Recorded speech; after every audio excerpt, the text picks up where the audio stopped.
A Pair of Blue Eyes *******, A Pair of Blue Eyes by Thomas Hardy. A violet in the youth of primy nature, forward, not permanent, sweet not lasting, the perfume and suppliance of a minute, no more. Contents Preface Chapter I Chapter 2 Chapter 3 Chapter 4 Chapter V Chapter 6 Chapter 7 Chapter 8 Chapter 9 Chapter X Chapter 11 Chapter 12 Chapter 13 Chapter 14 Chapter 15 Chapter 16 Chapter 17 Chapter 18 Chapter 19 Chapter XX Chapter XXI Chapter XXII Chapter 23 Chapter XIV Chapter XXV Chapter XXVI Chapter XXVIII Chapter XXVIII Chapter XXVI Chapter XXX Chapter XXXI Chapter XXI Chapter XXXII Chapter XXV Chapter XXXV Chapter XXV Chapter XXVIII Chapter XXVIII Chapter XXVI Chapter XL. Preface The following chapters were written at a time when the craze for indiscriminate church restoration had just reached the remotest nooks of Western England, where the wild and tragic features of the coast had long combined in perfect harmony with the crude Gothic art of the ecclesiastical buildings scattered along it, throwing into extraordinary discord all architectural attempts at newness there. To restore the grey carcasses of a medievalism whose spirit had fled, seemed a not less incongruous act than to set about renovating the adjoining crags themselves. Hence it happened that an imaginary history of three human hearts, whose emotions were not without correspondence with these material circumstances, found in the ordinary incidents of such church renovations a fitting frame for its presentation. The shore and country about Castle Bottrell is now getting well known, and will be readily recognized. The spot is, I may add, the furthest westward of all those convenient corners wherein I have ventured to erect my theatre for these imperfect little dramas of country life and passions, and it lies near to, or no great way beyond, the vague border of the Wessex kingdom on that side, which, like the westering verge of modern American settlements, was progressive and uncertain. This, however, is of little importance. The place is preeminently, for one person at least, the region of dream and mystery. The ghostly birds, the pall-like sea, the frothy wind, the eternal soliloquy of the waters, the bloom of dark purple cast, that seems to exhale from the shoreward precipices, in themselves lend to the scene an atmosphere like the twilight of a night vision. One enormous seaboard cliff in particular figures in the narrative, and for some forgotten reason or other this cliff was described in the story as being without a name. Accuracy would require the statement to be that a remarkable cliff which resembles in many points the cliff of the description bears a name that no event has made famous. Th. March, 1899. The persons Elfried Swancourt tar young lady Christopher Swancourt tar clergyman Stephen Smit Han architect Henry Knigh tar reviewer and essayist Charlotte Troyt owner rich widow Gertrude Jethwa Yop poor widow Spencer Hugo Luxelli Peer Lady Luxellianis wife Mary and Katia, 2 little girls William W. O. Armar dazed factotum John Smit Harm Master Mason Jane Smit is wife Martin Cannist Ross Sexton Unit your maid servant other servants, masons, labourers, grooms, nondescripts, etc., etc. The scene mostly on the outskirts of Lower Wessex.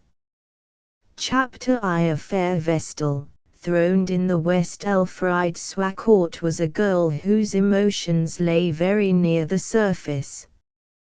Their nature more precisely, and as modified by the creeping hours of time, was known only to those who watched the circumstances of her history. Personally, she was the combination of very interesting particulars, whose rarity, however, lay in the combination itself rather than in the individual elements combined. As a matter of fact, you did not see the form and substance of her features when conversing with her, and this charming power of preventing a material study of her lineaments by an interlocutor originated not in the cloaking effect of a well-formed manner, for her manner was childish and scarcely formed, but in the attractive crudeness of the remarks themselves. She had lived all her life in retirement. The menstruary digito of idle men had not flattered her, and at the age of 19 or 20 she was no further on in social consciousness than an urban young lady of 15. One point in her, however, you did notice, that was her eyes. In them was seen a sublimation of all of her. It was not necessary to look further, there she lived. These eyes were blue, blue as autumn distance, blue as the blue we see between the retreating mouldings of hills and woody slopes on a sunny September morning. A misty and shady blue, that had no beginning or surface, and was looked into rather than at. As to her presence, it was not powerful, it was weak.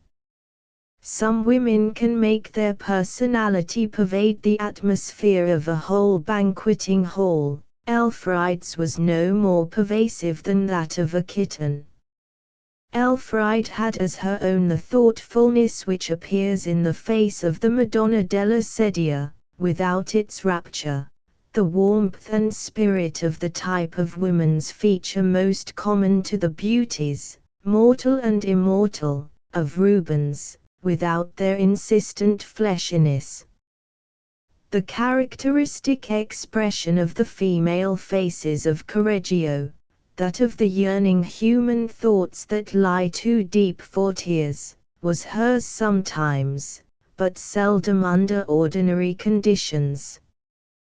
The point in Elfride Swacourt's life at which a deeper current may be said to have permanently set in, was one winter afternoon when she found herself standing, in the character of hostess, face to face with a man she had never seen before, moreover, looking at him with a Miranda-like curiosity and interest that she had never yet bestowed on a mortal. On this particular day her father, the vicar of a parish on the sea-swept outskirts of Lower Wessex, and a widower, was suffering from an attack of gout.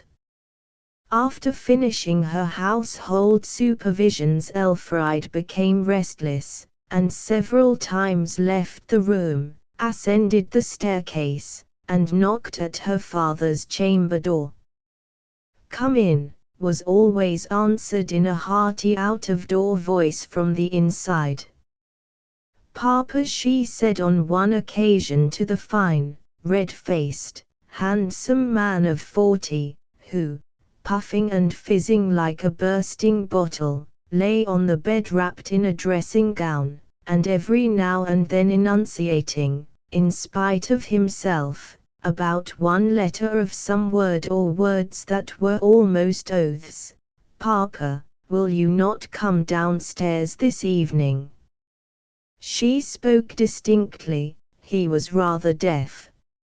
"Afraid not, very much afraid I shall not, Elfriede. Ph. I can't bear even a handkerchief upon this deuced toe of mine, much less a stocking or slipper. Ph. There 'tis again. No, I shan't get up till tomorrow. Then I hope this London man won't come, for I don't know what I should do, Papa. Well, it would be awkward, certainly. I should hardly think he would come today. Why? Because the wind blows so. Wind. What ideas you have, Elfriede. Who ever heard of wind stopping a man from doing his business? The idea of this toe of mine coming on so suddenly. If he should come, you must send him up to me, I suppose, and then give him some food and put him to bed in some way. Dear me, what a nuisance all this is. Must he have dinner? Too heavy for a tired man at the end of a tedious journey. Tea, then. Not substantial enough. High tea, then. There is cold fowl, rabbit pie, some pasties, and things of that kind. Yes, high tea. Must I pour out his tea, Papa? Of course, you are the mistress of the house. What, sit there all the time with a stranger, just as if I knew him, and not anybody to introduce us? Nonsense, child, about introducing, you know better than that.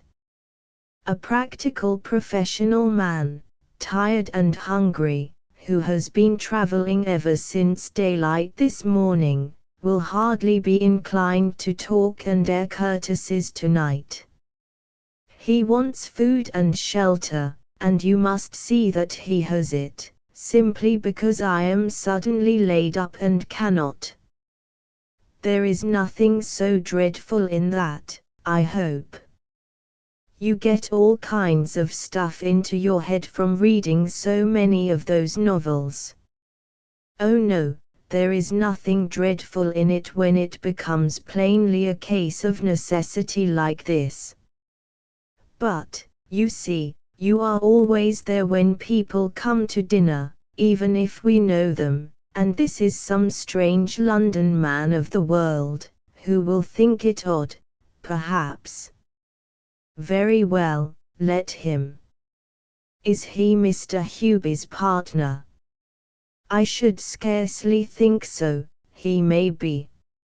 How old is he, I wonder? That I cannot tell. You will find the copy of my letter to Mr. Hubie, and his answer, upon the table in the study. You may read them, and then you'll know as much as I do about our visitor. I have read them. Well, what's the use of asking questions, then? They contain all I know. IHHOD plague you, you young scamp. Don't put anything there. I can't bear the weight of a fly. Oh, I am sorry, Papa. I forgot, I thought you might be cold, she said, hastily removing the rug she had thrown upon the feet of the sufferer, and waiting till she saw that consciousness of her offense had passed from his face, she withdrew from the room, and retired again downstairs. Chapter 2. 'Twas on the evening of a winter's day, when 2 or 3 additional hours had merged the same afternoon in evening, Some moving outlines might have been observed against the sky on the summit of a wild lone hill in that district. They circumscribed 2 men, having at present the aspect of silhouettes, sitting in a dog-cart and pushing along in the teeth of the wind. Scarcely a solitary house or man had been visible along the whole dreary distance of open country they were traversing, and now that night had begun to fall, the faint twilight, which still gave an idea of the landscape to their observation, was enlivened by the quiet appearance of the planet Jupiter, momentarily gleaming in intenser brilliancy in front of them, and by Sirius shedding his rays in rivalry from his position over their shoulders. The only lights apparent on Earth were some spots of dull red, glowing here and there upon the distant hills, which, as the driver of the vehicle gratuitously remarked to the hirer, were smouldering fires for the consumption of peat and gorse roots, where the common was being broken up for agricultural purposes. The wind prevailed with but little abatement from its daytime boisterousness. 3 or 4 small clouds, delicate and pale, creeping along under the sky southward to the Channel.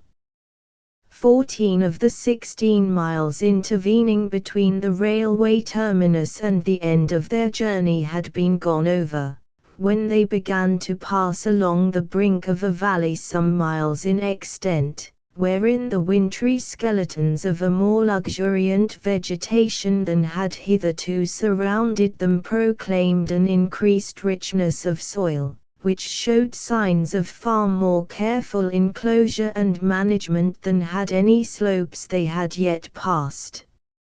A little farther, and an opening in the elms stretching up from this fertile valley revealed a mansion. "That's Endlestowe House, Lord Luckelians," said the driver. "Endlestowe House," Lord Luckelians repeated the other mechanically. He then turned himself sideways, and keenly scrutinized the almost invisible house with an interest which the indistinct picture itself seemed far from adequate to create.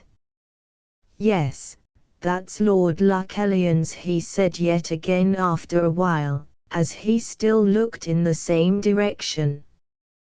"What, be we going there?" "No, Endlestowe Vicarage, as I have told you." "I thought you have altered your mind, sir, as ye have stared that way at nothing so long."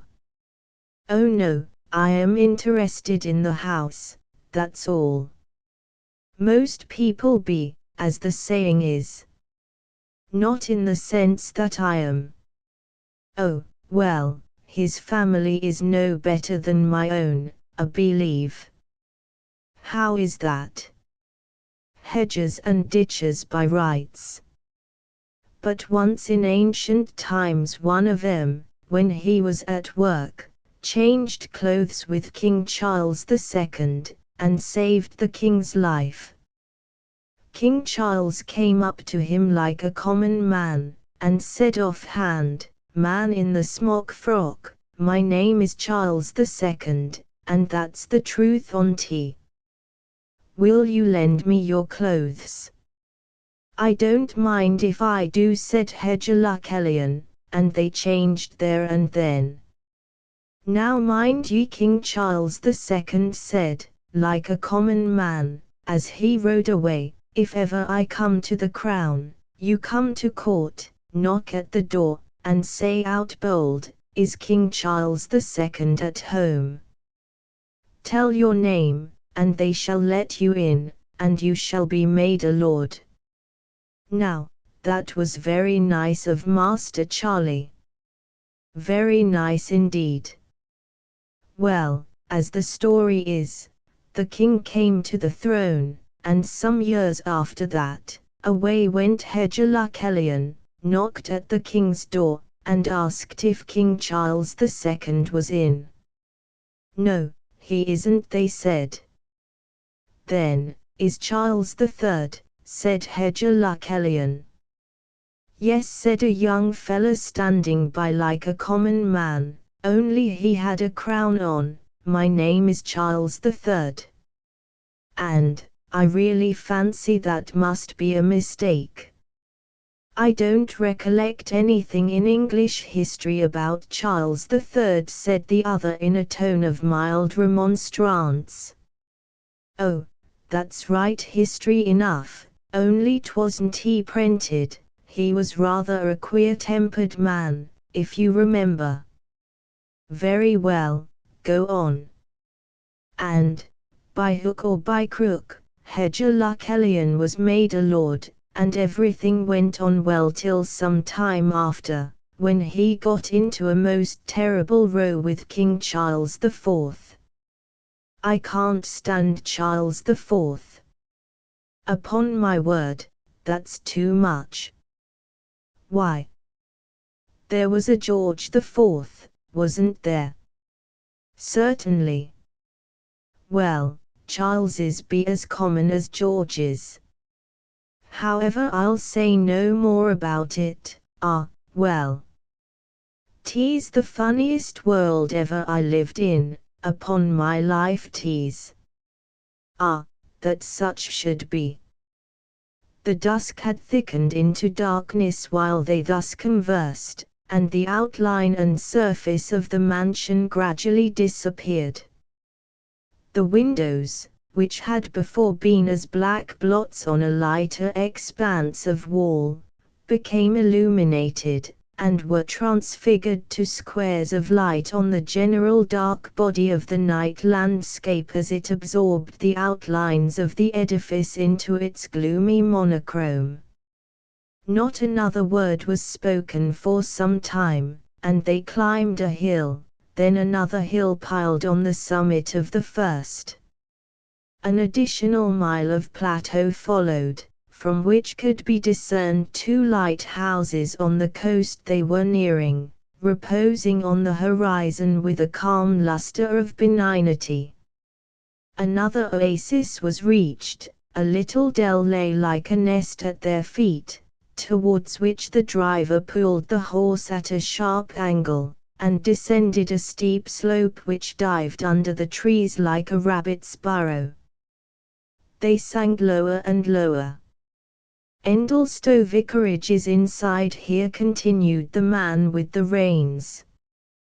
This part about here is West Endlestow, Lord Lucullian's is East Endlestow, and has a church to itself. Parson Swacourt is the parson of both, and bobs backward and forward. Well. 'Tis a funny world. I believe there was once a quarry where this house stands.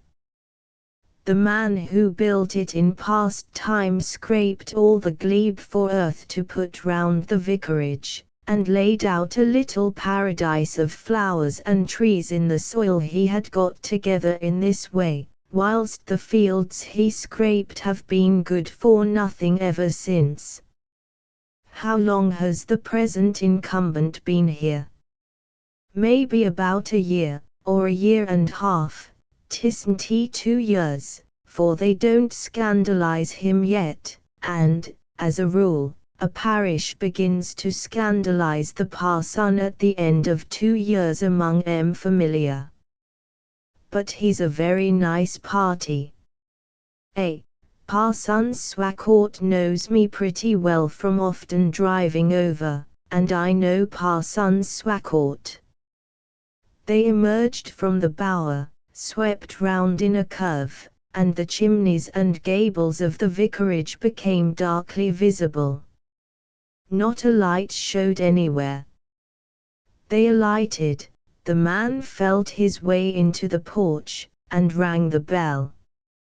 At the end of 3 or 4 minutes, spent in patient waiting without hearing any sounds of a response, the stranger advanced and repeated the call in a more decided manner. He then fancied he heard footsteps in the hall, and sundry movements of the doorknob, but nobody appeared. "Perhaps they bean't at home," sighed the driver. "And I promised myself a bit of supper in Parson Swacourt's kitchen. Sick lovely mate pies and figged keeks, and cider, and drop so cordial that they do keep here." "All right, neighbours. Be ye rich men or be ye poor men, that ye must needs come to the world's end at this time o' night," exclaimed a voice at this instant, and, turning their heads, they saw a rickety individual shambling round from the back door with a horn lantern dangling from his hand. "Time o' night, I believe. And the clock only gone 7 of 'em. Show a light, and let us in, William Worm." "Oh, that you, Robert Lickpan?" "Nobody else, William Worm." "And is the visiting man a come?" "Yes," said the stranger. "Is Mr. Swacourt at home?" "That is, sir." "And would ye mind coming round by the back way? The front door is got stuck with the wet, as he will do sometimes, and the Turk can't open en.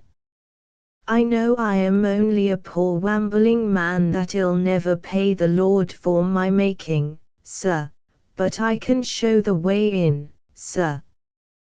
The new arrival followed his guide through a little door in a wall, and then promenaded a scullery and a kitchen, along which he passed with eyes rigidly fixed in advance, an inbred horror of prying forbidding him to gaze around apartments that formed the back side of the household tapestry. Entering the hall, he was about to be shown to his room, when from the inner lobby of the front entrance, whither she had gone to learn the cause of the delay, sailed forth the form of Elfride. Her start of amazement at the sight of the visitor coming forth from under the stairs proved that she had not been expecting this surprising flank movement, which had been originated entirely by the ingenuity of William Worm. She appeared in the prettiest of all feminine guises, that is to say, in demi-toilette, with plenty of loose curly hair tumbling down about her shoulders. An expression of uneasiness pervaded her countenance, and altogether she scarcely appeared woman enough for the situation. The visitor removed his hat, and the first words were spoken, Elfride prelusively looking with a deal of interest, not unmixed with surprise, at the person towards whom she was to do the duties of hospitality. "I am Mr. Smith," said the stranger in a musical voice. "I am Miss Swacourt," said Elfride. Her constraint was over. The great contrast between the reality she beheld before her, and the dark, taciturn, sharp, elderly man of business who had lurked in her imagination, a man with clothes smelling of city smoke, skin sallow from want of sun, and talk flavored with epigram, was such a relief to her that Elfride smiled, almost laughed, in the newcomer's face. Stephen Smith, who has hitherto been hidden from us by the darkness, was at this time of his life but a youth in appearance, and barely a man in years. Judging from his look, London was the last place in the world that one would have imagined to be the scene of his activities. Such a face surely could not be nourished amid smoke and mud and fog and dust. Such an open countenance could never even have seen anything of the weariness, the fever, and the fret of Babylon II. His complexion was as fine as Elfride's own, the pink of his cheeks as delicate. his mouth as perfect as Cupid's bow in form, and as cherry red in color as hers. Bright curly hair, bright sparkling blue-gray eyes, a boy's blush and manner, neither whisker nor moustache, unless a little light brown fur on his upper lip deserved the latter title. This composed the London professional man, the prospect of whose advent had so troubled Elfride. Elfride hastened to say she was sorry to tell him that Mr. Swacourt was not able to receive him that evening, and gave the reason why. Mr. Smith replied, in a voice boyish by nature and manly by art, that he was very sorry to hear this news, but that as far as his reception was concerned, it did not matter in the least. Stephen was shown up to his room. In his absence Elfride stealthily glided into her father's. "He's come, Papa." "Such a young man for a business man." "Oh, indeed." "His face is, well, pretty, just like mine." What next?" "Nothing, that's all I know of him yet." "It is rather nice, is it not?" "Well, we shall see that when we know him better.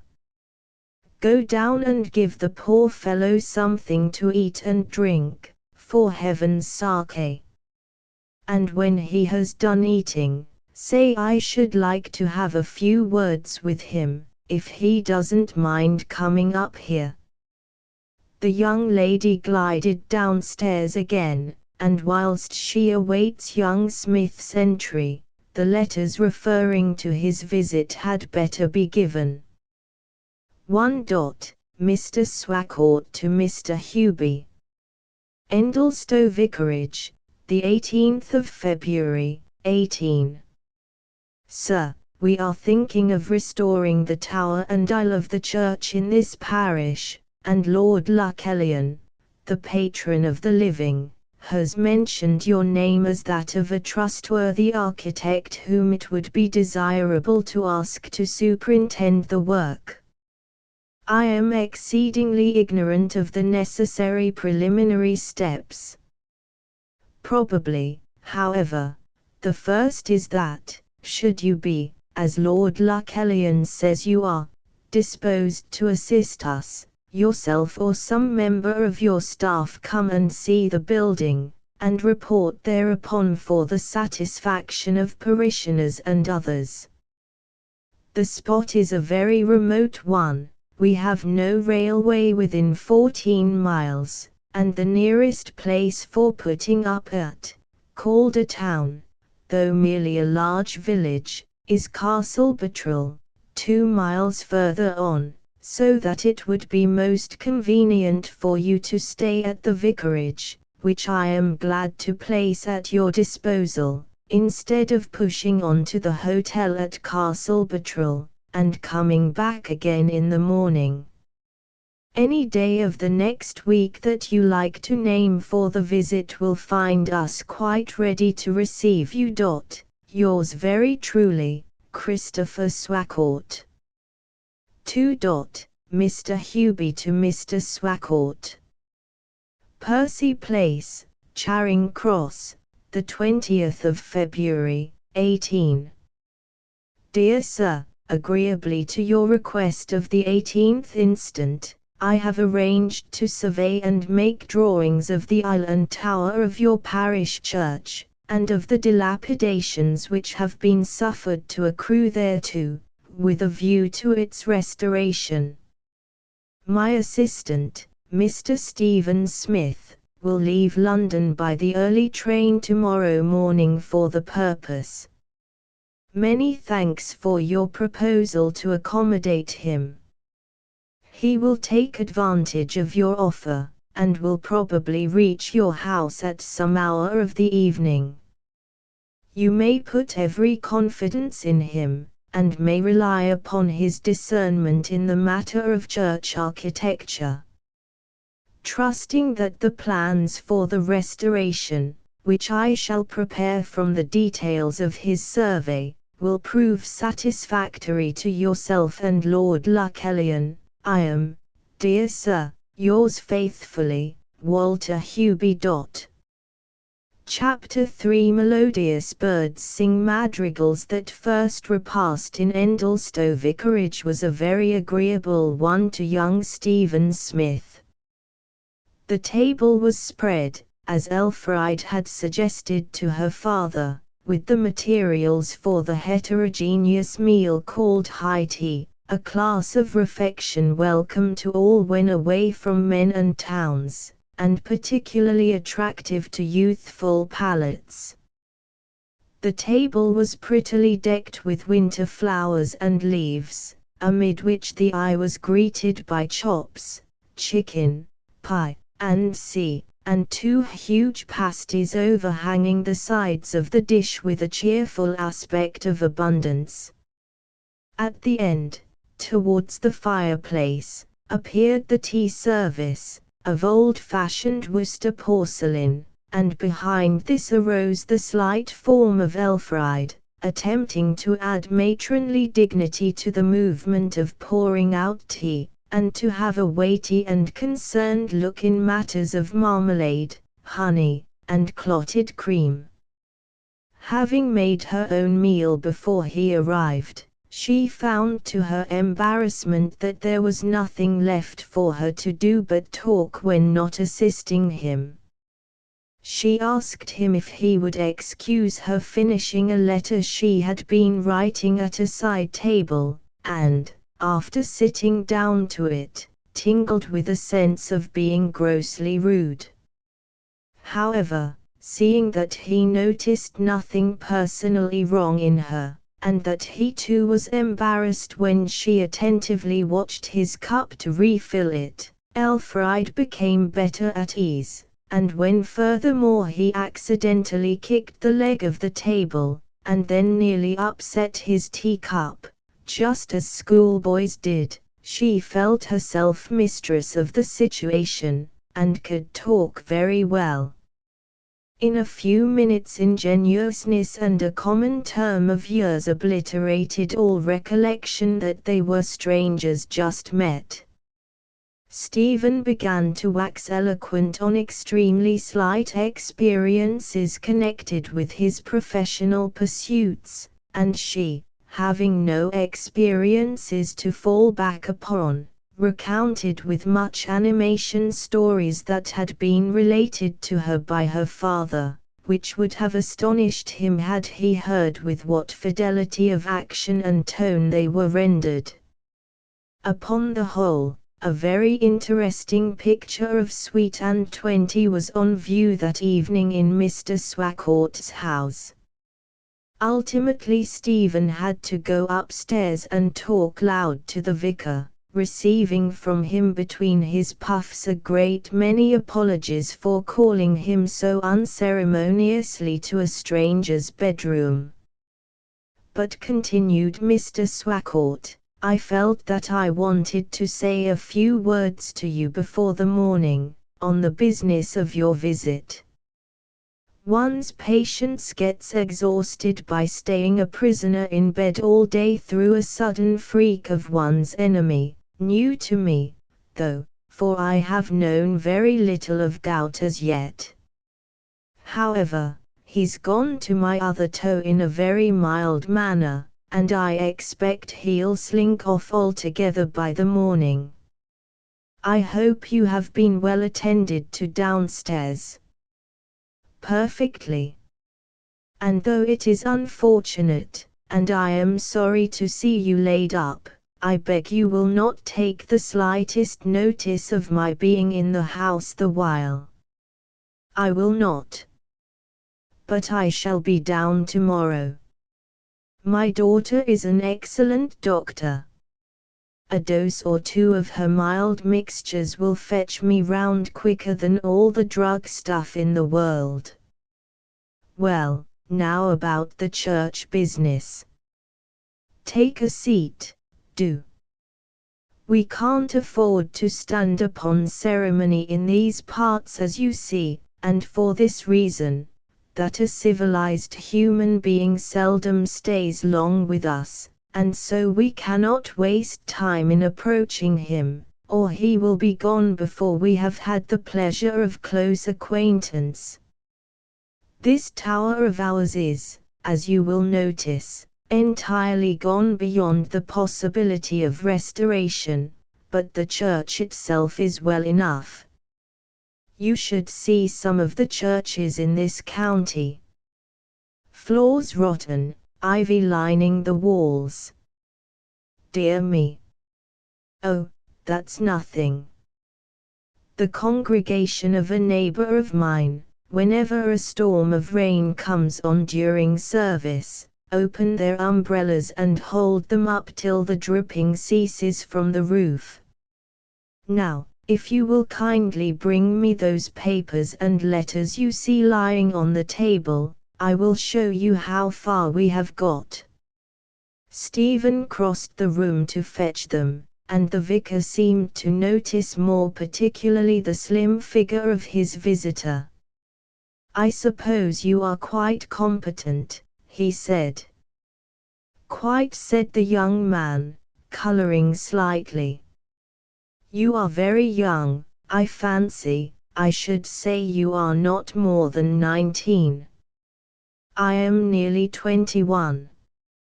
Exactly half my age. I am 42. By the way," said Mr. Swacourt, after some conversation, "you said your whole name was Stephen Fitzmaurice, and that your grandfather came originally from Cakesbury. Since I have been speaking, it has occurred to me that I know something of you. You belong to a well-known ancient county family, not ordinary Smiths in the least. I don't think we have any of their blood in our veins." "Nonsense, you must.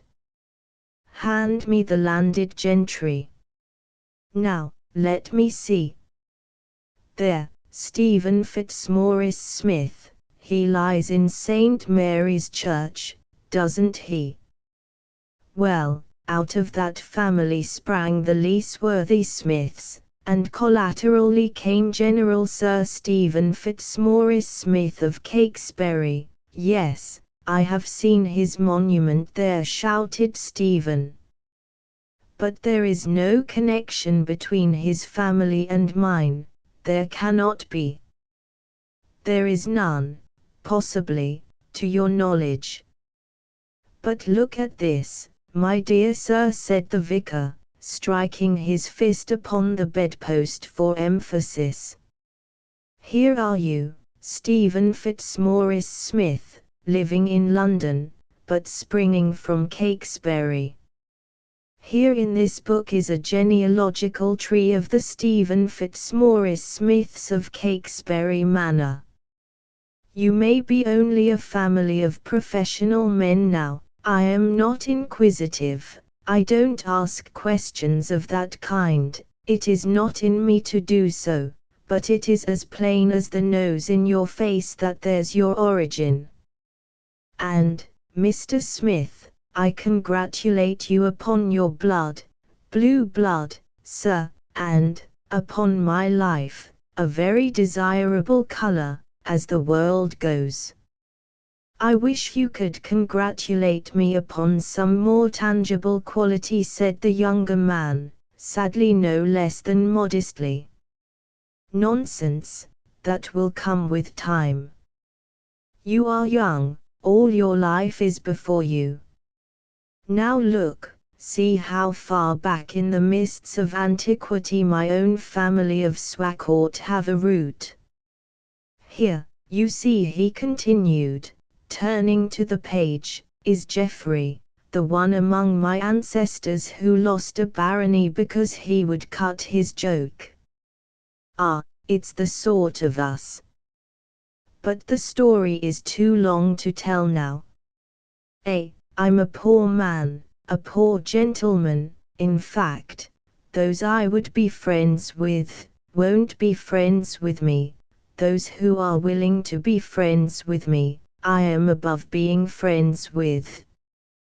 Beyond dining with a neighboring incumbent or two, and an occasional chat, sometimes dinner, with Lord Lucullian, a connection of mine, I am in absolute solitude, absolute. You have your studies, your books, and your daughter.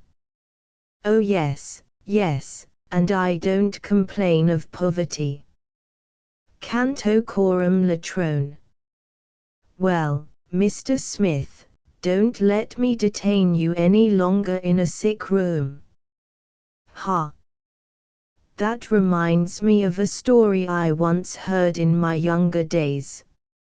Here the vicar began a series of small private laughs, and Stephen looked inquiry.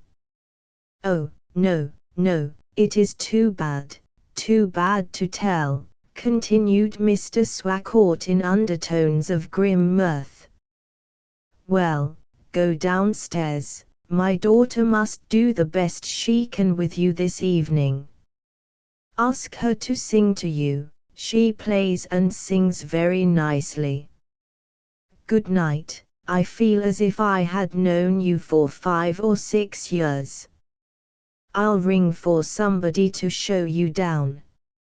Never mind, said Stephen, I can find the way. And he went downstairs, thinking of the delightful freedom of manner in the remoter counties in comparison with the reserve of London. I forgot to tell you that my father was rather deaf, said Elfride anxiously, when Stephen entered the little drawing room.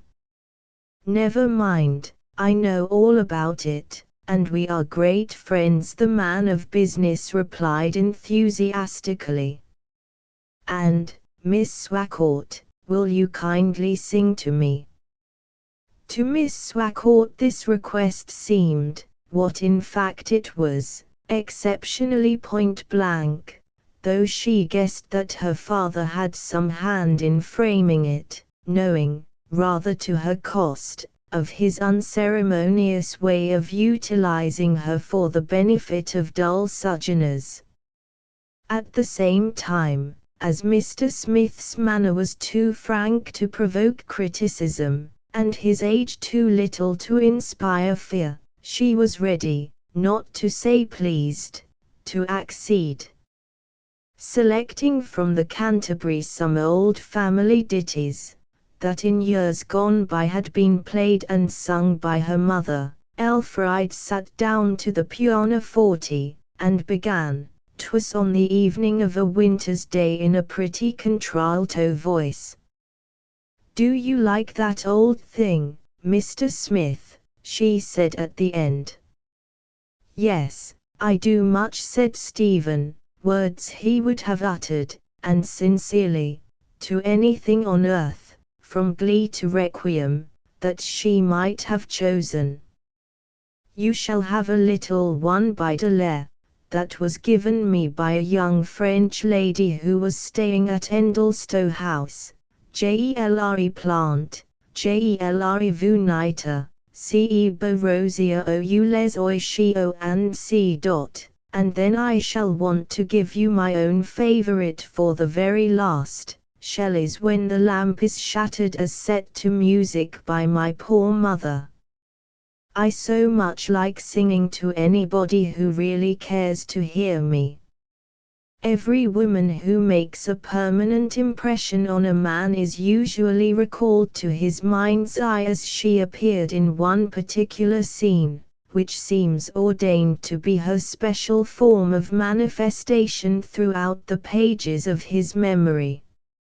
As the patron saint has her attitude and accessories in medieval illumination, so the sweetheart may be said to have hers upon the table of her true love's fancy, without which she is rarely introduced there except by effort, and this though she may, on further acquaintance, have been observed in many other phases which one would imagine to be far more appropriate to love's young dream. Miss Elfride's image shows the form in which she was beheld during these minutes of singing, for her permanent attitude of visitation to Stephen's eyes during his sleeping and waking hours in after days. The profile is seen of a young woman in a pale grey silk dress with trimmings of swan's down, and opening up from a point in front, like a waistcoat without a shirt, the cool colour contrasting admirably with the warm bloom of her neck and face. The fir thermosed candle on the piano comes immediately in a line with her head, and half invisible itself, forms the accidentally frizzled hair into a nebulous haze of light, surrounding her crown like an aureola. Her hands are in their place on the keys, her lips parted, and trilling forth, in a tender diminuendo, the closing words of the sad apostrophe, O love, who bewailest the frailty of all things here, why choose you the frailest for your cradle, your home, and your bier? Her head is forward a little, and her eyes directed keenly upward to the top of the page of music confronting her.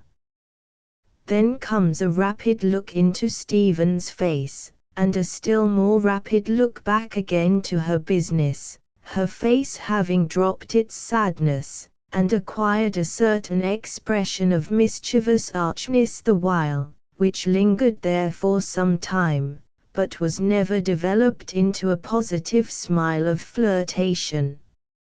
Stephen suddenly shifted his position from her right hand to her left, where there was just room enough for a small ottoman to stand between the piano and the corner of the room. Into this nook he squeezed himself, and gazed wistfully up into Elfride's face.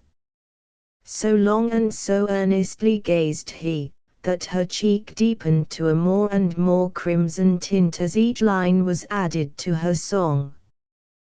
Concluding, and pausing motionless after the last word for a minute or two, she ventured to look at him again. His features wore an expression of unutterable heaviness. "You don't hear many songs, do you, Mr. Smith, to take so much notice of these of mine?" "Perhaps it was the means and vehicle of the song that I was noticing, I mean yourself," he answered gently.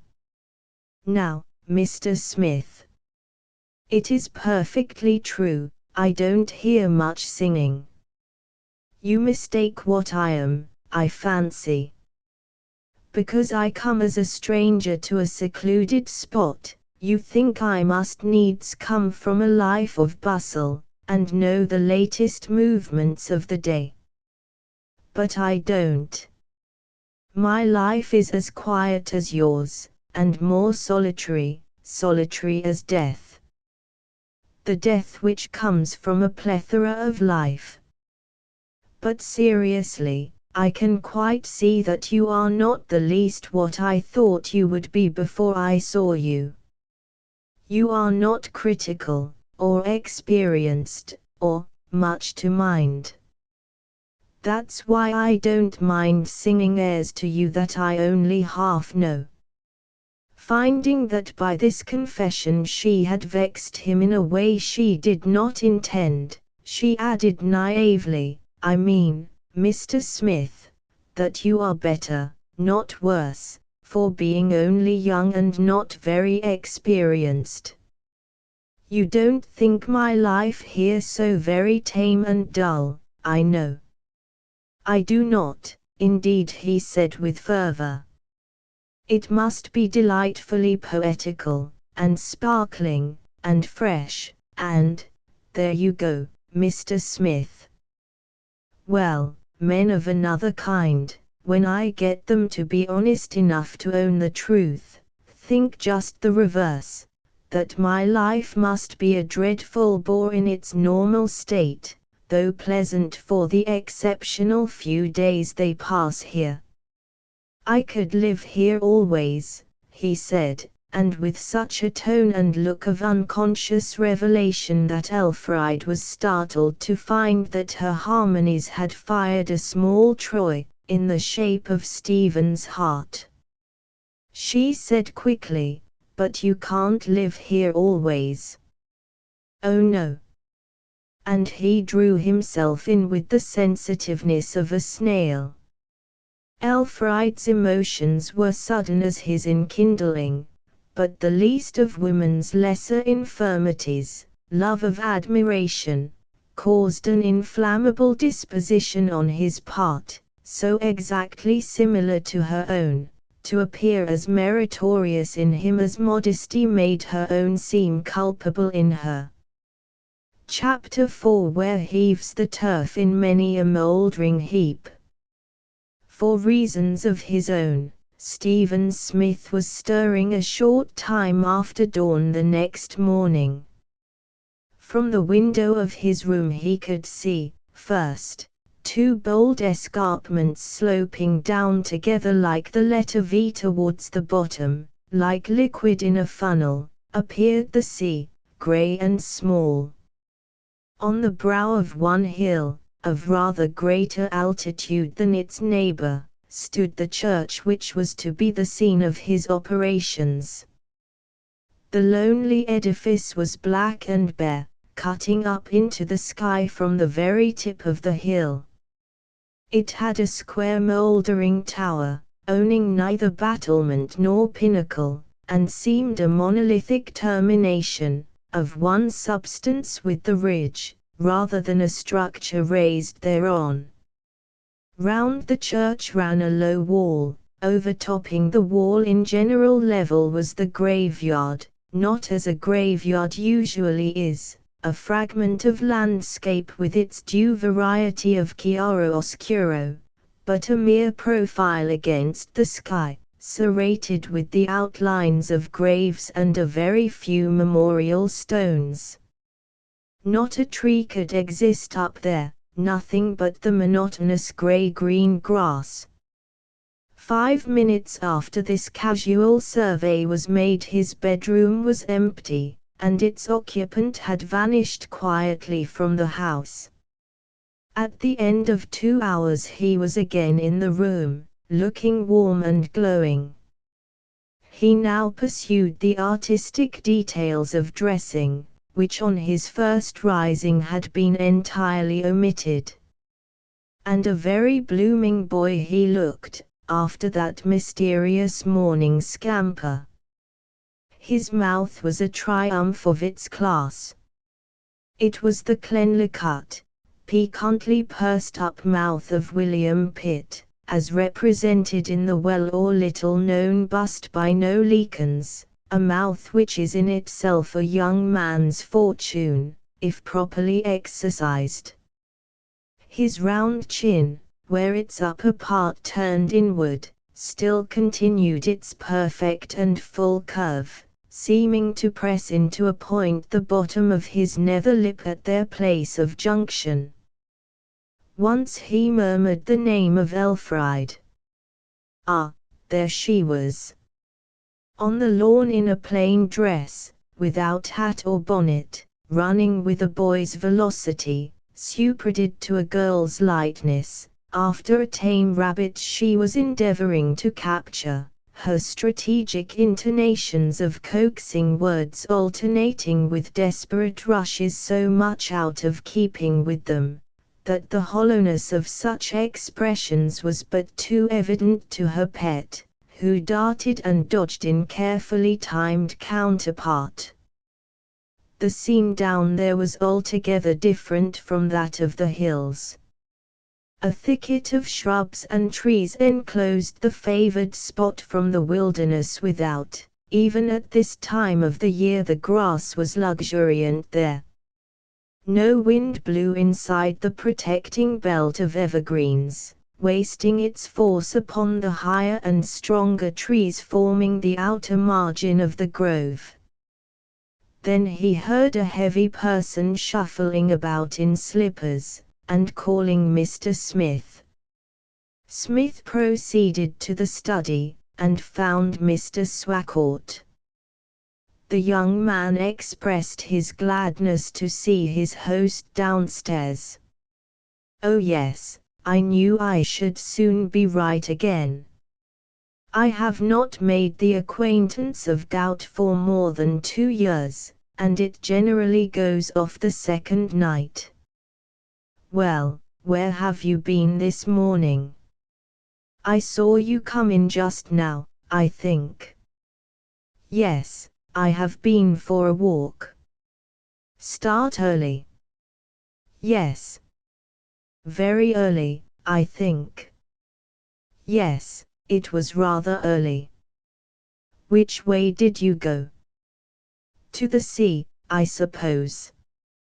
"Everybody goes seaward." "No, I followed up the river as far as the park wall." "You are different from your kind." "Well, I suppose such a wild place is a novelty, and so tempted you out of bed." "Not altogether a novelty. I like it."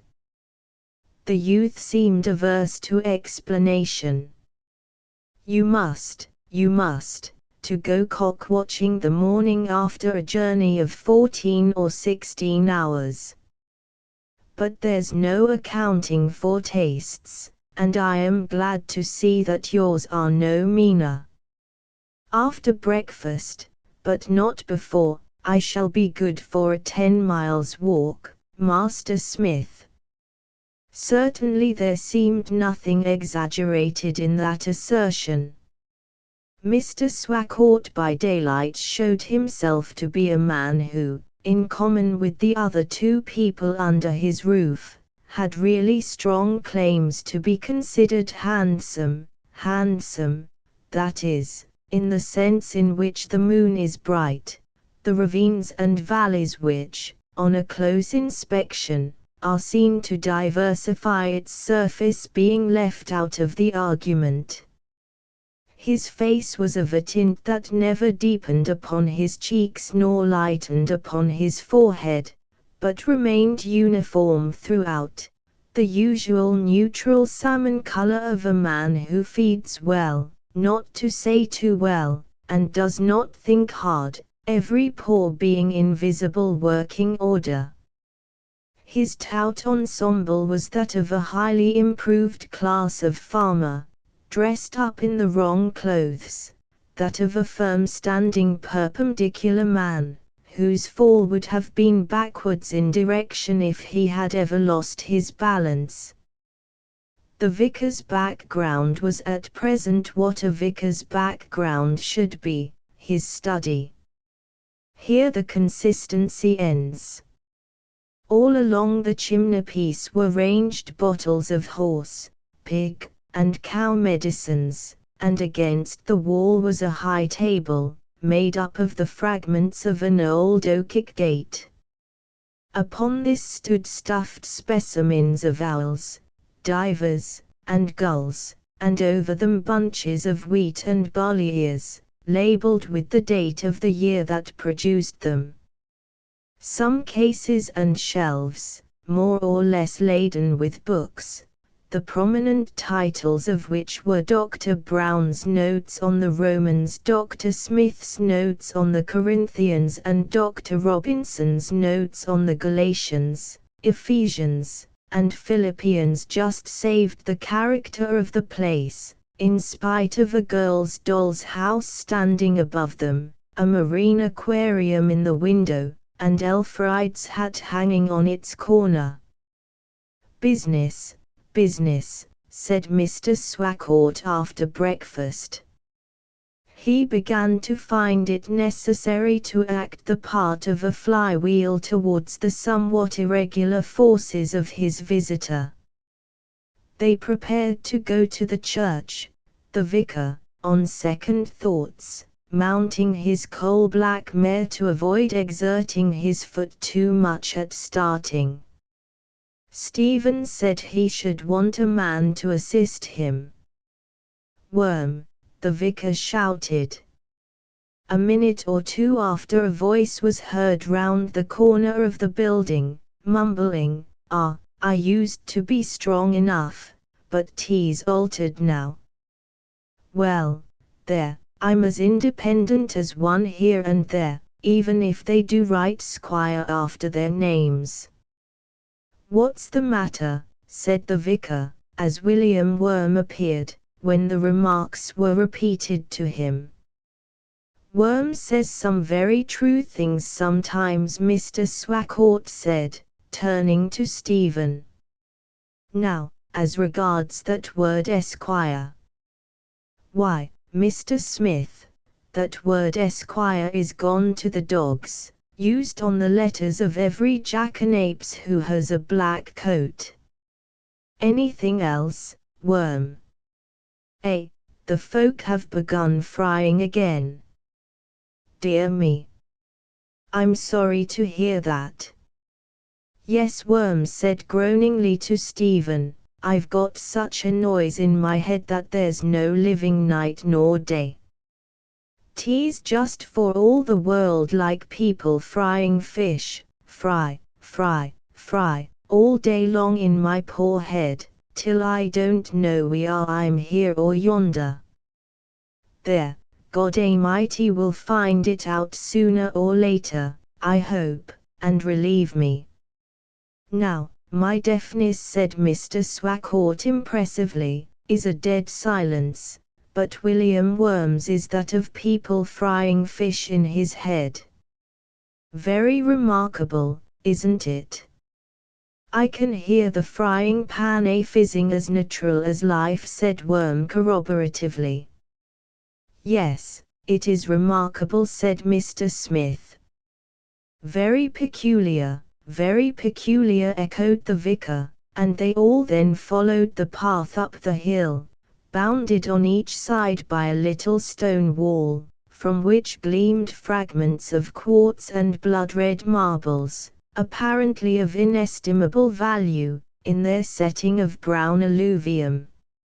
Stephen walked with the dignity of a man close to the horse's head. Worm stumbled along a stone's throw in the rear, and Elfride was nowhere in particular, yet everywhere, sometimes in front, sometimes behind, sometimes at the sides, hovering about the procession like a butterfly, not definitely engaged in traveling, yet somehow chiming in at points with the general progress. The vicar explained things as he went on. The fact is, Mr. Smith, I didn't want this bother of church restoration at all, but it was necessary to do something in self-defense, on account of those dissenters. I use the word in its scriptural meaning, of course, not as an expletive. How very odd, said Stephen, with the concern demanded of serious friendliness. Odd. That's nothing to how it is in the parish of Twinkley. Both the churchwardens are there, I won't say what they are, and the clerk and the sexton as well. How very strange, said Stephen. Strange. My dear sir, that's nothing to how it is in the parish of Sinnerton. However, as to our own parish, I hope we shall make some progress soon. You must trust to circumstances. There are no circumstances to trust to. We may as well trust in Providence if we trust at all. But here we are. A wild place, isn't it? But I like it on such days as these. The churchyard was entered on this side by a stone stile, over which having clambered, you remained still on the wild hill, the within not being so divided from the without as to obliterate the sense of open freedom. A delightful place to be buried in, postulating that delight can accompany a man to his tomb under any circumstances. There was nothing horrible in this churchyard, in the shape of tight mounds bonded with sticks, which shout imprisonment in the ears rather than whisper rest, or trim garden flowers, which only raise images of people in new black crape and white handkerchiefs coming to tend them, or wheel marks, which remind us of hearses and mourning coaches, or cypress bushes, which make a parade of sorrow, or coffin boards and bones lying behind trees, showing that we are only leaseholders of our graves. No, nothing but long, wild, untutored grass, diversifying the forms of the mounds it covered, themselves irregularly shaped, with no eye to affect the impressive presence of the old mountain. That all this was a part of being nowhere excluded by disguising art. Outside were similar slopes and similar grass, and then the serene impassive sea, visible to a width of half the horizon, and meeting the eye with the effect of a vast concave, like the interior of a blue vessel. Detached rocks stood upright afar, a collar of foam girding their bases, and repeating in its whiteness the plumage of a countless multitude of gulls that restlessly hovered about. "Now, Worm," said Mr. Swaggart sharply, and Worm started into an attitude of attention at once to receive orders. Stephen and himself were then left in possession, and the work went on till early in the afternoon, when dinner was announced by Unity of the vicarage kitchen running up the hill without a bonnet. Elfride did not make her appearance inside the building till late in the afternoon, and came then by special invitation from Stephen during dinner. She looked so intensely living and full of movement as she came into the old silent place, that young Smith's world began to be lit by the purple light in all its definiteness. Worm was got rid of by sending him to measure the height of the tower. What could she do but come close, so close that a minute arc of her skirt touched his foot, and asked him how he was getting on with his sketches, and set herself to learn the principles of practical mensuration as applied to irregular buildings. Then she must ascend the pulpit to reimagine for the 100th time how it would seem to be a preacher. Presently she leant over the front of the pulpit. "Don't you tell Papa, will you, Mr. Smith, if I tell you something," she said with a sudden impulse to make a confidence. "Oh no, that I won't," said he, staring up. "Well, I write Papa's sermons for him very often, and he preaches them better than he does his own, and then afterwards he talks to people and to me about what he said in his sermon today, and forgets that I wrote it for him. Isn't it absurd?" "How clever you must be," said Stephen. "I couldn't write a sermon for the world." "Oh, it's easy enough," she said, descending from the pulpit and coming close to him to explain more vividly. "You do it like this.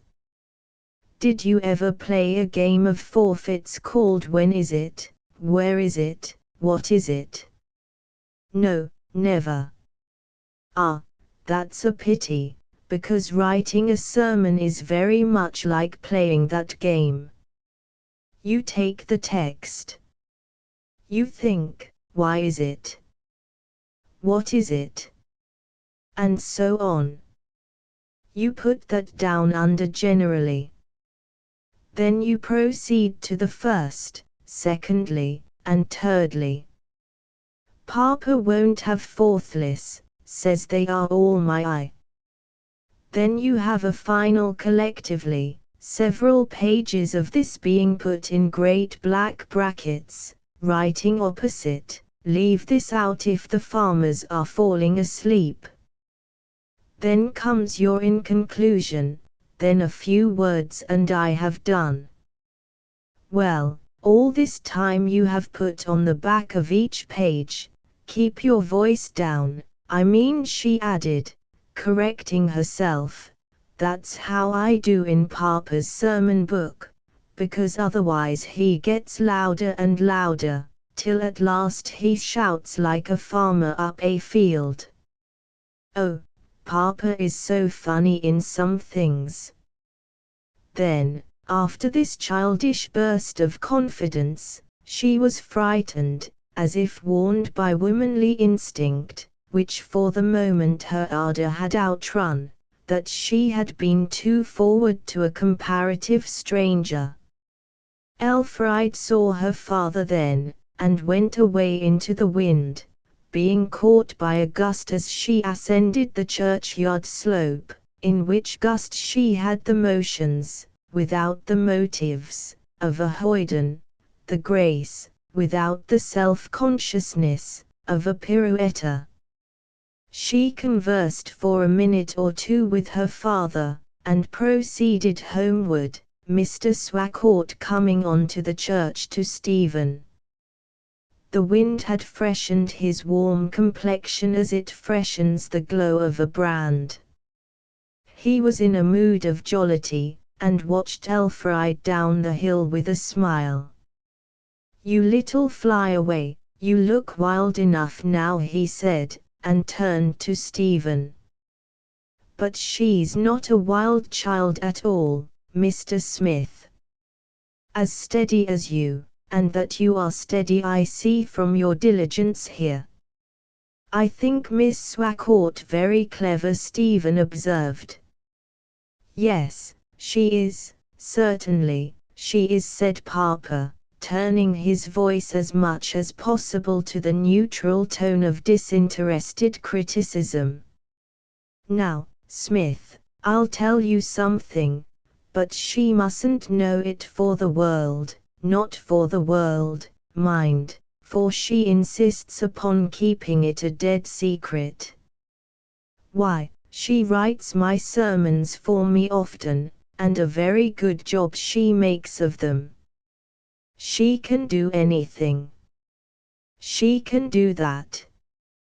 The little rascal has the very trick of the trade. But, mind you, Smith, not a word about it to her, not a single word." "Not a word," said Smith. "Look there," said Mr. Swacourt. "What do you think of my roofing?" He pointed with his walking stick at the chancel roof. "Did you do that, sir?" "Yes, I worked in shirt sleeves all the time that was going on. I pulled down the old rafters, fixed the new ones, put on the battens, slated the roof, all with my own hands, Worm being my assistant. We worked like slaves, didn't we, Worm?" Sure, we did, harder than some here and there, he, said William Worm, cropping up from somewhere. "Like slaves, I believe, he. And weren't ye foaming mad, sir, when the nails wouldn't go straight?" "Mighty I. There, 'tisn't he so bad to cuss and keep it in as to cuss and let it out, is it, sir?" "Well, why?" "Because you, sir, when ye were putting on the roof, only used to cuss in your mind, which is, I suppose, no harm at all." "I don't think you know what goes on in my mind, Worm."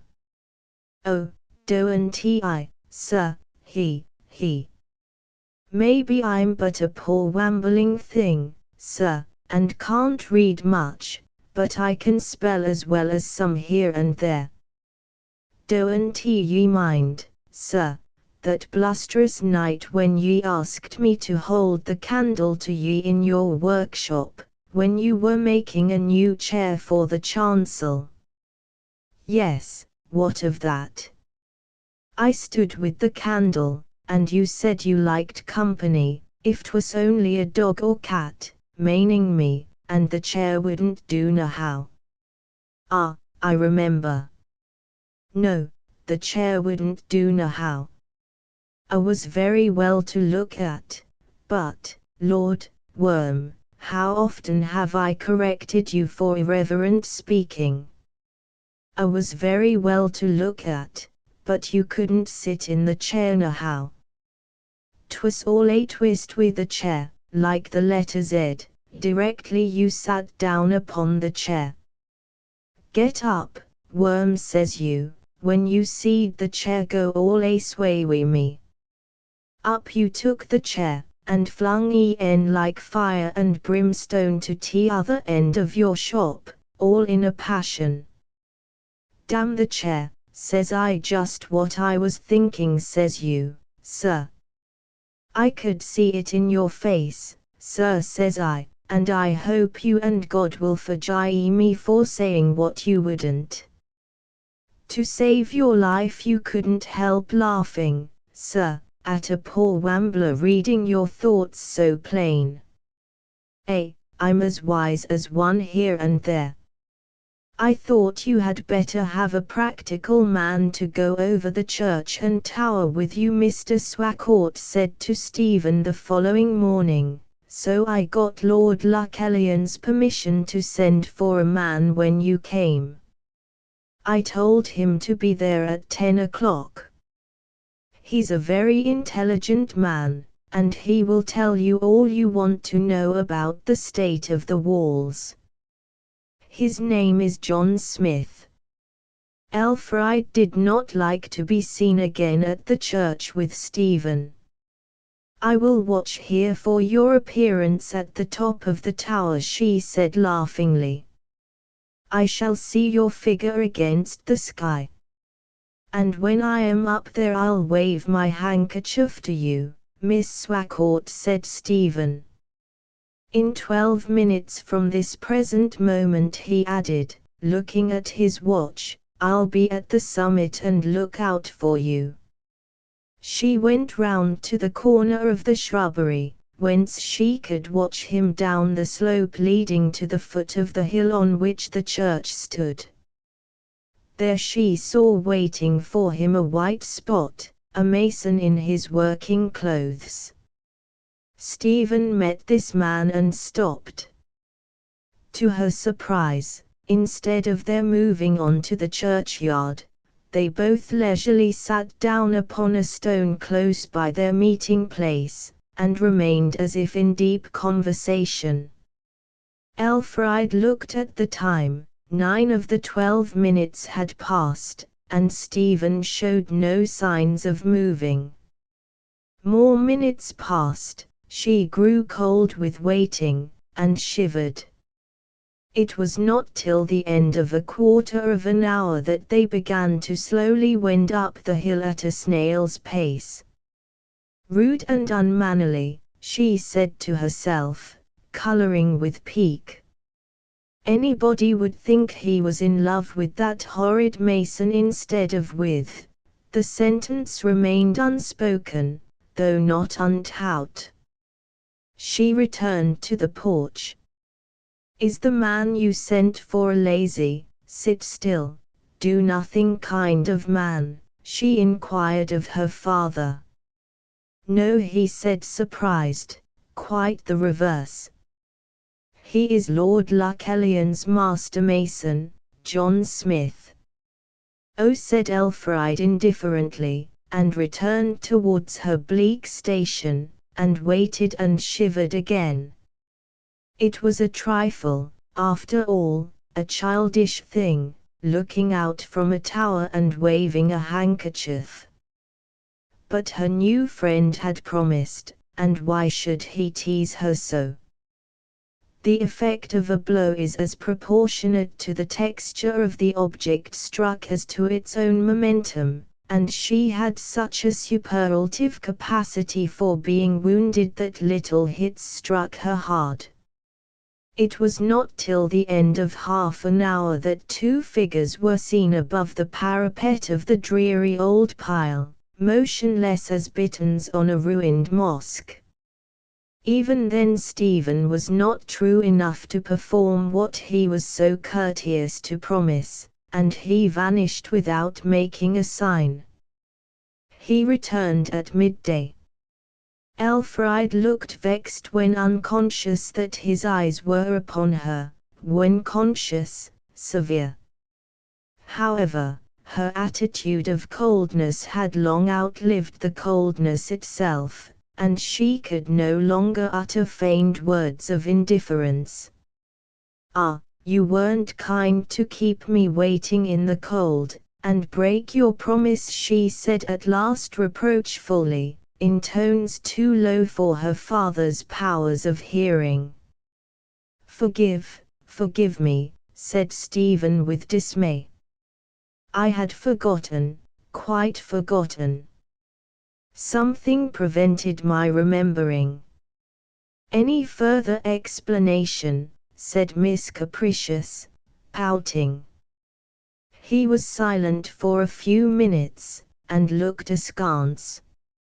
"None," he said, with the accent of one who concealed a sin. Chapter V. Bosomed high in tufted trees. It was breakfast time. As seen from the vicarage dining room, which took a warm tone of light from the fire, the weather and scene outside seemed to have stereotyped themselves in unrelieved shades of grey. The long-armed trees and shrubs of juniper, cedar, and pine varieties were greyish-black, those of the broad-leaved sort, together with the herbage, were greyish-green. The eternal hills and tower behind them were greyish-brown, the sky, dropping behind all, grey of the purest melancholy.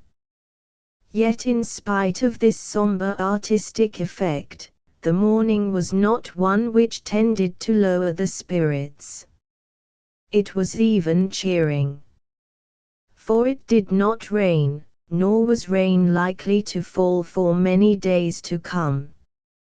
Elfriede had turned from the table towards the fire and was idly elevating a hand screen before her face, when she heard the click of a little gate outside. "Ah, here's the postman," she said, as a shuffling, active man came through an opening in the shrubbery and across the lawn. She vanished, and met him in the porch, afterwards coming in with her hands behind her back. "How many are there?" "3 for Papa, 1 for Mr. Smith, none for Miss Swacourt." "And, Papa, look here, one of yours is from, whom do you think? Lord Lucullian. And it has something hard in it, a lump of something. I've been feeling it through the envelope, and can't think what it is. What does Lucullian write for, I wonder?" Mr. Swacourt had said simultaneously with her words. He handed Stephen his letter, and took his own, putting on his countenance a higher class of look than was customary, as became a poor gentleman who was going to read a letter from a peer. Stephen read his missive with a countenance quite the reverse of the vicar's. "Percy Place, Thursday evening. Dear Smith, old H is in a towering rage with you for being so long about the church sketches. Swears you are more trouble than you are worth. He says I am to write and say you are to stay no longer on any consideration, that he would have done it all in 3 hours very easily. I told him that you were not like an experienced hand, which he seemed to forget, but it did not make much difference. However, between you and me privately, if I were you I would not alarm myself for a day or so, if I were not inclined to return. I would make out the week and finish my spree.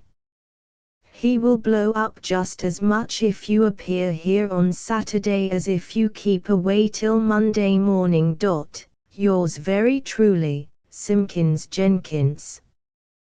Dear me, very awkward, said Stephen, rather enl, and confused with the kind of confusion that assails an understrapper when he has been enlarged by accident to the dimensions of a superior, and is somewhat rudely pared down to his original size.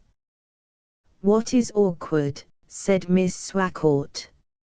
Smith by this time recovered his equanimity, and with it the professional dignity of an experienced architect. Important business demands my immediate presence in London, I regret to say, he replied. What? Must you go at once? Said Mr. Swacourt, looking over the edge of his letter. Important business. A young fellow like you to have important business. The truth is, said Stephen, blushing, and rather ashamed of having pretended even so slightly to a consequence which did not belong to him. The truth is, Mr. Huby has sent to say I am to come home, and I must obey him. I see, I see. It is politic to do so, you mean. Now I can see more than you think. You are to be his partner. I booked you for that directly I read his letter to me the other day, and the way he spoke of you. He thinks a great deal of you, Mr. Smith, or he wouldn't be so anxious for your return. Unpleasant to Stephen such remarks as these could not sound. To have the expectancy of partnership with one of the largest practicing architects in London thrust upon him was cheering, however untenable he felt the idea to be. He saw that, whatever Mr. Huby might think, Mr. Swacourt certainly thought much of him to entertain such an idea on such slender ground as to be absolutely no ground at all. And then, unaccountably, his speaking face exhibited a cloud of sadness, which a reflection on the remoteness of any such contingency could hardly have sufficed to cause. Elfride was struck with that look of his, even Mr. Swacourt noticed it. Well, he said cheerfully, never mind that now. You must come again on your own account, not on business. Come to see me as a visitor, you know, say, in your holidays. All you town men have holidays like schoolboys. When are they? In August, I believe. Very well, come in August, and then you need not hurry away so. I am glad to get somebody decent to talk to, or at, in this outlandish Ultima Thule. But, by the by, I have something to say. You won't go today? No, I need not, said Stephen hesitatingly. I am not obliged to get back before Monday morning.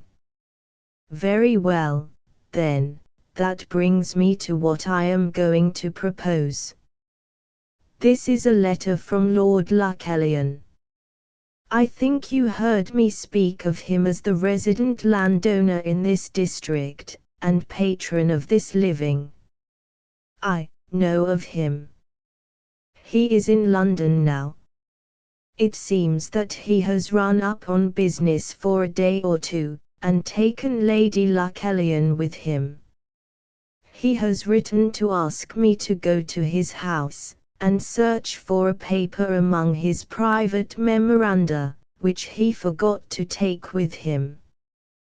What did he send in the letter? Inquired Elfride. The key of a private desk in which the papers are.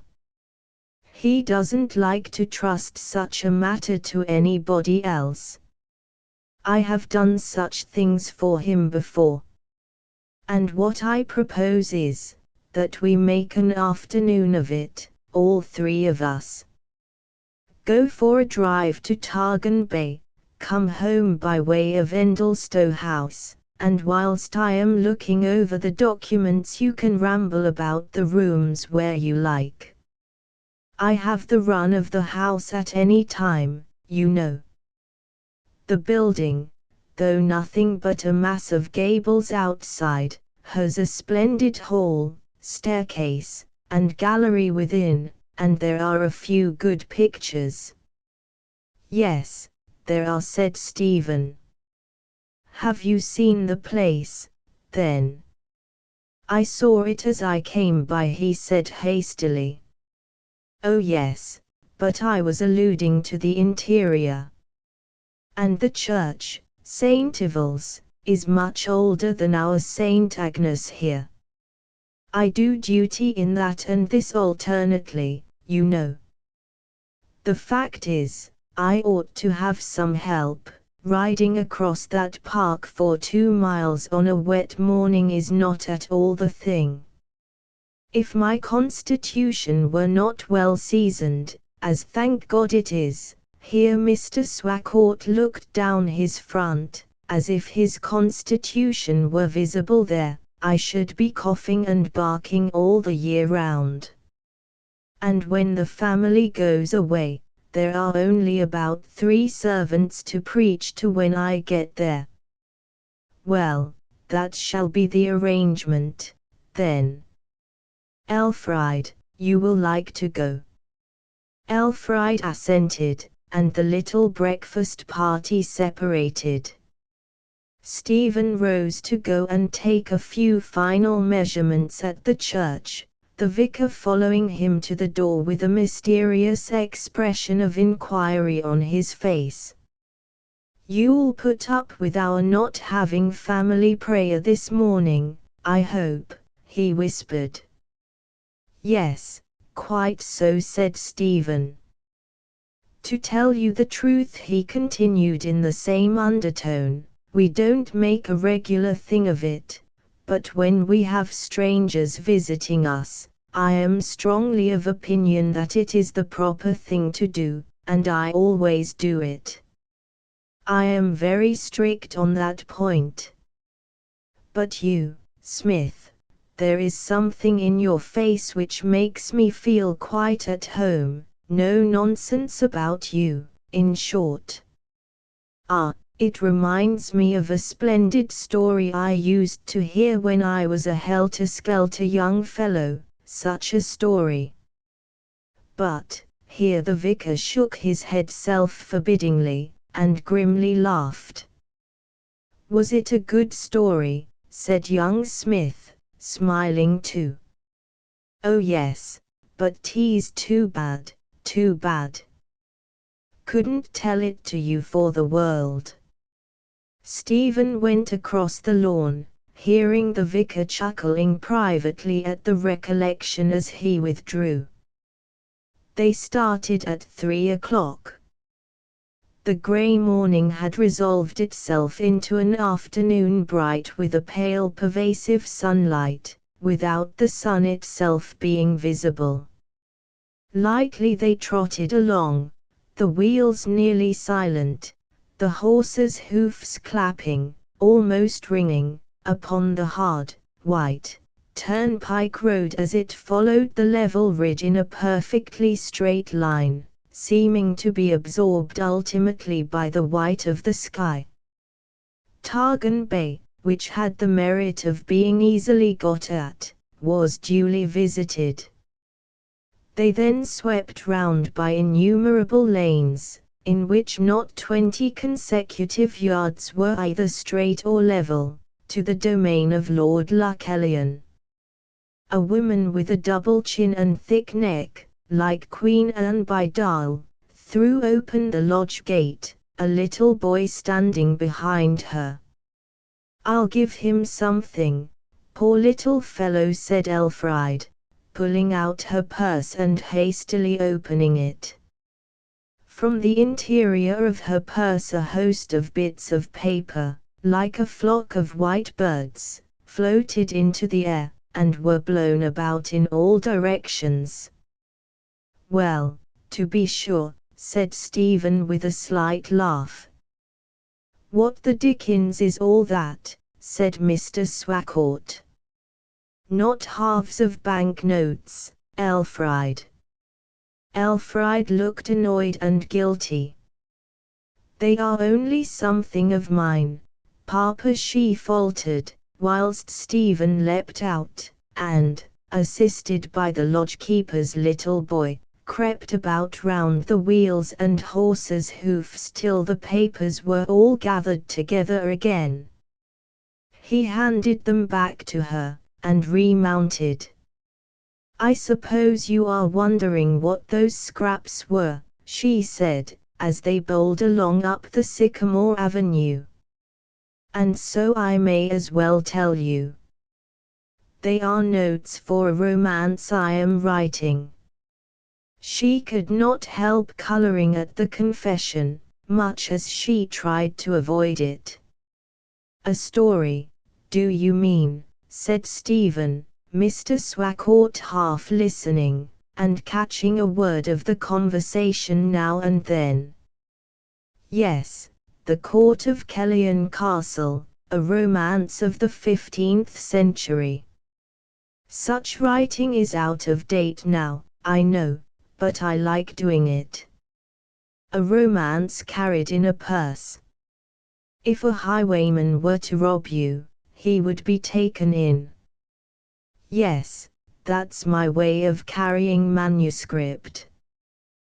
The real reason is that I mostly write bits of it on scraps of paper when I am on horseback, and I put them there for convenience." "What are you going to do with your romance when you have written it?" said Stephen. "I don't know," she replied, and turned her head to look at the prospect. For by this time they had reached the precincts of Endlestowe House. Driving through an ancient gateway of dun-coloured stone, spanned by the high-shouldered Tudor arch, they found themselves in a spacious court, closed by a facade on each of its 3 sides. The substantial portions of the existing building dated from the reign of Henry VIII. But the picturesque and sheltered spot had been the site of an erection of a much earlier date. A license to crenellate mansum infra mainorum suum was granted by Edward II. To Hugo Lucullan Chivalre, but though the faint outline of the ditch and mound was visible at points, no sign of the original building remained. The windows on all sides were long and many-mullioned, the roof lines broken up by dormer lights of the same pattern. The apex stones of these dormers, together with those of the gables, were surmounted by grotesque figures in rampant, passant, and couchant variety. Tall octagonal and twisted chimneys thrust themselves high up into the sky, surpassed in height, however, by some poplars and sycamores at the back, which showed their gently rocking summits over ridge and parapet. In the corners of the court polygonal bays, whose surfaces were entirely occupied by buttresses and windows, broke into the squareness of the enclosure, and a far-projecting oriel, springing from a fantastic series of mouldings, overhung the archway of the chief entrance to the house. As Mr. Swakourt had remarked, he had the freedom of the mansion in the absence of its owner. Upon a statement of his errand they were all admitted to the library, and left entirely to themselves. Mr. Swakourt was soon up to his eyes in the examination of a heap of papers he had taken from the cabinet described by his correspondent. Stephen and Elfried had nothing to do but to wander about till her father was ready. Elfried entered the gallery, and Stephen followed her without seeming to do so. It was a long somber apartment, enriched with fittings a century or so later in style than the walls of the mansion. Pilasters of Renaissance workmanship supported a cornice from which sprang a curved ceiling, panelled in the awkward twists and curls of the period. The old Gothic quarries still remained in the upper portion of the large window at the end, though they had made way for a more modern form of glazing elsewhere. Stephen was at one end of the gallery looking towards Elfride, who stood in the midst, beginning to feel somewhat depressed by the society of Lucullian shades of cadaverous complexion fixed by Holbein, Kneller, and Lilly, and seeming to gaze at and through her in a moralizing mood. The silence, which cast almost a spell upon them, was broken by the sudden opening of a door at the far end. Out bounded a pair of little girls, lightly yet warmly dressed. Their eyes were sparkling, their hair swinging about and around, their red mouths laughing with unalloyed gladness. "Ah, Miss Swacourt, dearest elf, we heard you. Are you going to stay here? You are our little mamma, are you not?" "Our big mamma is gone to London," said one. "Let me kiss you," said the other, in appearance very much like the first, but to a smaller pattern. Their pink cheeks and yellow hair were speedily intermingled with the folds of Elfride's dress. She then stooped and tenderly embraced them both. "Such an odd thing," said Elfride, smiling, and turning to Stephen. "They have taken it into their heads lately to call me Little Mamma because I am very fond of them, and wore a dress the other day something like one of Lady Lucullian's." These two young creatures were the Honourable Mary and the Honourable Kate, scarcely appearing large enough as yet to bear the weight of such ponderous prefixes. They were the only two children of Lord and Lady Lucullian, and, as it proved, had been left at home during their parents' temporary absence, in the custody of nurse and governess. Lord Lucullian was dotingly fond of the children, rather indifferent towards his wife, since she had begun to show an inclination not to please him by giving him a boy. All children instinctively ran after Elfride, looking upon her more as an unusually nice large specimen of their own tribe than as a grown-up elder.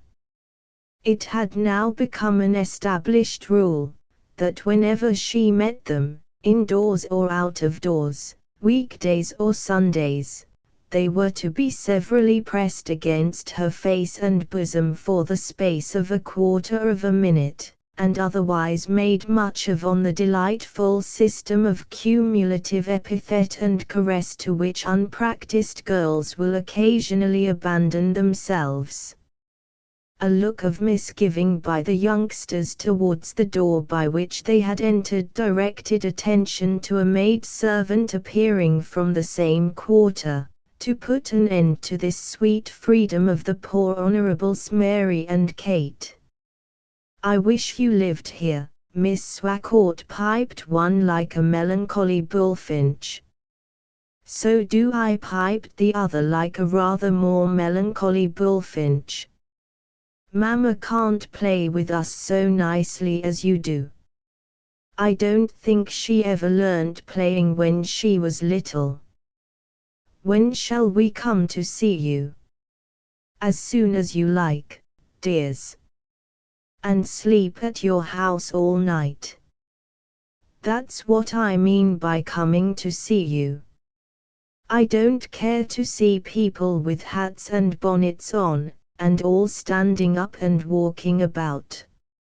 As soon as we can get Mamma's permission you shall come and stay as long as ever you like. Goodbye." The prisoners were then led off, Elfride again turning her attention to her guest, whom she had left standing at the remote end of the gallery. On looking around for him, he was nowhere to be seen. Elfride stepped down to the library, thinking he might have rejoined her father there. But Mr. Swacourt, now cheerfully illuminated by a pair of candles, was still alone, emptying packets of letters and papers, and tying them up again. As Elfride did not stand on a sufficiently intimate footing with the object of her interest to justify her, as a proper young lady, to commence the active search for him that youthful impulsiveness prompted, and as, nevertheless, for a nascent reason connected with those divinely cut lips of his, she did not like him to be absent from her side, she wandered desultorily back to the oak staircase, pouting and casting her eyes about in hope of discerning his boyish figure.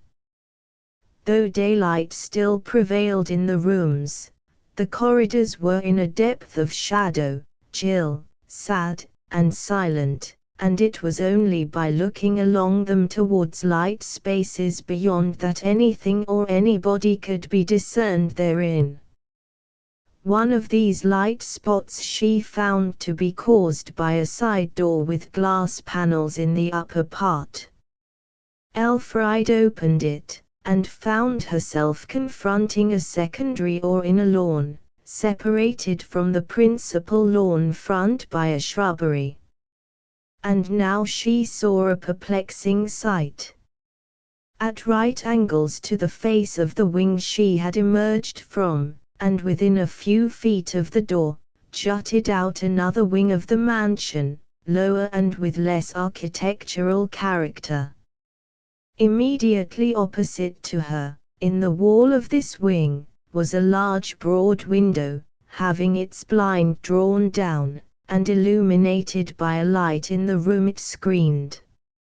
On the blind was a shadow from somebody close inside it, a person in profile. The profile was unmistakably that of Stephen. It was just possible to see that his arms were uplifted, and that his hands held an article of some kind. Then another shadow appeared, also in profile, and came close to him. This was the shadow of a woman. She turned her back towards Stephen. He lifted and held out what now proved to be a shawl or mantle, placed it carefully, so carefully, round the lady, disappeared, reappeared in her front, fastened the mantle. Did he then kiss her? Surely not. Yet the motion might have been a kiss.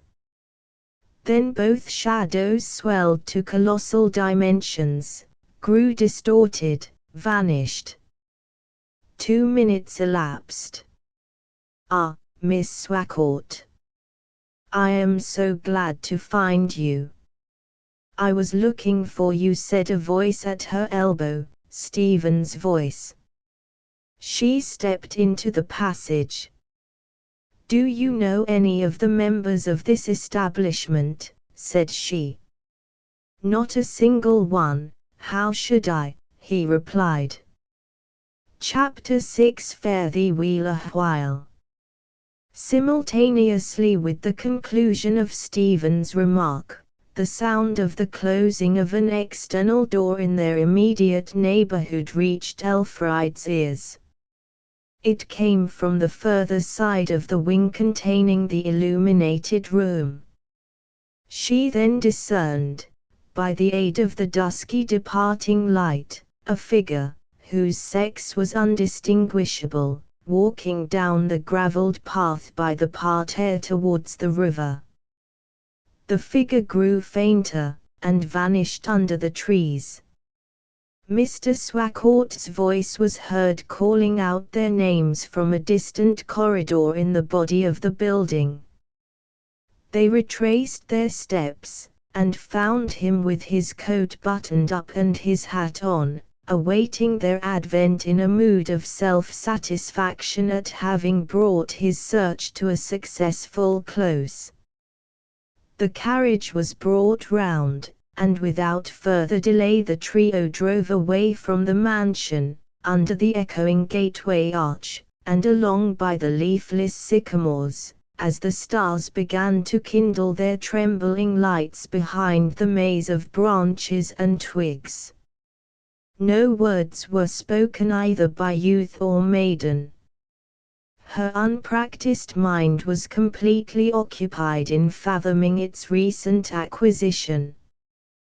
The young man who had inspired her with such novelty of feeling, who had come directly from London on business to her father, having been brought by chance to Endlestowe House, had, by some means or other, acquired the privilege of approaching some lady he had found therein, and of honouring her by petty signs of a marked kind, all in the space of half an hour. What room were they standing in? Thought Elfride. As nearly as she could guess, it was Lord Luckellion's business room, or office. What people were in the house? None but the governess and servants, as far as she knew, and of these he had professed a total ignorance. Had the person she had indistinctly seen leaving the house anything to do with the performance?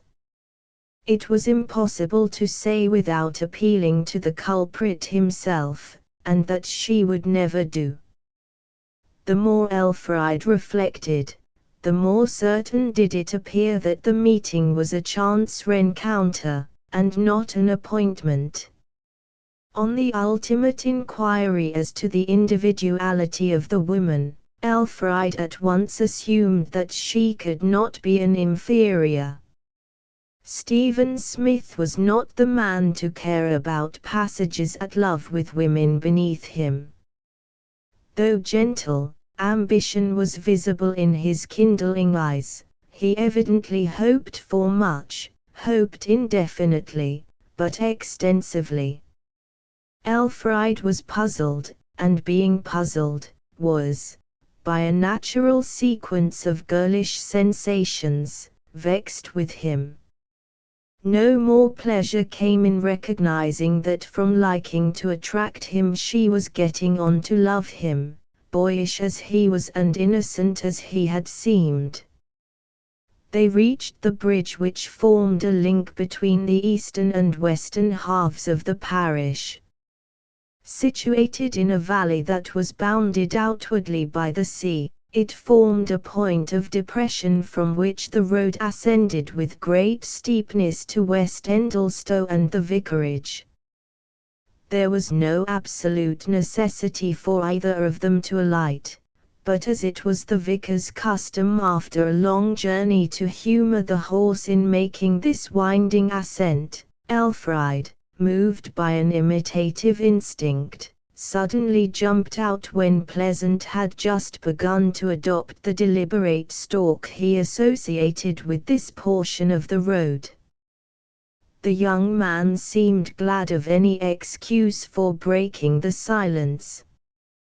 "Why, Miss Swacourt, what a risky thing to do," he exclaimed, immediately following her example by jumping down on the other side. "Oh no, not at all," replied she coldly, the shadow phenomenon at Endlestowe House still paramount within her. Stephen walked along by himself for 2 or 3 minutes, wrapped in the rigid reserve dictated by her tone. Then, apparently thinking that it was only for girls to pout, he came serenely round to her side, and offered his arm with Castilian gallantry, to assist her in ascending the remaining 3/4 of the steep. Here was a temptation. It was the first time in her life that Elfride had been treated as a grown-up woman in this way, offered an arm in a manner implying that she had a right to refuse it. Till tonight she had never received masculine attentions beyond those which might be contained in such homely remarks as "Elfriede, give me your hand, Elfriede, take hold of my arm," from her father. Her callow heart made an epoch of the incident. She considered her array of feelings, for and against. Collectively they were for taking this offered arm. The single one of pique determined her to punish Stephen by refusing. "No, thank you, Mr. Smith, I can get along better by myself." It was Elfriede's first fragile attempt at browbeating a lover. Fearing more the issue of such an undertaking than what a gentle young man might think of her waywardness, she immediately afterwards determined to please herself by reversing her statement. "On second thoughts, I will take it," she said. They slowly went their way up the hill, a few yards behind the carriage. "How silent you are, Miss Swacourt," Stephen observed. "Perhaps I think you silent too," she returned. "I may have reason to be." "Scarcely, it is sadness that makes people silent, and you can have none." "You don't know, I have a trouble, though some might think it less a trouble than a dilemma."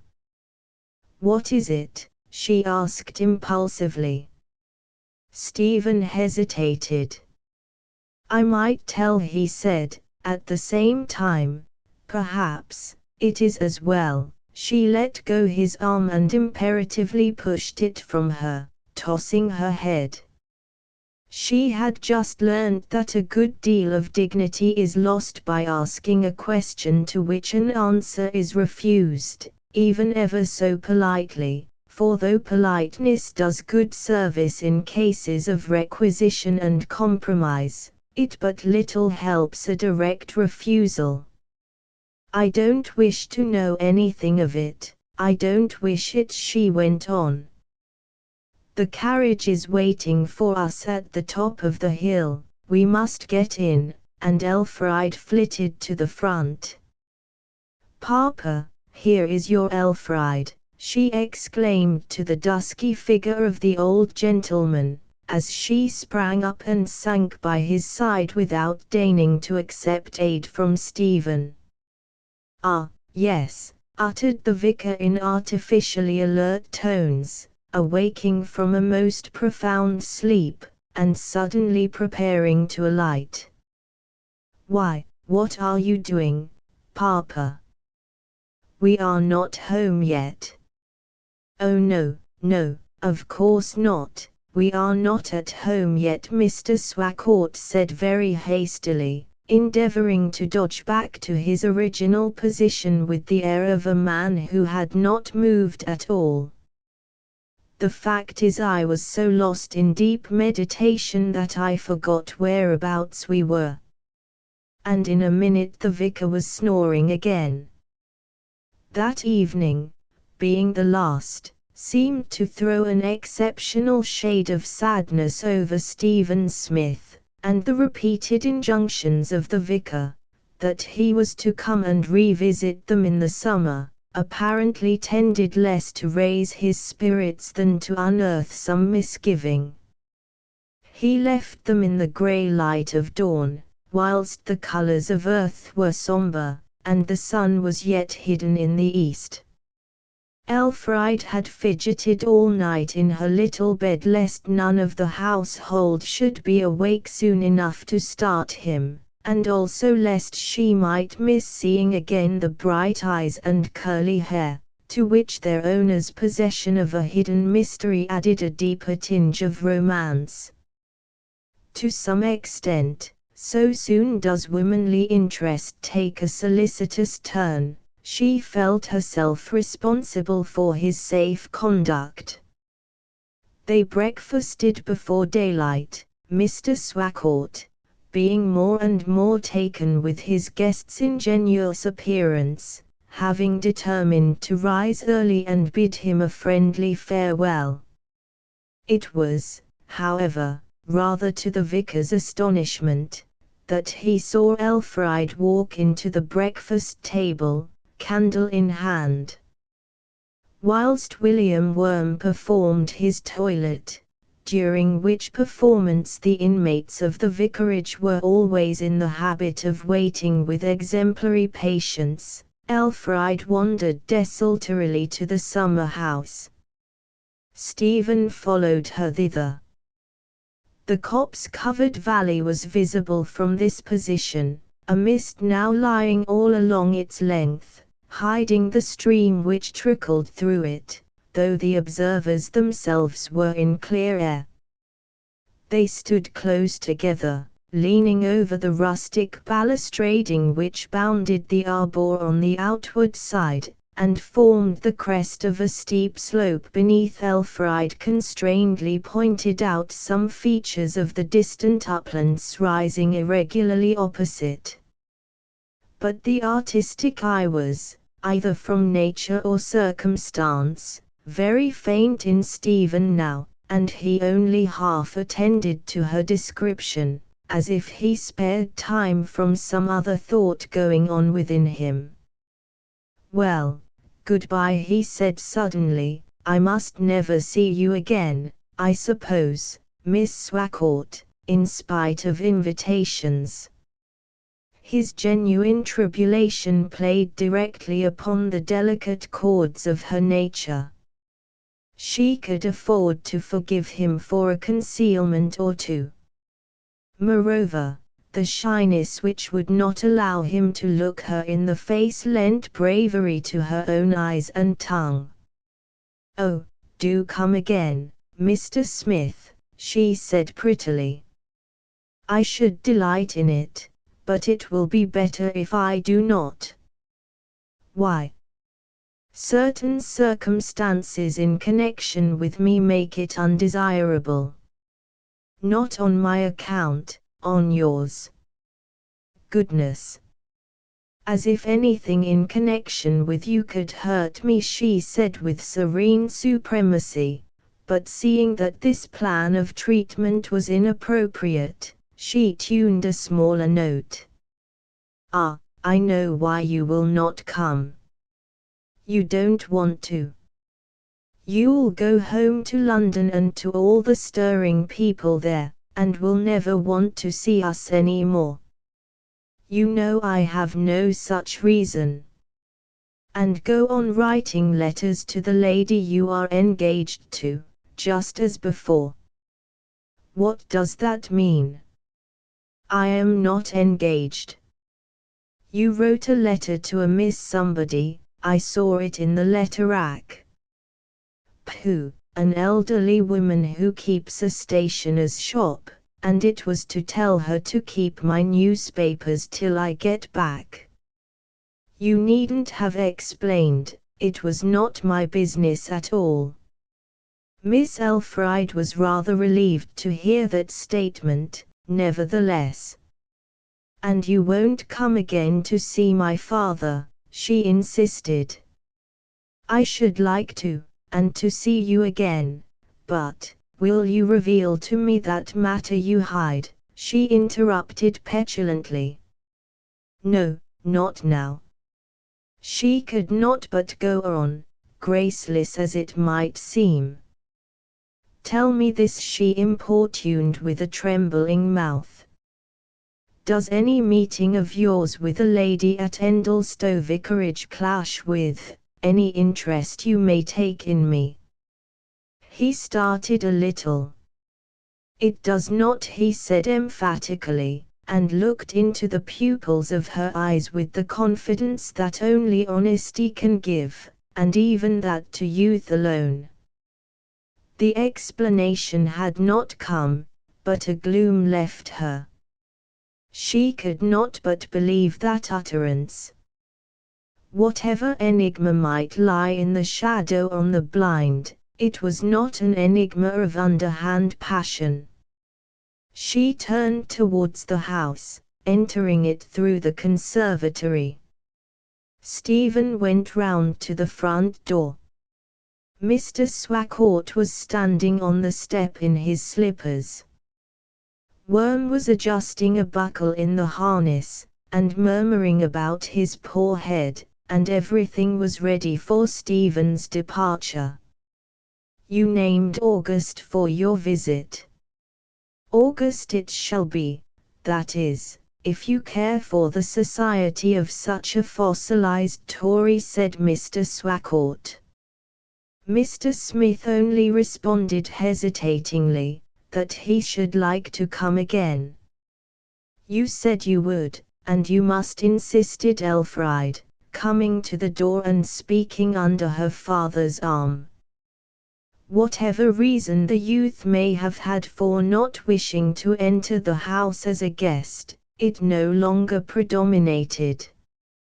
He promised, and bade them adieu, and got into the pony carriage, which crept up the slope, and bore him out of their sight. "I never was so much taken with anybody in my life as I am with that young fellow, never. I cannot understand it, can't understand it anyhow," said Mr. Swacourt quite energetically to himself, and went indoors. Chapter 7 No More of Me You Knew, My Love. Stephen Smith revisited Endlestowe Vicarage, agreeably to his promise. He had a genuine artistic reason for coming, though no such reason seemed to be required. 36 old seat ends, of exquisite 15th-century workmanship, were rapidly decaying in an aisle of the church, and it became politic to make drawings of their worm-eaten contours ere they were battered past recognition in the turmoil of the so-called Restoration. He entered the house at sunset, and the world was pleasant again to the two fair-haired ones.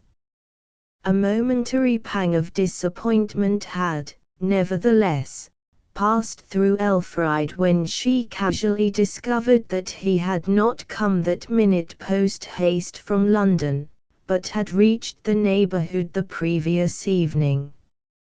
Surprise would have accompanied the feeling, had she not remembered that several tourists were haunting the coast at this season, and that Stephen might have chosen to do likewise.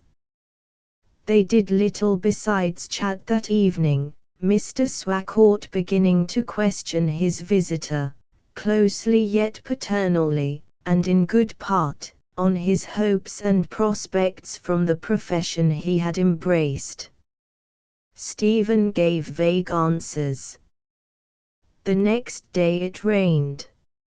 In the evening, when 24 hours of Elfride had completely rekindled her admirer's ardor, a game of chess was proposed between them.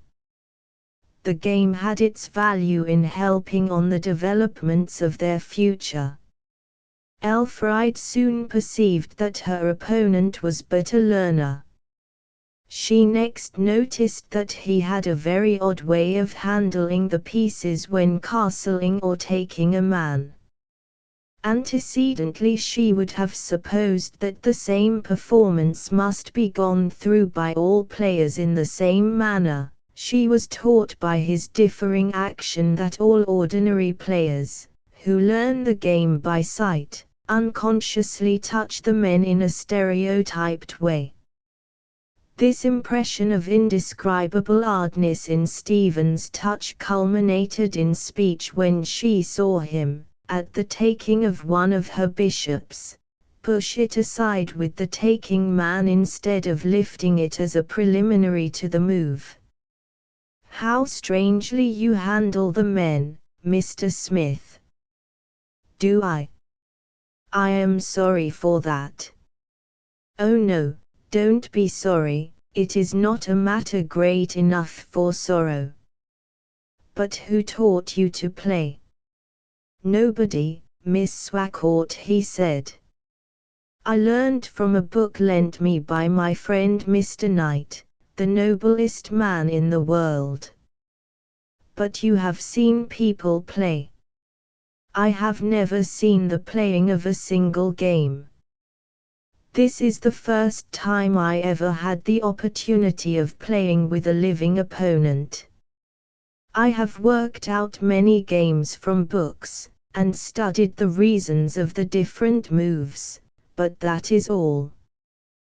This was a full explanation of his mannerism, but the fact that a man with the desire for chess should have grown up without being able to see or engage in a game astonished her not a little. She pondered on the circumstance for some time, looking into vacancy and hindering the play. Mr. Swacourt was sitting with his eyes fixed on the board, but apparently thinking of other things. Half to himself he said, pending the move of Elfriede, qua finis aut quod me mene stipendium. Stephen replied instantly, Fr, jussus cum fide ponas luam. Excellent, prompt, gratifying, said Mr. Swacourt with feeling, bringing down his hand upon the table, and making 3 pawns and a knight dance over their borders by the shaking. I was musing on those words as applicable to a strange course I am steering, but enough of that. I am delighted with you, Mr. Smith, for it is so seldom in this desert that I meet with a man who is gentleman and scholar enough to continue a quotation, however trite it may be. I also apply the words to myself, said Stephen quietly. You. The last man in the world to do that, I should have thought. Come, murmured Elfriede poutingly, and insinuating herself between them, tell me all about it. Come, construe, construe.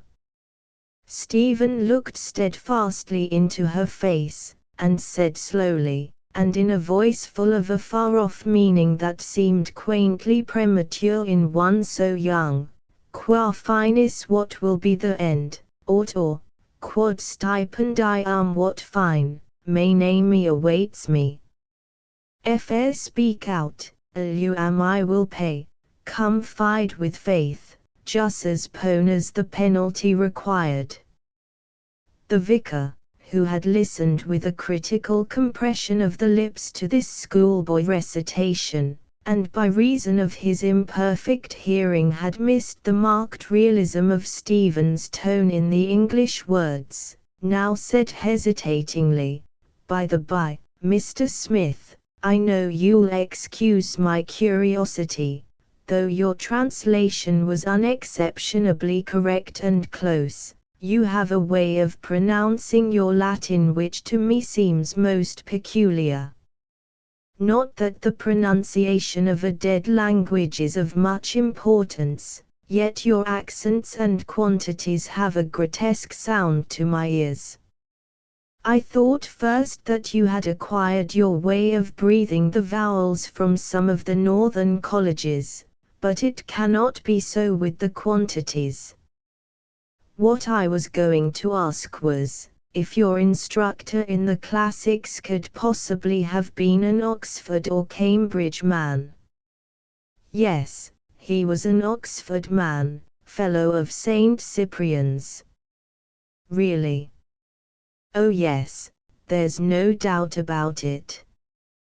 The oddest thing ever I heard of, said Mr. Swacourt, starting with astonishment.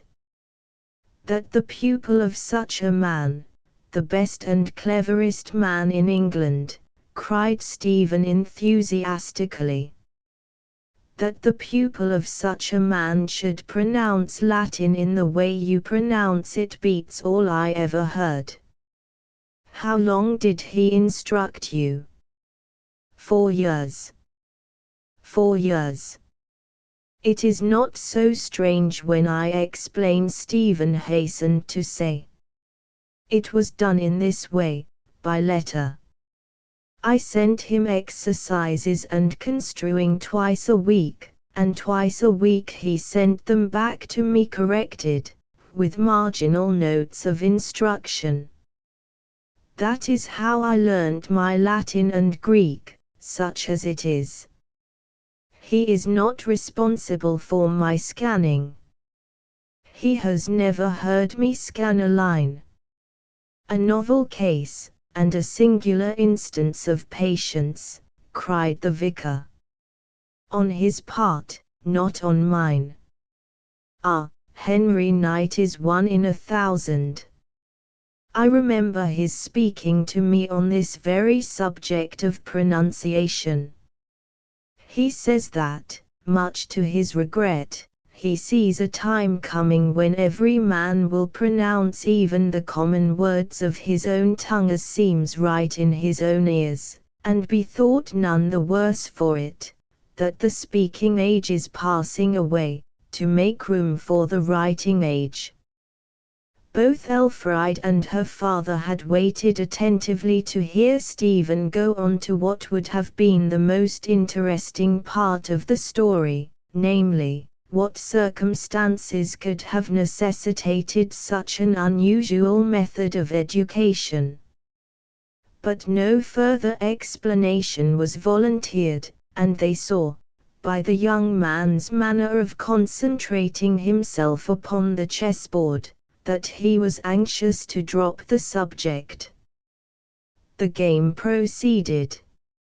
Elfride played by rote, Stephen by thought. It was the cruelest thing to checkmate him after so much labor, she considered. What was she dishonest enough to do in her compassion? To let him checkmate her. A second game followed, and being herself absolutely indifferent as to the result, her playing was above the average among women, and she knew it. She allowed him to give checkmate again. A final game, in which she adopted the Museo Gambit as her opening, was terminated by Elfride's victory at the 12th move. Stephen looked up suspiciously. His heart was throbbing even more excitedly than was hers, which itself had quickened when she seriously set to work on this last occasion. Mr. Swacourt had left the room. "You have been trifling with me till now," he exclaimed, his face flushing. "You did not play your best in the first 2 games. Elfride's guilt showed in her face. Stephen became the picture of vexation and sadness, which, relishable for a moment, caused her the next instant to regret the mistake she had made. "Mr. Smith, forgive me," she said sweetly. "I see now, though I did not at first, that what I have done seems like contempt for your skill. But, indeed, I did not mean it in that sense.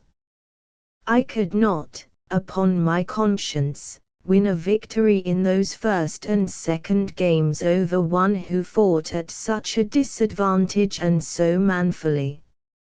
He drew a long breath, and murmured bitterly, "Ah, you are cleverer than I. You can do everything, I can do nothing. Oh, Miss Swacourt," he burst out wildly, his heart swelling in his throat, "I must tell you how I love you. All these months of my absence I have worshipped you." He leapt from his seat like the impulsive lad that he was, slid round to her side, and almost before she suspected it his arm was round her waist, and the 2 sets of curls intermingled. So entirely new was full-blown love to Elfride, that she trembled as much from the novelty of the emotion as from the emotion itself. Then she suddenly withdrew herself and stood upright, vexed that she had submitted unresistingly even to his momentary pressure. She resolved to consider this demonstration as premature. "You must not begin such things as those," she said with coquettish hauteur of a very transparent nature, "and you must not do so again, and Papa is coming."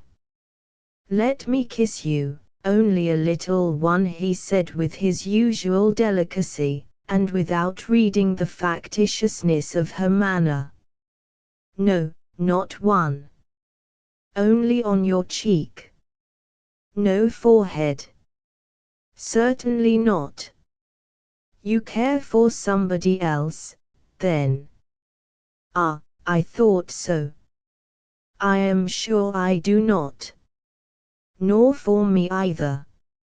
"How can I tell?" she said simply, the simplicity lying merely in the broad outlines of her manner and speech. There were the semitone of voice and half-hidden expression of eyes which tell the initiated how very fragile is the ice of reserve at these times. Footsteps were heard. Mr. Swacourt then entered the room, and their private colloquy ended.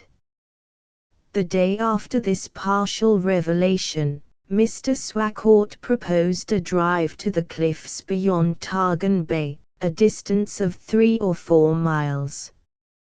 Half an hour before the time of departure a crash was heard in the backyard, and presently Worm came in, saying partly to the world in general, partly to himself, and slightly to his auditors, sure. That frying of fish will be the end of William Worm. They be at it again this morning, same as ever, fizz, fizz, fizz. Your head bad again, Worm, said Mr. Swacourt. What was that noise we heard in the yard? Sir, a weak wambling man am I, and the frying have been going on in my poor head all through the long night and this morning as usual, and I was so dazed wi' it that down fell a piece of legwood across the shaft of the pony-shay, and splintered it off. Says I feel it as if 'twas my own shay, and though I've done it, and parish pay is my lot if I go from here, perhaps I am as independent as one here and there. Dear me, the shaft of the carriage broken, cried Elfride. She was disappointed, Stephen doubly so. The vicar showed more warmth of temper than the accident seemed to demand, much to Stephen's uneasiness and rather to his surprise. He had not supposed so much latent sternness could coexist with Mr. Swacourt's frankness and good nature. You shall not be disappointed, said the vicar at length. It is almost too long a distance for you to walk. Elfride can trot down on her pony, and you shall have my old nag, Smith. Elfride exclaimed triumphantly, you have never seen me on horseback, oh, you must. She looked at Stephen and read his thoughts immediately. Ah, you don't ride, Mr. Smith. I am sorry to say I don't. Fancy a man not able to ride, said she rather pertly. The vicar came to his rescue. That's common enough, he has had other lessons to learn. Now, I recommend this plan, let Elfride ride on horseback, and you, Mr. Smith, walk beside her. The arrangement was welcomed with secret delight by Stephen. It seemed to combine in itself all the advantages of a long slow ramble with Elfride, without the contingent possibility of the enjoyment being spoilt by her becoming weary. The pony was saddled and brought round. Now, Mr. Smith, said the lady imperatively, coming downstairs, and appearing in her riding habit, as she always did in a change of dress, like a new edition of a delightful volume. "You have a task to perform today. These earrings are my very favorite darling ones, but the worst of it is that they have such short hooks that they are liable to be dropped if I toss my head about much, and when I am riding I can't give my mind to them.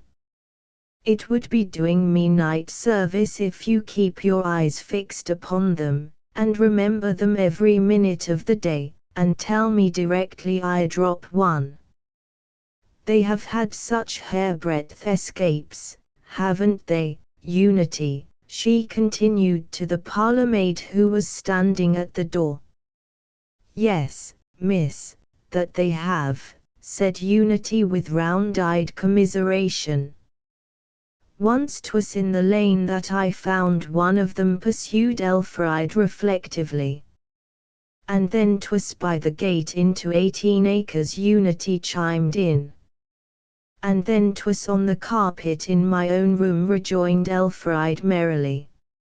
"And then 'twas dangling on the embroidery of your petticoat, miss, and then 'twas down your back, miss, wasn't it? And oh, what a way you was in, miss, wasn't you? My! Until you found it." Stephen took Elfride's slight foot upon his hand. "1, 2, 3, and up," she said. "Unfortunately not so." He staggered and lifted, and the horse edged round, and Elfride was ultimately deposited upon the ground rather more forcibly than was pleasant. Smith looked all contrition. "Never mind," said the vicar encouragingly, "try again. 'Tis a little accomplishment that requires some practice, although it looks so easy. Stand closer to the horse's head, Mr. Smith." "Indeed, I shan't let him try again," said she with a microscopic look of indignation. "Worm, come here, and help me to mount." Worm stepped forward, and she was in the saddle in a trice. Then they moved on, going for some distance in silence, the hot air of the valley being occasionally brushed from their faces by a cool breeze, which wound its way along ravines leading up from the sea. "I suppose," said Stephen, "that a man who can neither sit in a saddle himself nor help another person into one seems a useless encumbrance, but, Miss Swacourt, I'll learn to do it all for your sake, I will, indeed." "What is so unusual in you?" she said, in a didactic tone justifiable in a horsewoman's address to a benighted walker, "is that your knowledge of certain things should be combined with your ignorance of certain other things." Stephen lifted his eyes earnestly to hers. "You know," he said, "it is simply because there are so many other things to be learnt in this wide world that I didn't trouble about that particular bit of knowledge. I thought it would be useless to me, but I don't think so now. I will learn riding, and all connected with it, because then you would like me better." "Do you like me much less for this?" She looked sideways at him with critical meditation tenderly rendered. "Do I seem like la belle dame sans merci?" she began suddenly, without replying to his question. "Fancy yourself saying, Mr. Smith, I sat her on my pacing steed, and nothing else saw all day long, for sidelong would she bend, and sing a fairy's song. She found me roots of relish sweet, and honey wild, and manna dew, and that's all she did." "No, no," said the young man stilly, and with a rising colour. And sure in language strange she said, I love thee true. Not at all, she rejoined quickly. See how I can gallop. Now, Pansy, off. And Elfried started, and Stephen beheld her light figure contracting to the dimensions of a bird as she sank into the distance, her hair flowing. He walked on in the same direction, and for a considerable time could see no signs of her returning. Dull as a flower without the sun, he sat down upon a stone, and not for 15 minutes was any sound of horse or rider to be heard. Then Elfried and Pansy appeared on the hill in a round trot. Such a delightful scamper as we have had, she said, her face flushed and her eyes sparkling. She turned the horse's head, Stephen arose, and they went on again.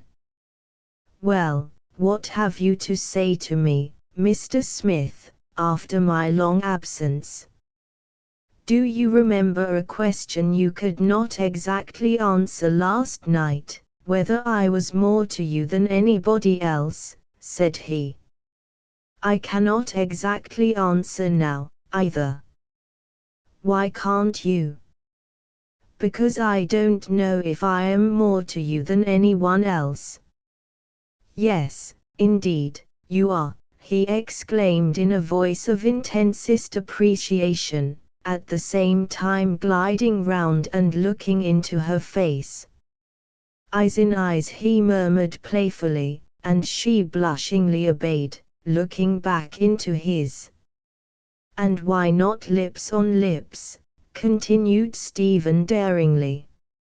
No, certainly not. Anybody might look, and it would be the death of me. You may kiss my hand if you like. He expressed by a look that to kiss a hand through a glove, and that a riding glove, was not a great treat under the circumstances. There, then, I'll take my glove off. Isn't it a pretty white hand? Ah, you don't want to kiss it, and you shall not now. If I do not, may I never kiss again, you severe Elfried. You know I think more of you than I can tell, that you are my queen. I would die for you, Elfried. A rapid red again filled her cheeks, and she looked at him meditatively. What a proud moment it was for Elfried then.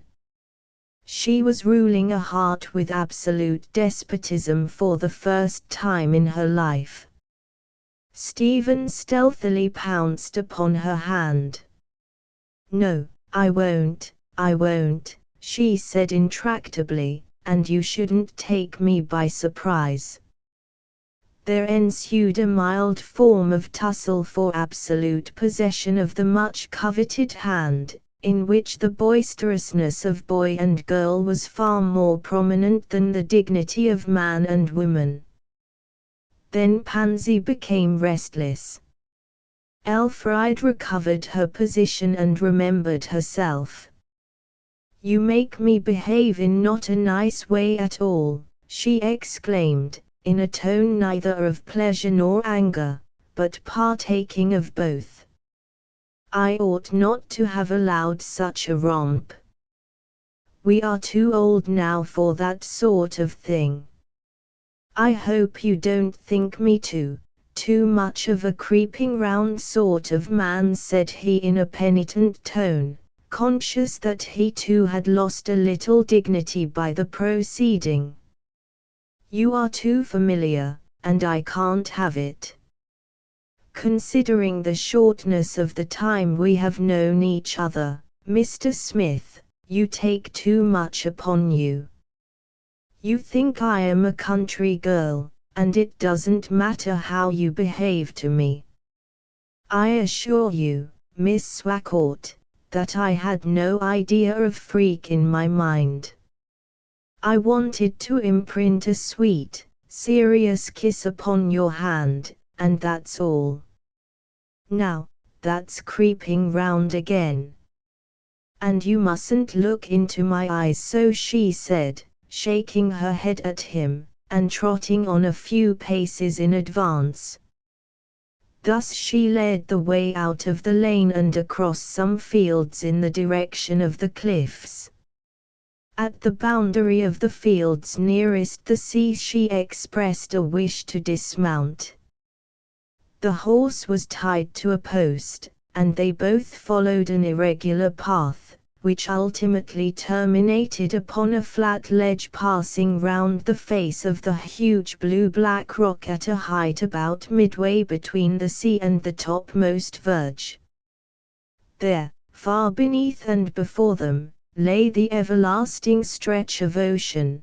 There, upon detached rocks, were the white screaming gulls, seeming ever intending to settle, and yet always passing on. Right and left ranked the toothed and zigzag line of storm-torn heights, forming the series which culminated in the one beneath their feet. Behind the youth and maiden was a tempting alcove and seat, formed naturally in the beetling mass, and wide enough to admit 2 or 3 persons.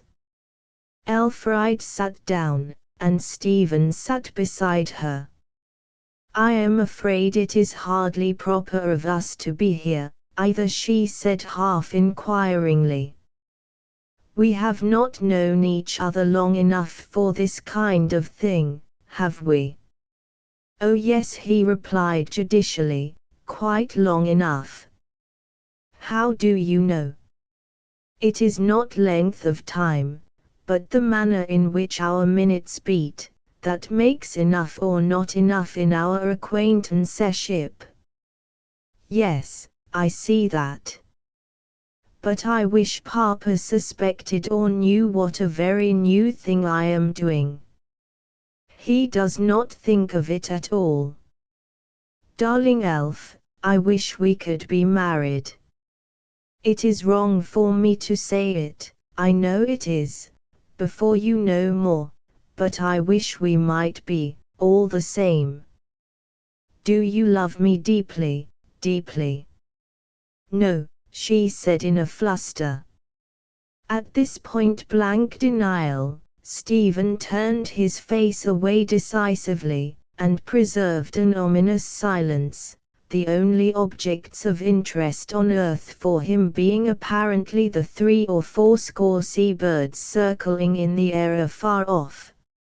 I didn't mean to stop you quite, she faltered with some alarm, and seeing that he still remained silent, she added more anxiously, if you say that again, perhaps, I will not be quite so obstinate, if you don't like me to be.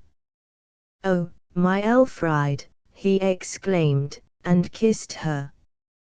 It was Elfride's first kiss. And so awkward and unused was she, full of striving, no relenting. There was none of those apparent struggles to get out of the trap which only results in getting further in, no final attitude of receptivity, no easy close of shoulder to shoulder, hand upon hand, face upon face, and, in spite of coyness, the lips in the right place at the supreme moment.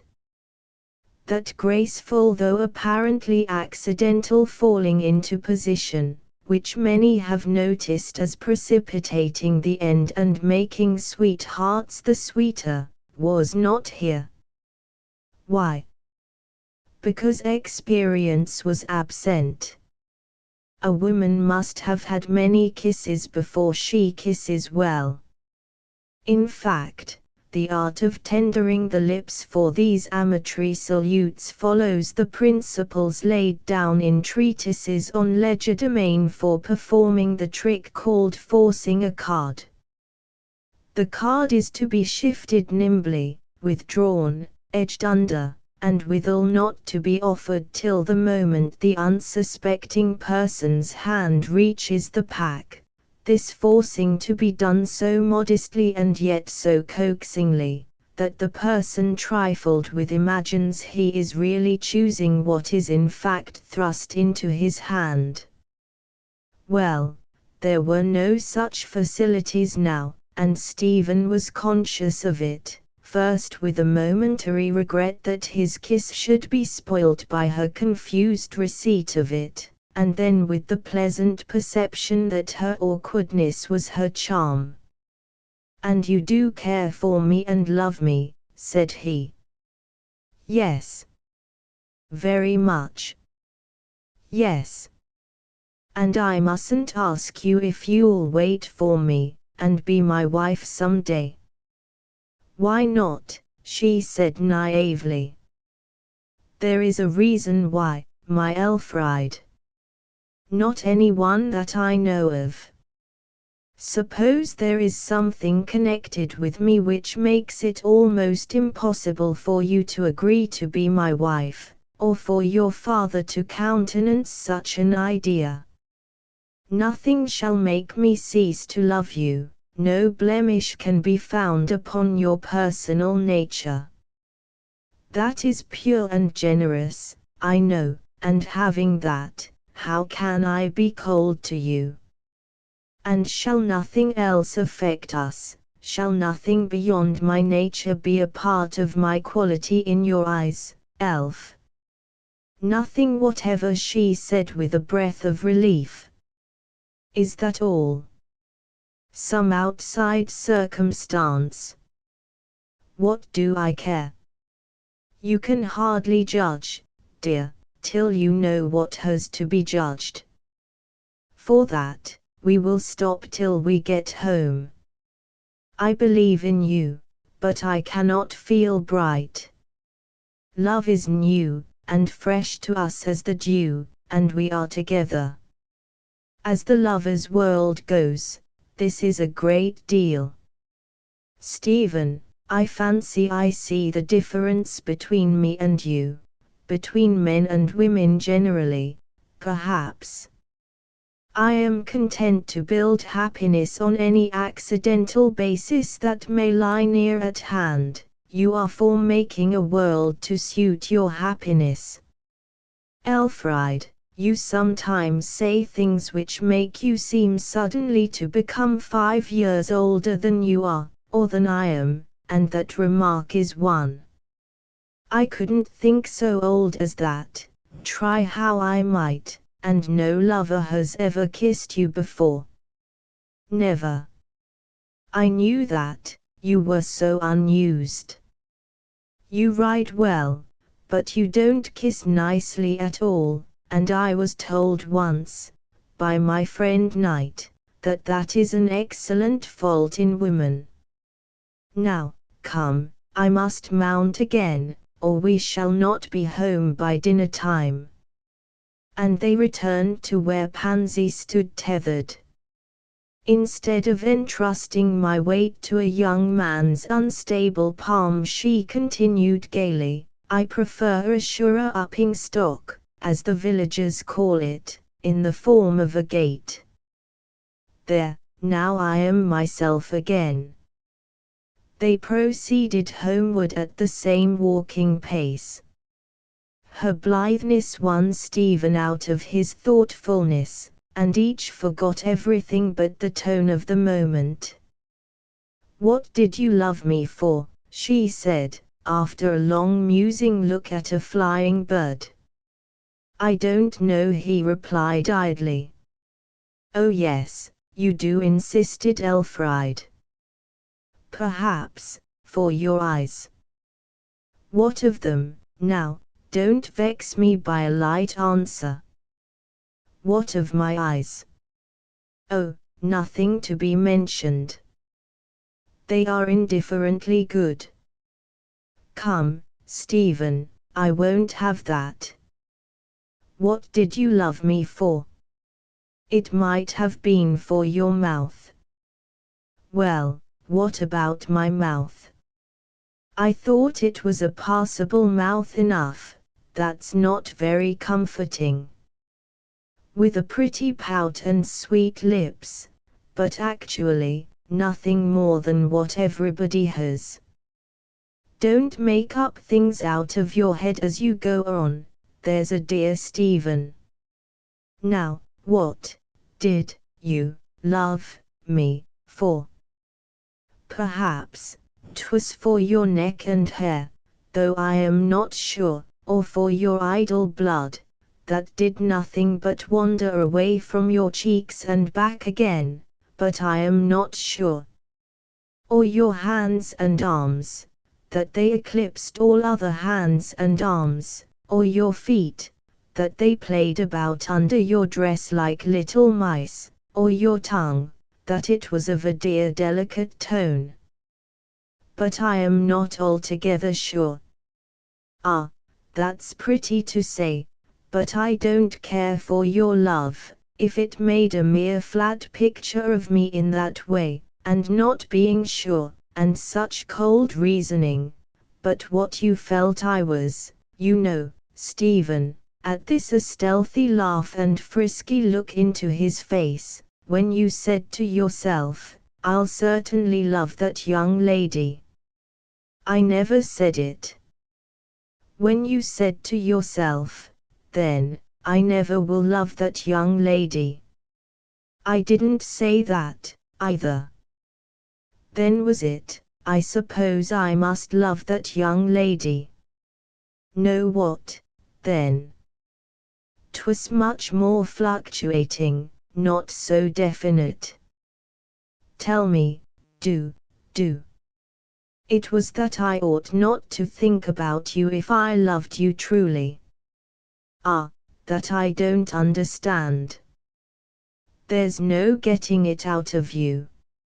And I'll not ask you ever any more, never more, to say out of the deep reality of your heart what you loved me for.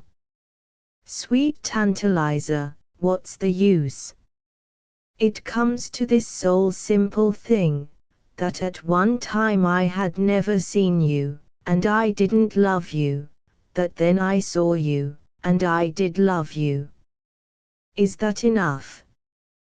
Yes, I will make it do. I know, I think, what I love you for. You are nice looking, of course, but I didn't mean for that. It is because you are so docile and gentle.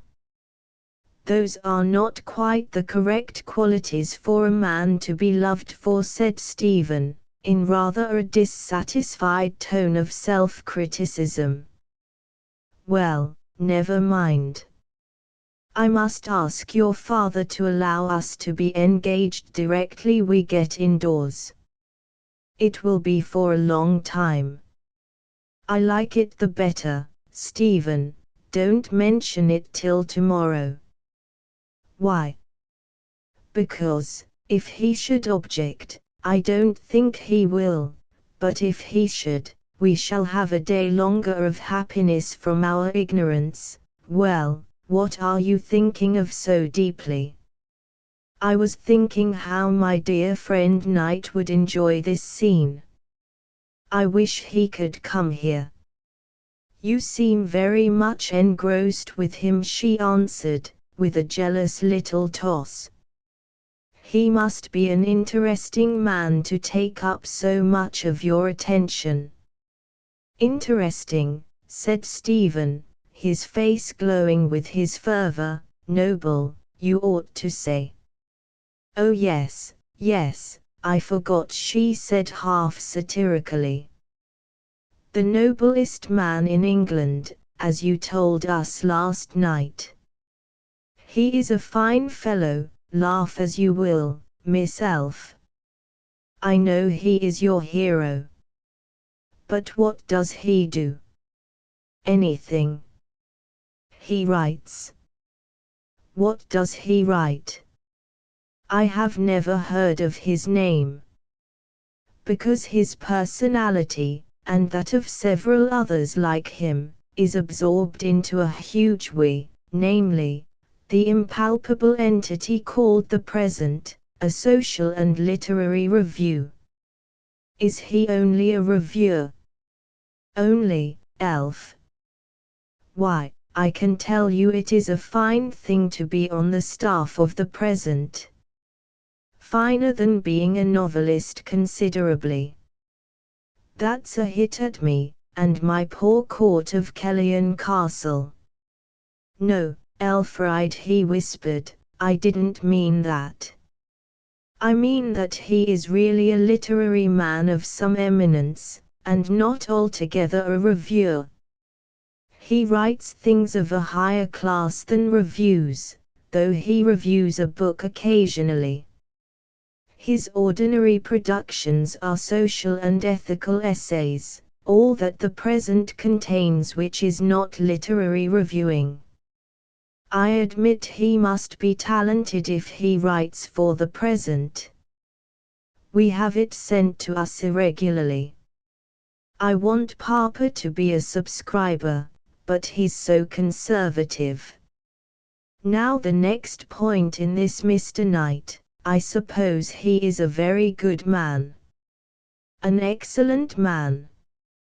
I shall try to be his intimate friend some day.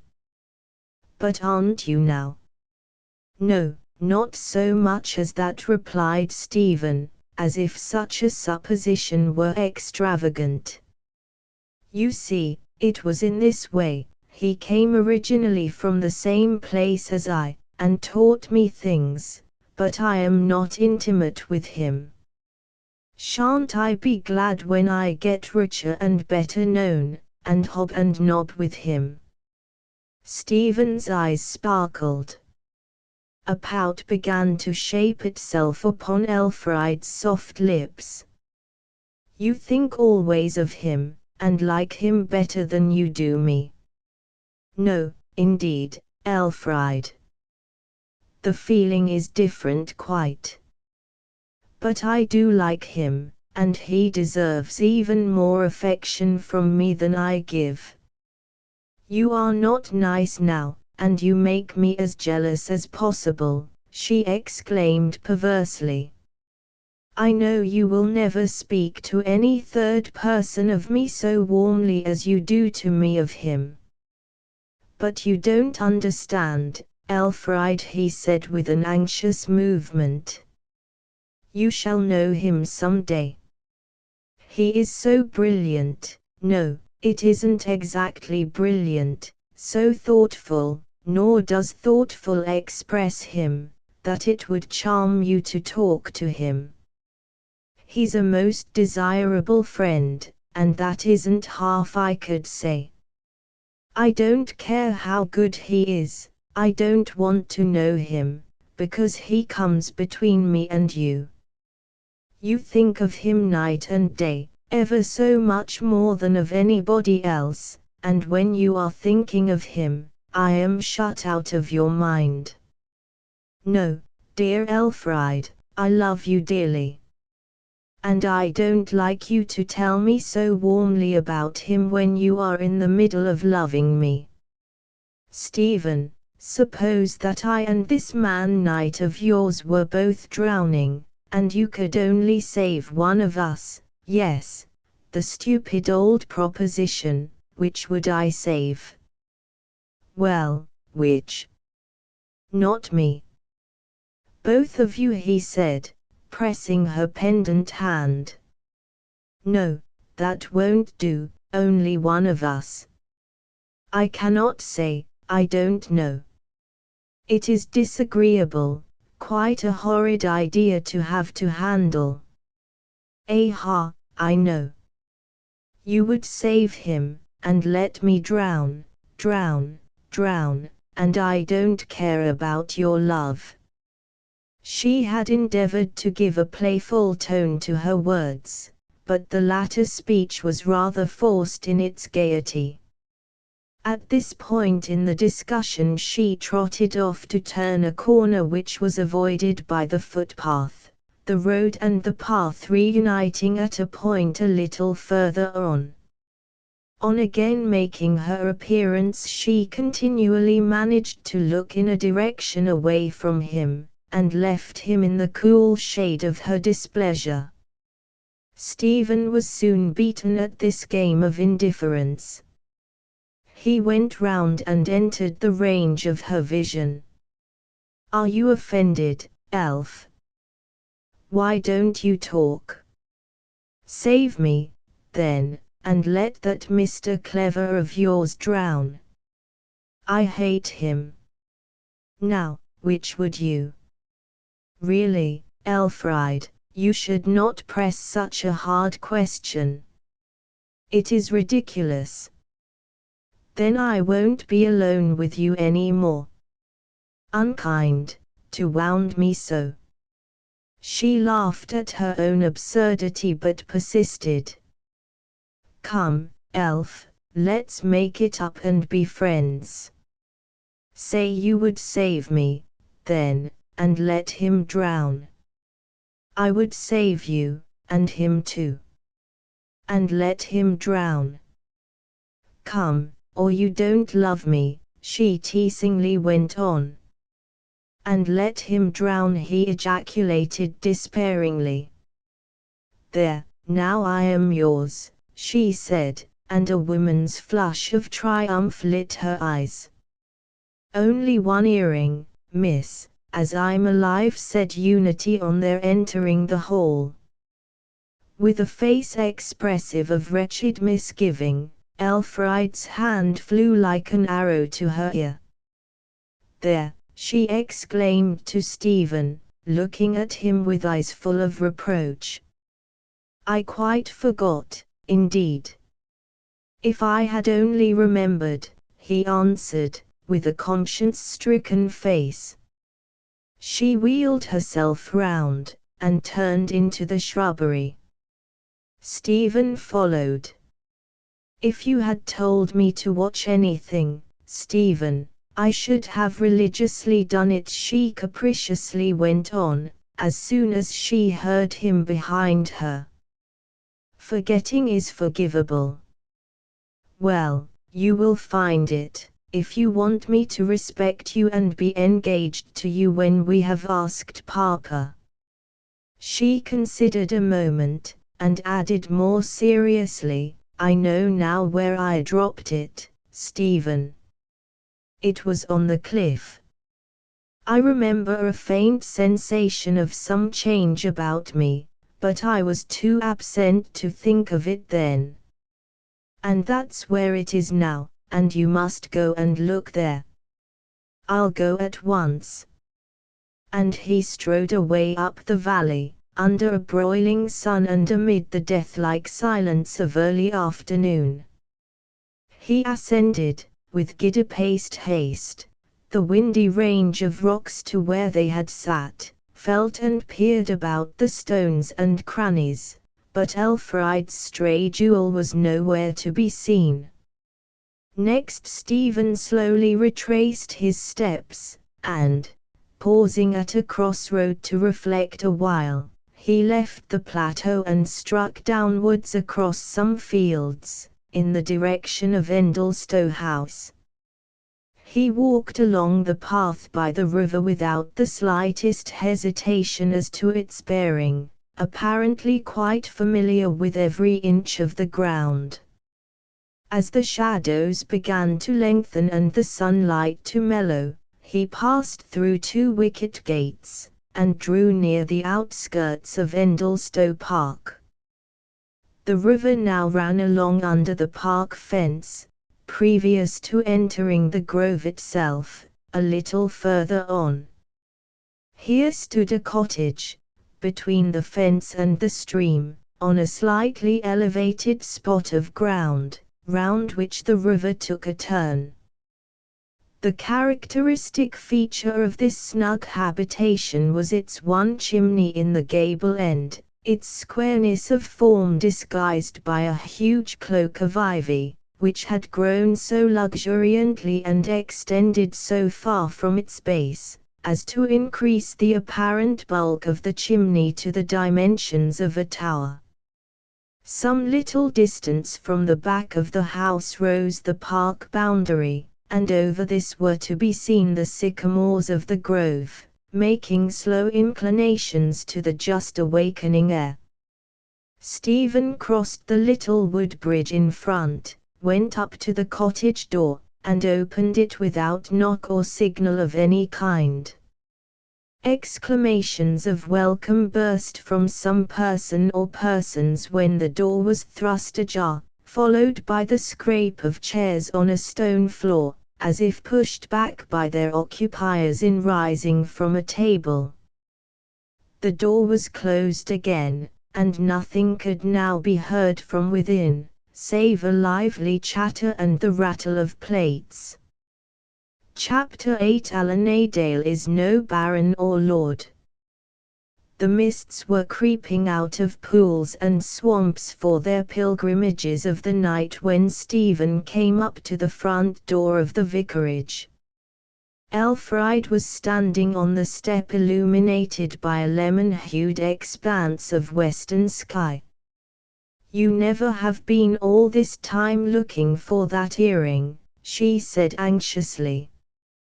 "Oh no, and I have not found it." "Never mind. Though I am much vexed, they are my prettiest. But, Stephen, whatever have you been doing? Where have you been?" "I have been so uneasy. I feared for you, knowing not an inch of the country. I thought, suppose he has fallen over the cliff. But now I am inclined to scold you for frightening me so." "I must speak to your father now," he said rather abruptly. "I have so much to say to him, and to you, Elfride." "Will what you have to say endanger this nice time of ours, and is it that same shadowy secret you allude to so frequently, and will it make me unhappy?" "Possibly." She breathed heavily, and looked around as if for a prompter. "Put it off till tomorrow," she said. He involuntarily sighed too.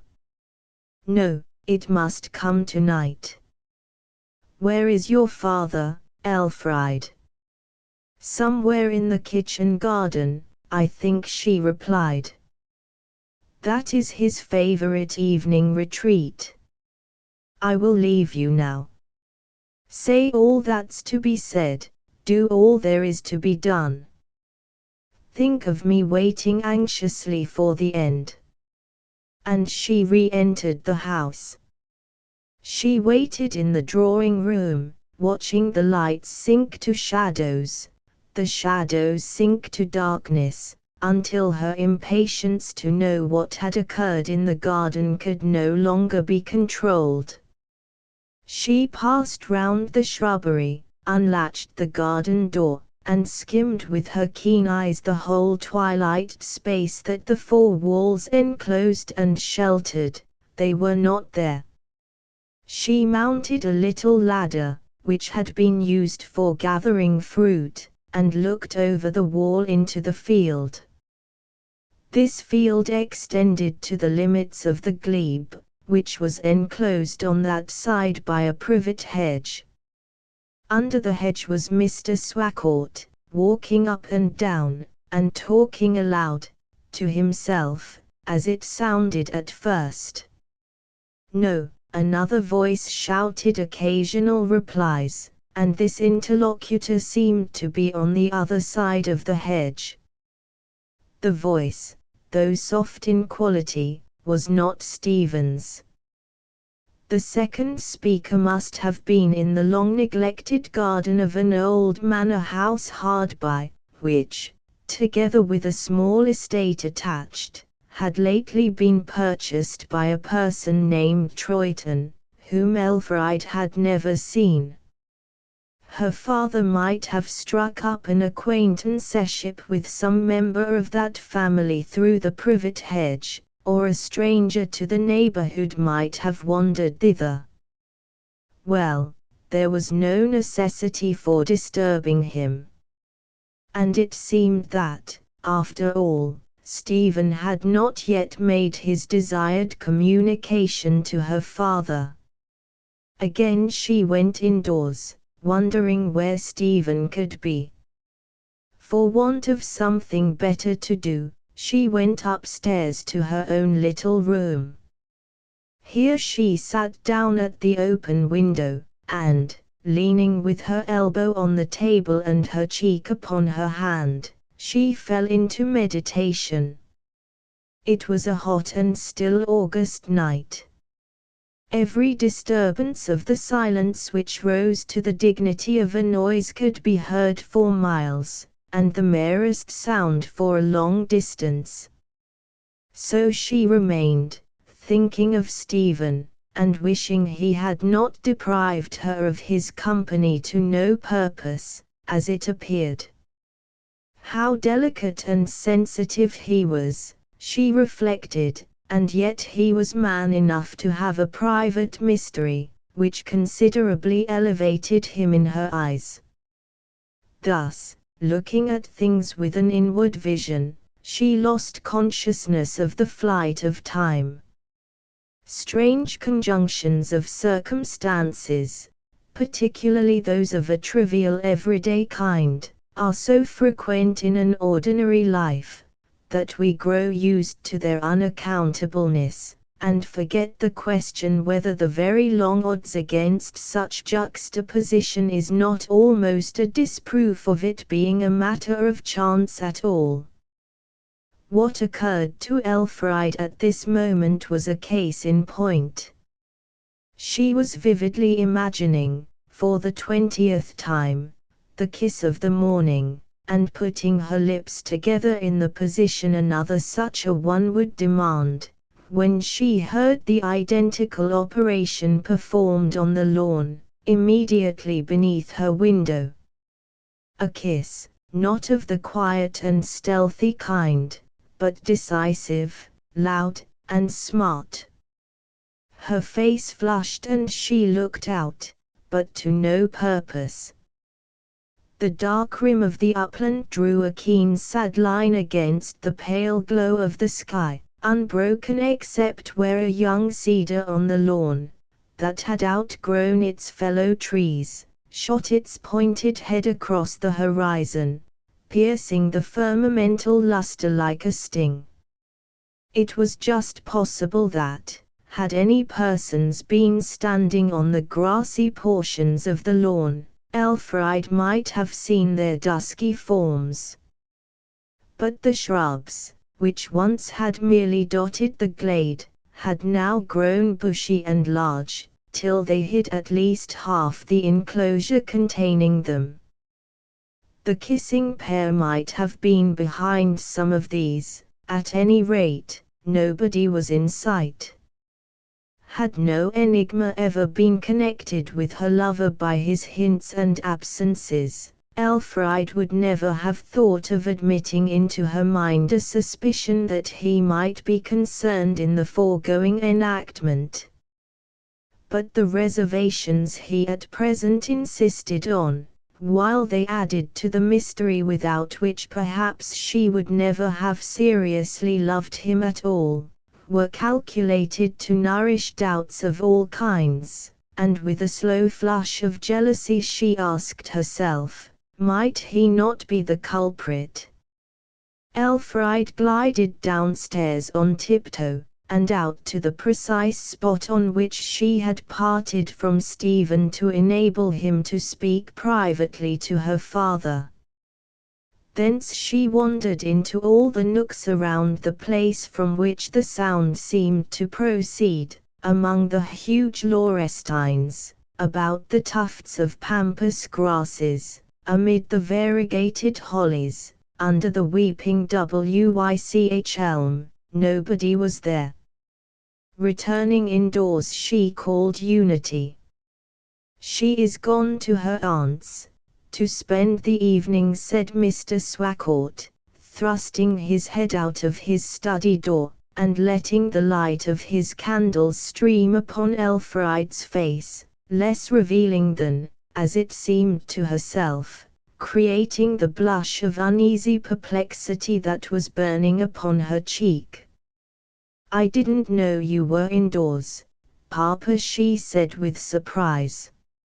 "Surely no light was shining from the window when I was on the lawn," and she looked and saw that the shutters were still open. "Oh yes, I am in," he said indifferently. "What did you want Unity for?" "I think she laid supper before she went out." "Did she? I have not been to see. I didn't want her for that." Elfried scarcely knew, now that a definite reason was required, what that reason was. Her mind for a moment strayed to another subject, unimportant as it seemed.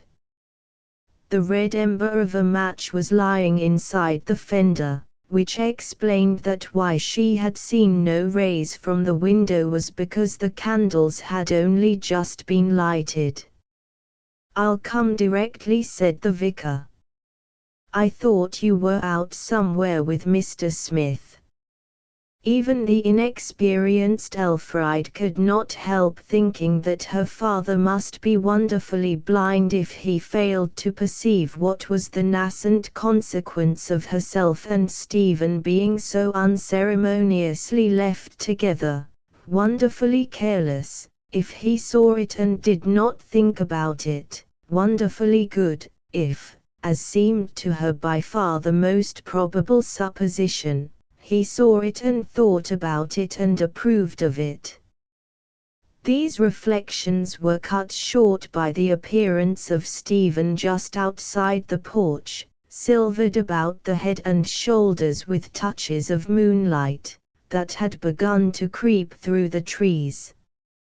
"Has your trouble anything to do with a kiss on the lawn?" she asked abruptly, almost passionately. "Kiss on the lawn?" "Yes," she said, imperiously now. "I didn't comprehend your meaning, nor do I now exactly. I certainly have kissed nobody on the lawn, if that is really what you want to know, Elfried. You know nothing about such a performance." "Nothing whatever." "What makes you ask?" "Don't press me to tell, it is nothing of importance." "And, Stephen, you have not yet spoken to Papa about our engagement?" "No," he said regretfully, "I could not find him directly, and then I went on thinking so much of what you said about objections, refusals, bitter words possibly ending our happiness, that I resolved to put it off till tomorrow. That gives us one more day of delight of a tremulous kind." "Yes, but it would be improper to be silent too long, I think," she said in a delicate voice, which implied that her face had grown warm. "I want him to know we love, Stephen." "Why did you adopt as your own my thought of delay?" "I will explain, but I want to tell you of my secret first, to tell you now. It is 2 or 3 hours yet to bedtime. Let us walk up the hill to the church." Elfried passively assented, and they went from the lawn by a side wicket, and ascended into the open expanse of moonlight which streamed around the lonely edifice on the summit of the hill. The door was locked. They turned from the porch, and walked hand in hand to find a resting place in the churchyard. Stephen chose a flat tomb, showing itself to be newer and whiter than those around it, and sitting down himself, gently drew her hand towards him. "No, not there," she said. "Why not here?" "A mere fancy, but never mind." And she sat down. "Elf, will you love me, in spite of everything that may be said against me?" Oh Stephen, what makes you repeat that so continually and so sadly? You know I will. Yes, indeed, she said, drawing closer. Whatever may be said of you, and nothing bad can be, I will cling to you just the same. Your ways shall be my ways until I die. Did you ever think what my parents might be, or what society I originally moved in? No, not particularly. I have observed one or two little points in your manners which are rather quaint, no more. I suppose you have moved in the ordinary society of professional people. Supposing I have not, that none of my family have a profession except me. I don't mind. What you are only concerns me. Where do you think I went to school? I mean, to what kind of school? Dr. Somebody's academy, she said simply. No. To a dame school originally, then to a national school. Only to those. Well, I love you just as much, Stephen, dear Stephen, she murmured tenderly, I do indeed. And why should you tell me these things so impressively? What do they matter to me? He held her closer and proceeded, what do you think my father does for his living, that is to say? He practices some profession or calling, I suppose. No, he is a Mason. A Freemason. No, a cottager and journeyman Mason. Elfride said nothing at first. After a while she whispered, that is a strange idea to me. But never mind, what does it matter? But aren't you angry with me for not telling you before? No, not at all. Is your mother alive? Yes.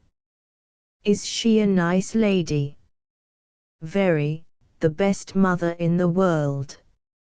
Her people had been well-to-do yeomen for centuries, but she was only a dairymaid. Oh Stephen, came from her in whispered exclamation. She continued to attend to a dairy long after my father married her, pursued Stephen, without further hesitation.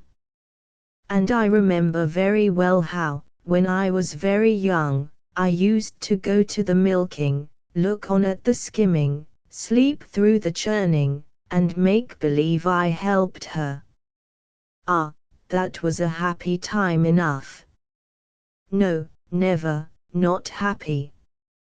Yes, it was. I don't see how happiness could be where the drudgery of dairy work had to be done for a living, the hands red and chapped, and the shoes clogged. Stephen, I do own that it seems odd to regard you in the light of having been so rough in your youth, and done menial things of that kind.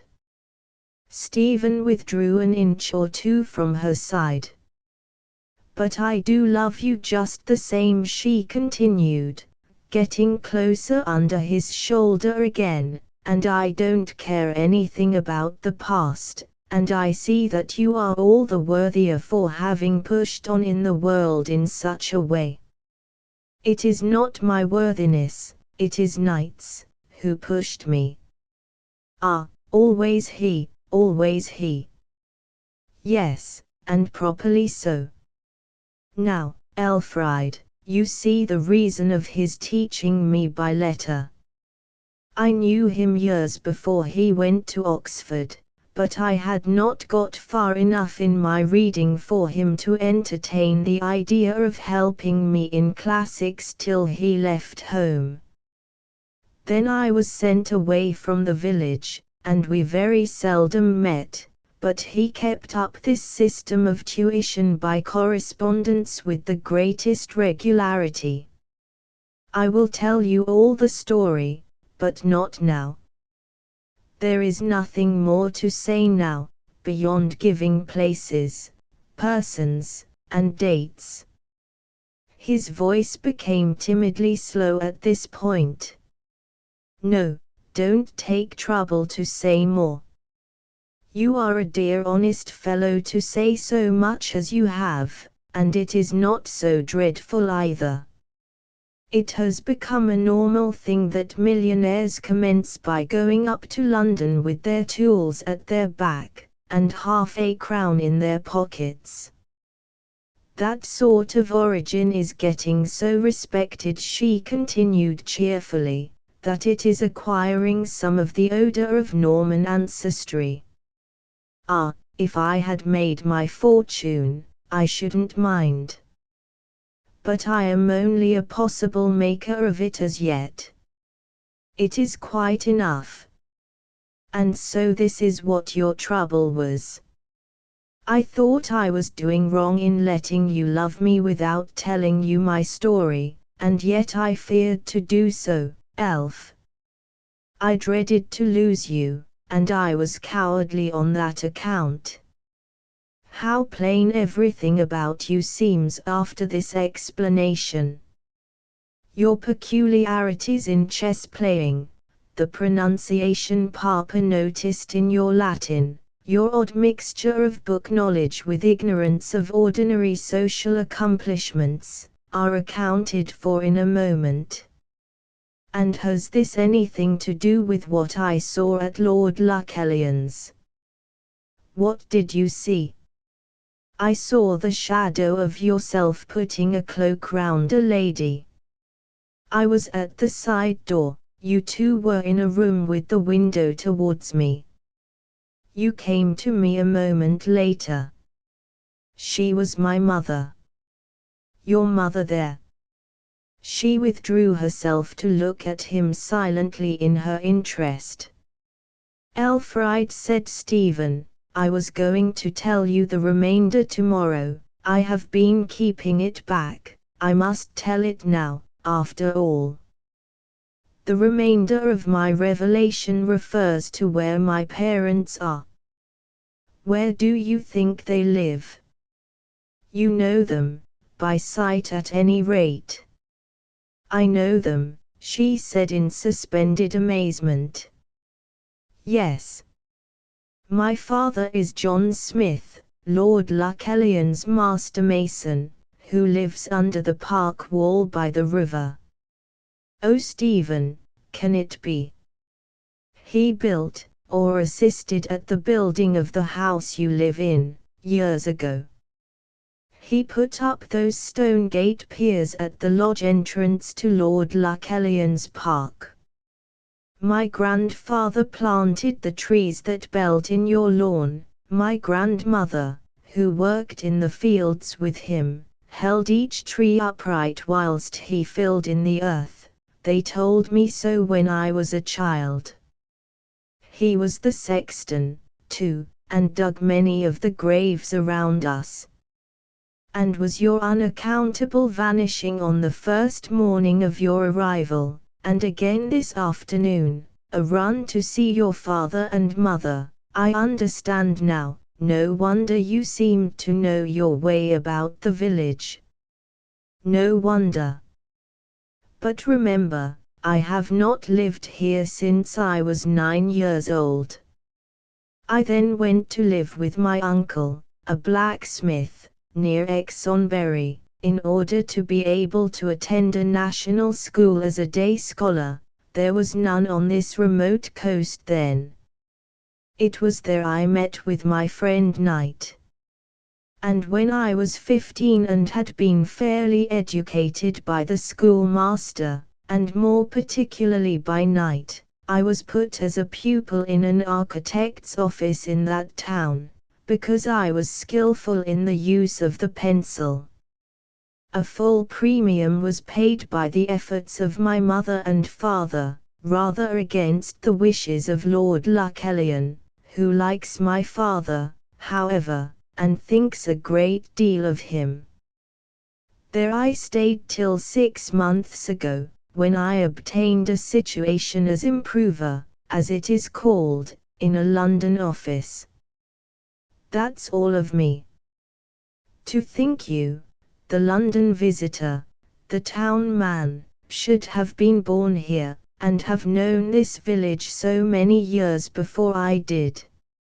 How strange, how very strange it seems to me, she murmured.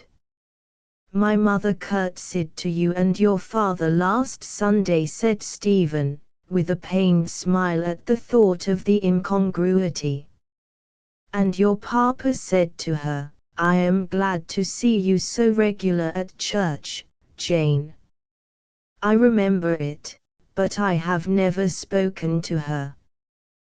We have only been here 18 months, and the parish is so large.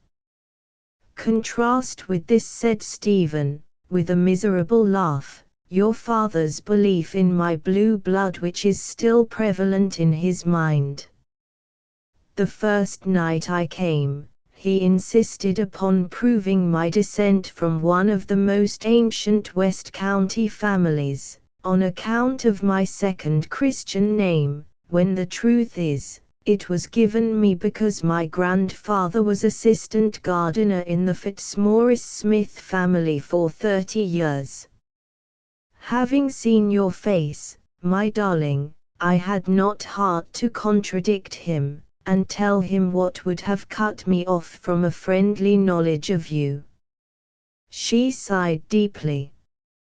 Yes, I see now how this inequality may be made to trouble us, she murmured, and continued in a low, sad whisper, I wouldn't have minded if they had lived far away. Papa might have consented to an engagement between us if your connection had been with villagers 100 miles off. Remoteness softens family contrasts.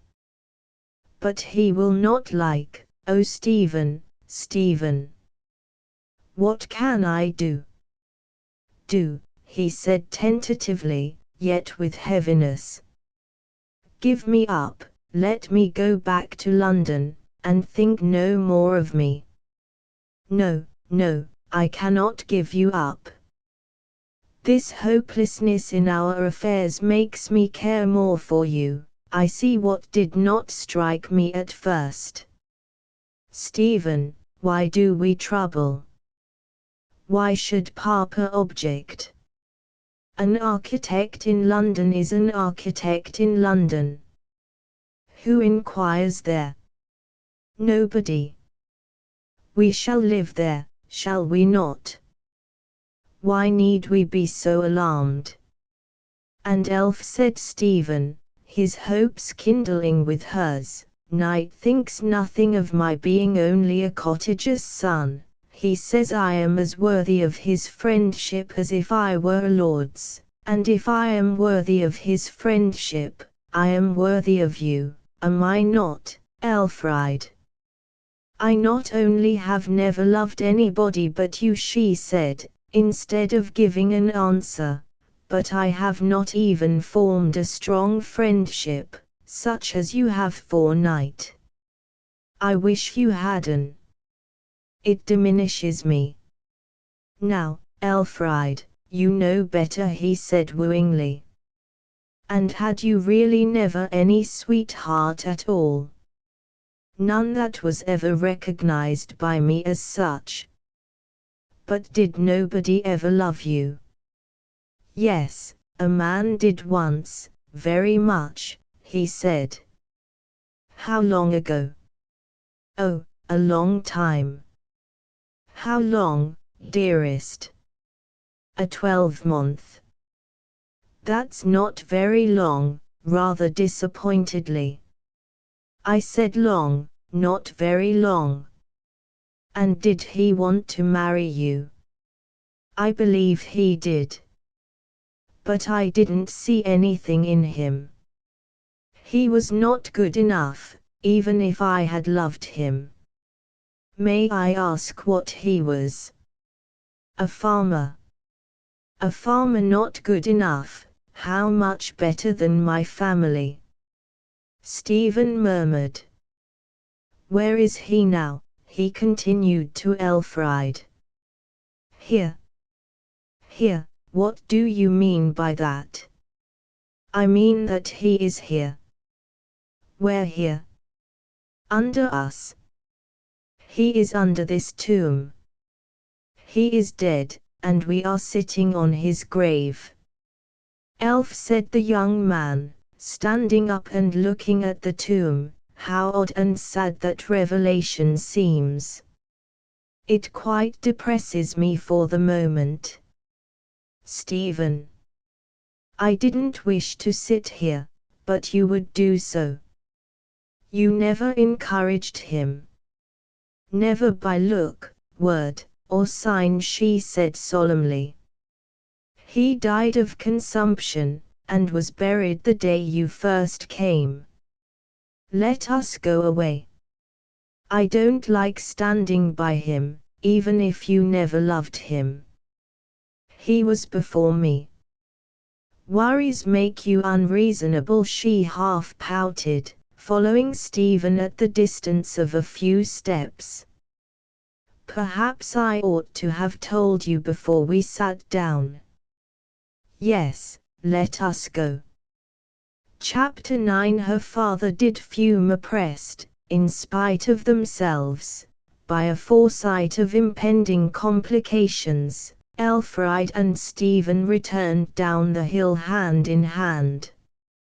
At the door they paused wistfully, like children late at school.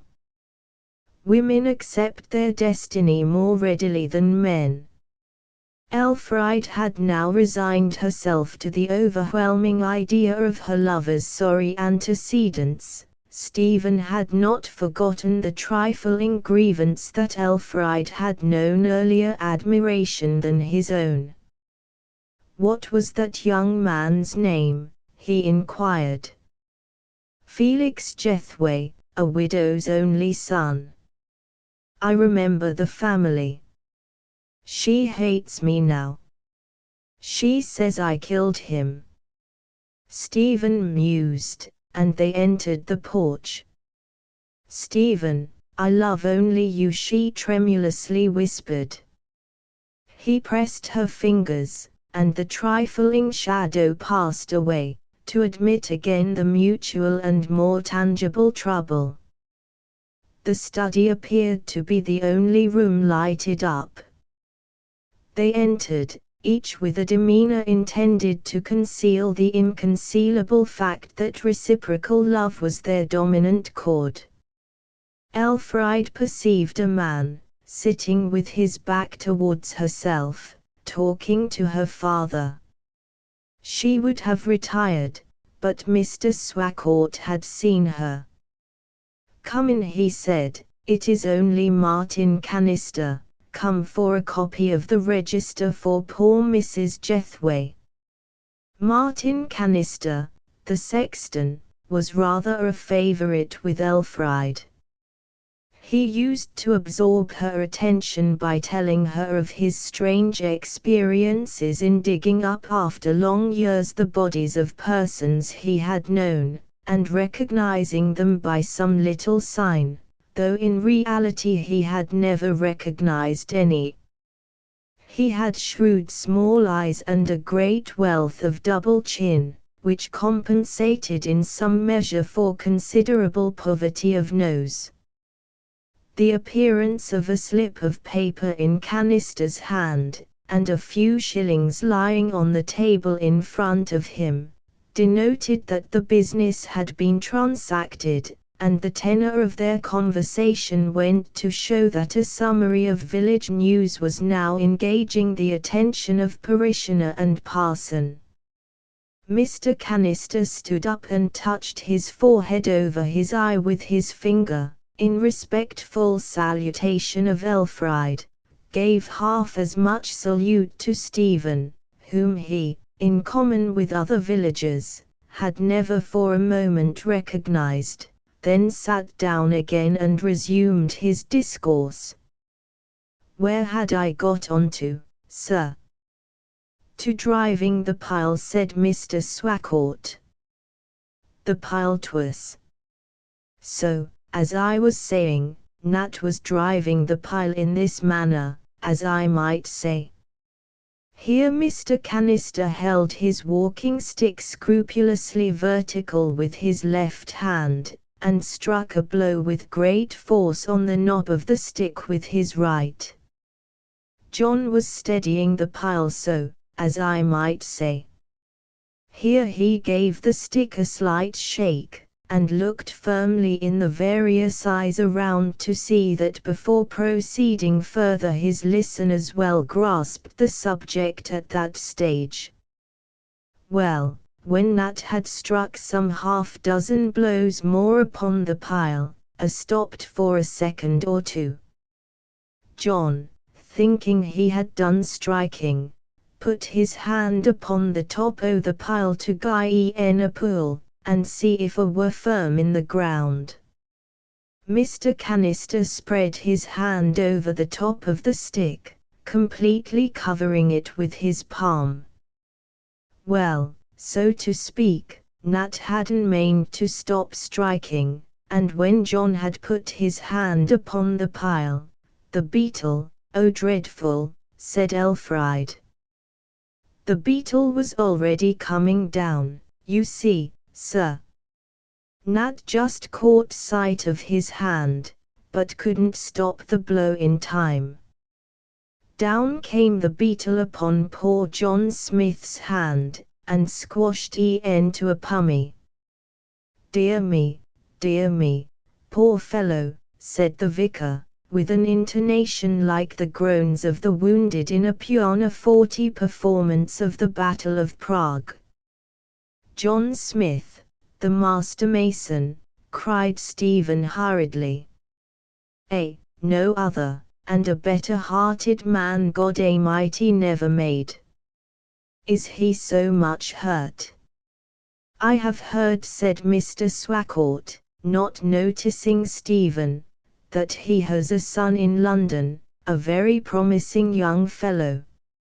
Oh, how he must be hurt, repeated Stephen.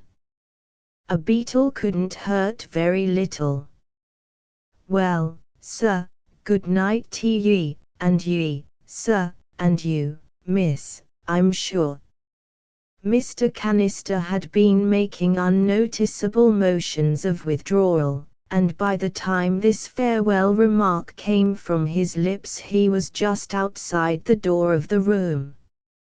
He tramped along the hall, stayed more than a minute endeavoring to close the door properly, and then was lost to their hearing. Stephen had meanwhile turned and said to the vicar, "Please excuse me this evening. I must leave. John Smith is my father." The vicar did not comprehend at first. "What did you say?" he inquired. "John Smith is my father," said Stephen deliberately. A surplus tinge of redness rose from Mr. Swacourt's neck, and came round over his face. The lines of his features became more firmly defined, and his lips seemed to get thinner. It was evident that a series of little circumstances, hitherto unheeded, were now fitting themselves together, and forming a lucid picture in Mr. Swacourt's mind in such a manner as to render useless further explanation on Stephen's part. Indeed, the vicar said, in a voice dry and without inflection, this being a word which depends entirely upon its tone for its meaning, Mr. Swacourt's enunciation was equivalent to no expression at all. "I have to go now," said Stephen, with an agitated bearing, and a movement as if he scarcely knew whether he ought to run off or stay longer. "On my return, sir, will you kindly grant me a few minutes' private conversation?" "Certainly. Though antecedently it does not seem possible that there can be anything of the nature of private business between us." Mr. Swacourt put on his straw hat, crossed the drawing-room, into which the moonlight was shining, and stepped out of the French window into the veranda. It required no further effort to perceive what, indeed, reasoning might have foretold as the natural color of a mind whose pleasures were taken amid genealogies, good dinners, and patrician reminiscences, that Mr. Swacourt's prejudices were too strong for his generosity, and that Stephen's moments as his friend and equal were numbered, or had even now ceased. Stephen moved forward as if he would follow the vicar, then as if he would not, and in absolute perplexity whither to turn himself, went awkwardly to the door. Elfride followed lingeringly behind him. Before he had receded 2 yards from the doorstep, Unity and Anne the housemaid came home from their visit to the village. "Have you heard anything about John Smith?" "The accident is not so bad as was reported, is it?" said Elfride intuitively. "Oh no, the doctor says it is only a bad bruise." "I thought so," cried Elfride gladly. "He says that, although Nat believes he did not check the beetle as it came down, he must have done so without knowing it, checked it very considerably too, for the full blow would have knocked his hand abroad, and in reality it is only made black and blue-like." "How thankful I am," said Stephen. The perplexed Unity looked at him with her mouth rather than with her eyes. "That will do," Unity said Elfride magisterially, and the 2 maids passed on. "Elfride, do you forgive me?" said Stephen with a faint smile. "No man is fair in love," and he took her fingers lightly in his own. With her head thrown sideways in the Groy's attitude, she looked a tender reproach at his doubt and pressed his hand. Stephen returned the pressure threefold, then hastily went off to his father's cottage by the wall of Endlestow Park. "Elfride, what have you to say to this?" inquired her father, coming up immediately Stephen had retired. With feminine quickness she grasped at any straw that would enable her to plead his cause. "He had told me of it," she faltered, "so that it is not a discovery in spite of him. He was just coming in to tell you." "Coming to tell? Why hadn't he already told?" "I object as much, if not more, to his underhand concealment of this, than I do to the fact itself. It looks very much like his making a fool of me, and of you too. You and he have been about together, and corresponding together, in a way I don't at all approve of, in a most unseemly way. You should have known how improper such conduct is. A woman can't be too careful not to be seen alone with I don't know whom. You saw us, Papa, and have never said a word. My fault, of course, my fault.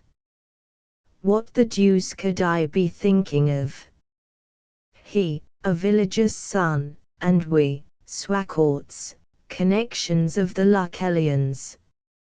We have been coming to nothing for centuries, and now I believe we have got there. What shall I next invite here, I wonder?"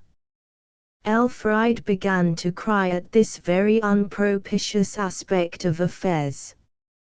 "Oh Papa, Papa, forgive me and him. We care so much for one another, Papa, oh, so much.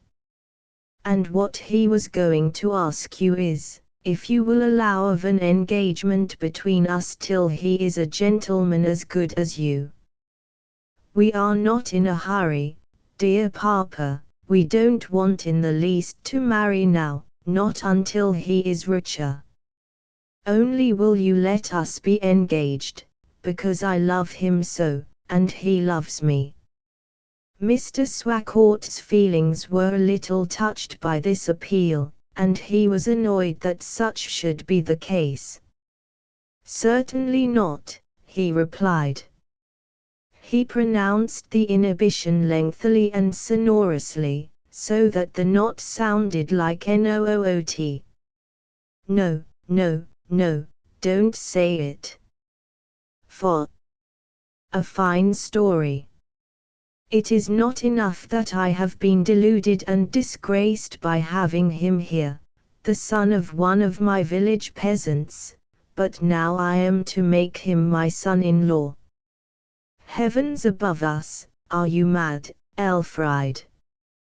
You have seen his letters come to me ever since his first visit, Papa, and you knew they were a sort of love letters, and since he has been here you have let him be alone with me almost entirely, and you must have guessed, what we were thinking of, and doing, and you didn't stop him.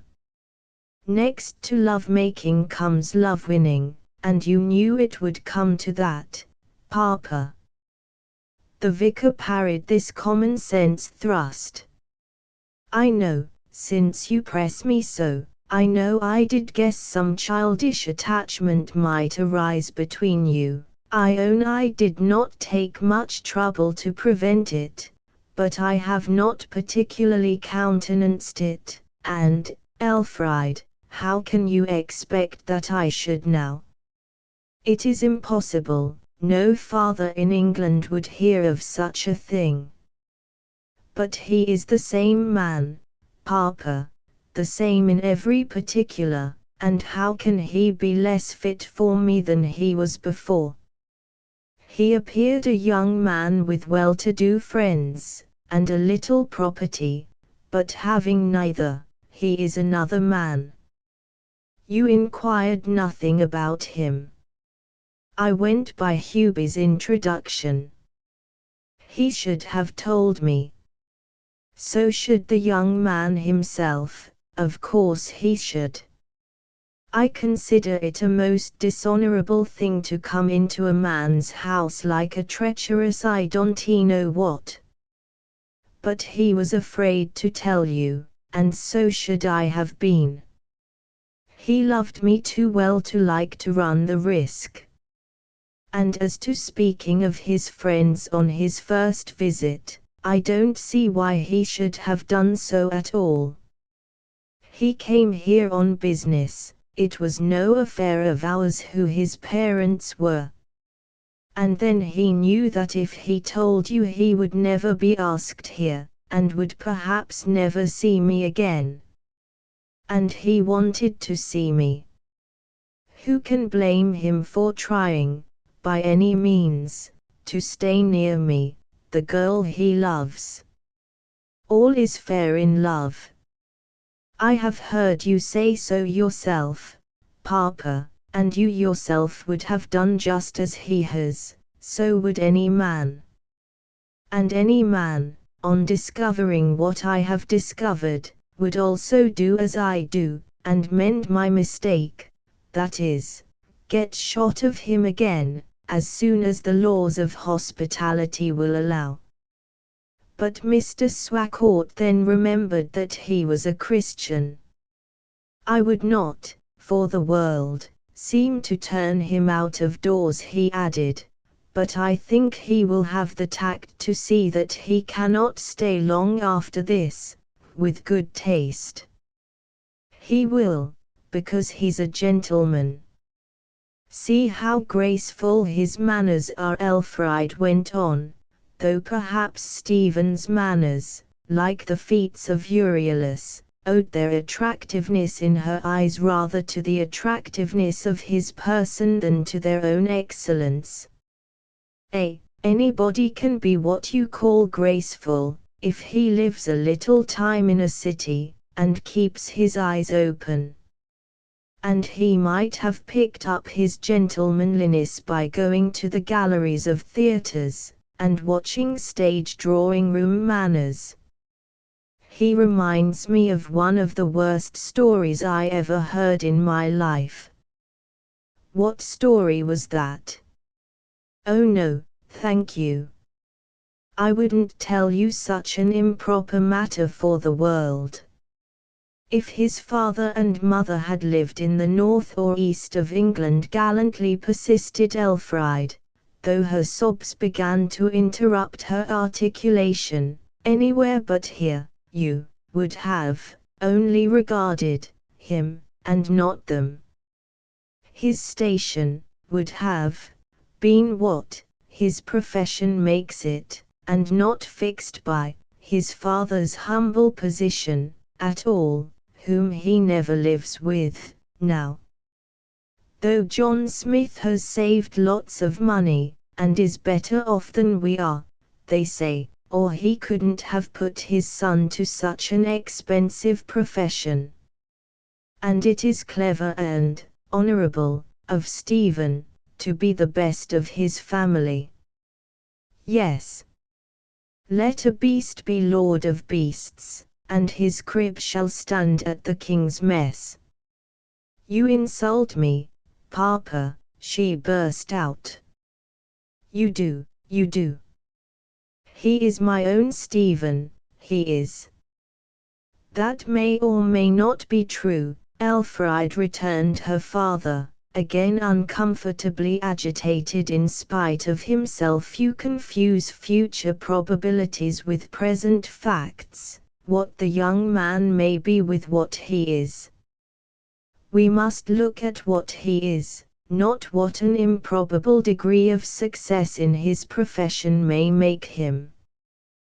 The case is this: the son of a working man in my parish who may or may not be able to buy me up, a youth who has not yet advanced so far into life as to have any income of his own deserving the name, and therefore of his father's degree as regards station, wants to be engaged to you. His family are living in precisely the same spot in England as yours, so throughout this county, which is the world to us, you would always be known as the wife of Jack Smith the mason's son, and not under any circumstances as the wife of a London professional man. It is the drawback, not the compensating fact, that is talked of always. There, say no more. You may argue all night, and prove what you will, I'll stick to my words. Elfride looked silently and hopelessly out of the window with large heavy eyes and wet cheeks. I call it great temerity, and long to call it audacity, in Hubie, resumed her father. I never heard such a thing, giving such a hobbledehoy native of this place such an introduction to me as he did. Naturally you were deceived as well as I was. I don't blame you at all, so far. He went and searched for Mr. Hubie's original letter. Here's what he said to me: Dear Sir, agreeably to your request of the 18th instant, I have arranged to survey and make drawings, etc. My assistant, Mr. Stephen Smith, assistant, you see he called him, and naturally I understood him to mean a sort of partner. Why didn't he say clerk? They never call them clerks in that profession, because they do not write. Stephen, Mr. Smith, told me so. So that Mr. Hubie simply used the accepted word. Let me speak, please, Elfride. My assistant, Mr. Stephen Smith, will leave London by the early train tomorrow morning. Many thanks for your proposal to accommodate him. You may put every confidence in him, and may rely upon his discernment in the matter of church architecture. Well, I repeat that Hubie ought to be ashamed of himself for making so much of a poor lad of that sort. Professional men in London, Elfride argued, don't know anything about their clerks' fathers and mothers. They have assistants who come to their offices and shops for years, and hardly even know where they live. What they can do, what profits they can bring the firm, that's all London men care about. And that is helped in him by his faculty of being uniformly pleasant. Uniform pleasantness is rather a defect than a faculty. It shows that a man hasn't sense enough to know whom to despise. It shows that he acts by faith and not by sight, as those you claim succession from directed. That's some more of what he's been telling you, I suppose. Yes, I was inclined to suspect him, because he didn't care about sources of any kind. I always did doubt a man's being a gentleman if his palate had no acquired tastes. An unedified palate is the irrepressible cloven foot of the upstart. The idea of my bringing out a bottle of my 40 Martinez, only 11 of them left now, to a man who didn't know it from 18penny. Then the Latin line he gave to my quotation, it was very cut and dried, very, or I, who haven't looked into a classical author for the last 18 years, shouldn't have remembered it. Well, Elfride, you had better go to your room, you'll get over this bit of tomfoolery in time. No, no, no, Papa, she moaned. For of all the miseries attaching to miserable love, the worst is the misery of thinking that the passion which is the cause of them all may cease. Elfride, said her father with rough friendliness, I have an excellent scheme on hand, which I cannot tell you of now. A scheme to benefit you and me. It has been thrust upon me for some little time, yes, thrust upon me, but I didn't dream of its value till this afternoon, when the revelation came. I should be most unwise to refuse to entertain it. I don't like that word, she returned wearily. You have lost so much already by schemes. Is it those wretched mines again? No, not a mining scheme. Railways. Nor railways. It is like those mysterious offers we see advertised, by which any gentleman with no brains at all may make so much a week without risk, trouble, or soiling his fingers. However, I am intending to say nothing till it is settled, though I will just say this much, that you soon may have other fish to fry than to think of Stephen Smith. Remember, I wish, not to be angry, but friendly, to the young man, for your sake I'll regard him as a friend in a certain sense. But this is enough, in a few days you will be quite my way of thinking. There, now, go to your bedroom. Unity shall bring you up some supper. I wish you not to be here when he comes back. Chapter X. Beneath the shelter of an aged tree. Stephen retraced his steps towards the cottage he had visited only 2 or 3 hours previously. He drew near, and under the rich foliage growing about the outskirts of Endlestow Park, the spotty lights and shades from the shining moon maintaining a race over his head and down his back in an endless gambol. When he crossed the plank bridge and entered the garden gate, he saw an illuminated figure coming from the enclosed plot towards the house on the other side.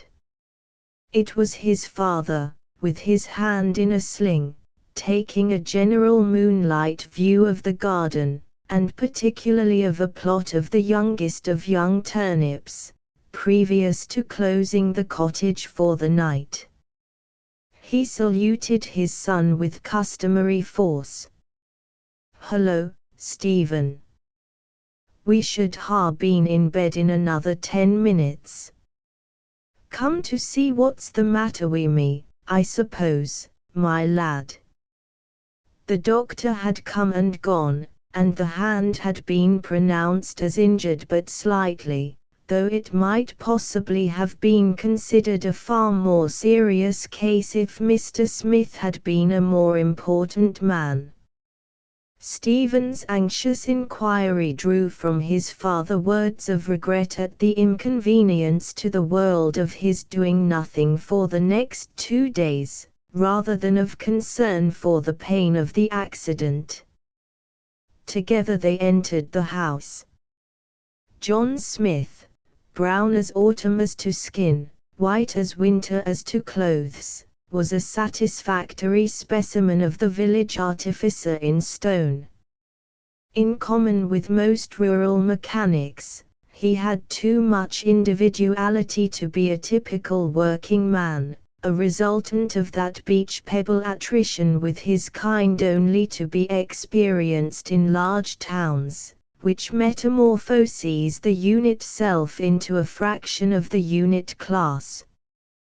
There was not the speciality in his labor which distinguishes the handicraftsman of towns.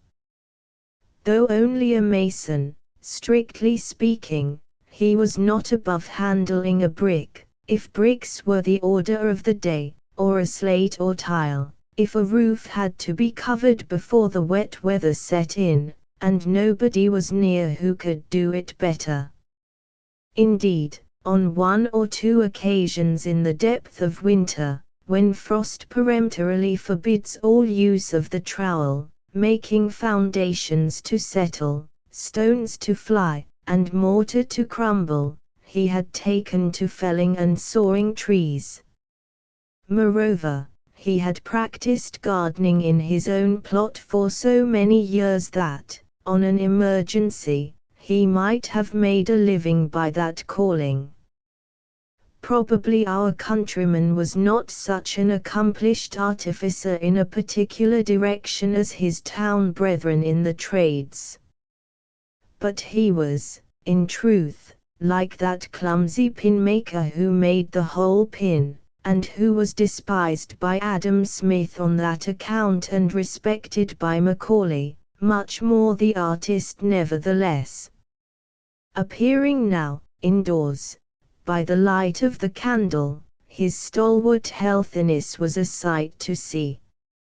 His beard was close and knotted as that of a chiseled Hercules, his shirt sleeves were partly rolled up, his waistcoat unbuttoned, the difference in hue between the snowy linen and the ruddy arms and face contrasting like the white of an egg and its yolk. Mrs. Smith, on hearing them enter, advanced from the pantry. Mrs. Smith was a matron whose countenance addressed itself to the mind rather than to the eye, though not exclusively. She retained her personal freshness even now, in the prosy afternoon time of her life, but what her features were primarily indicative of was a sound common sense behind them, as a whole, appearing to carry with them a sort of argumentative commentary on the world in general. The details of the accident were then rehearsed by Stephen's father, in the dramatic manner also common to Martin Canister, other individuals of the neighborhood, and the rural world generally. Mrs. Smith threw in her sentiments between the acts, as coryphews of the tragedy, to make the description complete. The story at last came to an end, as the longest will, and Stephen directed the conversation into another channel. "Well, Mother, they know everything about me now," he said quietly. "Well done," replied his father, "now my mind's at peace. I blame myself, I never shall forgive myself, for not telling them before," continued the young man. Mrs. Smith at this point abstracted her mind from the former subject. "I don't see what you have to grieve about, Stephen," she said. "People who accidentally get friends don't, as a first stroke, tell the history of their families."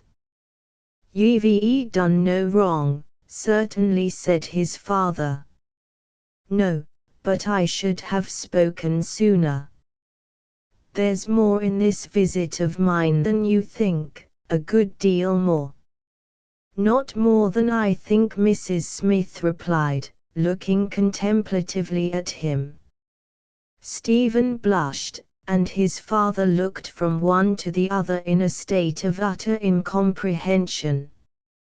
"She's a pretty piece enough," Mrs. Smith continued, "and very ladylike and clever too. But though she's very well fit for you as far as that is, why, mercy 'pon me, whatever do you want any woman at all for yet?" John made his naturally short mouth a long one, and wrinkled his forehead. "That's the way the wind blow, is it?" he said. "Mother," exclaimed Stephen, "how absurdly you speak.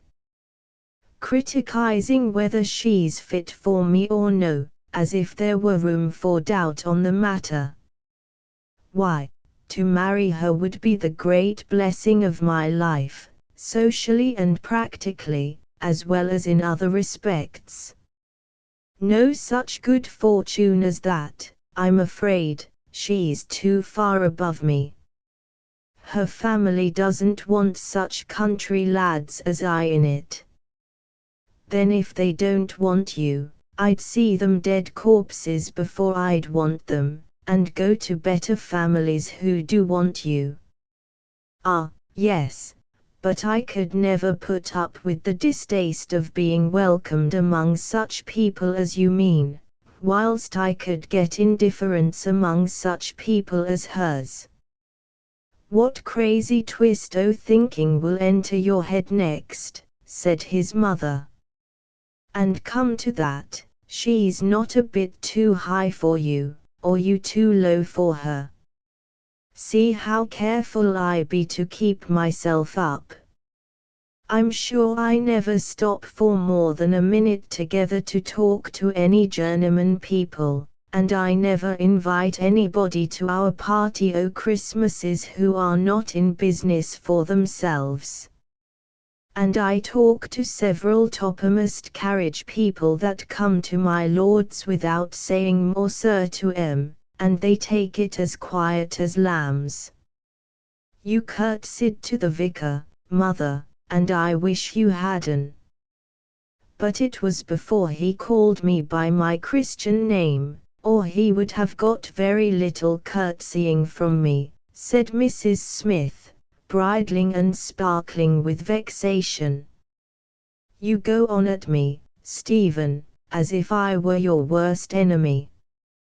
What else could I do with the man to get rid of him, banging it into me and your father by side and by seam, about his greatness, and what happened when he was a young fellow at college, and I don't know what all, the tongue flopping round his mouth like a mop rag round a dairy. That didn't he, John?" "That's about the size o' tea," replied her husband. "Every woman nowadays," resumed Mrs. Smith, "if she marry at all, must expect a father-in-law of a rank lower than her father. The men have gone up so, and the women have stood still. Every man you meet is more the damned than his father, and you are just level wi' her. That's what she thinks herself. It only shows her sense. I knew she was after Stephen, I knew it. After me. Good Lord, what next? And I really must say again that you ought not to be in such a hurry, and wait for a few years. You might go higher than a bankrupt parson's girl then. The fact is, Mother, said Stephen impatiently, you don't know anything about it. I shall never go higher, because I don't want to, nor should I if I lived to be 100. As to you saying that she's after me, I don't like such a remark about her, for it implies a scheming woman, and a man worth scheming for, both of which are not only untrue, but ludicrously untrue, of this case. Isn't it so, Father? I'm afraid I don't understand the matter well enough to guide my opinion, said his father, in the tone of the fox who had a cold and could not smell. She couldn't have been very backward anyhow, considering the short time you have known her, said his mother. Well, I think that 5 years hence you'll be plenty young enough to think of such things. And really she can very well afford to wait, and will too, take my word. Living down in an outstep place like this, I am sure she ought to be very thankful that you took notice of her. She'd most likely have died an old maid if you hadn't turned up. All nonsense, said Stephen, but not aloud. A nice little thing she is, Mrs. Smith went on in a more complacent tone now that Stephen had been talked down. There's not a word to say against her, I'll own. I see her sometimes decked out like a horse going to fair, and I admire her for it. A perfect little lady. But people can't help their thoughts, and if she'd learned to make figures instead of letters when she was at school 'twould have been better for her pocket, for as I said, there never were worse times for such as she than now. Now, Mother, said Stephen with smiling deprecation. But I will, said his mother with asperity. I don't read the papers for nothing, and I know men all move up a stage by marriage. Men of her class, that is, parsons, marry squires' daughters, squires marry lords' daughters, lords marry dukes' daughters, dukes marry queens' daughters. All stages of gentlemen mate a stage higher, and the lowest stage of gentlewomen are left single, or marry out of their class. But you said just now, dear mother, retorted Stephen, unable to resist the temptation of showing his mother her inconsistency. Then he paused. Well, what did I say? And Mrs. Smith prepared her lips for a new campaign. Stephen, regretting that he had begun, since a volcano might be the consequence, was obliged to go on. You said I wasn't out of her class just before. Yes, there. That's you, that's my own flesh and blood. I'll warrant that you'll pick holes in everything your mother says, if you can, Stephen. You are just like your father for that, take anybody's part but mine. Whilst I am speaking and talking and trying and slaving away for your good, you are waiting to catch me out in that way. So you are in her class, but 'tis what her people would call marrying out of her class. Don't be so quarrelsome, Stephen.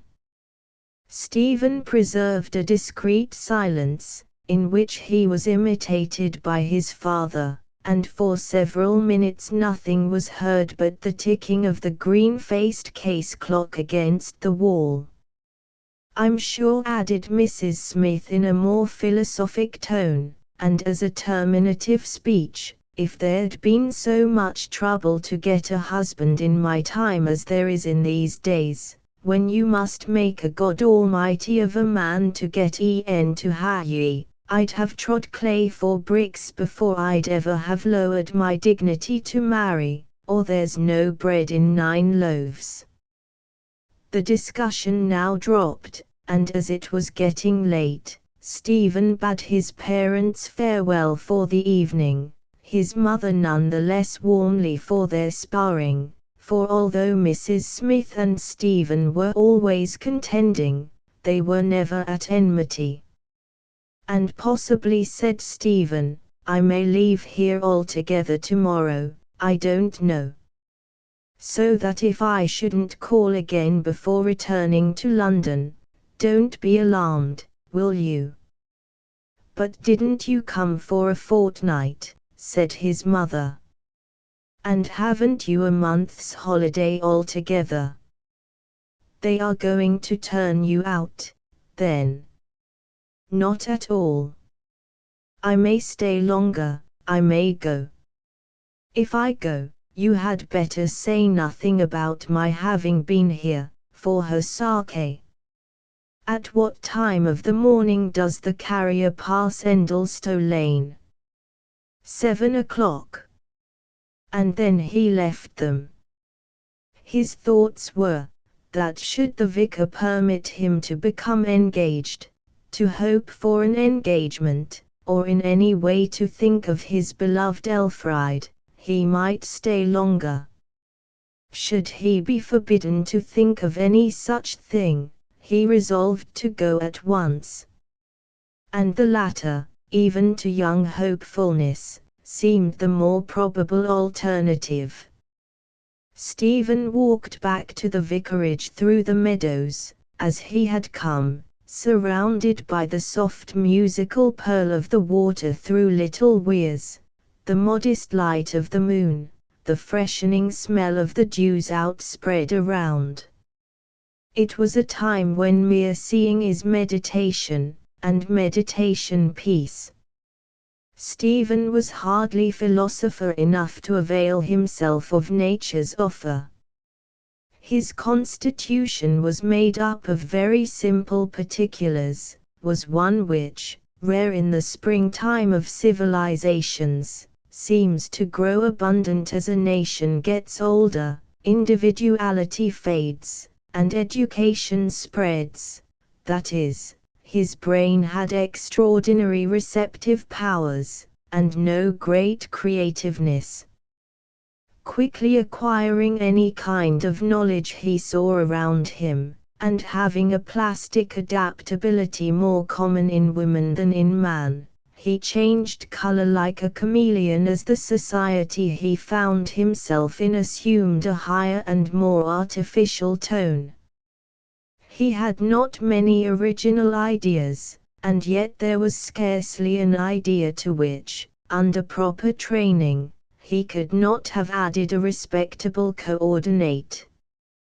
He saw nothing outside himself tonight, and what he saw within was a weariness to his flesh. Yet to a dispassionate observer, his pretensions to Elfride, though rather premature, were far from absurd as marriages go, unless the accidental proximity of simple but honest parents could be said to make them so. The clock struck 11 when he entered the house. Elfride had been waiting with scarcely a movement since he departed. Before he had spoken to her, she caught sight of him passing into the study with her father. She saw that he had by some means obtained the private interview he desired. A nervous headache had been growing on the excitable girl during the absence of Stephen, and now she could do nothing beyond going up again to her room as she had done before, Instead of lying down, she sat again in the darkness without closing the door, and listened with a beating heart to every sound from downstairs. The servants had gone to bed. She ultimately heard the two men come from the study and cross to the dining room, where supper had been lingering for more than an hour. The door was left open, and she found that the meal, such as it was, passed off between her father and her lover without any remark, save commonplaces as to cucumbers and melons, their wholesomeness and culture, uttered in a stiff and formal way.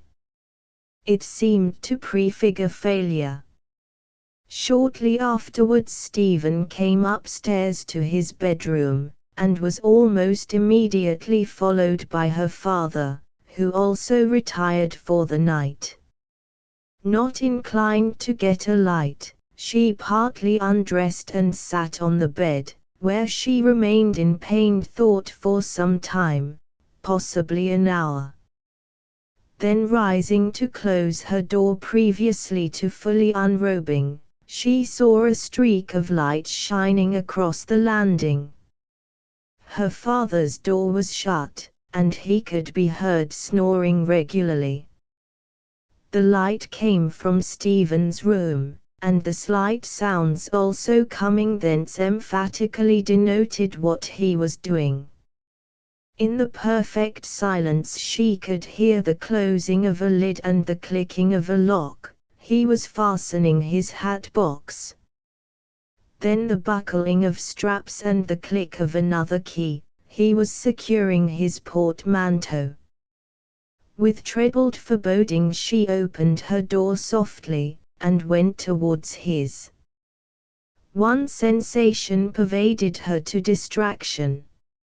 Stephen, her handsome youth and darling, was going away, and she might never see him again except in secret and in sadness, perhaps never more. At any rate, she could no longer wait till the morning to hear the result of the interview, as she had intended. She flung her dressing gown round her, tapped lightly at his door, and whispered Stephen. He came instantly, opened the door, and stepped out. "Tell me, are we to hope?" he replied in a disturbed whisper, and a tear approached its outlet, though none fell. "I am not to think of such a preposterous thing," that's what he said. "And I am going tomorrow. I should have called you up to bid you goodbye." "But he didn't say you were to go, oh Stephen, he didn't say that." "No, not in words." "But I cannot stay." "Oh, don't go. Do come and let us talk. Let us come down to the drawing room for a few minutes, he will hear us here." She preceded him down the staircase with the taper light in her hand, looking unnaturally tall and thin in the long dove-colored dressing gown she wore. She did not stop to think of the propriety or otherwise of this midnight interview under such circumstances. She thought that the tragedy of her life was beginning, and, for the first time almost, felt that her existence might have a grave side, the shade of which enveloped and rendered invisible the delicate gradations of custom and punctilio. Elfride softly opened the drawing-room door and they both went in. When she had placed the candle on the table, he enclosed her with his arms, dried her eyes with his handkerchief, and kissed their lids. "Stephen, it is over, happy love is over, and there is no more sunshine now. I will make a fortune, and come to you, and have you." "Yes, I will." "Papa will never hear of it, never, never." "You don't know him. I do. He is either biased in favor of a thing, or prejudiced against it. Argument is powerless against either feeling. No, I won't think of him so, said Stephen. If I appear before him some time hence as a man of established name, he will accept me, I know he will. He is not a wicked man. No, he is not wicked. But you say some time hence as if it were no time. To you, among bustle and excitement, it will be comparatively a short time, perhaps. Oh, to me, it will be its real length trebled. Every summer will be a year, autumn a year, winter a year. Oh Stephen! And you may forget me. Forget, that was, and is, the real sting of waiting to fond-hearted women. The remark awoke in Stephen the converse fear. You, too, may be persuaded to give me up, when time has made me fainter in your memory. For, remember, your love for me must be nourished in secret, there will be no long visits from me to support you. Circumstances will always tend to obliterate me. Stephen, she said, filled with her own misgivings, and unheeding his last words, there are beautiful women where you live, of course I know there are, and they may win you away from me. Her tears came visibly as she drew a mental picture of his faithlessness. And it won't be your fault, she continued, looking into the candle with doleful eyes. No. You will think that our family don't want you, and get to include me with them.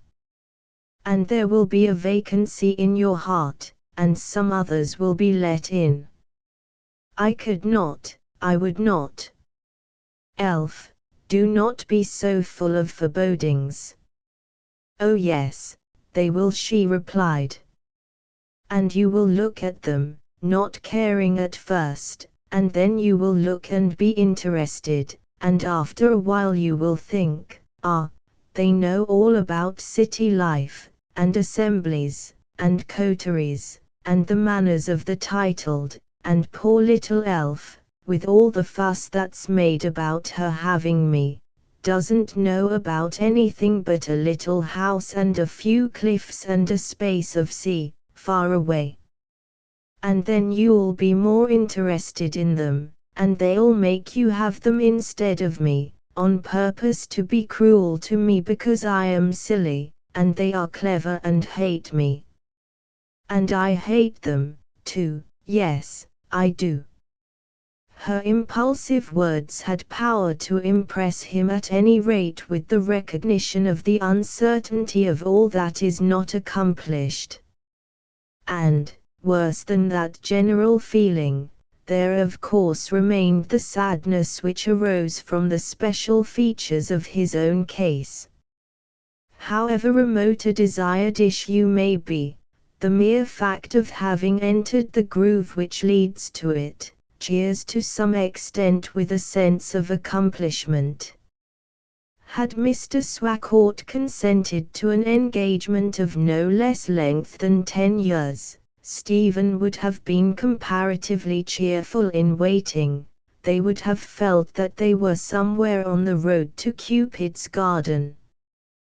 But, with the possibility of a shorter probation, they had not as yet any prospect of the beginning.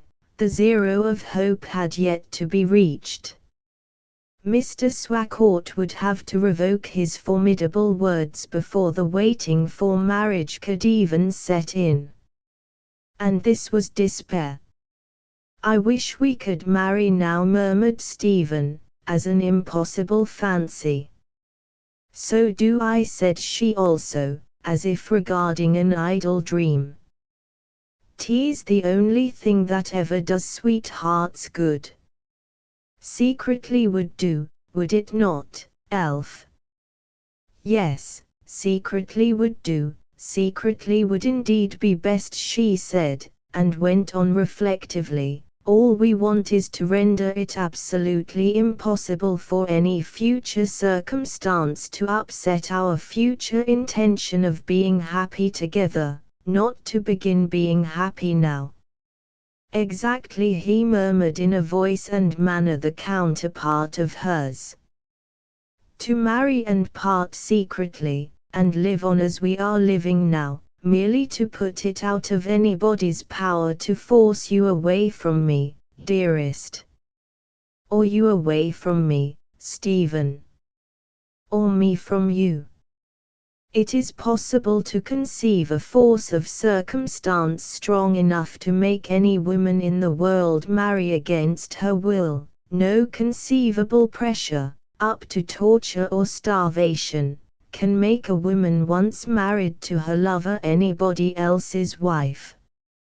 Now up to this point the idea of an immediate secret marriage had been held by both as an untenable hypothesis, wherewith simply to beguile a miserable moment. During a pause which followed Stephen's last remark, a fascinating perception, then an alluring conviction, flashed along the brain of both. The perception was that an immediate marriage could be contrived, the conviction that such an act, in spite of its daring, its fathomless results, its deceptiveness, would be preferred by each to the life they must lead under any other conditions. The youth spoke first, and his voice trembled with the magnitude of the conception he was cherishing. How strong we should feel, Elfriede, going on our separate courses as before, without the fear of ultimate separation. Oh, Elfriede! Think of it, think of it. It is certain that the young girl's love for Stephen received a fanning from her father's opposition which made it blaze with a dozen times the intensity it would have exhibited if left alone. Never were conditions more favorable for developing a girl's first passing fancy for a handsome boyish face, a fancy rooted in inexperience and nourished by seclusion, into a wild unreflecting passion fervid enough for anything.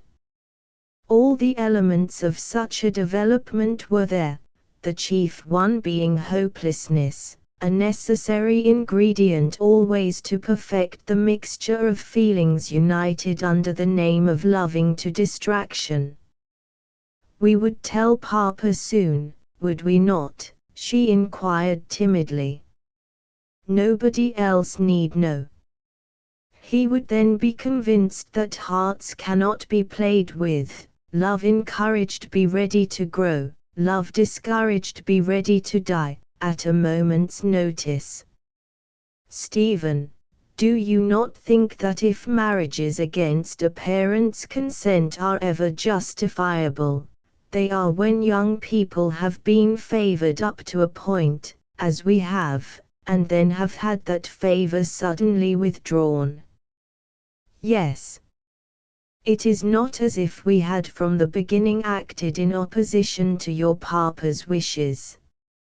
Only think, Elf, how pleasant he was towards me but 6 hours ago.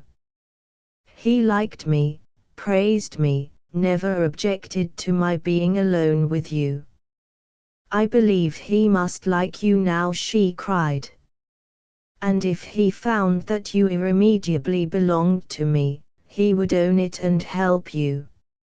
Oh, Stephen, Stephen, she burst out again, as the remembrance of his packing came afresh to her mind, I cannot bear your going away like this.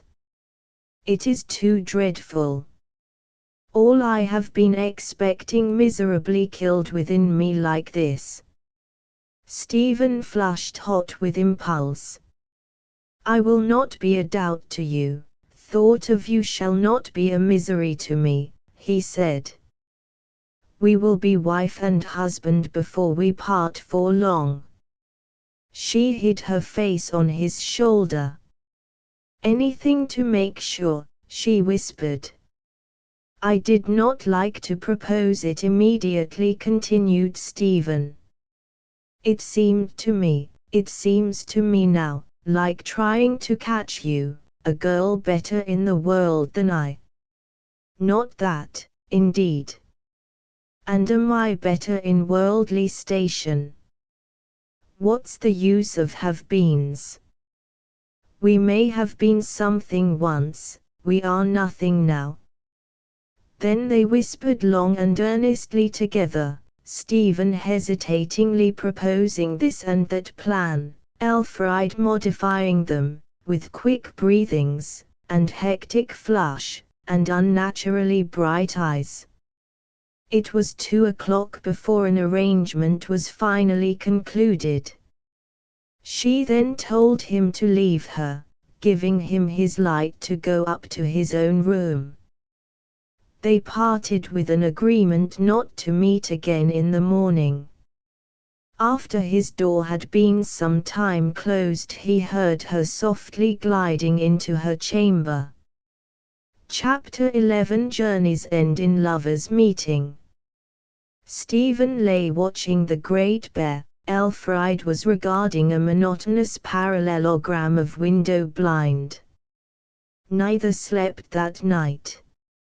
Early the next morning, that is to say, 4 hours after their stolen interview, and just as the earliest servant was heard moving about, Stephen Smith went downstairs, portmanteau in hand.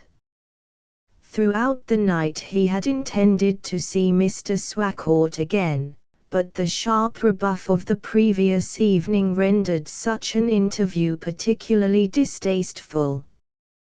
Perhaps there was another and less honest reason. He decided to put it off. Whatever of moral timidity or obliquity may have lain in such a decision, no perception of it was strong enough to detain him. He wrote a note in his room, which stated simply that he did not feel happy in the house after Mr. Swacourt's sudden veto on what he had favored a few hours before, but that he hoped a time would come, and that soon, when his original feelings of pleasure as Mr. Swacourt's guest might be recovered. He expected to find the downstairs rooms wearing the grey and cheerless aspect that early morning gives to everything out of the sun. He found in the dining room a breakfast laid, of which somebody had just partaken. Stephen gave the maid-servant his note of adieu. She stated that Mr. Swacourt had risen early that morning, and made an early breakfast. He was not going away that she knew of. Stephen took a cup of coffee, left the house of his love, and turned into the lane. It was so early that the shaded places still smelled like night time, and the sunny spots had hardly felt the sun. The horizontal rays made every shallow dip in the ground to show as a well-marked hollow. Even the channel of the path was enough to throw shade, and the very stones of the road cast tapering dashes of darkness westward, as long as Giles' tent nail. At a spot not more than 100 yards from the vicar's residence, the lane leading thence crossed the high road. Stephen reached the point of intersection, stood still and listened. Nothing could be heard save the lengthy, murmuring line of the sea upon the adjacent shore. He looked at his watch, and then mounted a gate upon which he seated himself, to await the arrival of the carrier. Whilst he sat he heard wheels coming in 2 directions. The vehicle approaching on his right he soon recognized as the carrier's. There were the accompanying sounds of the owner's voice and the smack of his whip, distinct in the still morning air, by which he encouraged his horses up the hill. The other set of wheels sounded from the lane Stephen had just traversed. On closer observation, he perceived that they were moving from the precincts of the ancient manor house adjoining the vicarage grounds.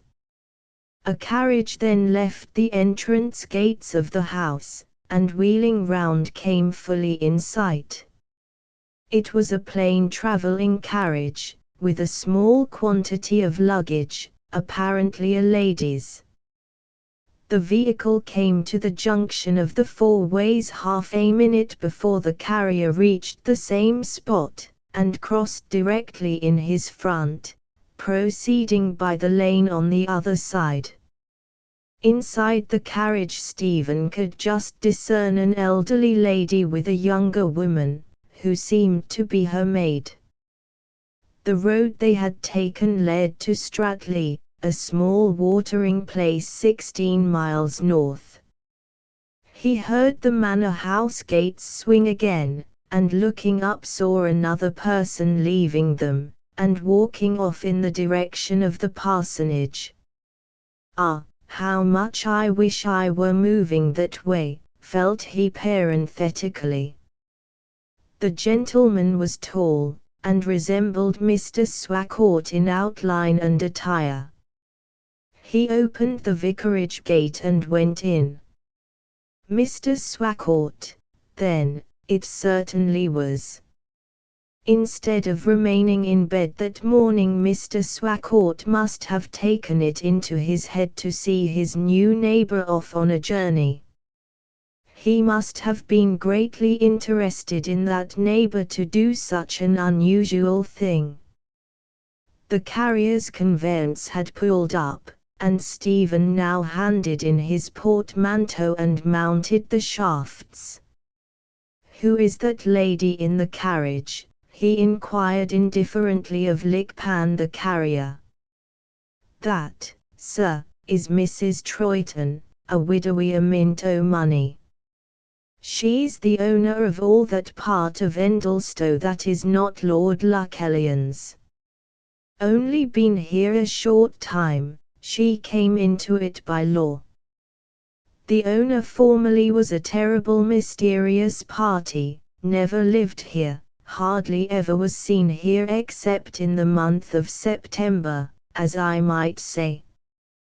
The horses were started again, and noise rendered further discourse a matter of too great exertion. Stephen crept inside under the tilt, and was soon lost in reverie.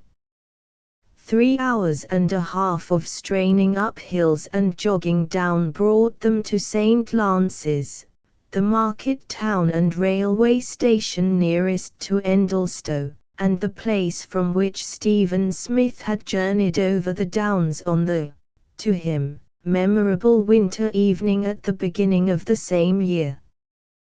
The carrier's van was so timed as to meet a starting up train, which Stephen entered.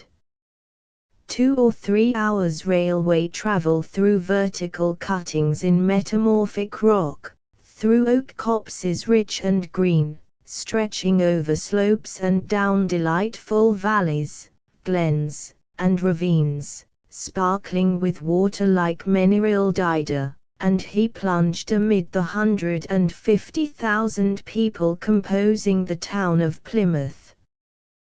There being some time upon his hands, he left his luggage at the cloakroom, and went on foot along Bedford Street to the nearest church. Here Stephen wandered among the multifarious tombstones and looked in at the chancel window, dreaming of something that was likely to happen by the altar there in the course of the coming month.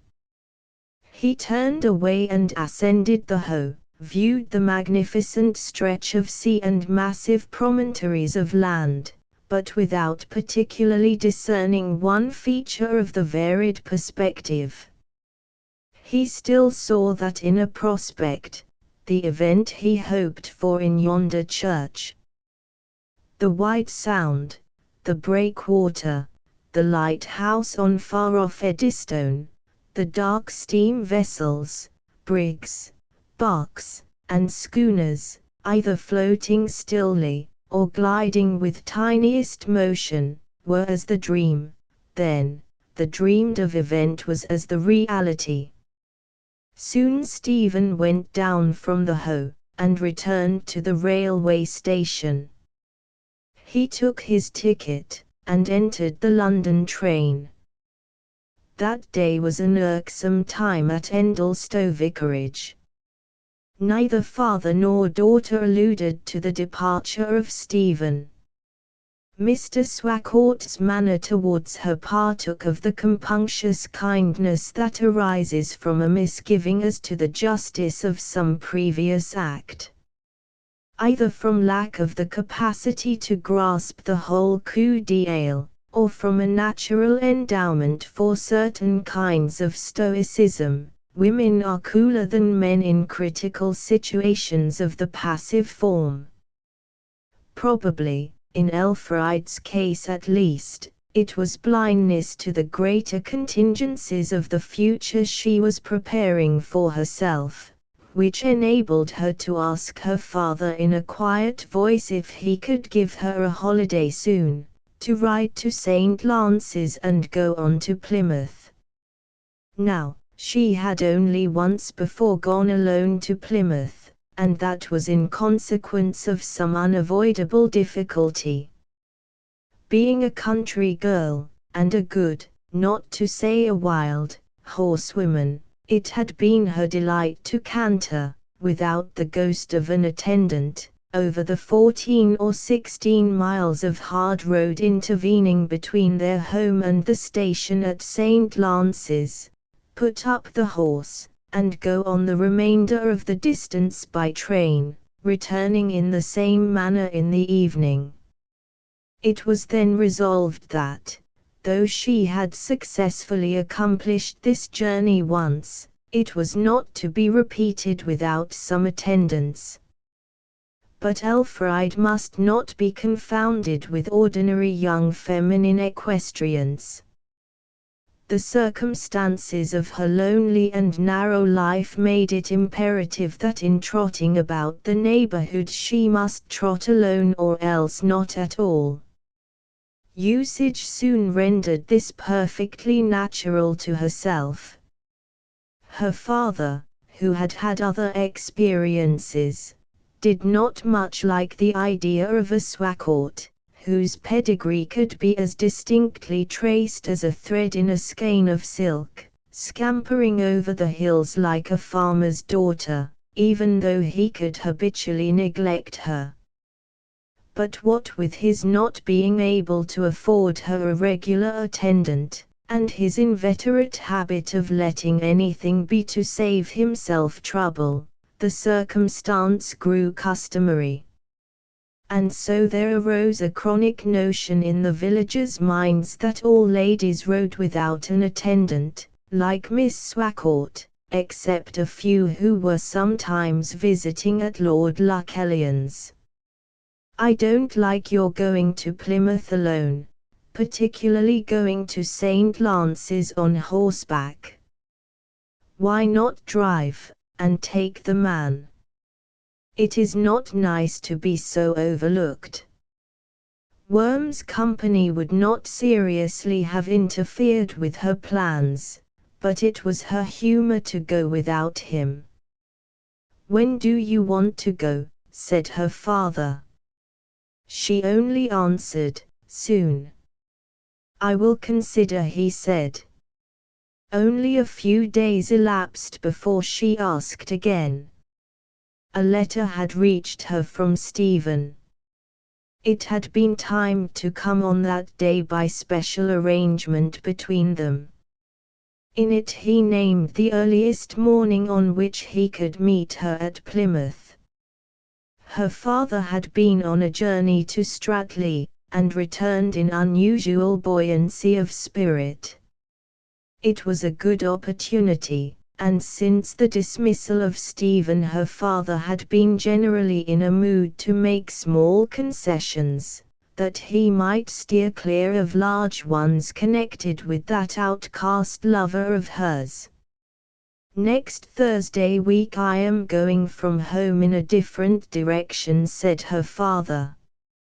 "In fact, I shall leave home the night before. You might choose the same day, for they wish to take up the carpets, or some such thing, I think. As I said, I don't like you to be seen in a town on horseback alone, but go if you will. Thursday week." Her father had named the very day that Stephen also had named that morning as the earliest on which it would be of any use to meet her. That was about 15 days from the day on which he had left Endlestow. 15 days, that fragment of duration which has acquired such an interesting individuality from its connection with the English marriage law. She involuntarily looked at her father so strangely, that on becoming conscious of the look she paled with embarrassment. Her father, too, looked confused. What was he thinking of? There seemed to be a special facility offered her by a power external to herself in the circumstance that Mr. Swacourt had proposed to leave home the night previous to her wished-for day. Her father seldom took long journeys, seldom slept from home except perhaps on the night following a remote visitation. Well, she would not inquire too curiously into the reason of the opportunity, nor did he, as would have been natural, proceed to explain it of his own accord. In matters of fact there had hitherto been no reserve between them, though they were not usually confidential in its full sense. But the divergence of their emotions on Stephen's account had produced an estrangement which just at present went even to the extent of reticence on the most ordinary household topics. Elfride was almost unconsciously relieved, persuading herself that her father's reserve on his business justified her in secrecy as regarded her own, a secrecy which was necessarily a foregone decision with her. So anxious is a young conscience to discover a palliative, that the ex post facto nature of a reason is of no account in excluding it. The intervening fortnight was spent by her mostly in walking by herself among the shrubs and trees, indulging sometimes in sanguine anticipations, far more frequently, in misgivings. All her flowers seemed dull of hue, her pets seemed to look wistfully into her eyes, as if they no longer stood in the same friendly relation to her as formerly. She wore melancholy jewelry, gazed at sunsets, and talked to old men and women. It was the first time that she had had an inner and private world apart from the visible one about her. She wished that her father, instead of neglecting her even more than usual, would make some advance, just one word, she would then tell all, and risk Stephen's displeasure. Thus brought round to the youth again, she saw him in her fancy, standing, touching her, his eyes full of sad affection, hopelessly renouncing his attempt because she had renounced hers, and she could not recede. On the Wednesday she was to receive another letter.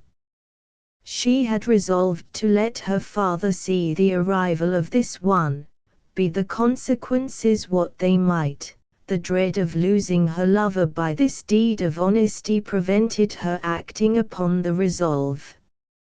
5 minutes before the postman's expected arrival she slipped out, and down the lane to meet him. She met him immediately upon turning a sharp angle, which hid her from view in the direction of the vicarage. The man smilingly handed one missive, and was going on to hand another, a circular from some tradesman. "No," she said, "take that on to the house." "Why, miss, you are doing what your father has done for the last fortnight." She did not comprehend. "Why, come to this corner, and take a letter of me every morning, all writ in the same handwriting, and letting any others for him go on to the house." And on the postman went. No sooner had he turned the corner behind her back than she heard her father meet and address the man. She had saved her letter by 2 minutes. Her father audibly went through precisely the same performance as she had just been guilty of herself.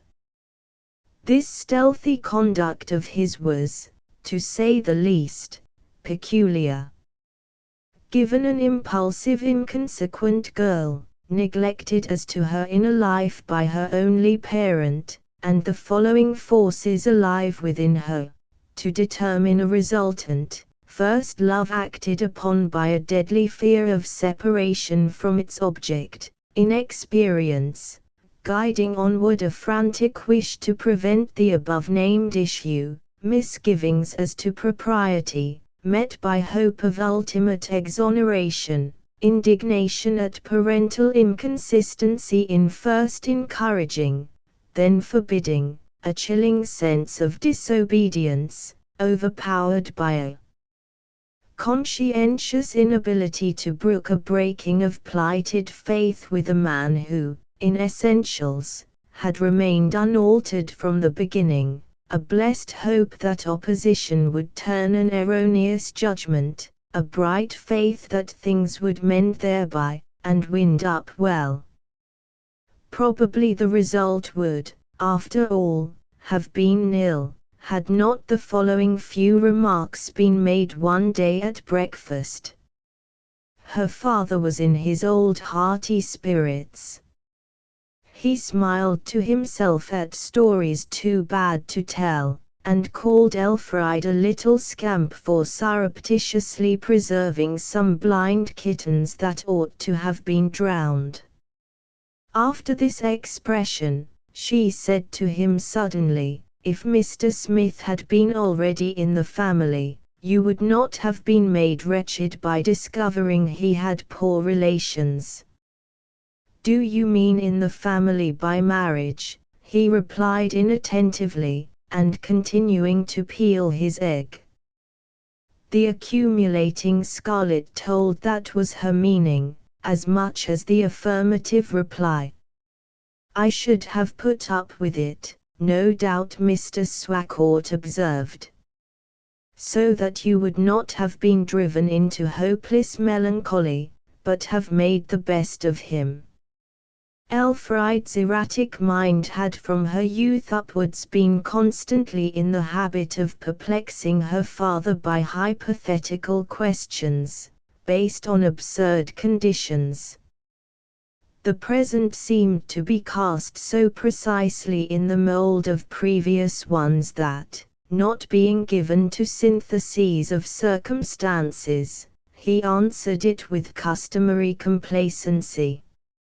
"If he were allied to us irretrievably, of course I, or any sensible man, should accept conditions that could not be altered, certainly not be hopelessly melancholy about it. I don't believe anything in the world would make me hopelessly melancholy.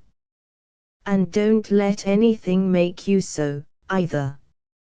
"I won't, Papa," she cried, with a serene brightness that pleased him.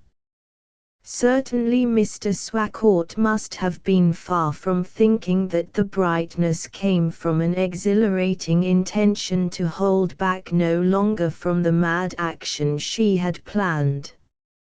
In the evening he drove away towards Stratley, quite alone. It was an unusual course for him. At the door Elfriede had been again almost impelled by her feelings to pour out all. "Why are you going to Stratleigh, Papa?" she said, and looked at him longingly. "I will tell you tomorrow when I come back," he said cheerily. "Not before then, Elfriede. Thou wilt not utter what thou dost not know, and so far will I trust thee, gentle Elfriede." She was repressed and hurt. "I will tell you my errand to Plymouth, too, when I come back," she murmured. He went away. His jocularity made her intention seem the lighter, as his indifference made her more resolved to do as she liked. It was a familiar September sunset, dark blue fragments of cloud upon an orange-yellow sky. These sunsets used to tempt her to walk towards them, as any beautiful thing tempts a near approach. She went through the field to the privet hedge, clambered into the middle of it, and reclined upon the thick boughs. After looking westward for a considerable time, she blamed herself for not looking eastward to where Stephen was, and turned round. Ultimately her eyes fell upon the ground. A peculiarity was observable beneath her.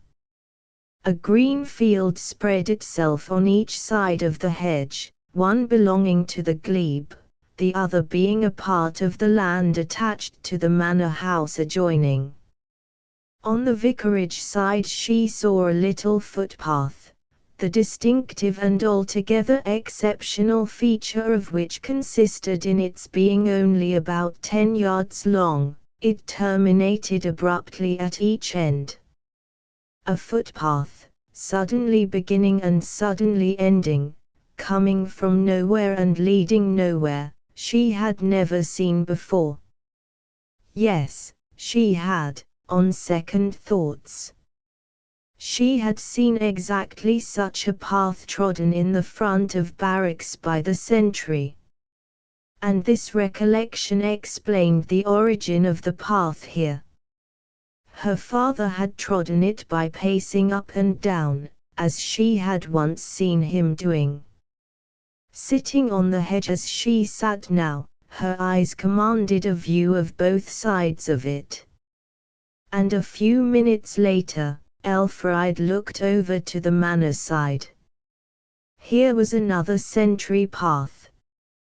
It was like the first in length, and it began and ended exactly opposite the beginning and ending of its neighbor, but it was thinner, and less distinct. 2 reasons existed for the difference.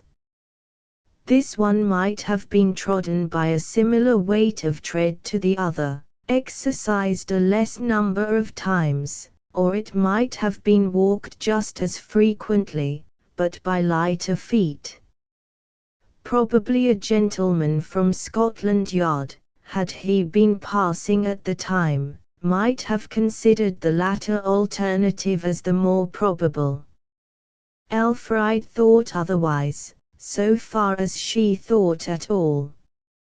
But her own great tomorrow was now imminent. All thoughts inspired by casual sights of the eye were only allowed to exercise themselves in inferior corners of her brain, previously to being banished altogether.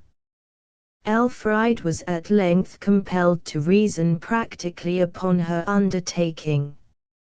All her definite perceptions thereon, when the emotion accompanying them was abstracted, amounted to no more than these: say an hour and 3/4 to ride to St. Lance's. Say half an hour at the Falcon to change my dress. Say 2 hours waiting for some train and getting to Plymouth. Say an hour to spare before 12 o'clock. Total time from leaving Endlestowe till 12 o'clock, 5 hours. Therefore I shall have to start at 7. No surprise or sense of unwantedness entered the minds of the servants at her early ride. The monotony of life we associate with people of small incomes in districts out of the sound of the railway whistle, has one exception, which puts into shade the experience of dwellers about the great centers of population, that is, in traveling. Every journey there is more or less an adventure. Adventurous hours are necessarily chosen for the most commonplace outing. Miss Elfride had to leave early, that was all. Elfride never went out on horseback, but she brought home something found, or something bought. If she trotted to town or village, her burden was books. If to hills, woods, or the seashore, it was wonderful mosses, abnormal twigs, a handkerchief of wet shells or seaweed. Once, in muddy weather, when Pansy was walking with her down the street of Castle Bottrell, on a fair day, a packet in front of her and a packet under her arm, an accident befell the packets, and they slipped down. On one side of her, 3 volumes of fiction lay kissing the mud, on the other numerous skeins of polychromatic quills lay absorbing it. Unpleasant women smiled through windows at the mishap, the men all looked round, and a boy, who was minding a gingerbread stall whilst the owner had gone to get drunk, laughed loudly. The blue eyes turned to sapphires, and the cheeks crimsoned with vexation.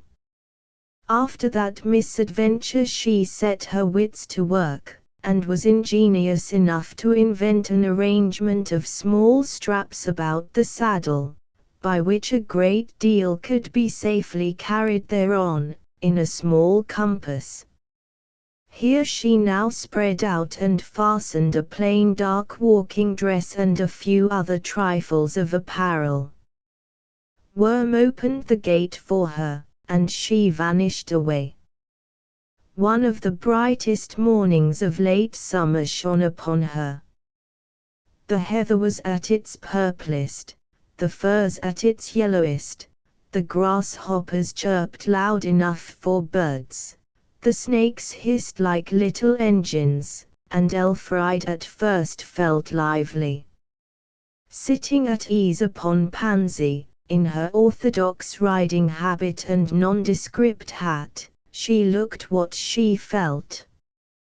But the mercury of those days had a trick of falling unexpectedly. First, only for 1 minute in 10 had she a sense of depression. Then a large cloud, that had been hanging in the north like a black fleece, came and placed itself between her and the sun. It helped on what was already inevitable, and she sank into a uniformity of sadness. She turned in the saddle and looked back. They were now on an open tableland, whose altitude still gave her a view of the sea by Endlestow. She looked longingly at that spot. During this little revulsion of feeling Pansy had been still advancing, and Elfride felt it would be absurd to turn her little mare's head the other way. Still she thought, if I had a mamma at home I would go back.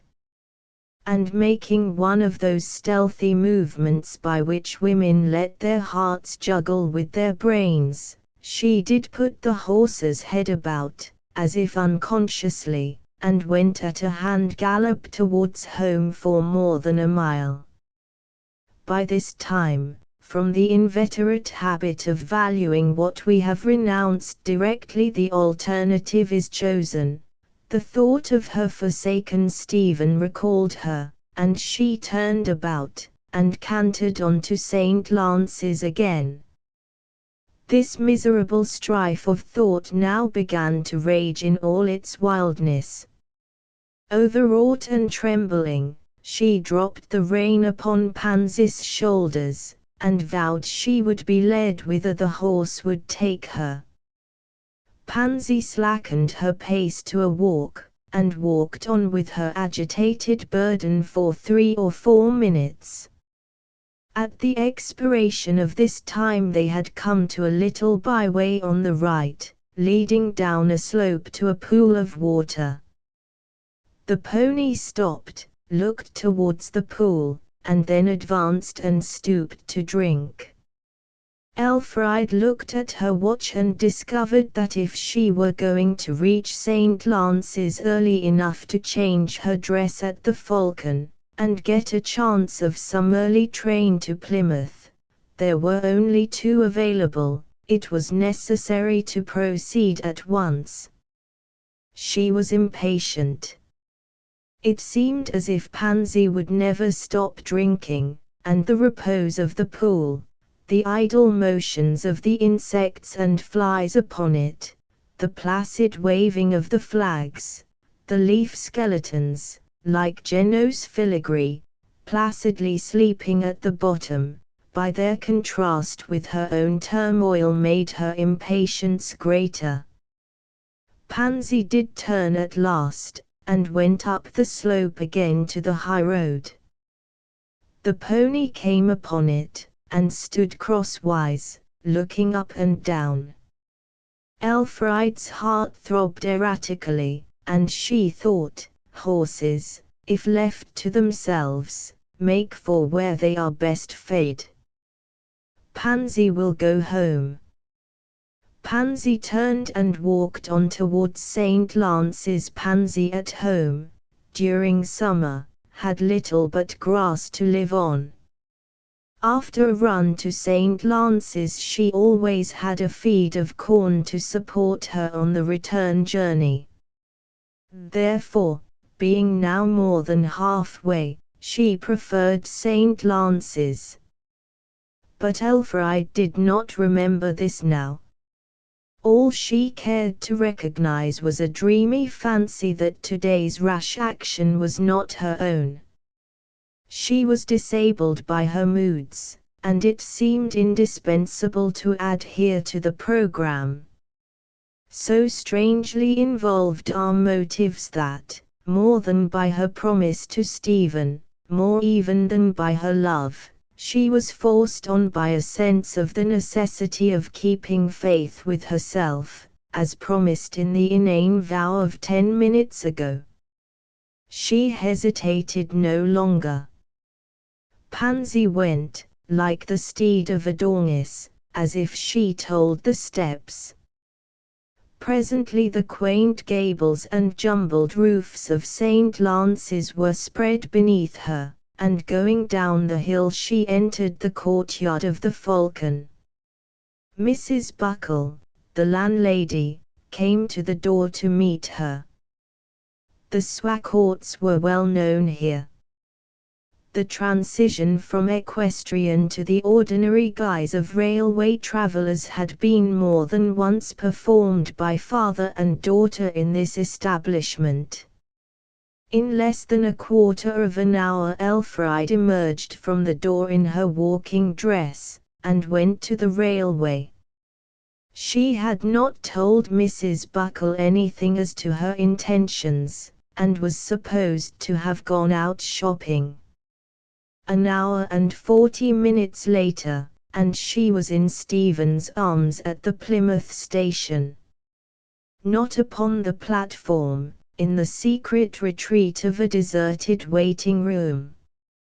Stephen's face boded ill. He was pale and despondent. "What is the matter?" she asked. "We cannot be married here today, my elf. I ought to have known it and stayed here. In my ignorance I did not. I have the license, but it can only be used in my parish in London. I only came down last night, as you know." "What shall we do?" she said blankly. "There's only one thing we can do, darling." "What's that?" Go on to London by a train just starting, and be married there tomorrow. Passengers for the 11.5 up train take their seats, said a guard's voice on the platform. Will you go, Elfriede? I will. In 3 minutes the train had moved off, bearing away with it Stephen and Elfriede. Chapter 12 Adieu, she cries, and waved her lily hand. The few tattered clouds of the morning enlarged and united, the sun withdrew behind them to emerge no more that day, and the evening drew to a close in drifts of rain. The water drops beat like duck shot against the window of the railway carriage containing Stephen and Elfriede. The journey from Plymouth to Paddington, by even the most headlong express, allows quite enough leisure for passion of any sort to cool. Elfriede's excitement had passed off, and she sat in a kind of stupor during the latter half of the journey. She was aroused by the clanging of the maze of rails over which they traced their way at the entrance to the station. Is this London? She said. Yes, darling, said Stephen in a tone of assurance he was far from feeling.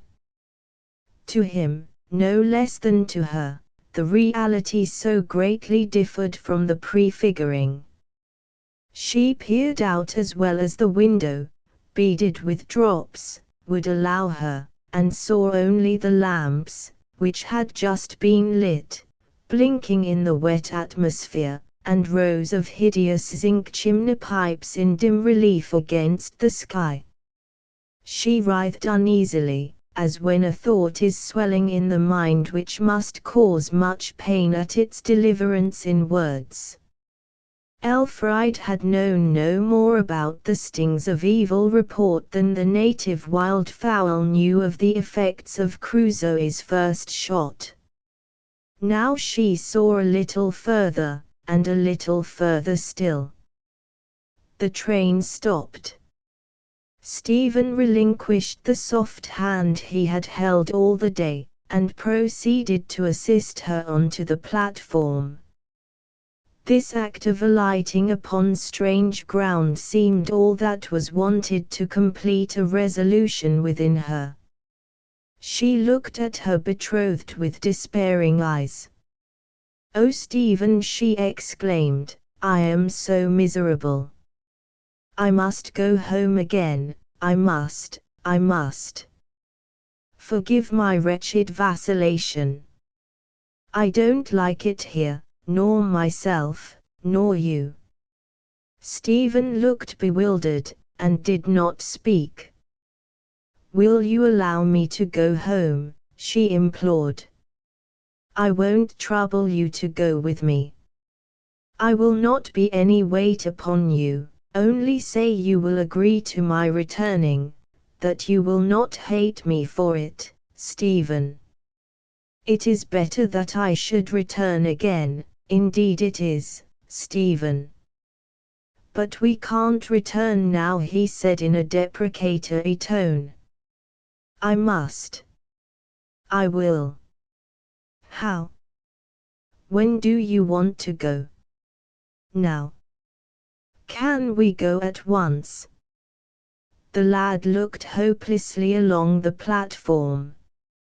"If you must go, and think it wrong to remain, dearest," said he sadly, "you shall. You shall do whatever you like, my Elfriede. But would you in reality rather go now than stay till tomorrow, and go as my wife?" Yes, much, anything to go now." I must," she cried. "We ought to have done one of two things," he answered gloomily. "Never to have started, or not to have returned without being married. I don't like to say it, Elfriede, indeed I don't, but you must be told this, that going back unmarried may compromise your good name in the eyes of people who may hear of it. They will not, and I must go. Oh, Elfried! I am to blame for bringing you away. Not at all. I am the elder. By a month, and what's that? But never mind that now. He looked around. Is there a train for Plymouth tonight? He inquired of a guard. The guard passed on and did not speak. Is there a train for Plymouth tonight? Said Elfried to another. Yes, miss, the 8.10, leaves in 10 minutes. You have come to the wrong platform, it is the other side. Change at Bristol into the night mail. Down that staircase, and under the line. They ran down the staircase, Elfried first, to the booking office, and into a carriage with an official standing beside the door. Show your tickets, please. They are locked in. Men about the platform accelerate their velocities till they fly up and down like shuttles in a loom, a whistle, the waving of a flag, a human cry, a steam groan, and away they go to Plymouth again, just catching these words as they glide off. Those two youngsters had a near run for it, and no mistake. Elfried found her breath. And have you come too, Stephen? Why did you? I shall not leave you till I see you safe at St. Lance's. Do not think worse of me than I am, Elfried. And then they rattled along through the night, back again by the way they had come. The weather cleared, and the stars shone in upon them. Their 2 or 3 fellow passengers sat for most of the time with closed eyes. Stephen sometimes slept, Elfried alone was wakeful and palpitating hour after hour. The day began to break, and revealed that they were by the sea. Red rocks overhung them, and, receding into distance, grew livid in the blue-grey atmosphere. The sun rose, and sent penetrating shafts of light in upon their weary faces. Another hour, and the world began to be busy. They waited yet a little, and the train slackened its speed in view of the platform at St. Lance's. She shivered, and mused sadly. I did not see all the consequences, she said. Appearances are woefully against me. If anybody finds me out, I am, I suppose, disgraced. Then appearances will speak falsely, and how can that matter, even if they do? I shall be your husband sooner or later, for certain, and so prove your purity. Stephen, once in London I ought to have married you, she said firmly. It was my only safe defense. I see more things now than I did yesterday. My only remaining chance is not to be discovered, and that we must fight for most desperately. They stepped out.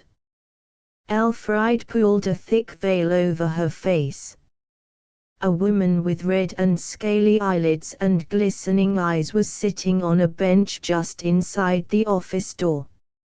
She fixed her eyes upon Elfried with an expression whose force it was impossible to doubt, but the meaning of which was not clear, then upon the carriage they had left. She seemed to read a sinister story in the scene. Elfried shrank back, and turned the other way. Who is that woman? Said Stephen. She looked hard at you. Mrs. Jethway, a widow, and mother of that young man whose tomb we sat on the other night. Stephen, she is my enemy. Would that God had had mercy enough upon me to have hidden this from her. Do not talk so hopelessly, he remonstrated. I don't think she recognized us. I pray that she did not. He put on a more vigorous mood. Now, we will go and get some breakfast. No, no, she begged. I cannot eat. I must get back to Endlestow. Elfride was as if she had grown years older than Stephen now. But you have had nothing since last night but that cup of tea at Bristol. I can't eat, Stephen. Wine and biscuit. No, nor tea, nor coffee. No, a glass of water. No, I want something that makes people strong and energetic for the present, that borrows the strength of tomorrow for use today, leaving tomorrow without any at all for that matter, or even that would take all life away tomorrow, so long as it enabled me to get home again now. Brandy, that's what I want. That woman's eyes have eaten my heart away. You are wild, and you grieve me, darling. Must it be brandy? Yes, if you please. How much? I don't know. I have never drunk more than a teaspoonful at once. All I know is that I want it. Don't get it at the Falcon. He left her in the fields, and went to the nearest inn in that direction. Presently he returned with a small flask nearly full, and some slices of bread and butter, thin as wafers, in a paper bag. Elfride took a sip or two. It goes into my eyes, she said wearily. I can't take any more. Yes, I will close my eyes. Ah, it goes to them by an inside route. I don't want it, throw it away. However, she could eat, and did eat. Her chief attention was concentrated upon how to get the horse from the Falcon stables without suspicion. Stephen was not allowed to accompany her into the town. She acted now upon conclusions reached without any aid from him. His power over her seemed to have departed. You had better not be seen with me, even here where I am so little known. We have begun stealthily as thieves, and we must end stealthily as thieves, at all hazards. Until Papa has been told by me myself, a discovery would be terrible. Walking and gloomily talking thus they waited till nearly 9 o'clock, at which time Elfride thought she might call at the Falcon without creating much surprise. Behind the railway station was the river, spanned by an old Tudor bridge, whence the road diverged in two directions, one skirting the suburbs of the town, and winding round again into the highroad to Endlestow. Beside this road Stephen sat, and awaited her return from the Falcon. He sat as one sitting for a portrait, motionless, watching the checkered lights and shades on the tree trunks, the children playing opposite the school previous to entering for the morning lesson, the reapers in a field afar off. The certainty of possession had not come, and there was nothing to mitigate the youth's gloom, that increased with the thought of the parting now so near. At length she came trotting round to him, in appearance much as on the romantic morning of their visit to the cliff, but shorn of the radiance which glistened about her then. However, her comparative immunity from further risk and trouble had considerably composed her.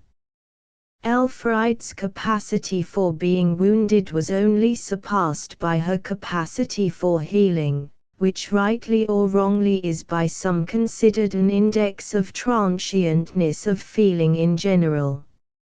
Elfride, what did they say at the Falcon? Nothing. Nobody seemed curious about me. They knew I went to Plymouth, and I have stayed there a night now and then with Miss Bicknell. I rather calculated upon that. And now parting arose like a death to these children, for it was imperative that she should start at once. Stephen walked beside her for nearly a mile. During the walk he said sadly, "Elfride, 24 hours have passed, and the thing is not done. But you have ensured that it shall be done." "How have I?"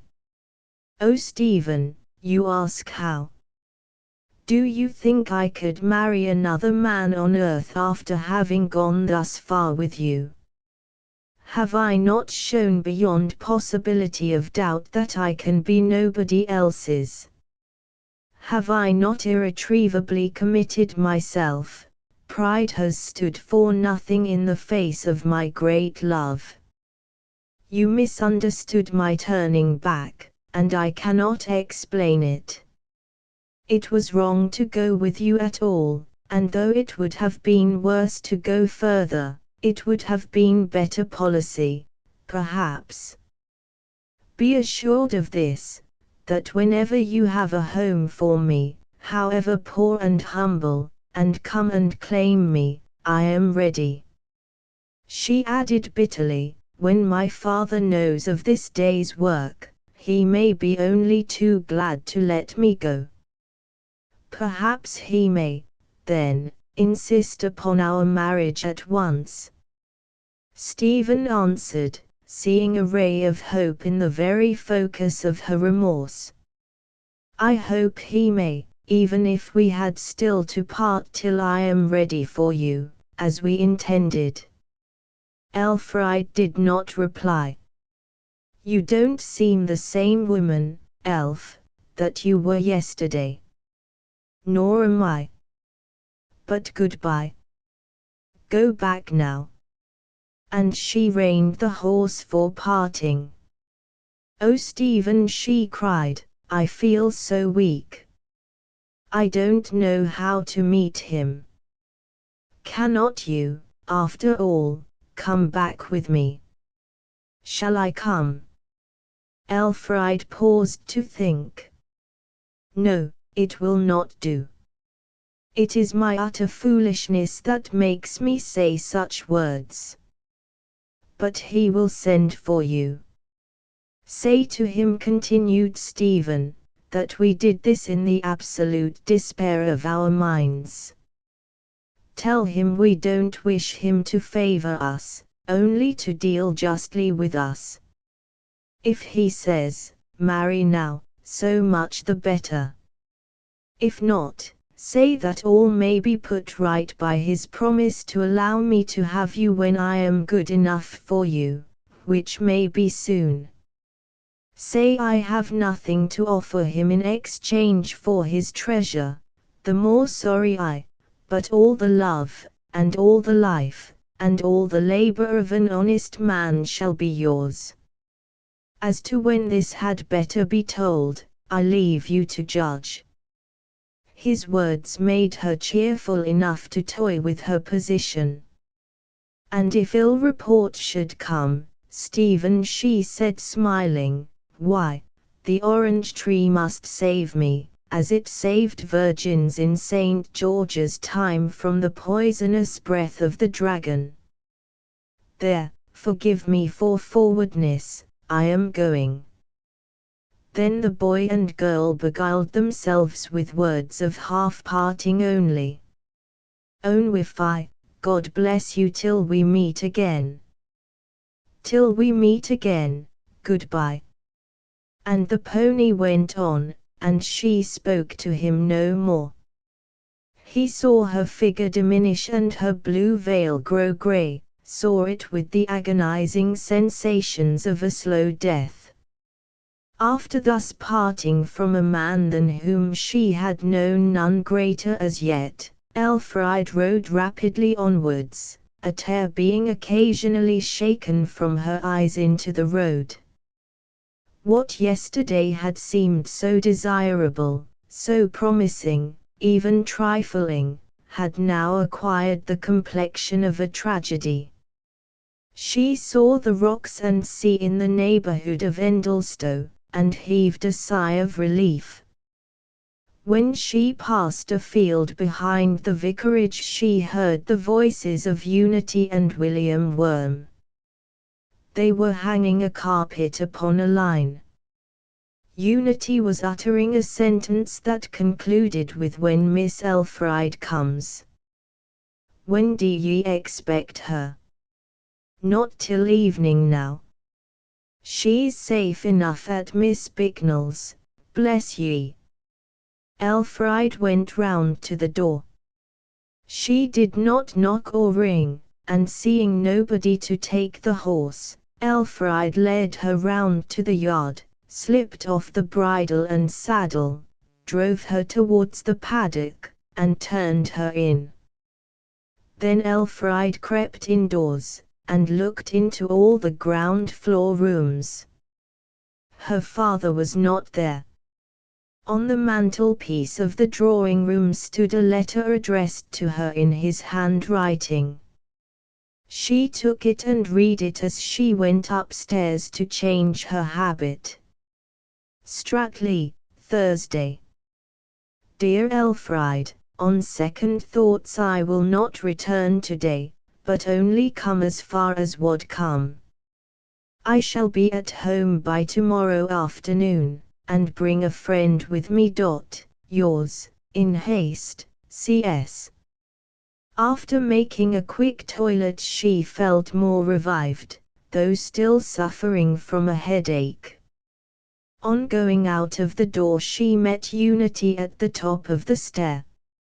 "Oh, Miss Elfriede," I said to myself, "tease her spirit. We didn't dream o' you not coming home last night. You didn't say anything about staying. I intended to come home the same evening, but altered my plan.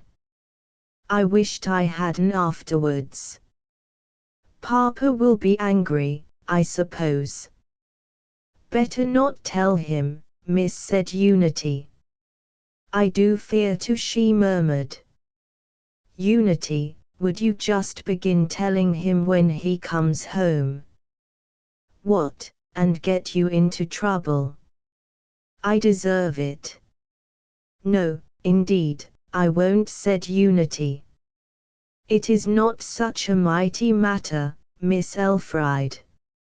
I says to myself, master's taking a holiday, and because he's not been kind lately to Miss Elfriede, she is imitating him. Well, do as you like. And will you now bring me some luncheon?" After satisfying an appetite which the fresh marine air had given her in its victory over an agitated mind, she put on her hat and went to the garden and summer house. She sat down, and leant with her head in a corner. Here she fell asleep. Half awake, she hurriedly looked at the time. She had been there 3 hours. At the same moment she heard the outer gate swing together, and wheels sweep round the entrance, some prior noise from the same source having probably been the cause of her awaking. Next her father's voice was heard calling to Worm. Elfriede passed along a walk towards the house behind a belt of shrubs. She heard a tongue holding converse with her father, which was not that of either of the servants. Her father and the stranger were laughing together. Then there was a rustling of silk, and Mr. Swakourt and his companion, or companions, to all seeming entered the door of the house, for nothing more of them was audible. Elfride had turned back to meditate on what friends these could be, when she heard footsteps, and her father exclaiming behind her, "Oh Elfride, here you are! I hope you got on well." Elfride's heart smote her, and she did not speak. "Come back to the summer house a minute," continued Mr. Swakourt. "I have to tell you of that I promised to." They entered the summer house, and stood leaning over the knotty woodwork of the balustrade. "Now," said her father radiantly, "guess what I have to say." He seemed to be regarding his own existence so intently, that he took no interest in nor even saw the complexion of hers. "I cannot, Papa," she said sadly. "Try, dear." "I would rather not, indeed." "You are tired. You look worn. The ride was too much for you." "Well, this is what I went away for. I went to be married." "Married," she faltered, and could hardly check an involuntary "so did I." A moment after and her resolve to confess perished like a bubble. "Yes, to whom do you think?" "Mrs. Troyton, the new owner of the estate over the hedge, and of the old manor house. It was only finally settled between us when I went to Stratley a few days ago." He lowered his voice to a sly tone of merriment. "Now, as to your stepmother, you'll find she is not much to look at, though a good deal to listen to.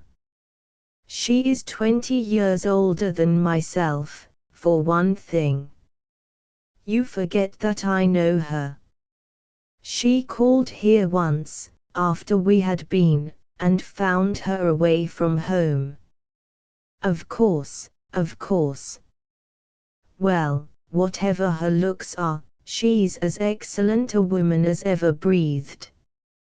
She has had lately left her as absolute property 3,500 a year, besides the devise of this estate, and, by the way, a large legacy came to her in satisfaction of dower, as it is called.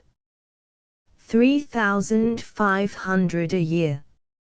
And a large, well, a fair-sized, mansion in town, and a pedigree as long as my walking stick, though that bears evidence of being rather a raked-up affair, done since the family got rich. People do those things now as they build ruins on maiden estates and cast antiques at Birmingham." Elfride merely listened and said nothing. He continued more quietly and impressively. "Yes, Elfride, she is wealthy in comparison with us, though with few connections. However, she will introduce you to the world a little. We are going to exchange her house in Baker Street for one at Kensington, for your sake. Everybody is going there now, she says. At Easter's we shall fly to town for the usual 3 months. I shall have a curate of course by that time. Elfride, I am past love, you know, and I honestly confess that I married her for your sake. Why a woman of her standing should have thrown herself away upon me, God knows. But I suppose her age and plainness were too pronounced for a town man. With your good looks, if you now play your cards well, you may marry anybody. Of course, a little contrivance will be necessary, but there's nothing to stand between you and a husband with a title, that I can see. Lady Lucellian was only a squire's daughter. Now, don't you see how foolish the old fancy was? But come, she is indoors waiting to see you. It is as good as a play, too, continued the vicar, as they walked towards the house. I courted her through the privet hedge yonder, not entirely, you know, but we used to walk there of an evening, nearly every evening at last. But I needn't tell you details now, everything was terribly matter-of-fact, I assure you. At last, that day I saw her at Stratley, we determined to settle it off-hand. And you never said a word to me, replied Elfride, not reproachfully either in tone or thought. Indeed, her feeling was the very reverse of reproachful. She felt relieved and even thankful. Where confidence had not been given, how could confidence be expected? Her father mistook her dispassionateness for a veil of politeness over a sense of ill usage. I am not altogether to blame, he said. There were 2 or 3 reasons for secrecy. One was the recent death of her relative the testator, though that did not apply to you. But remember, Elfride, he continued in a stiffer tone, you had mixed yourself up so foolishly with those low people, the Smiths, and it was just, too, when Mrs. Troyton and myself were beginning to understand each other, that I resolved to say nothing even to you. How did I know how far you had gone with them and their son? You might have made a point of taking tea with them every day, for all that I knew. Elfride swallowed her feelings as she best could, and languidly though flatly asked a question. Did you kiss Mrs. Troyton on the lawn about 3 weeks ago? That evening I came into the study and found you had just had candles in. Mr. Swacourt looked rather red and abashed, as middle-aged lovers are apt to do when caught in the tricks of younger ones. Well, yes, I think I did, he stammered, just to please her, you know. And then recovering himself he laughed heartily. And was this what your Horatian quotation referred to? It was, Elfride. They stepped into the drawing-room from the veranda. At that moment Mrs. Swacourt came downstairs, and entered the same room by the door. Here, Charlotte, is my little Elfride, said Mr. Swacourt, with the increased affection of tone often adopted towards relations when newly produced. Poor Elfride, not knowing what to do, did nothing at all, but stood receptive of all that came to her by sight, hearing, and touch. Mrs. Swacourt moved forward, took her stepdaughter's hand, then kissed her. Ah, darling, she exclaimed good-humouredly, you didn't think when you showed a strange old woman over the conservatory a month or 2 ago, and explained the flowers to her so prettily, that she would so soon be here in new colours. Nor did she, I am sure. The new mother had been truthfully enough described by Mr. Swacourt. She was not physically attractive. She was dark, very dark, in complexion, portly in figure, and with a plentiful residuum of hair in the proportion of half a dozen white ones to half a dozen black ones, though the latter were black indeed. No further observed, she was not a woman to like. But there was more to see. To the most superficial critic it was apparent that she made no attempt to disguise her age. She looked 60 at the first glance, and close acquaintanceship never proved her older. Another and still more winning trait was one attaching to the corners of her mouth. Before she made a remark, these often twitched gently, not backwards and forwards, the index of nervousness, not down upon the jaw, the sign of determination, but palpably upwards, in precisely the curve adopted to represent mirth in the broad caricatures of schoolboys. Only this element in her face was expressive of anything within the woman, but it was unmistakable. It expressed humor subjective as well as objective, which could survey the peculiarities of self in as whimsical a light as those of other people. This is not all of Mrs. Swacourt. She had held out to Elfride hands whose fingers were literally stiff with rings, sinus auric regents, like Helen's robe. These rows of rings were not worn in vanity apparently. They were mostly antique and dull, though a few were the reverse. Right hand.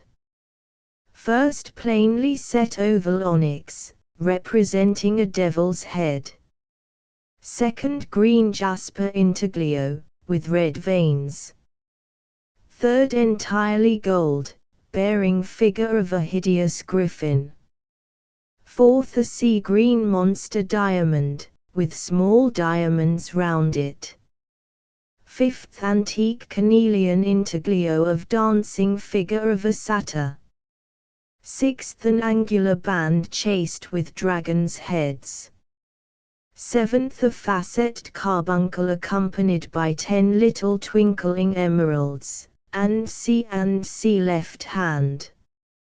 First, a reddish-yellow toadstone. Second a heavy ring enamelled in colours, and bearing a jacinth. Third, an amethystine sapphire. Fourth a polished ruby, surrounded by diamonds. Fifth the engraved ring of an abbess. Sixth the gloomy intaglio, and C. Beyond this rather quaint array of stone and metal Mrs. Swacourt wore no ornament whatever.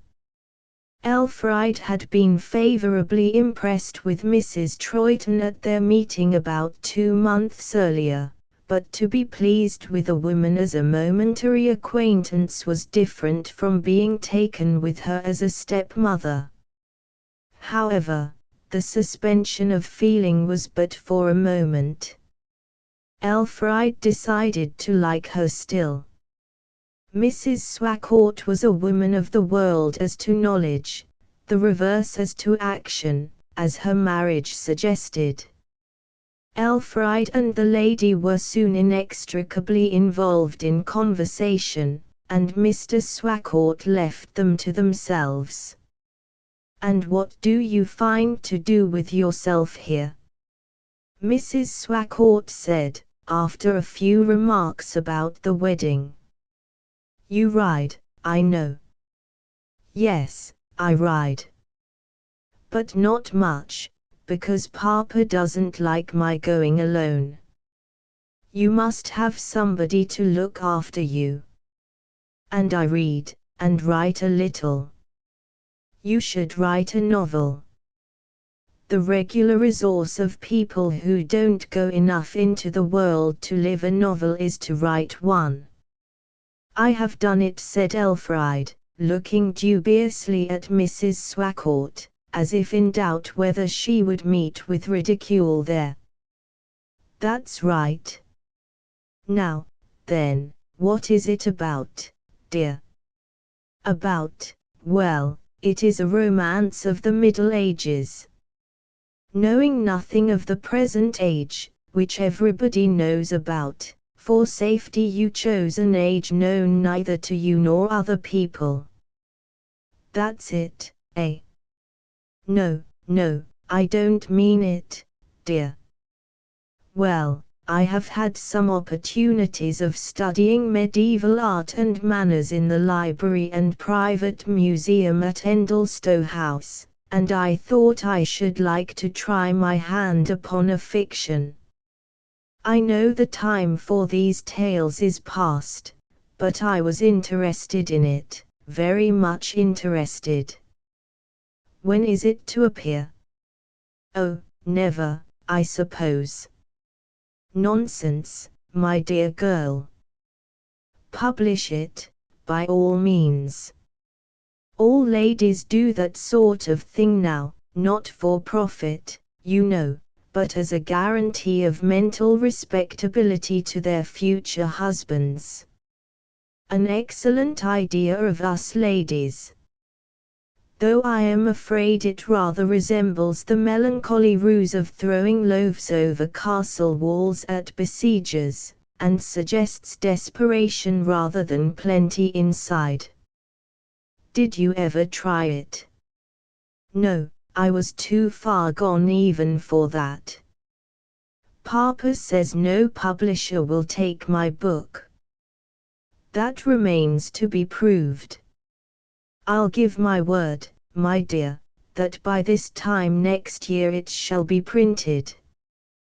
Will you, indeed, said Elfride, partially brightening with pleasure, though she was sad enough in her depths. I thought brains were the indispensable, even if the only, qualification for admission to the Republic of Letters. A mere commonplace creature like me will soon be turned out again. Oh no, once you are there you'll be like a drop of water in a piece of rock crystal, your medium will dignify your commonness.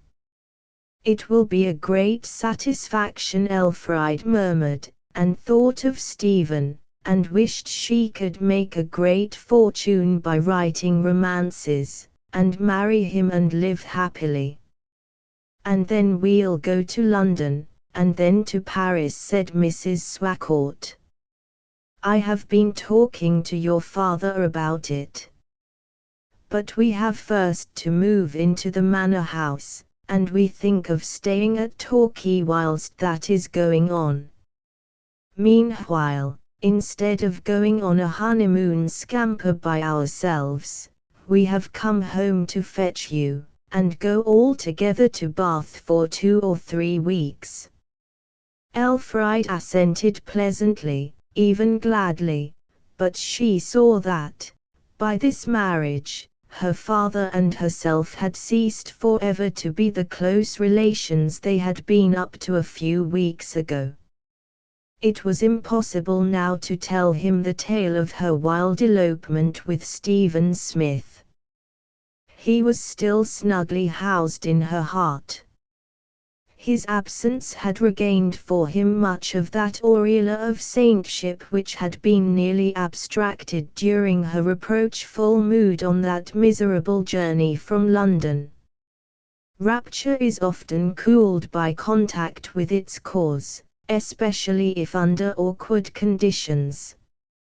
And that last experience with Stephen had done anything but make him shine in her eyes. His very kindness in letting her return was his offense.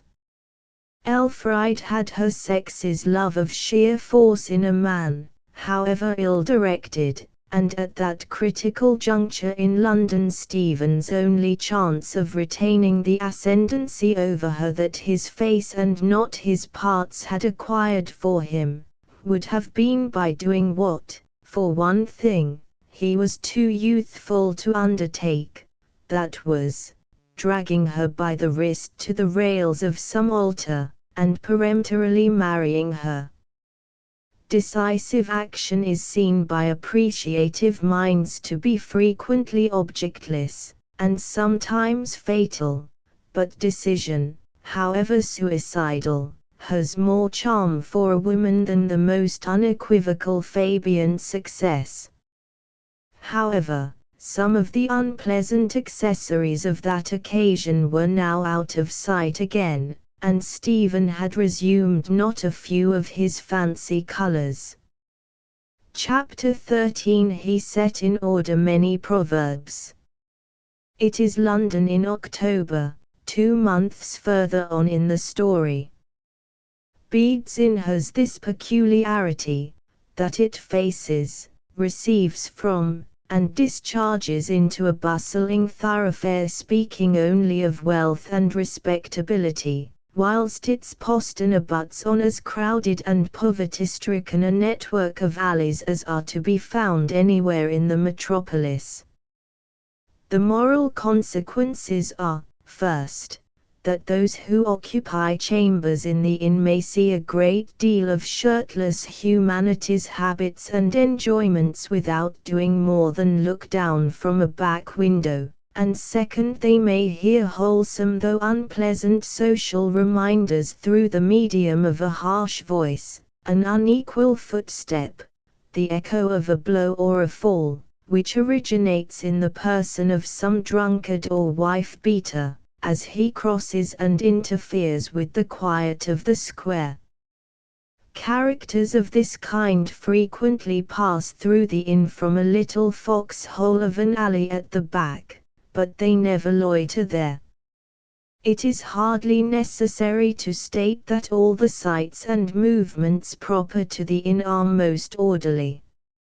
On the fine October evening on which we follow Stephen Smith to this place, a placid porter is sitting on a stool under a sycamore tree in the midst, with a little cane in his hand. We notice the thick coat of soot upon the branches, hanging underneath them in flakes, as in a chimney. The blackness of these boughs does not at present improve the tree, nearly forsaken by its leaves as it is, but in the spring their green fresh beauty is made doubly beautiful by the contrast. Within the railings is a flower garden of respectable dahlias and chrysanthemums, where a man is sweeping the leaves from the grass. Stephen selects a doorway, and ascends an old though wide wooden staircase, with moulded balusters and handrail, which in a country manor house would be considered a noteworthy specimen of Renaissance workmanship. He reaches a door on the first floor, over which is painted, in black letters, Mr. Henry Knight, barrister at law, being understood but not expressed. The wall is thick, and there is a door at its outer and inner face. The outer one happens to be ajar. Stephen goes to the other, and taps. "Come in," from distant penetralia. First was a small anteroom, divided from the inner apartment by a wainscoted archway 2 or 3 yards wide. Across this archway hung a pair of dark green curtains, making a mystery of all within the arch except the spasmodic scratching of a quill pen. Here was grouped a chaotic assemblage of articles, mainly old framed prints and paintings, leaning edgewise against the wall, like roofing slates in a builder's yard. All the books visible here were folios too big to be stolen, some lying on a heavy oak table in one corner, some on the floor among the pictures, the whole intermingled with old coats, hats, umbrellas, and walking sticks. Stephen pushed aside the curtain, and before him sat a man writing away as if his life depended upon it, which it did. A man of 30 in a speckled coat, with dark brown hair, curly beard, and crisp moustache, the latter running into the beard on each side of the mouth, and, as usual, hiding the real expression of that organ under a chronic aspect of impassivity. "Ah, my dear fellow, I knew 'twas you," said Knight, looking up with a smile, and holding out his hand. Knight's mouth and eyes came to view now. Both features were good, and had the peculiarity of appearing younger and fresher than the brow and face they belonged to, which were getting sicklied o'er by the unmistakable pale cast. The mouth had not quite relinquished rotundity of curve for the firm angularities of middle life, and the eyes, though keen, permeated rather than penetrated what they had lost of their boy-time brightness by a dozen years of hard reading, lending a quietness to their gaze which suited them well.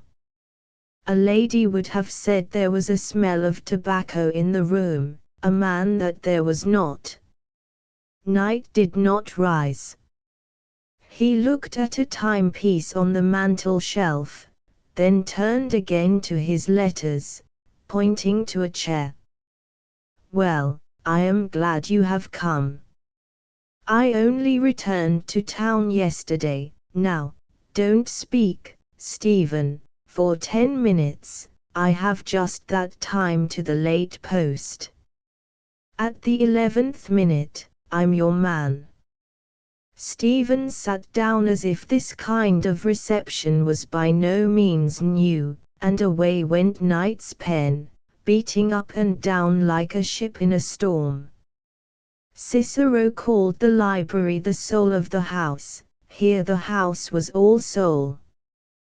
Portions of the floor, and half the wall space, were taken up by bookshelves ordinary and extraordinary, the remaining parts, together with brackets, side tables, and being occupied by casts, statuettes, medallions, and plaques of various descriptions, picked up by the owner in his wanderings through France and Italy. One stream only of evening sunlight came into the room from a window quite in the corner, overlooking a court. An aquarium stood in the window. It was a dull parallelepipedon enough for living creatures at most hours of the day, but for a few minutes in the evening, as now, an errant, kindly ray lighted up and warmed the little world therein. When the many-colored zoophytes opened and put forth their arms, the weeds acquired a rich transparency, the shells gleamed of a more golden yellow, and the timid community expressed gladness more plainly than in words. Within the prescribed 10 minutes Knight flung down his pen, rang for the boy to take the letters to the post, and at the closing of the door exclaimed, "There, thank God, that's done. Now, Stephen, pull your chair round, and tell me what you have been doing all this time. Have you kept up your Greek?" "No, how's that?" "I haven't enough spare time." "That's nonsense." "Well, I have done a great many things, if not that. And I have done one extraordinary thing." Knight turned full upon Stephen. "Aha! Now, then, let me look into your face, put 2 and 2 together, and make a shrewd guess." Stephen changed to a redder color. "Why, Smith," said Knight, after holding him rigidly by the shoulders, and keenly scrutinizing his countenance for a minute in silence, "you have fallen in love." "Well, the fact is, now, out with it." But seeing that Stephen looked rather distressed, he changed to a kindly tone.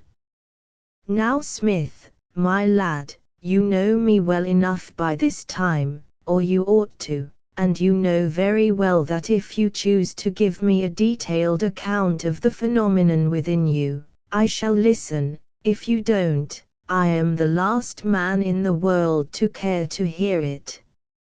I'll tell this much, I have fallen in love, and I want to be married." Knight looked ominous as this passed Stephen's lips. Don't judge me before you have heard more, cried Stephen anxiously, seeing the change in his friend's countenance. I don't judge. Does your mother know about it? Nothing definite. Father?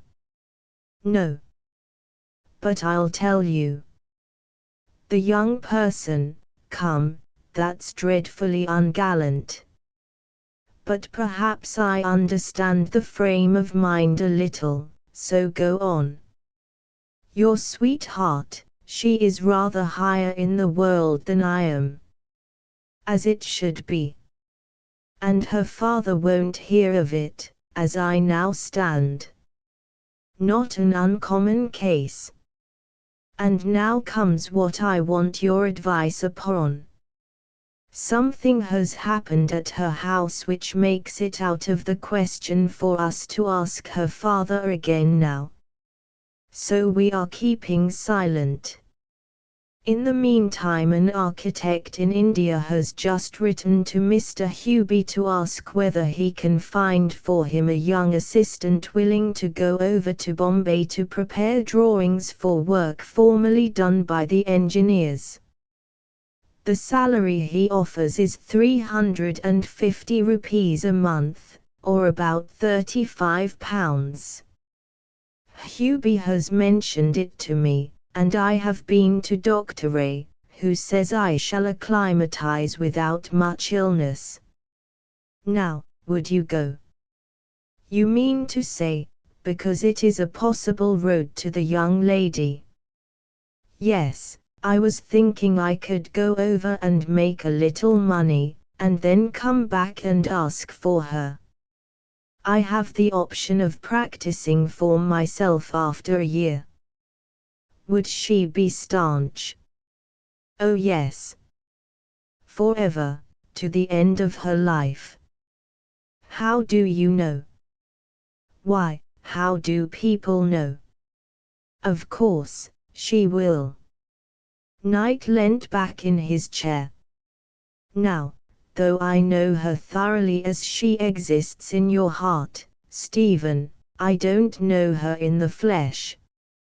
All I want to ask is this idea of going to India based entirely upon a belief in her fidelity? Yes, I should not go if it were not for her. Well, Stephen, you have put me in rather an awkward position. If I give my true sentiments, I shall hurt your feelings, if I don't, I shall hurt my own judgment. And remember, I don't know much about women. But you have had attachments, although you tell me very little about them. And I only hope you'll continue to prosper till I tell you more. Stephen winced at this rap. I have never formed a deep attachment, continued Knight. I never have found a woman worth it. Nor have I been once engaged to be married. You write as if you had been engaged 100 times, if I may be allowed to say so, said Stephen in an injured tone. Yes, that may be. But, my dear Stephen, it is only those who half know a thing that write about it. Those who know it thoroughly don't take the trouble. All I know about women, or men either, is a mass of generalities. I plod along, and occasionally lift my eyes and skim the weltering surface of mankind lying between me and the horizon, as a crow might, no more. Knight stopped as if he had fallen into a train of thought, and Stephen looked with affectionate awe at a master whose mind, he believed, could swallow up at one meal all that his own head contained. There was effective sympathy, but no great intellectual fellowship, between Knight and Stephen Smith. Knight had seen his young friend when the latter was a cherry-cheeked happy boy, had been interested in him, had kept his eye upon him, and generously helped the lad to books, till the mere connection of patronage grew to acquaintance, and that ripened to friendship. And so, though Smith was not at all the man Knight would have deliberately chosen as a friend, or even for one of a group of a dozen friends, he somehow was his friend. Circumstance, as usual, did it all.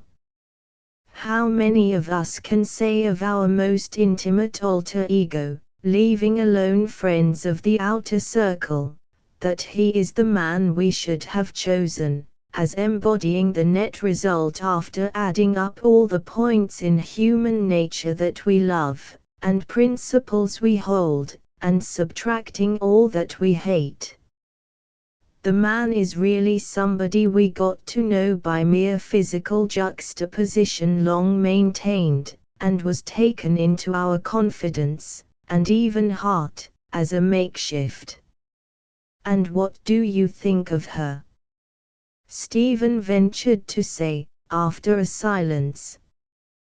Taking her merits on trust from you, said Knight, as we do those of the Roman poets of whom we know nothing but that they lived, I still think she will not stick to you through, say, 3 years of absence in India. But she will, cried Stephen desperately. She is a girl all delicacy and honor.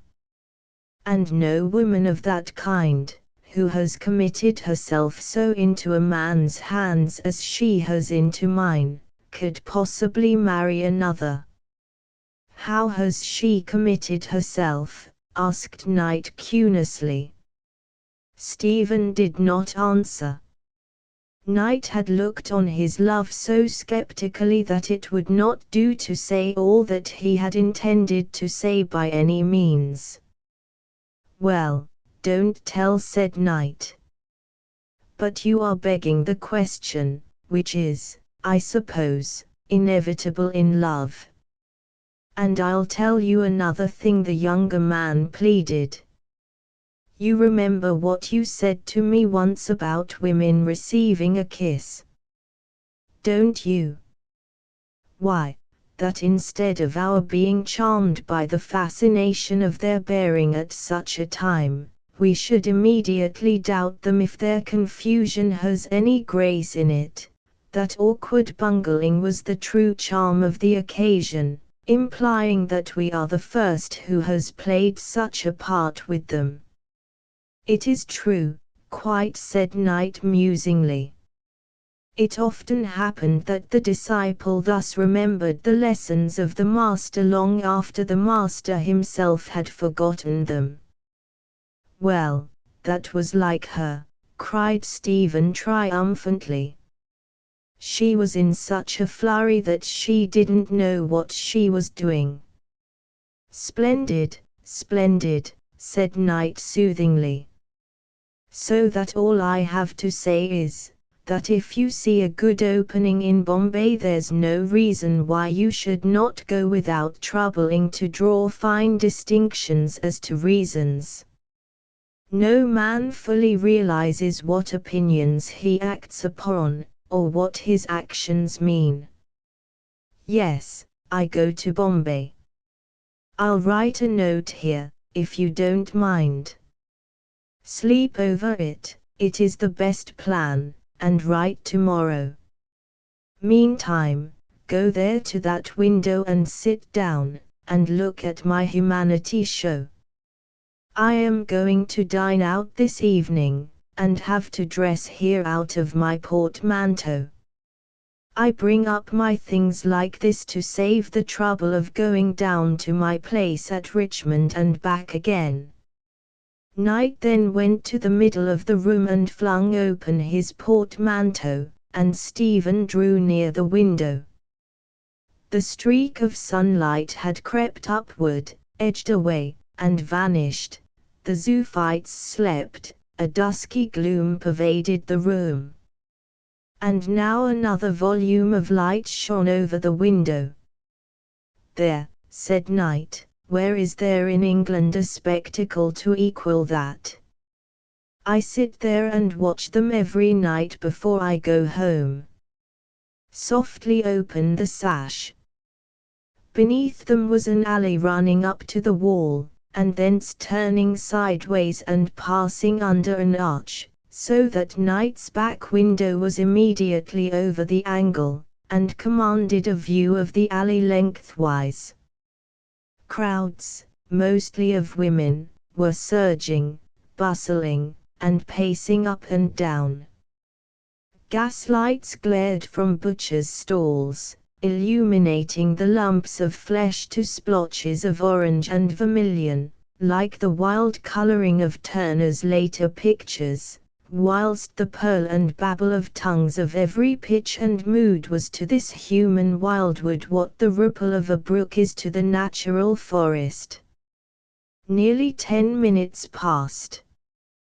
Then Knight also came to the window. "Well, now, I call a cab and vanish down the street in the direction of Berkeley Square," he said, buttoning his waistcoat and kicking his morning suit into a corner. Stephen rose to leave. "What a heap of literature," remarked the young man, taking a final longing survey round the room, as if to abide there forever would be the great pleasure of his life, yet feeling that he had almost outstayed his welcome while. His eyes rested upon an armchair piled full of newspapers, magazines, and bright new volumes in green and red. "Yes," said Knight, also looking at them and breathing a sigh of weariness, "something must be done with several of them soon, I suppose.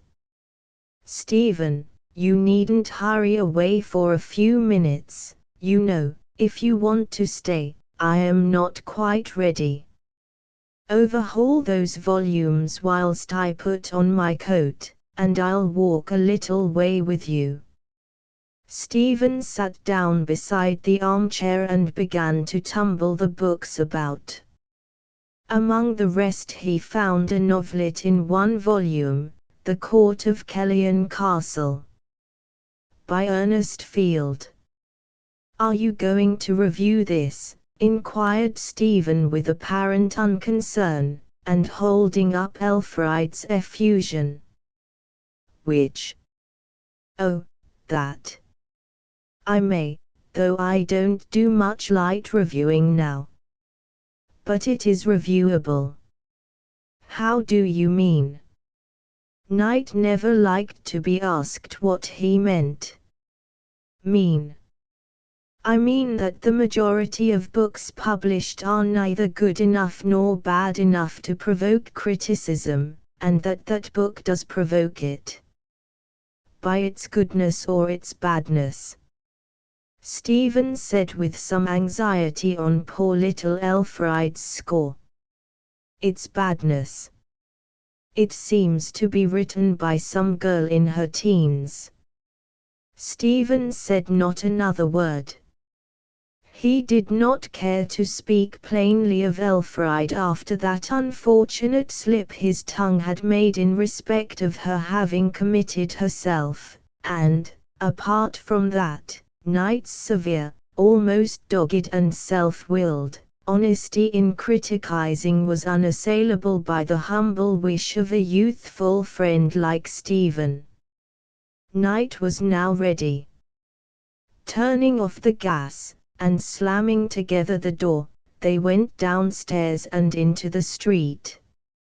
Chapter 14 We frolic while teas may.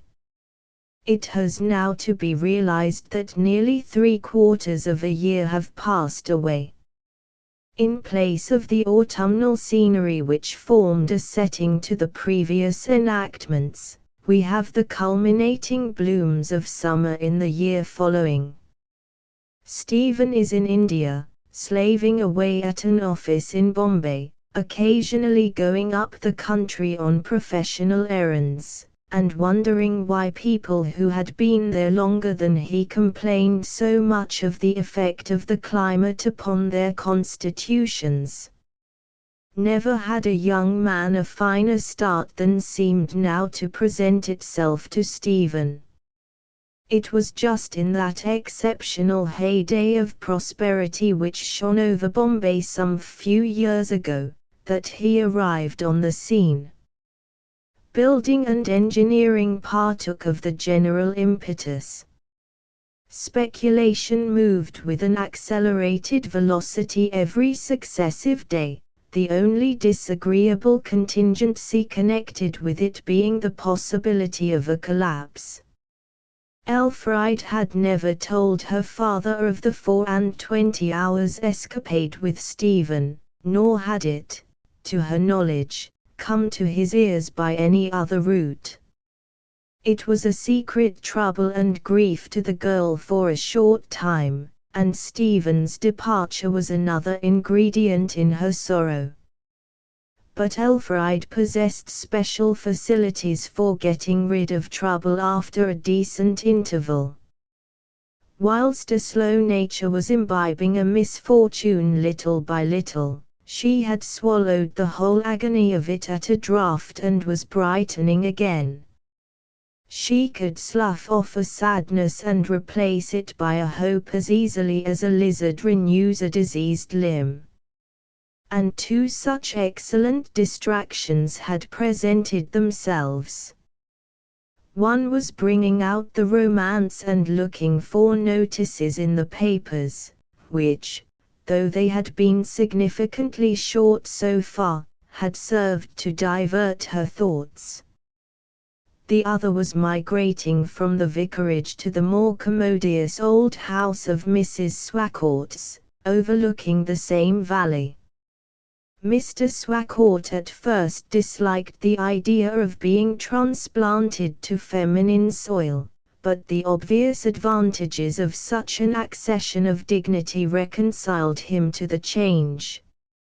So there was a radical move, the two ladies staying at Torquay as had been arranged, the vicar going to and fro. Mrs. Swacourt considerably enlarged Elfride's ideas in an aristocratic direction, and she began to forgive her father for his politic marriage. Certainly, in a worldly sense, a handsome face at 43 had never served a man in better stead. The new house at Kensington was ready, and they were all in town. The Hyde Park shrubs had been transplanted as usual, the chairs ranked in line, the grass edgings trimmed, the roads made to look as if they were suffering from a heavy thunderstorm, carriages had been called for by the easeful, horses by the brisk, and the drive and row were again the groove of gaiety for an hour. We gaze upon the spectacle, at 6 o'clock on this midsummer afternoon, in a melon-frame atmosphere and beneath a violet sky. The Swacourt equipage formed one in the stream.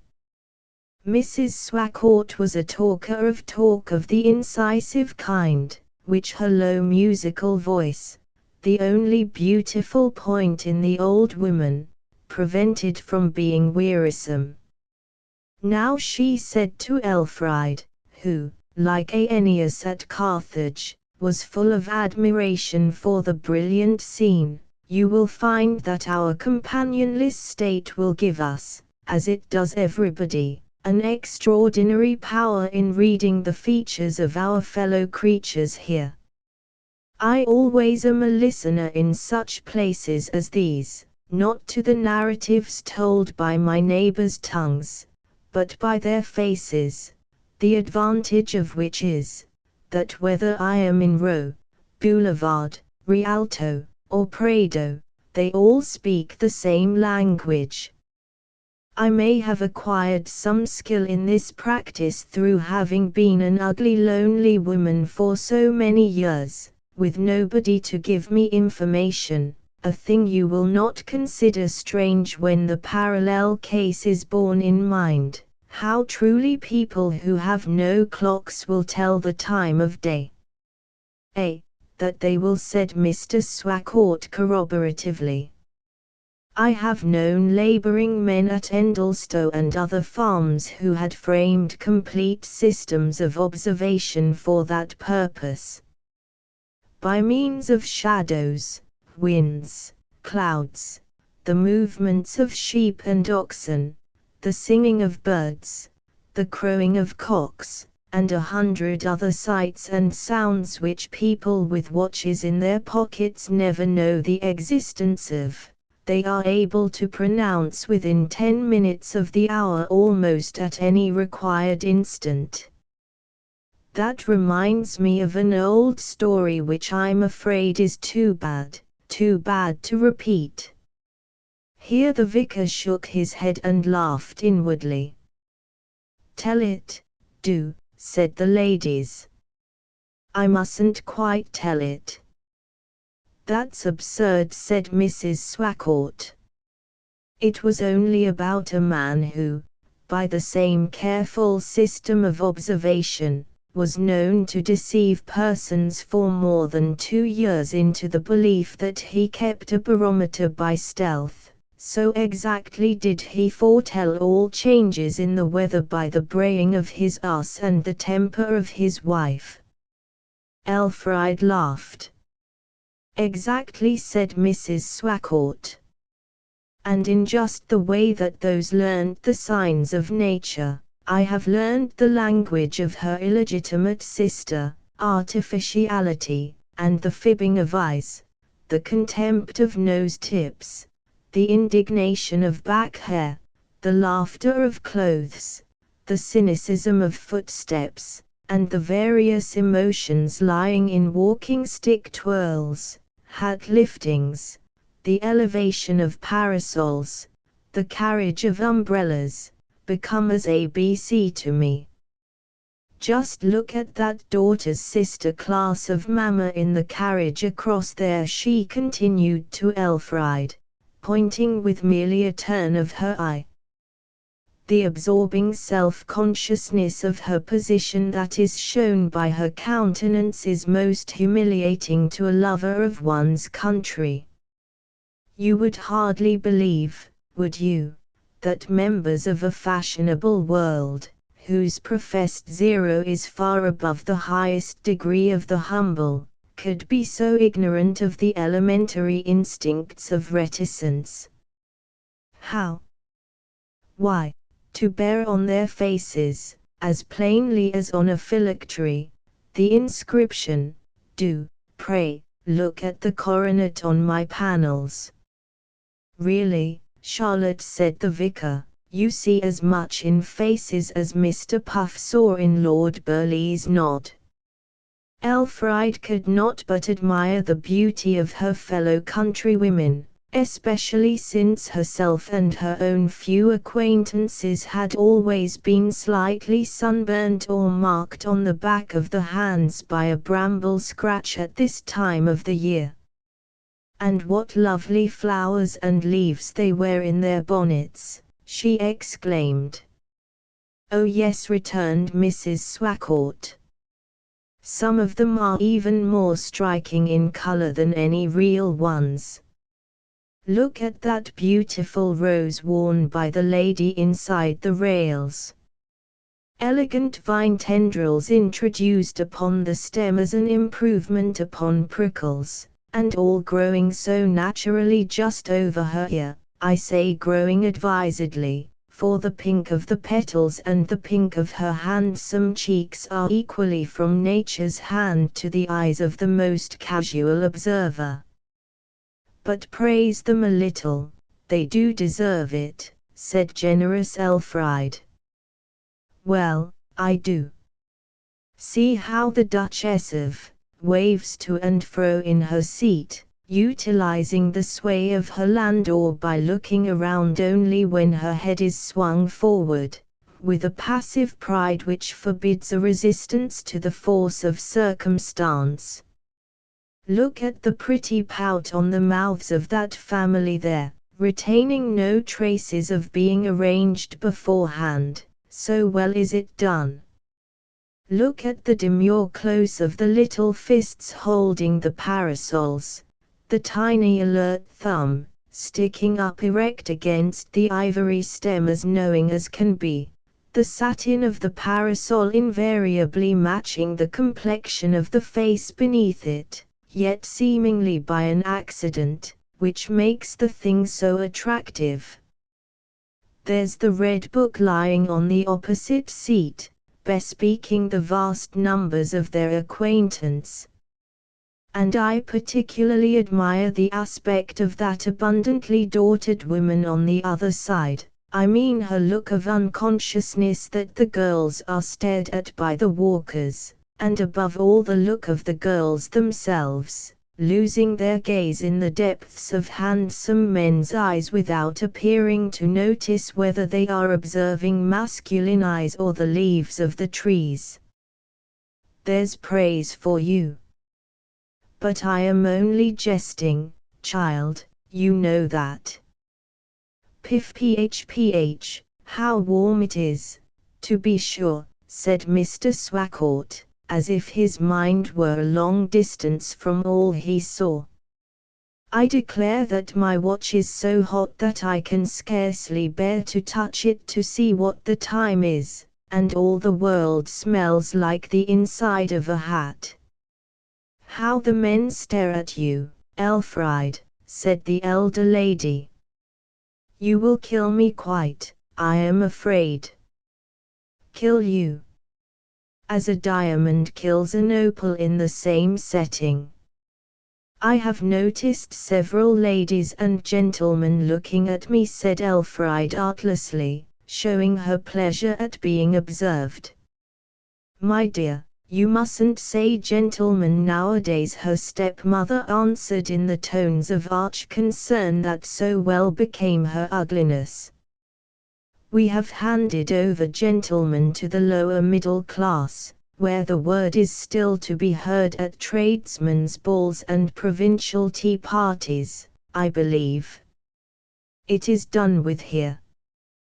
What must I say, then? Ladies and men always.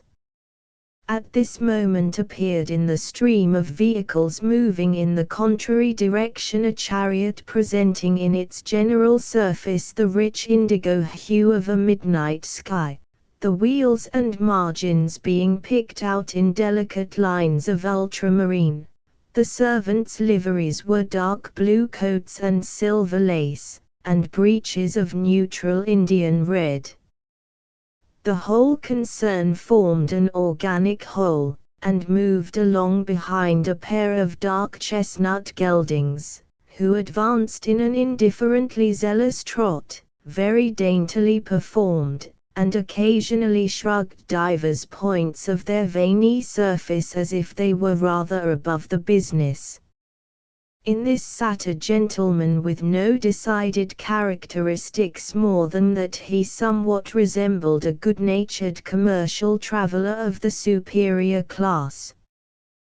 Beside him was a lady with skim-milky eyes and complexion, belonging to the interesting class of women, where that class merges in the sickly, her greatest pleasure being apparently to enjoy nothing. Opposite this pair sat two little girls in white hats and blue feathers. The lady saw Elfried, smiled and bowed, and touched her husband's elbow, who turned and received Elfried's movement of recognition with a gallant elevation of his hat.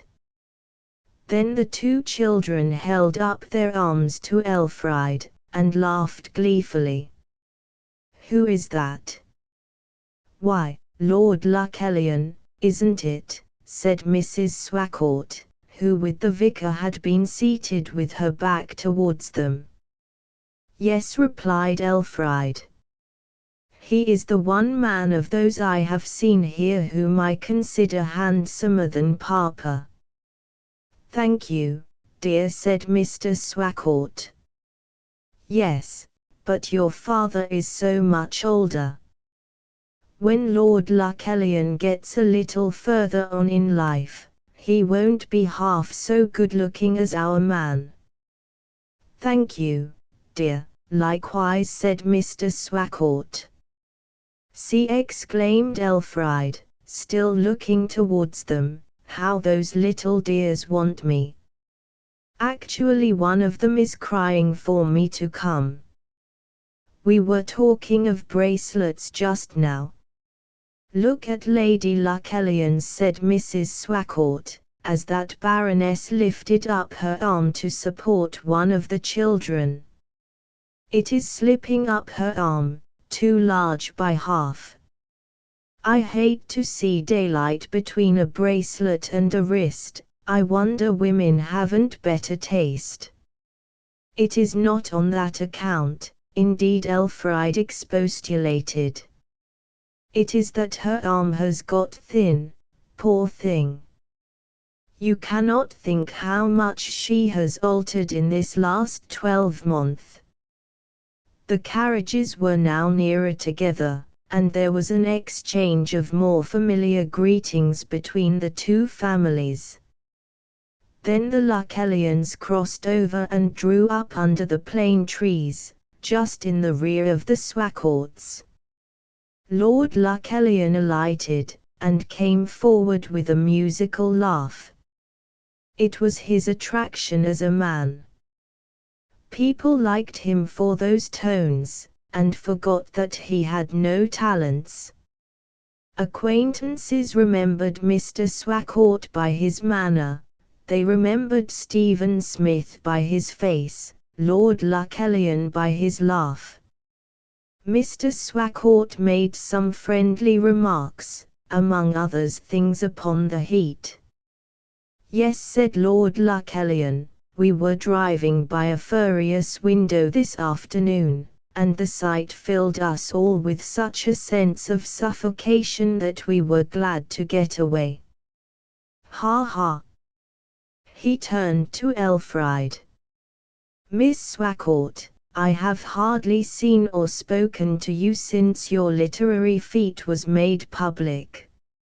I had no idea Rachel was taking notes down at Quiet Endlestowe, or I should certainly have put myself and friends upon our best behavior. Swacourt, why didn't you give me a hint? Elfried fluttered, blushed, laughed, said it was nothing to speak of, and see, well, I think you were rather unfairly treated by the present, I certainly do. Writing a heavy review like that upon an elegant trifle like the court of Kellyan Castle was absurd. What, said Elfried, opening her eyes. Was I reviewed in the present? Oh yes, didn't you see it? Why, it was 4 or 5 months ago. No, I never saw it. How sorry I am. What a shame of my publishers. They promised to send me every notice that appeared. Ah, then, I am almost afraid I have been giving you disagreeable information, intentionally withheld out of courtesy.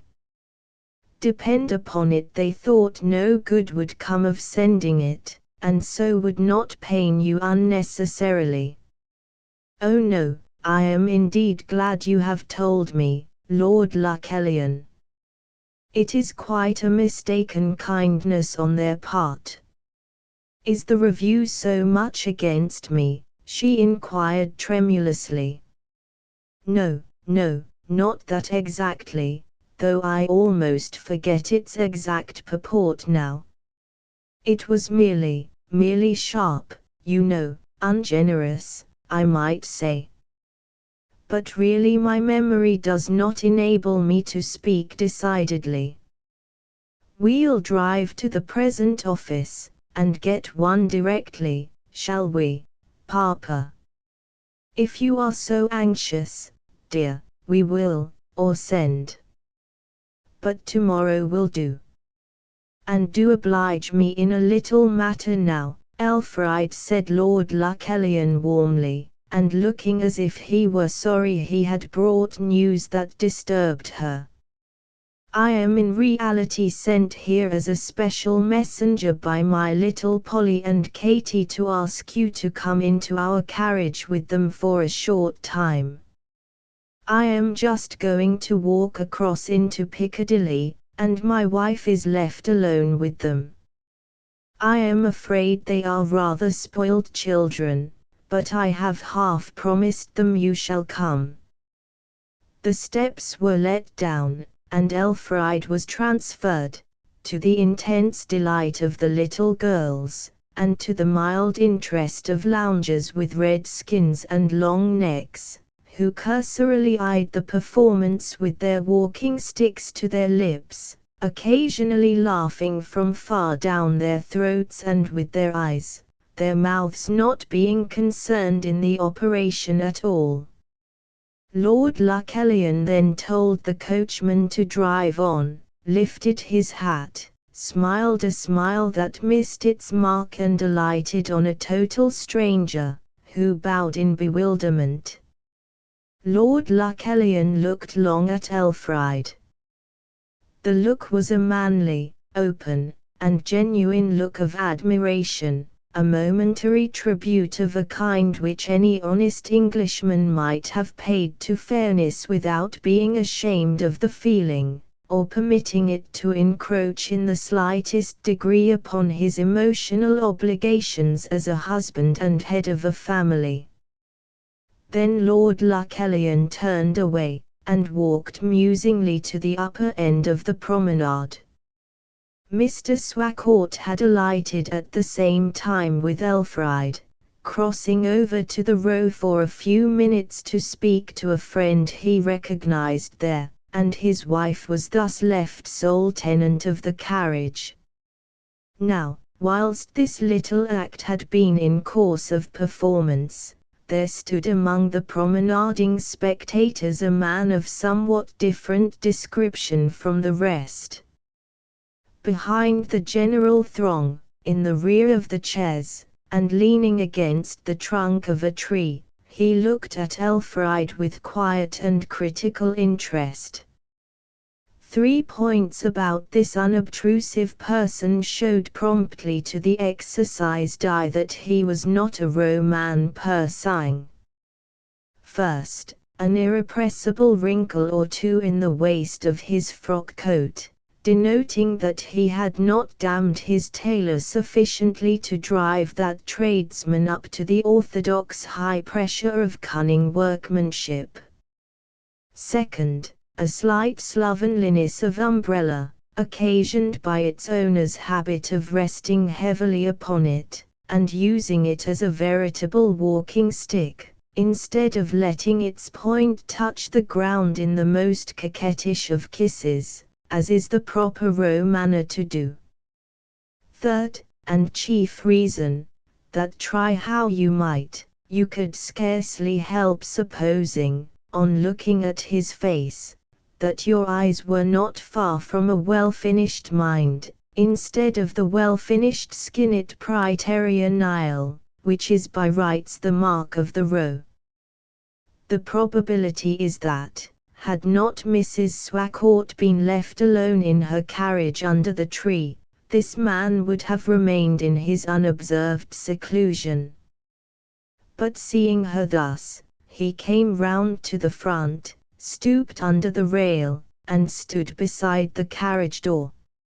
Mrs. Swacourt looked reflectively at him for a quarter of a minute, then held out her hand laughingly. "Why, Henry Knight, of course it is. My second, third, fourth cousin, what shall I say? At any rate, my kinsman. Yes, one of a remnant not yet cut off.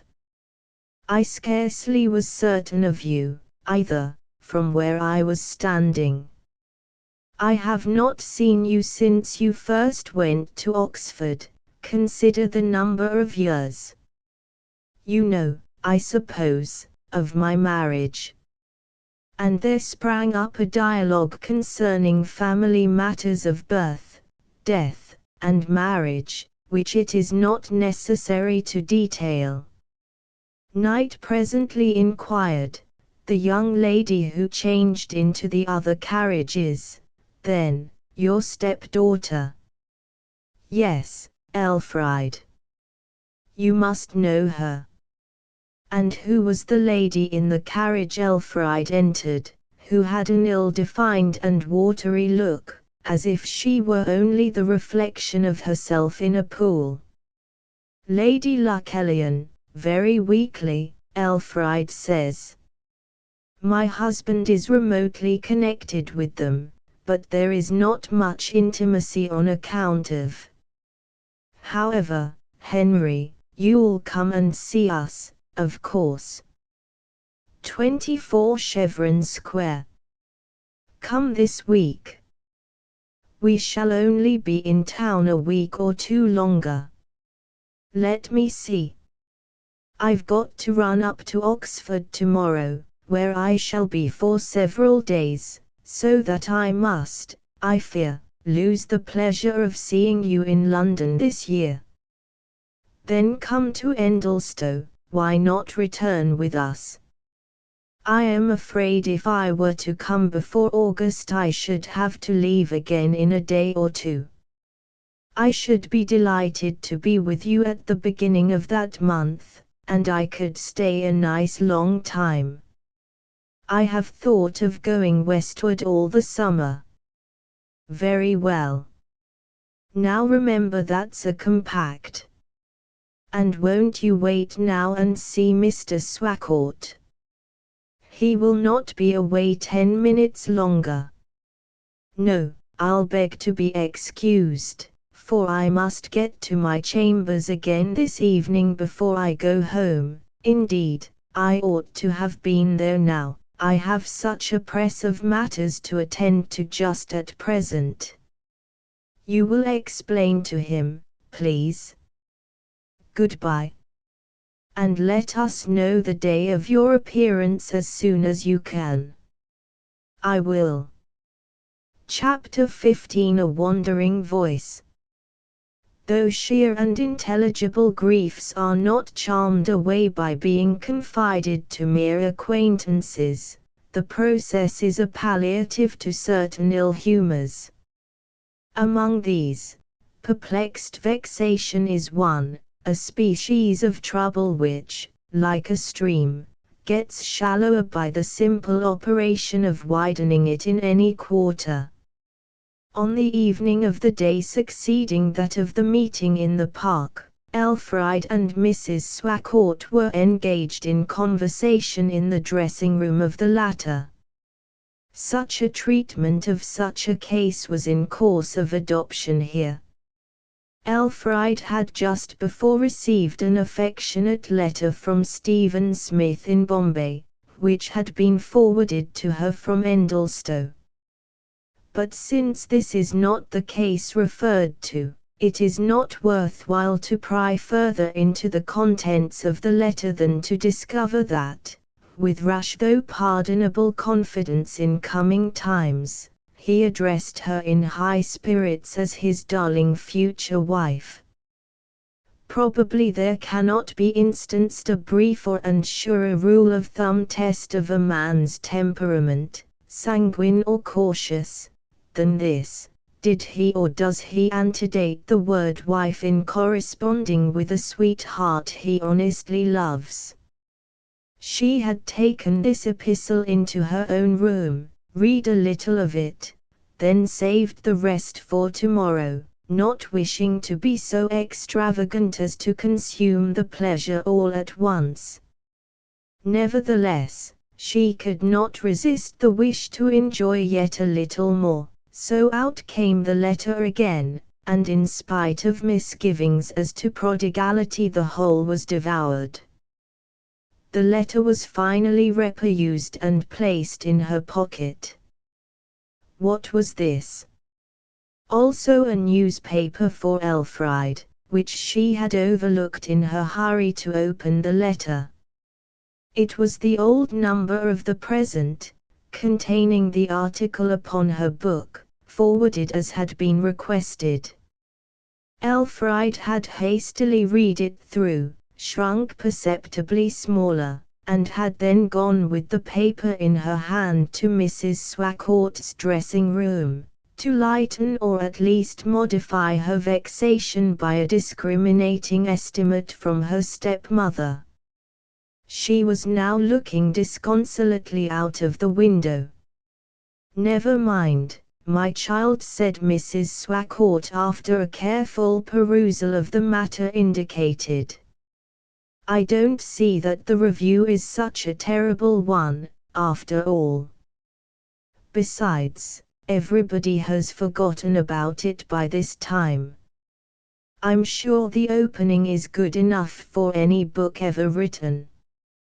Just listen, it sounds better read aloud than when you pore over it silently. The Court of Kellyan Castle. A Romance of the Middle Ages. By Ernest Field.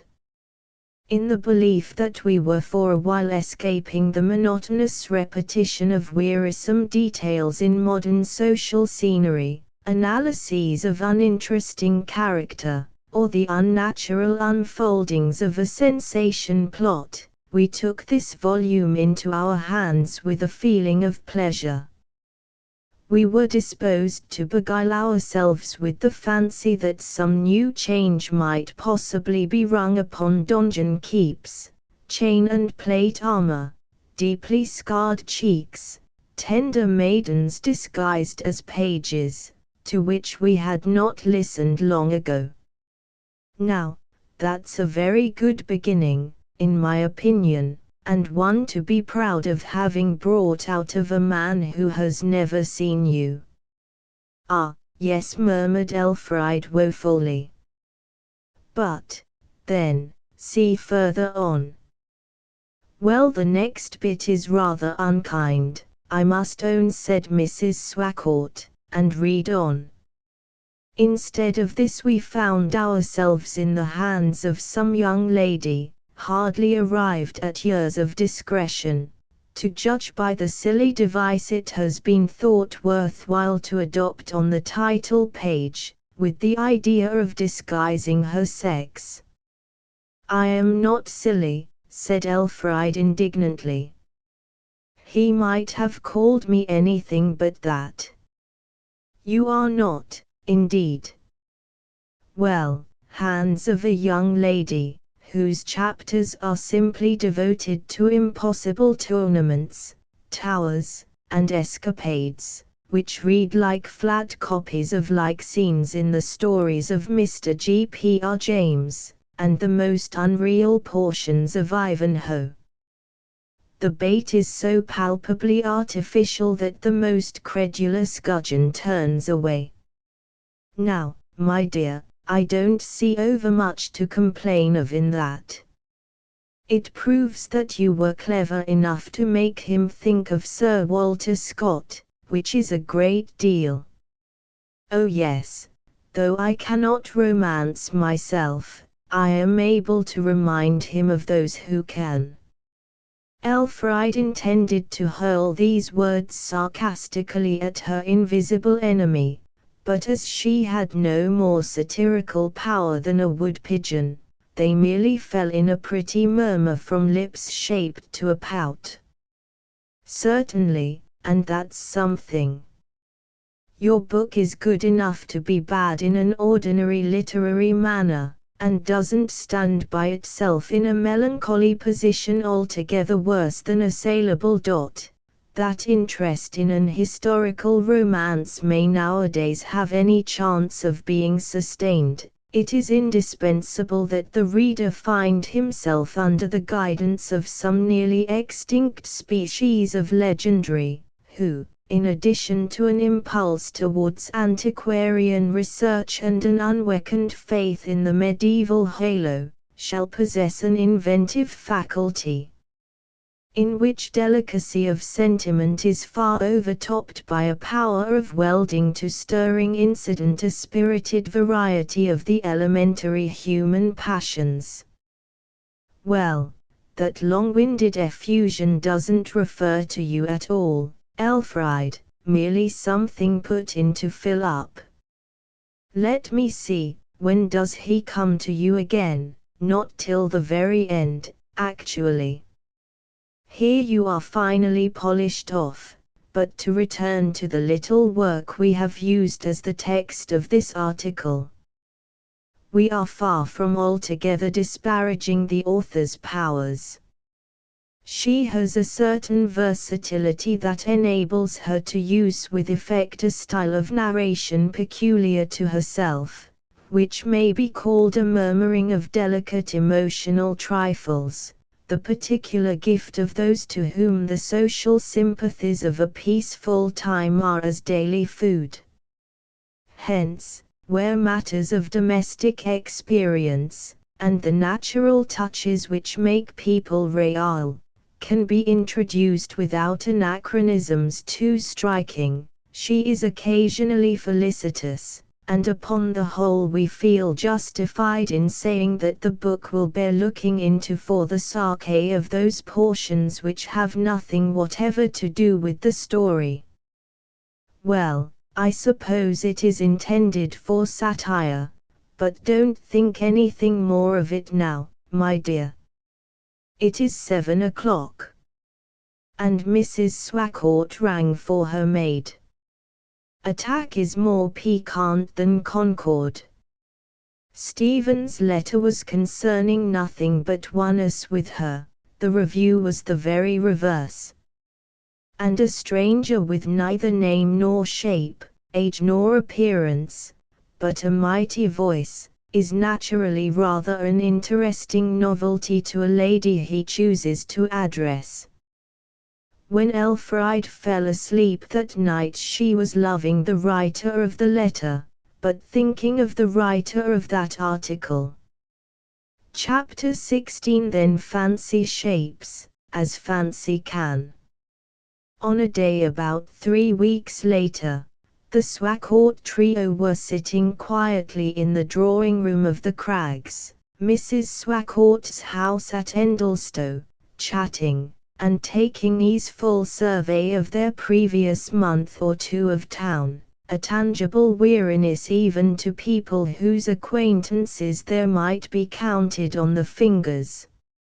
A mere season in London with her practised stepmother had so advanced Elfride's perceptions, that her courtship by Stephen seemed emotionally meagre, and to have drifted back several years into a childish past. In regarding our mental experiences, as in visual observation, our own progress reads like a dwindling of that we progress from.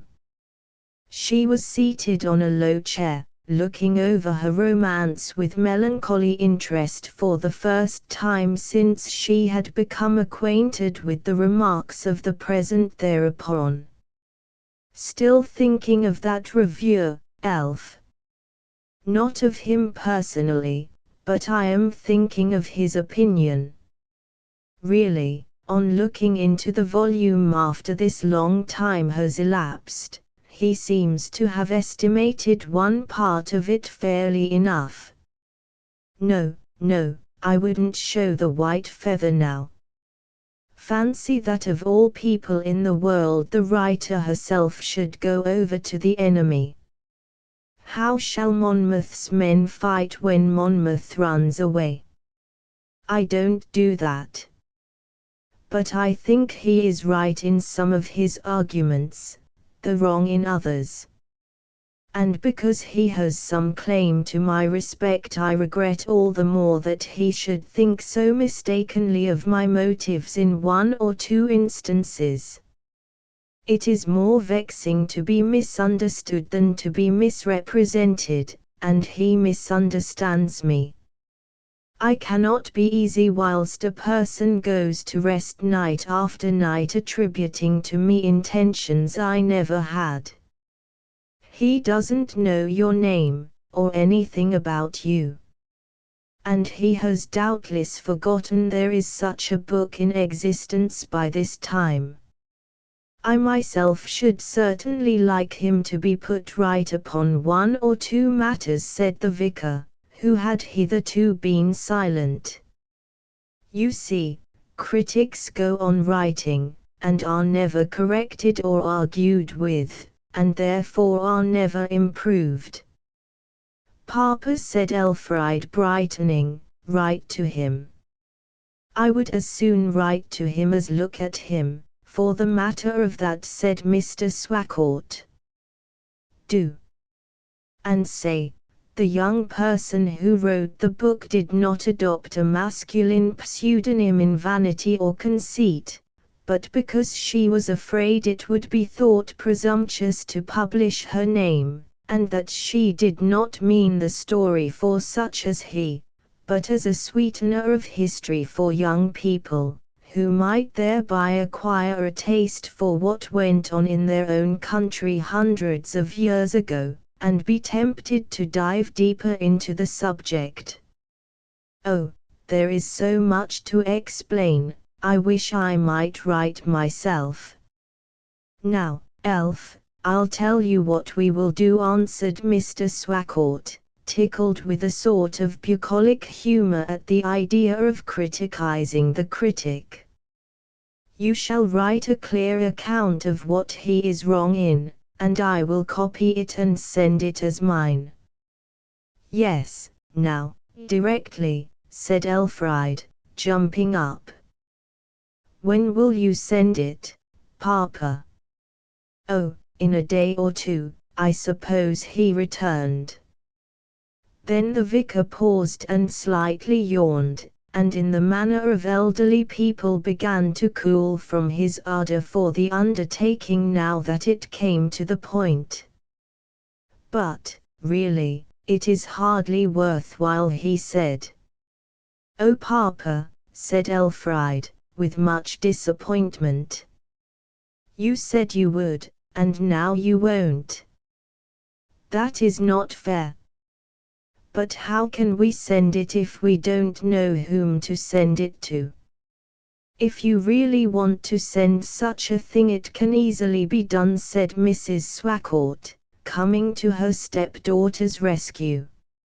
An envelope addressed, to the critic of the court of Kellyan Castle, care of the editor of the Present, would find him. Yes, I suppose it would. Why not write your answer yourself, Elfried? Mrs. Swakourt inquired. I might, she said hesitatingly, and send it anonymously. That would be treating him as he has treated me. No use in the world.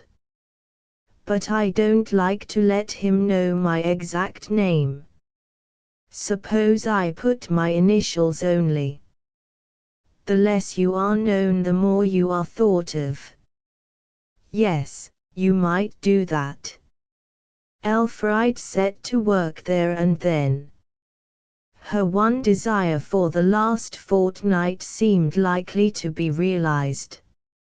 As happens with sensitive and secluded minds, a continual dwelling upon the subject had magnified to colossal proportions the space she assumed herself to occupy or to have occupied in the occult critic's mind.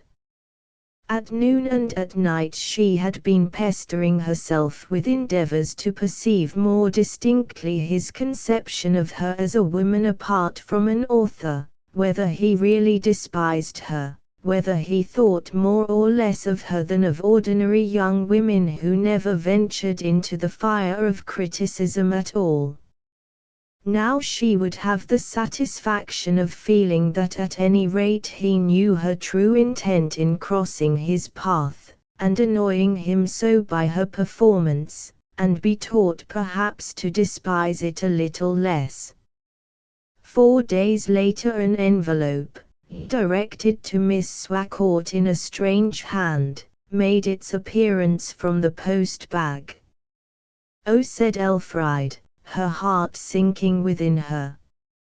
Can it be from that man, a lecture for impertinence?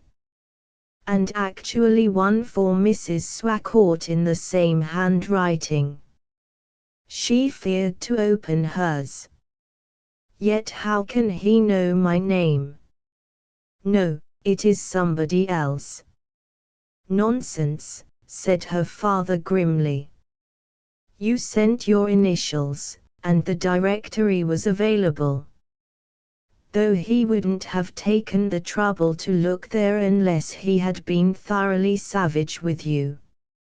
I thought you wrote with rather more asperity than simple literary discussion required. This timely clause was introduced to save the character of the vicar's judgment under any issue of affairs.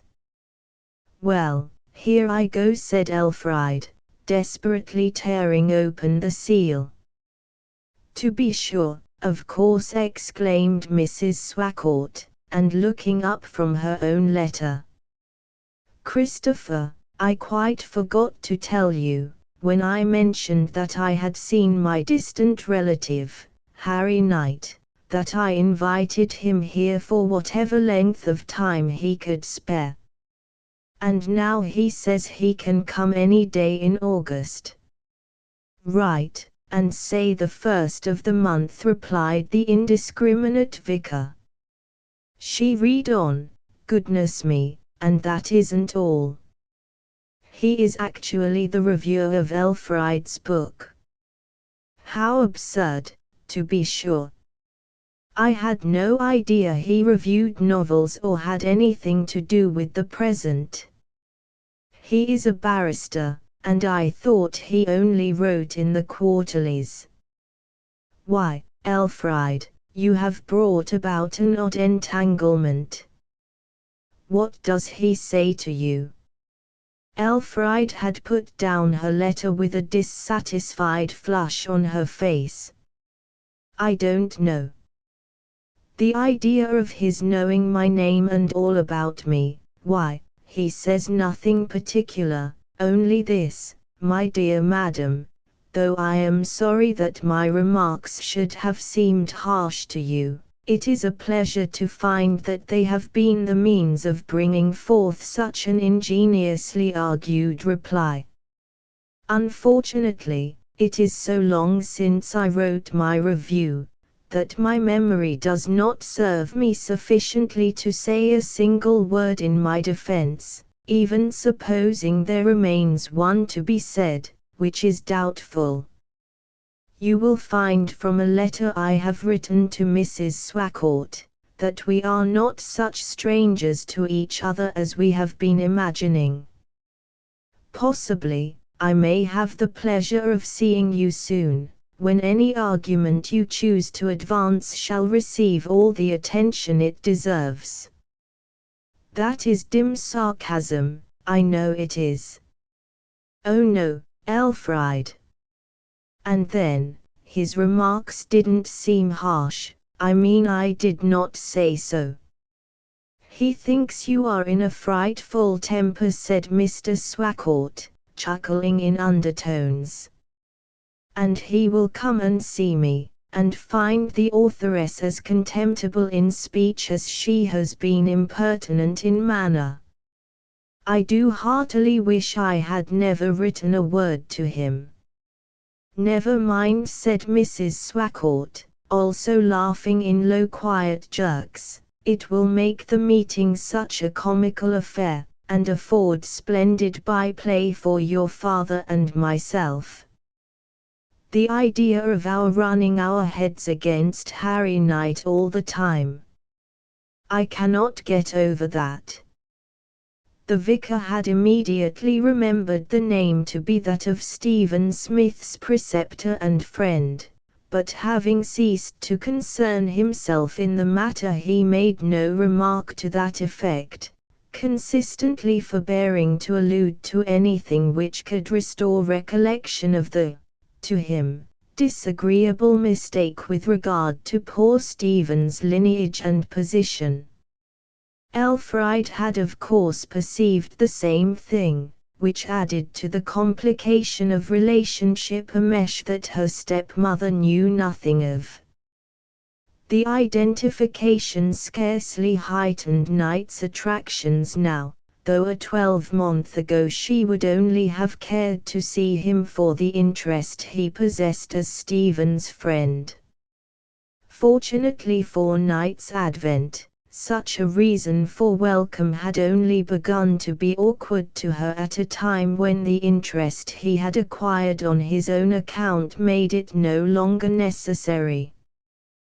These coincidences, in common with all relating to him, tended to keep Elfride's mind upon the stretch concerning Night.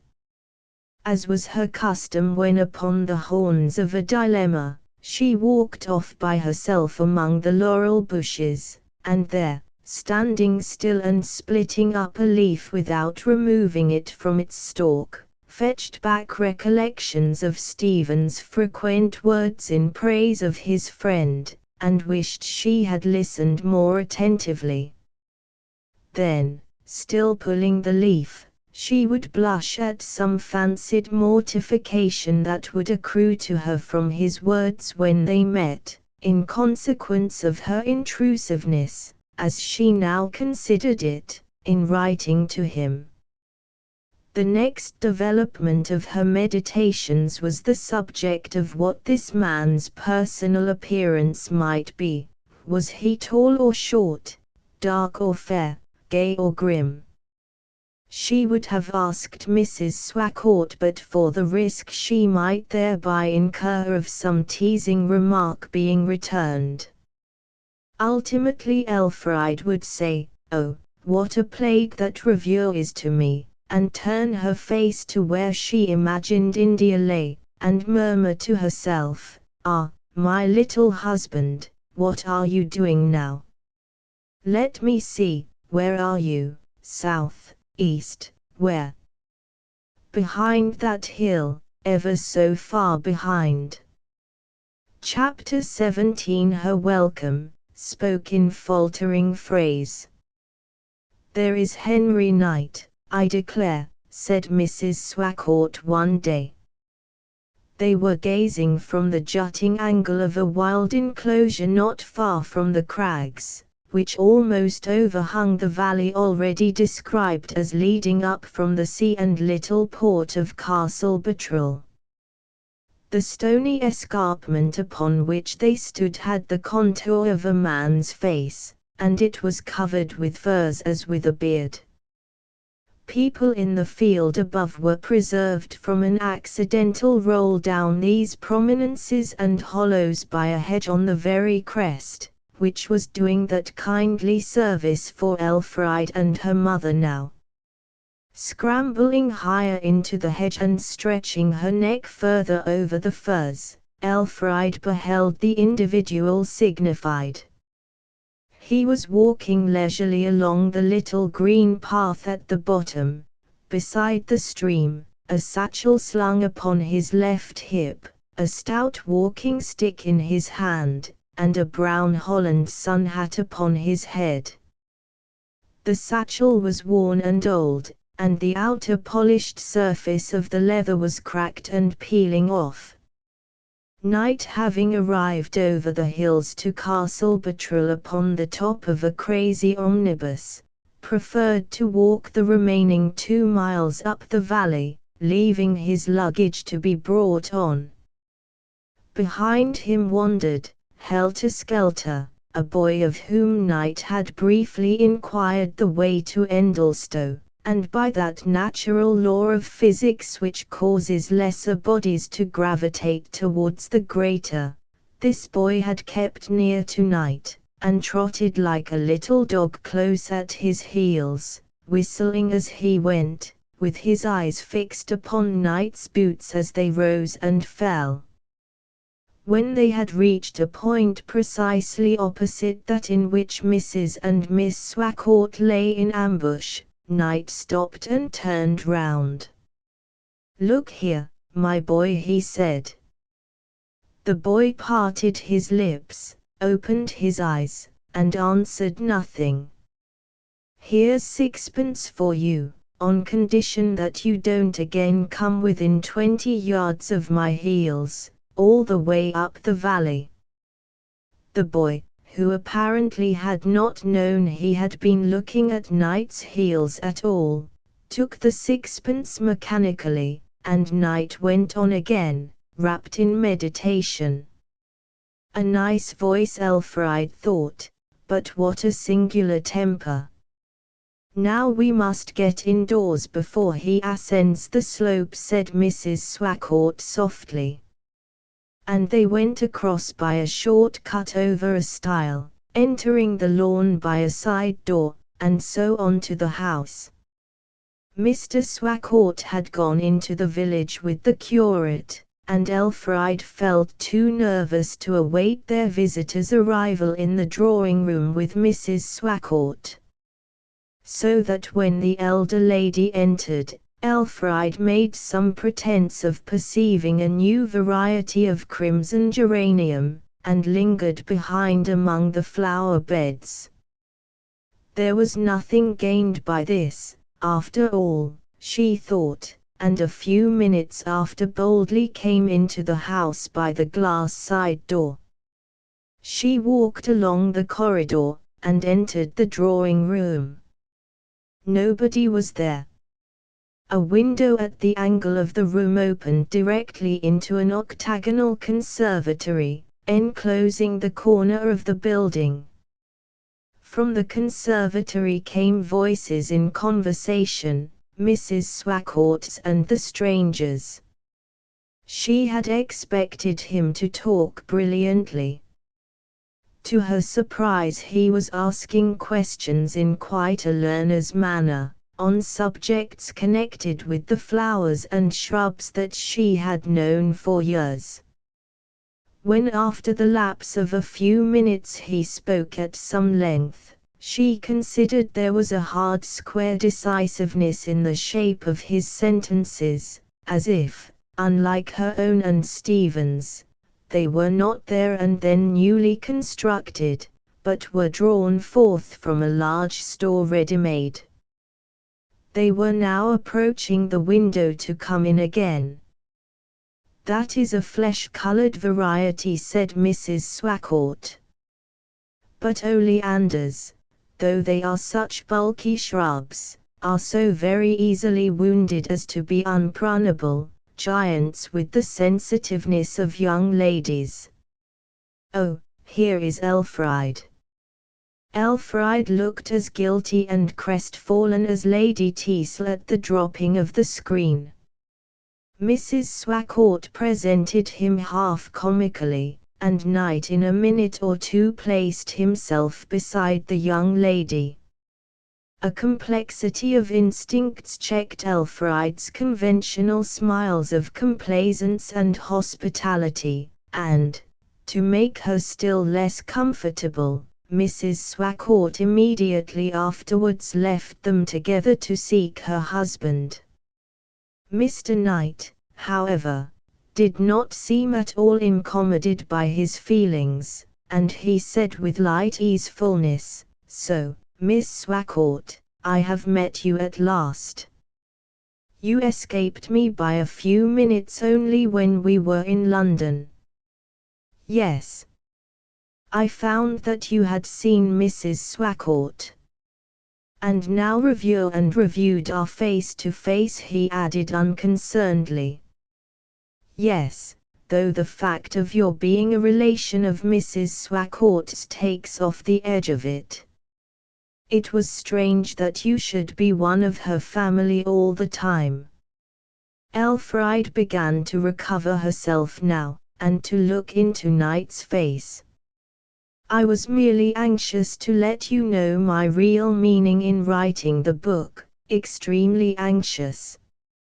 I can quite understand the wish, and I was gratified that my remarks should have reached home. They very seldom do, I am afraid." Elfried drew herself in. Here he was, sticking to his opinions as firmly as if friendship and politeness did not in the least require an immediate renunciation of them. "You made me very uneasy and sorry by writing such things," she murmured, suddenly dropping the mere coquetry of a fashionable first introduction, and speaking with some of the dudgeon of a child towards a severe schoolmaster. That is rather the object of honest critics in such a case. Not to cause unnecessary sorrow, but to make you sorry after a proper manner, that ye may receive damage by us in nothing, as a powerful pen once wrote to the Gentiles. Are you going to write another romance? Write another, she said. That somebody may pen a condemnation and nail Tiwi scripture again, as you do now, Mr. Knight. You may do better next time, he said placidly. I think you will. But I would advise you to confine yourself to domestic scenes. Thank you. But never again. Well, you may be right. That a young woman has taken to writing is not by any means the best thing to hear about her. What is the best? I prefer not to say. Do you know? Then, do tell me, please. Well, Knight was evidently changing his meaning. I suppose to hear that she has married. Elfried hesitated. And what when she has been married, she said at last, partly in order to withdraw her own person from the argument. Then to hear no more about her. It is as Smeton said of his lighthouse, her greatest real praise, when the novelty of her inauguration has worn off, is that nothing happens to keep the talk of her alive. Yes, I see, said Elfried softly and thoughtfully. But of course it is different quite with men. Why don't you write novels, Mr. Knight? Because I couldn't write one that would interest anybody. Why? For several reasons. It requires a judicious omission of your real thoughts to make a novel popular, for one thing. Is that really necessary? Well, I am sure you could learn to do that with practice, said Elfried with an ex cathedra air, as became a person who spoke from experience in the art. You would make a great name for certain, she continued. So many people make a name nowadays, that it is more distinguished to remain in obscurity. Tell me seriously, apart from the subject, why don't you write a volume instead of loose articles, she insisted. Since you are pleased to make me talk of myself, I will tell you seriously, said Knight, not less amused at this catechism by his young friend than he was interested in her appearance. As I have implied, I have not the wish. And if I had the wish, I could not now concentrate sufficiently. We all have only our one cruse of energy given us to make the best of. And where that energy has been leaked away week by week, quarter by quarter, as mine has for the last 9 or 10 years, there is not enough dammed back behind the mill at any given period to supply the force a complete book on any subject requires. Then there is the self-confidence and waiting power. Where quick results have grown customary, they are fatal to a lively faith in the future. Yes, I comprehend, and so you choose to write in fragments. No, I don't choose to do it in the sense you mean, choosing from a whole world of professions, all possible. It was by the constraint of accident merely. Not that I object to the accident. Why don't you object? I mean, why do you feel so quiet about things? Elfried was half afraid to question him so, but her intense curiosity to see what the inside of literary Mr. Knight was like, kept her going on. Knight certainly did not mind being frank with her. Instances of this trait in men who are not without feeling, but are reticent from habit, may be recalled by all of us. When they find a listener who can by no possibility make use of them, rival them, or condemn them, reserved and even suspicious men of the world become frank, keenly enjoying the inner side of their frankness. "Why I don't mind the accidental constraint," he replied, "is because, in making beginnings, a chance limitation of direction is often better than absolute freedom." I see, that is, I should if I quite understood what all those generalities mean.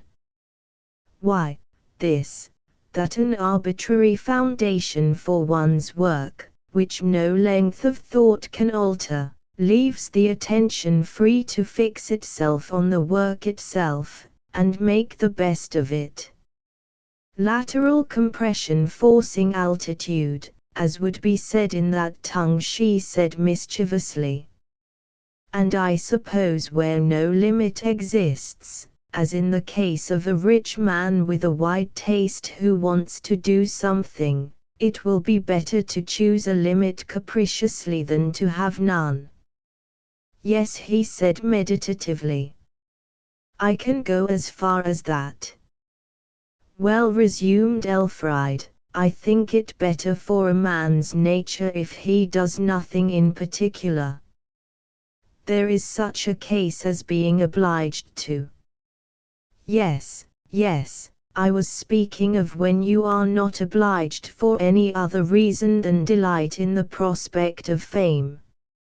I have thought many times lately that a thin widespread happiness, commencing now, and of a piece with the days of your life, is preferable to an anticipated heap far away in the future, and none now. Why, that's the very thing I said just now as being the principle of all ephemeral doers like myself. Oh, I am sorry to have parodied you, she said with some confusion. Yes, of course. That is what you meant about not trying to be famous. And she added, with the quickness of conviction characteristic of her mind, there is much littleness in trying to be great. A man must think a good deal of himself, and be conceited enough to believe in himself, before he tries at all. But it is soon enough to say there is harm in a man's thinking a good deal of himself when it is proved he has been thinking wrong, and too soon then sometimes. Besides, we should not conclude that a man who strives earnestly for success does so with a strong sense of his own merit. He may see how little success has to do with merit, and his motive may be his very humility. This manner of treating her rather provoked Elfried. No sooner did she agree with him than he ceased to seem to wish it, and took the other side. Ah, she thought inwardly, I shall have nothing to do with a man of this kind, though he is our visitor. I think you will find, resumed Knight, pursuing the conversation more for the sake of finishing off his thoughts on the subject than for engaging her attention, that in actual life it is merely a matter of instinct with men, this trying to push on. They awake to a recognition that they have, without premeditation, begun to try a little, and they say to themselves, since I have tried thus much, I will try a little more. They go on because they have begun. Elfried, in her turn, was not particularly attending to his words at this moment. She had, unconsciously to herself, a way of seizing any point in the remarks of an interlocutor which interested her, and dwelling upon it, and thinking thoughts of her own thereupon, totally oblivious of all that he might say in continuation. On such occasions she artlessly surveyed the person speaking, and then there was a time for a painter. Her eyes seemed to look at you, and past you, as you were then, into your future, and past your future into your eternity, not reading it, but gazing in an unused, unconscious way, her mind still clinging to its original thought. This is how she was looking at night. Suddenly Elfried became conscious of what she was doing, and was painfully confused. "What were you so intent upon in me?" he inquired. "As far as I was thinking of you at all, I was thinking how clever you are," she said, with a want of premeditation that was startling in its honesty and simplicity. Feeling restless now that she had so unwittingly spoken, she arose and stepped to the window, having heard the voices of her father and Mrs. Swacourt coming up below the terrace. "Here they are," she said, going out. Night walked out upon the lawn behind her. She stood upon the edge of the terrace, close to the stone balustrade, and looked towards the sun, hanging over a glade just now fair as Temp's Vale, up which her father was walking. Night could not help looking at her. The sun was within 10 degrees of the horizon, and its warm light flooded her face and heightened the bright rose color of her cheeks to a vermilion red, their moderate pink hue being only seen in its natural tone where the cheek curved round into shadow. The ends of her hanging hair softly dragged themselves backwards and forwards upon her shoulder as each faint breeze thrust against or relinquished it. Fringes and ribbons of her dress, moved by the same breeze, licked like tongues upon the parts around them, and fluttering forward from shady folds caught likewise their share of the lustrous orange glow. Mr. Swacourt shouted out a welcome to Night from a distance of about 30 yards, and after a few preliminary words proceeded to a conversation of deep earnestness on Night's fine old family name, and theories as to lineage and intermarriage connected therewith. Night's portmanteau having in the meantime arrived, they soon retired to prepare for dinner, which had been postponed 2 hours later than the usual time of that meal.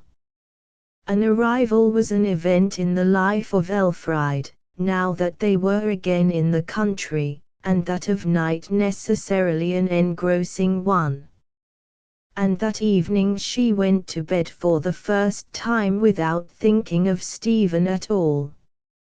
Chapter 18. He heard her musical pants. The old tower of West Endlestow Church had reached the last weeks of its existence. It was to be replaced by a new one from the designs of Mr. Huby, the architect who had sent down Stephen. Planks and poles had arrived in the churchyard, iron bars had been thrust into the venerable crack extending down the belfry wall to the foundation, the bells had been taken down, the owls had forsaken this home of their forefathers, and 6 iconoclasts in white fustian, to whom a cracked edifice was a species of mumbo-jumbo, had taken lodgings in the village previous to beginning the actual removal of the stones. This was the day after Night's arrival. To enjoy for the last time the prospect seaward from the summit, the vicar, Mrs. Swacourt, Night, and Elfried, all ascended the winding turret, Mr. Swacourt stepping forward with many loud breaths, his wife struggling along silently, but suffering none the less. They had hardly reached the top when a large lurid cloud, palpably a reservoir of rain, thunder, and lightning, was seen to be advancing overhead from the north. The two cautious elders suggested an immediate return, and proceeded to put it in practice as regarded themselves. "Dear me, I wish I had not come up," exclaimed Mrs. Swacourt. "We shall be slower than you two in going down," the vicar said over his shoulder, "and so, don't you start till we are nearly at the bottom, or you will run over us and break our necks somewhere in the darkness of the turret." Accordingly Elfried and Knight waited on the leads till the staircase should be clear. Knight was not in a talkative mood that morning. Elfried was rather wilful, by reason of his inattention, which she privately set down to his thinking her not worth talking to. Whilst Knight stood watching the rise of the cloud, she sauntered to the other side of the tower, and there remembered a giddy feat she had performed the year before. It was to walk round upon the parapet of the tower, which was quite without battlement or pinnacle, and presented a smooth flat surface about 2 feet wide, forming a pathway on all the 4 sides.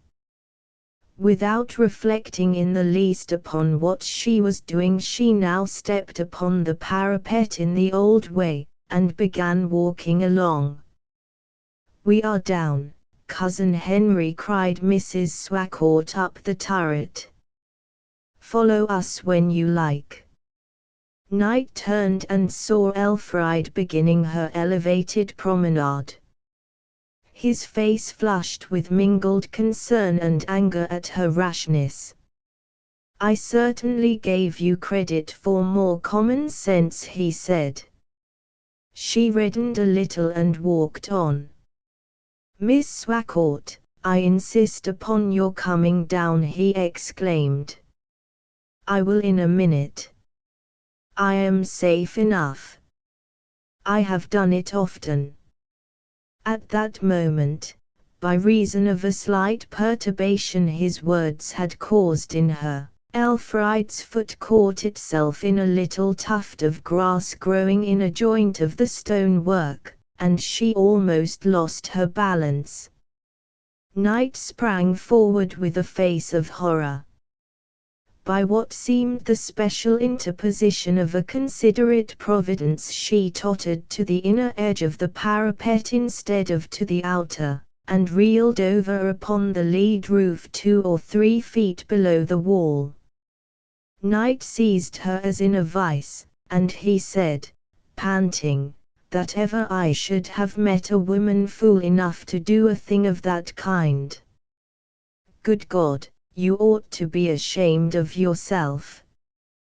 The close proximity of the shadow of death had made her sick and pale as a corpse before he spoke.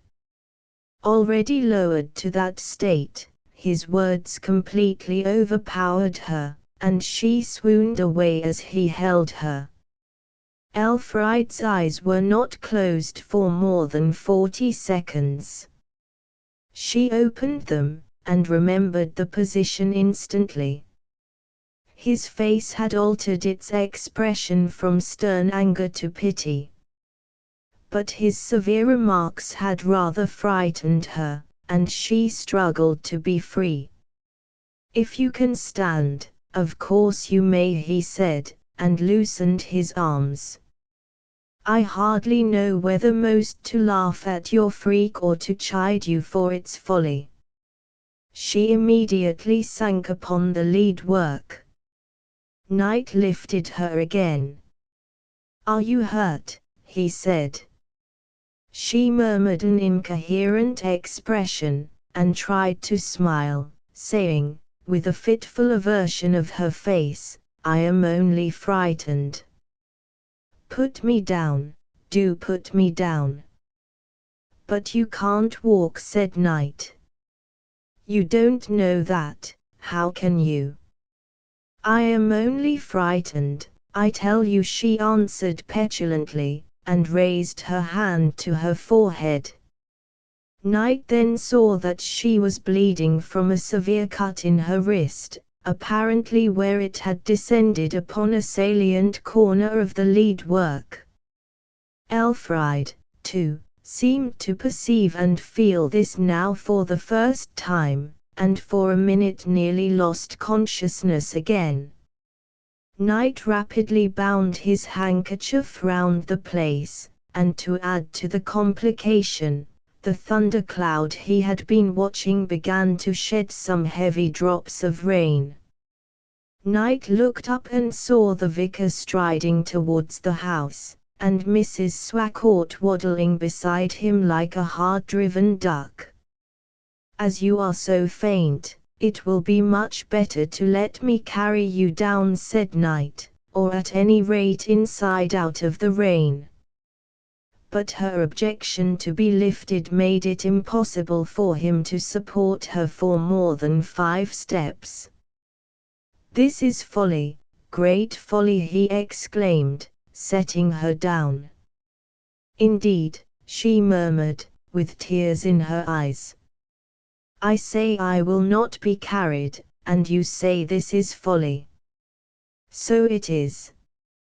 "No, it isn't. It is folly, I think. At any rate, the origin of it all is.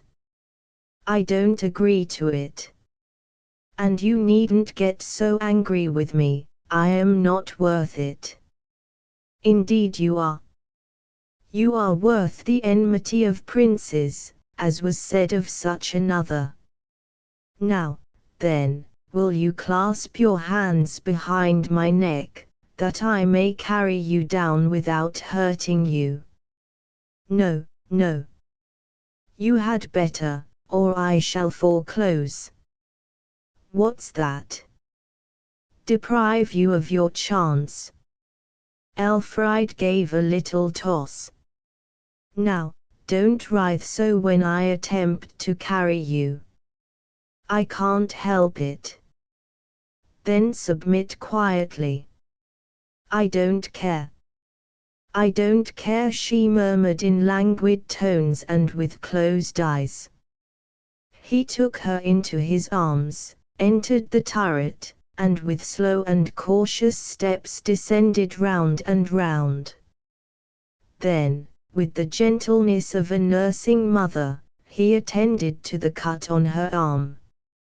During his progress through the operations of wiping it and binding it up anew, her face changed its aspect from pained indifference to something like bashful interest, interspersed with small tremors and shudders of a trifling kind. In the center of each pale cheek a small red spot the size of a wafer had now made its appearance, and continued to grow larger. Elfried momentarily expected a recurrence to the lecture on her foolishness, but Knight said no more than this: "Promise me never to walk on that parapet again." "It will be pulled down soon, so I do." In a few minutes she continued in a lower tone, and seriously, "You are familiar of course, as everybody is, with those strange sensations we sometimes have, that our life for the moment exists in duplicate. That we have lived through that moment before. Or shall again. Well, I felt on the tower that something similar to that scene is again to be common to us both." "God forbid," said Knight. "Promise me that you will never again walk on any such place on any consideration." "I do." "That such a thing has not been before, we know." "That it shall not be again, you vow. Therefore think no more of such a foolish fancy." There had fallen a great deal of rain, but unaccompanied by lightning. A few minutes longer, and the storm had ceased. Now, take my arm, please. Oh no, it is not necessary. This relapse into willfulness was because he had again connected the epithet foolish with her. Nonsense, it is quite necessary, it will rain again directly, and you are not half recovered.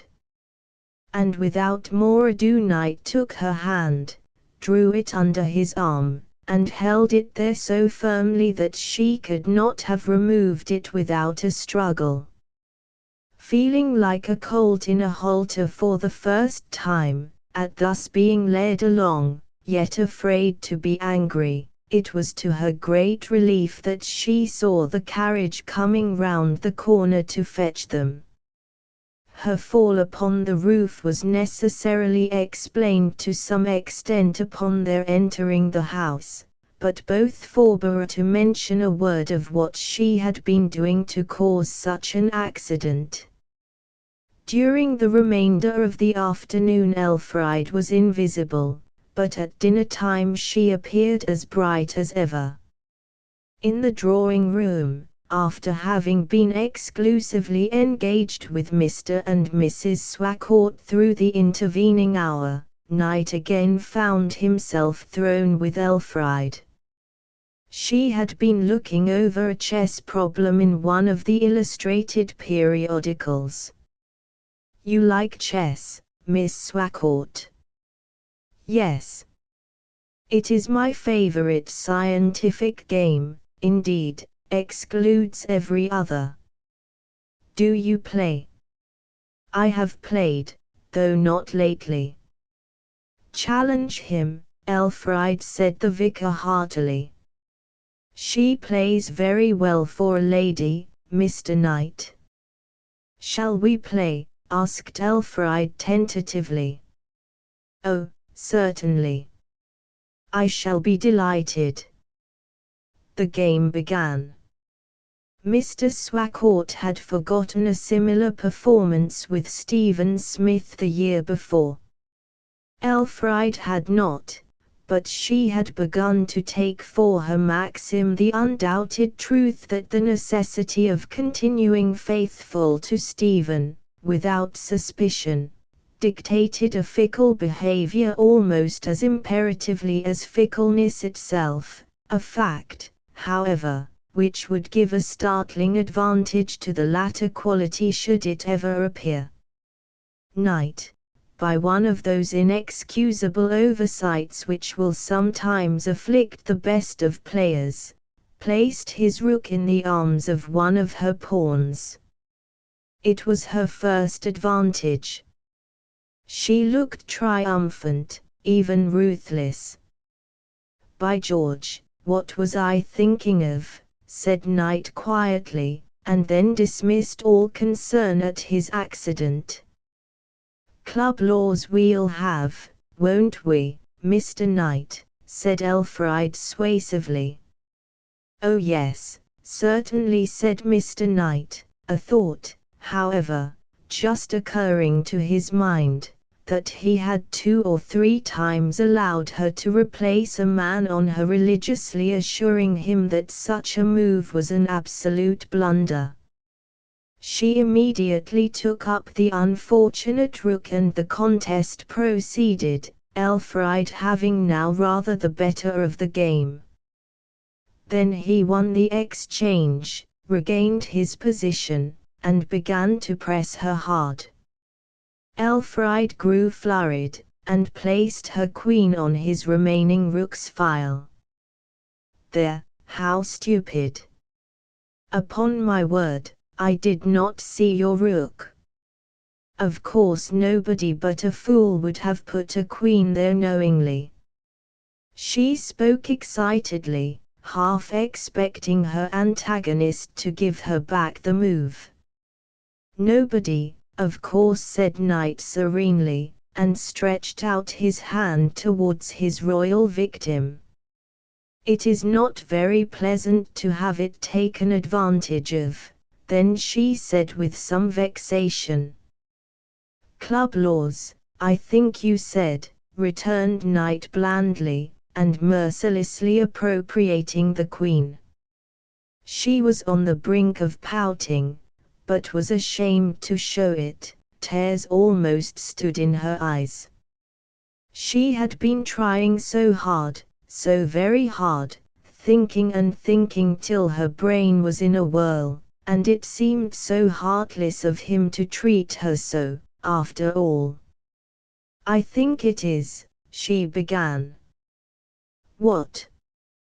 "Unkind to take advantage of a pure mistake I make in that way." "I lost my rook by even a purer mistake," said the enemy in an inexorable tone, without lifting his eyes. "Yes, but, however, as his logic was absolutely unanswerable, she merely registered a protest. "I cannot endure those cold-blooded ways of clubs and professional players, like Staunton and Morphy.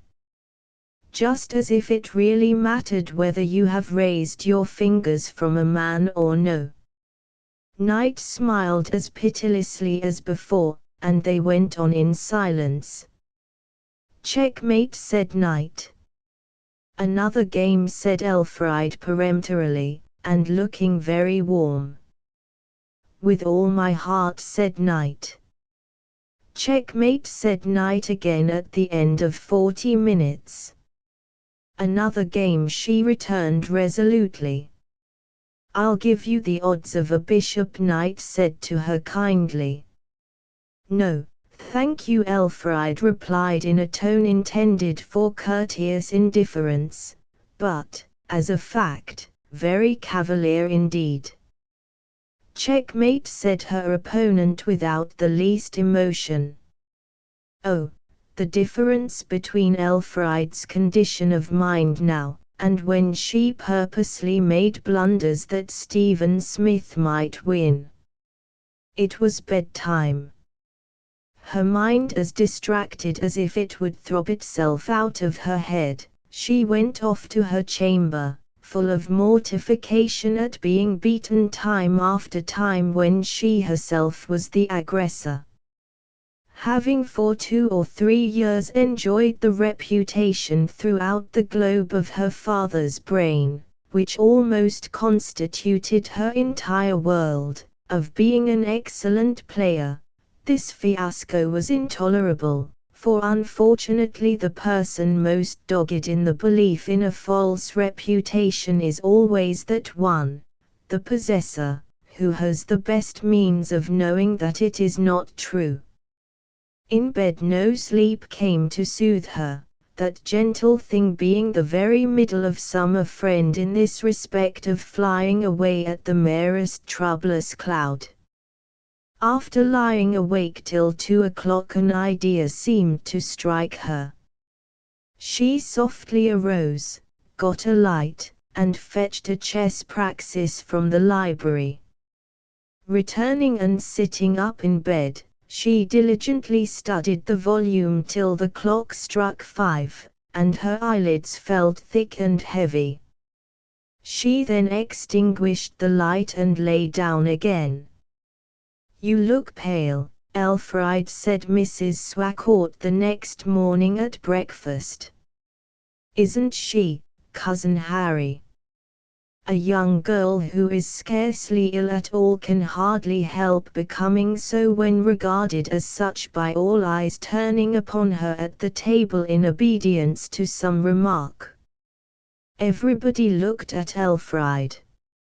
She certainly was pale. "Am I pale?" she said with a faint smile. "I did not sleep much. I could not get rid of armies of bishops and knights, try how I would. Chess is a bad thing just before bedtime, especially for excitable people like yourself, dear. Don't ever play late again. I'll play early instead." "Cousin Knight," she said in imitation of Mrs. Swacourt, "will you oblige me in something? Even to half my kingdom." "Well, it is to play 1 game more." "When?" Now, instantly, the moment we have breakfasted. Nonsense, Elfriede, said her father. Making yourself a slave to the game like that. But I want to, Papa. Honestly, I am restless at having been so ignominiously overcome. And Mr. Knight doesn't mind. So what harm can there be?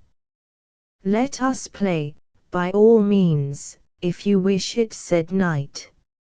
So, when breakfast was over, the combatants withdrew to the quiet of the library, and the door was closed. Elfriede seemed to have an idea that her conduct was rather ill-regulated and startlingly free from conventional restraint.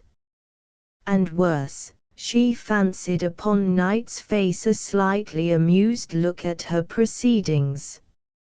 You think me foolish, I suppose, she said recklessly, but I want to do my very best just once, and see whether I can overcome you. Certainly, nothing more natural.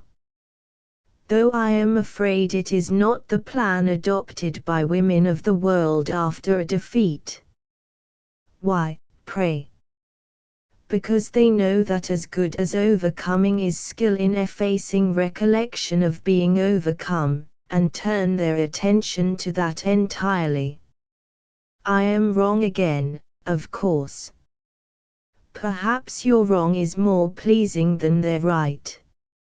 I don't quite know whether you mean that, or whether you are laughing at me, she said, looking doubtingly at him, yet inclining to accept the more flattering interpretation. I am almost sure you think it vanity in me to think I am a match for you. Well, if you do, I say that vanity is no crime in such a case. Well, perhaps not. Though it is hardly a virtue. Oh yes, in battle. Nelson's bravery lay in his vanity. Indeed. Then so did his death. Oh no, no. For it is written in the book of the prophet Shakespeare, fear and be slain, no worse can come to fight, and fight and die, is death destroying death. And down they sat, and the contest began, Elfriede having the first move. The game progressed.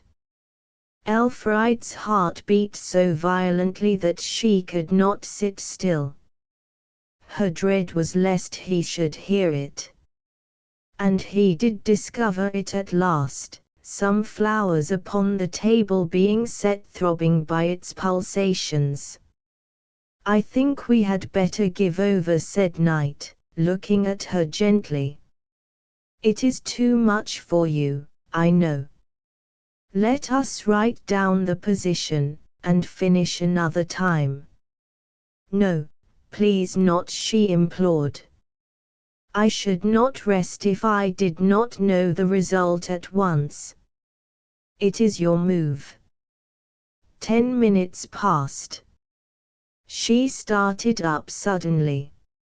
I know what you are doing, she cried, an angry color upon her cheeks, and her eyes indignant. You were thinking of letting me win to please me.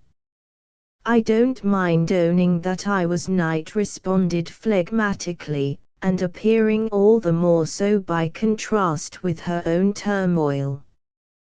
But you must not. I won't have it. Very well. No, that will not do. I insist that you promise not to do any such absurd thing. It is insulting me. Very well, madam. I won't do any such absurd thing. You shall not win. That is to be proved, she returned proudly, and the play went on. Nothing is now heard but the ticking of a quaint old timepiece on the summit of a bookcase. 10 minutes pass, he captures her knight, she takes his knight, and looks a very Rhadamanthus. More minutes tick away, she takes his pawn and has the advantage, showing her sense of it rather prominently. 5 minutes more, he takes her bishop, she brings things even by taking his knight. 3 minutes, she looks bold, and takes his queen, he looks placid, and takes hers. 8 or 10 minutes pass, he takes a pawn, she utters a little pooh. But not the ghost of a pawn can she take in retaliation. 10 minutes pass, he takes another pawn and says, check. She flushes, extricates herself by capturing his bishop, and looks triumphant. He immediately takes her bishop, she looks surprised. 5 minutes longer, she makes a dash and takes his only remaining bishop, he replies by taking her only remaining knight. 2 minutes, he gives check, her mind is now in a painful state of tension, and she shades her face with her hand. Yet a few minutes more, he takes her rook and checks again. She literally trembles now lest an artful surprise she has in store for him shall be anticipated by the artful surprise he evidently has in store for her. 5 minutes, checkmate in 2 moves, exclaims Elfriede. If you can, says knight. Oh, I have miscalculated, that is cruel. Checkmate, says knight, and the victory is won. Elfriede rose and turned away without letting him see her face. Once in the hall she ran upstairs and into her room, and flung herself down upon her bed, weeping bitterly. Where is Elfriede? Said her father at luncheon. Knight listened anxiously for the answer. He had been hoping to see her again before this time. She isn't well, sir, was the reply. Mrs. Swacourt rose and left the room, going upstairs to Elfriede's apartment. At the door was Unity, who occupied in the new establishment a position between young lady's maid and middle housemaid. She is sound asleep, Unity whispered. Mrs. Swacourt opened the door. Elfriede was lying full dressed on the bed, her face hot and red, her arms thrown abroad. At intervals of a minute she tossed restlessly from side to side, and indistinctly moaned words used in the game of chess. Mrs. Swacourt had a turn for doctoring, and felt her pulse. It was twanging like a harp string, at the rate of nearly 150 a minute. Softly moving the sleeping girl to a little less cramped position, she went downstairs again. She is asleep now, said Mrs. Swacourt. She does not seem very well. Cousin Knight, what were you thinking of? Her tender brain won't bear cudgelling like your great head. You should have strictly forbidden her to play again. In truth, the essayist's experience of the nature of young women was far less extensive than his abstract knowledge of them led himself and others to believe. He could pack them into sentences like a workman, but practically was nowhere. I am indeed sorry, said Knight, feeling even more than he expressed. But surely, the young lady knows best what is good for her. Bless you, that's just what she doesn't know. She never thinks of such things, does she, Christopher?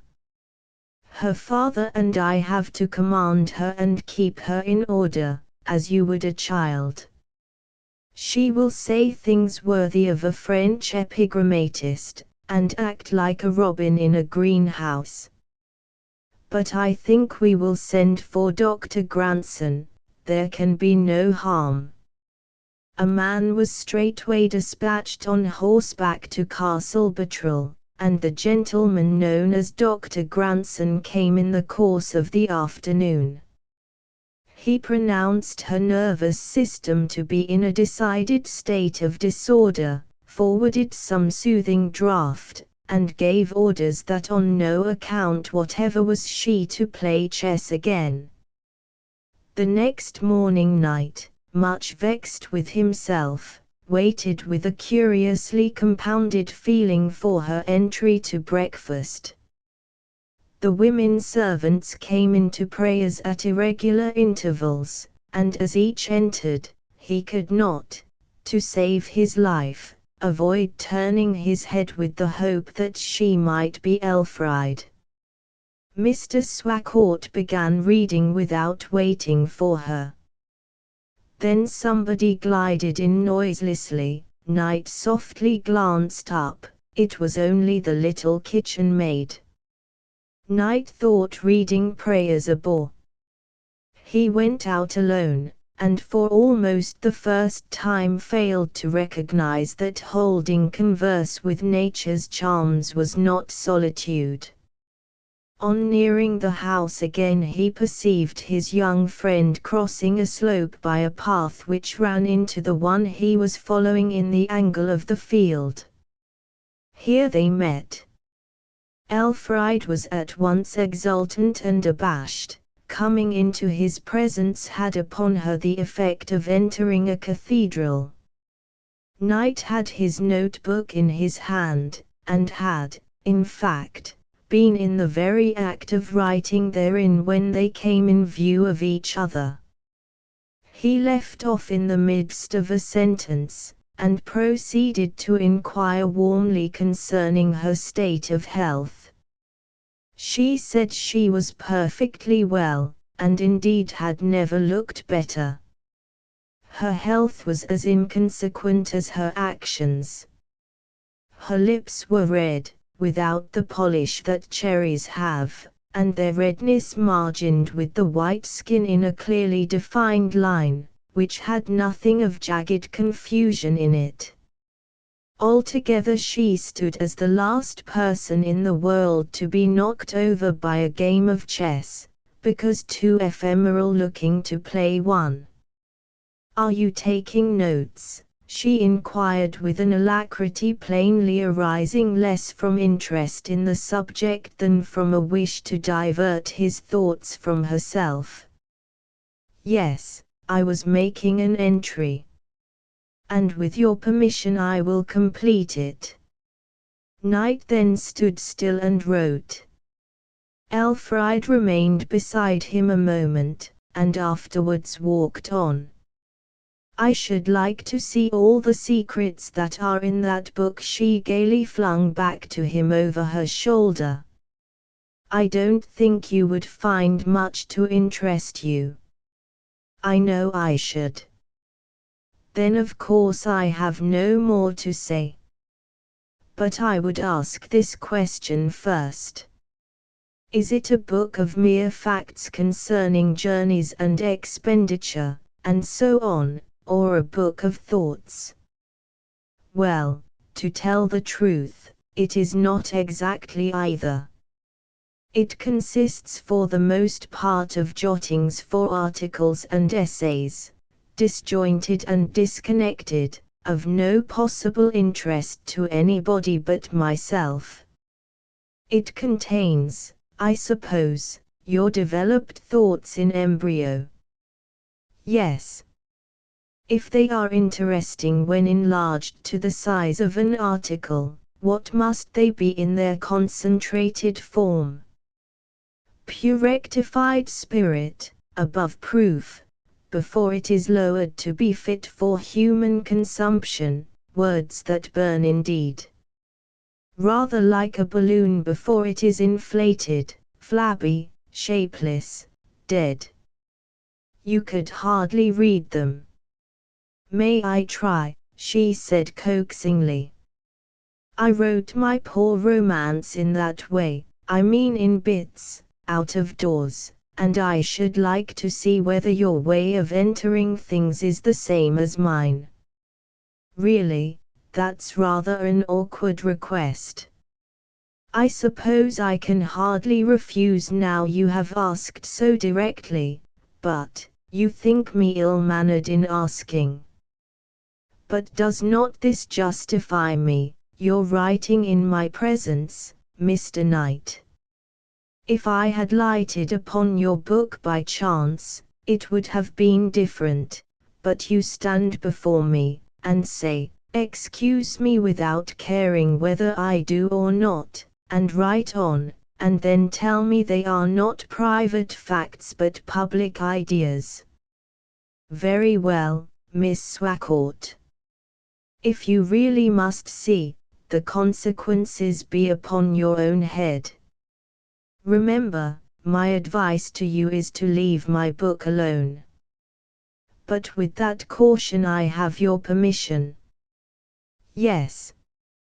She hesitated a moment, looked at his hand containing the book, then laughed, and saying, "I must see it," withdrew it from his fingers. Knight rambled on towards the house, leaving her standing in the path turning over the leaves. By the time he had reached the wicket gate he saw that she had moved, and waited till she came up. Elfride had closed the notebook, and was carrying it disdainfully by the corner between her finger and thumb. Her face wore a nettled look. She silently extended the volume towards him, raising her eyes no higher than her hand was lifted. "Take it," said Elfride quickly. "I don't want to read it." "Could you understand it?" said Knight. "As far as I looked. But I didn't care to read much." "Why, Miss Swacourt?"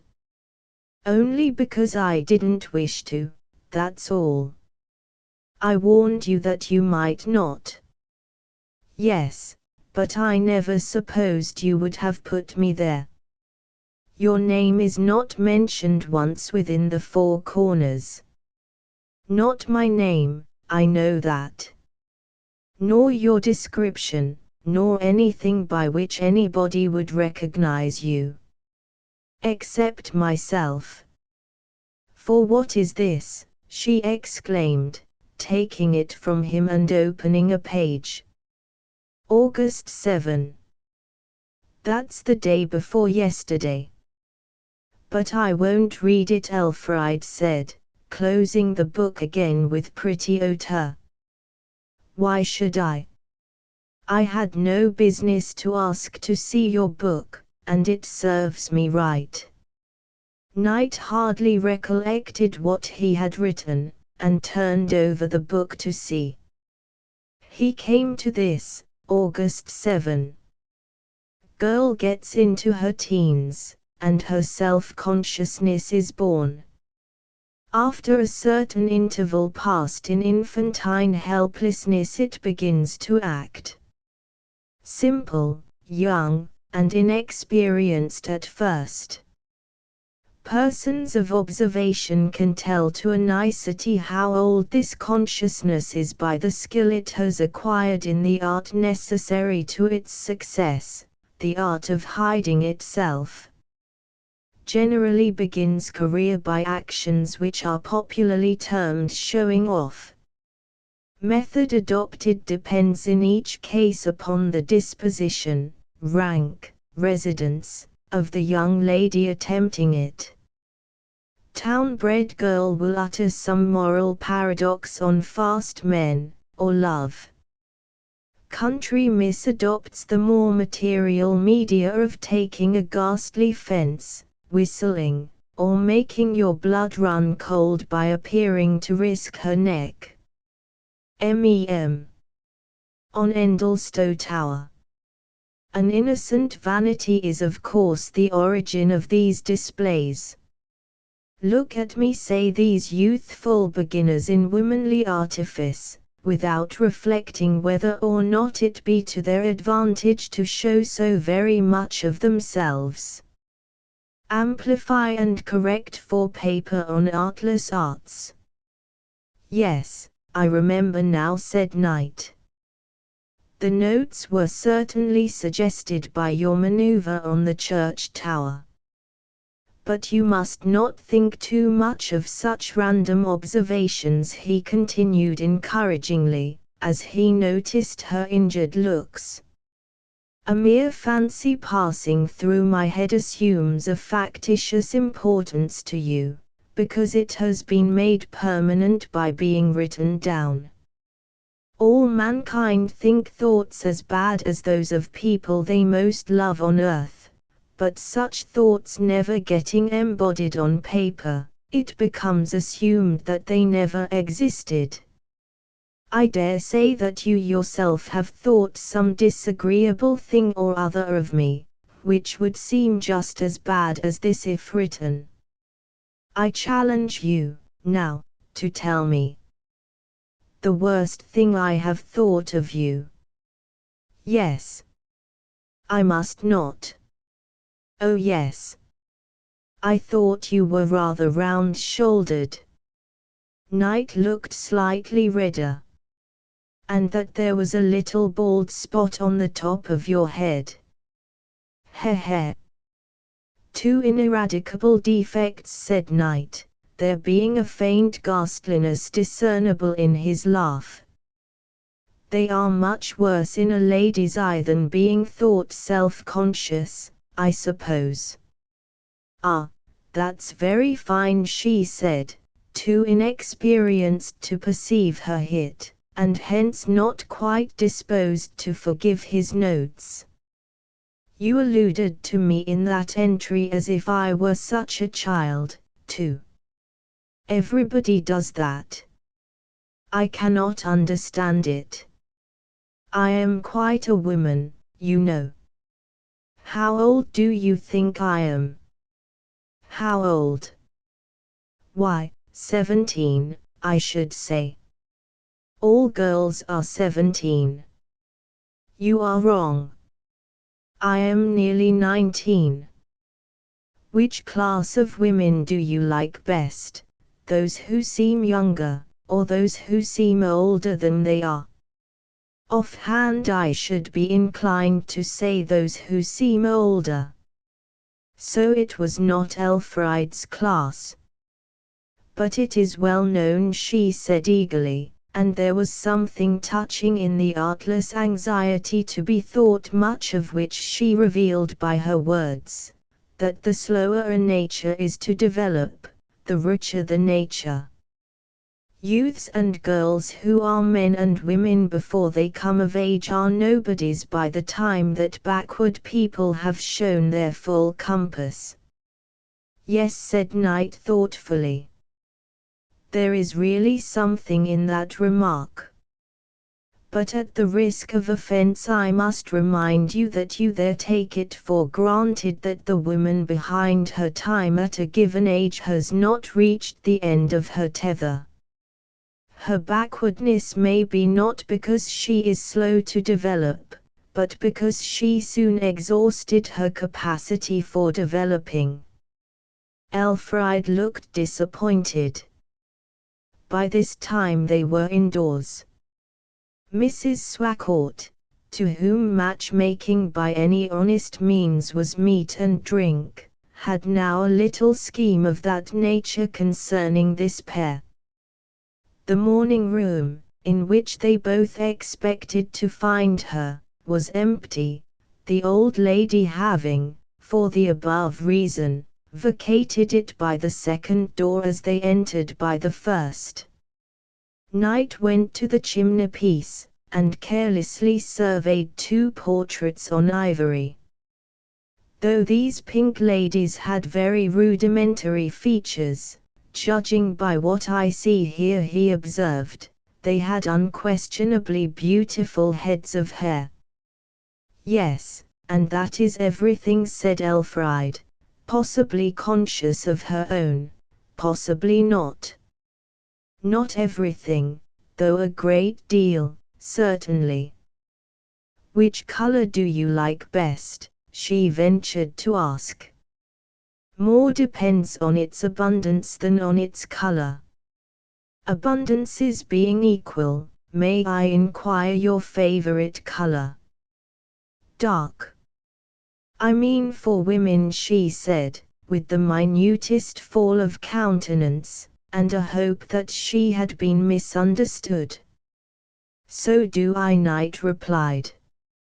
It was impossible for any man not to know the color of Elfriede's hair. In women who wear it plainly, such a feature may be overlooked by men not given to ocular intentness. But hers was always in the way. You saw her hair as far as you could see her sex, and knew that it was the palest brown. She knew instantly that Knight, being perfectly aware of this, had an independent standard of admiration in the matter. Elfriede was thoroughly vexed. She could not but be struck with the honesty of his opinions, and the worst of it was, that the more they went against her, the more she respected them. And now, like a reckless gambler, she hazarded her last and best treasure. Her eyes, they were her all now. What colored eyes do you like best, Mr. Knight? She said slowly. Honestly, or as a compliment? Of course honestly, I don't want anybody's compliment. And yet Elfriede knew otherwise, that a compliment or word of approval from that man then would have been like a well to a famished Arab.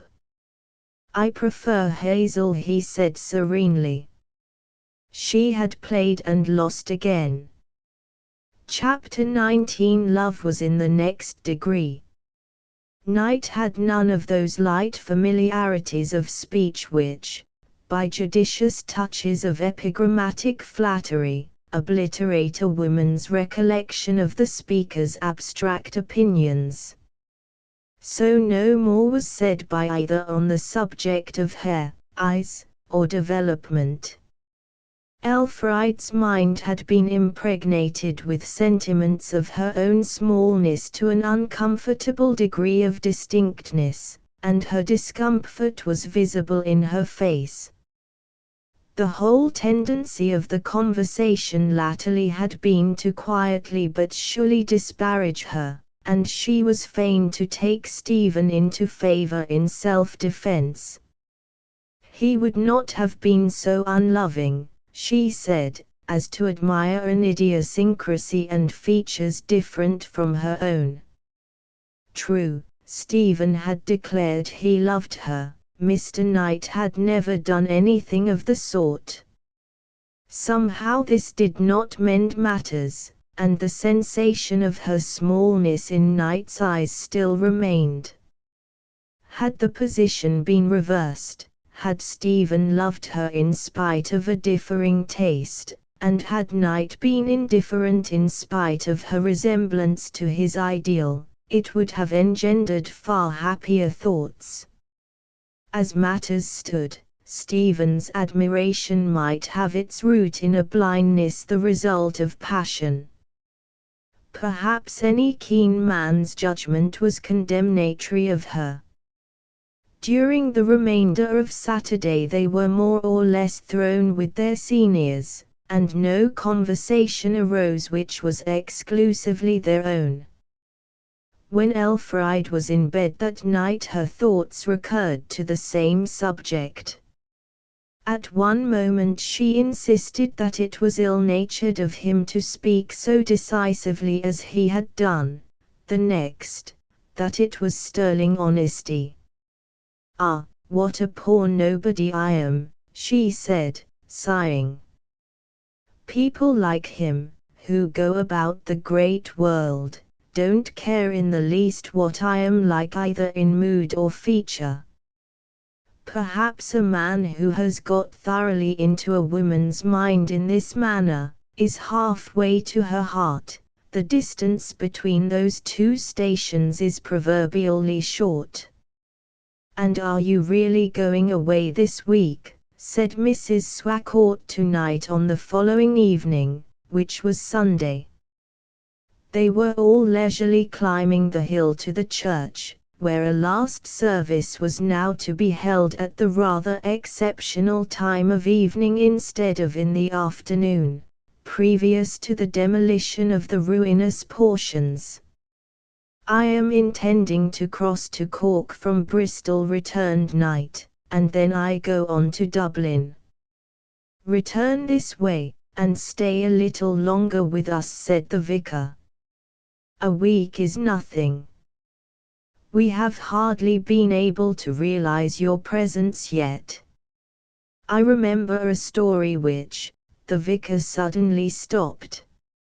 He had forgotten it was Sunday, and would probably have gone on in his weekday mode of thought had not a turn in the breeze blown the skirt of his college gown within the range of his vision, and so reminded him. He at once diverted the current of his narrative with the dexterity the occasion demanded. "The story of the Levite who journeyed to Bethlehem, Judah, from which I took my text the Sunday before last, is quite to the point," he continued, with the pronunciation of a man who, far from having intended to tell a weekday story a moment earlier, had thought of nothing but Sabbath matters for several weeks. What did he gain after all by his restlessness? Had he remained in the city of the Jebusites, and not been so anxious for Gibeah, none of his troubles would have arisen. "But he had wasted 5 days already," said Knight, closing his eyes to the vicar's commendable diversion. "His fault lay in beginning the tarrying system originally." True, my illustration fails. But not the hospitality which prompted the story. "So you are to come just the same," urged Mrs. Swacourt, for she had seen an almost imperceptible fall of countenance in her stepdaughter at Knight's announcement. Knight half promised to call on his return journey, but the uncertainty with which he spoke was quite enough to fill Elfride with a regretful interest in all he did during the few remaining hours. The curate having already officiated twice that day in the two churches, Mr. Swacourt had undertaken the whole of the evening service, and Knight read the lessons for him. The sun streamed across from the dilapidated west window, and lighted all the assembled worshippers with a golden glow, Knight as he read being illuminated by the same mellow luster. Elfride at the organ regarded him with a throbbing sadness of mood which was fed by a sense of being far removed from his sphere.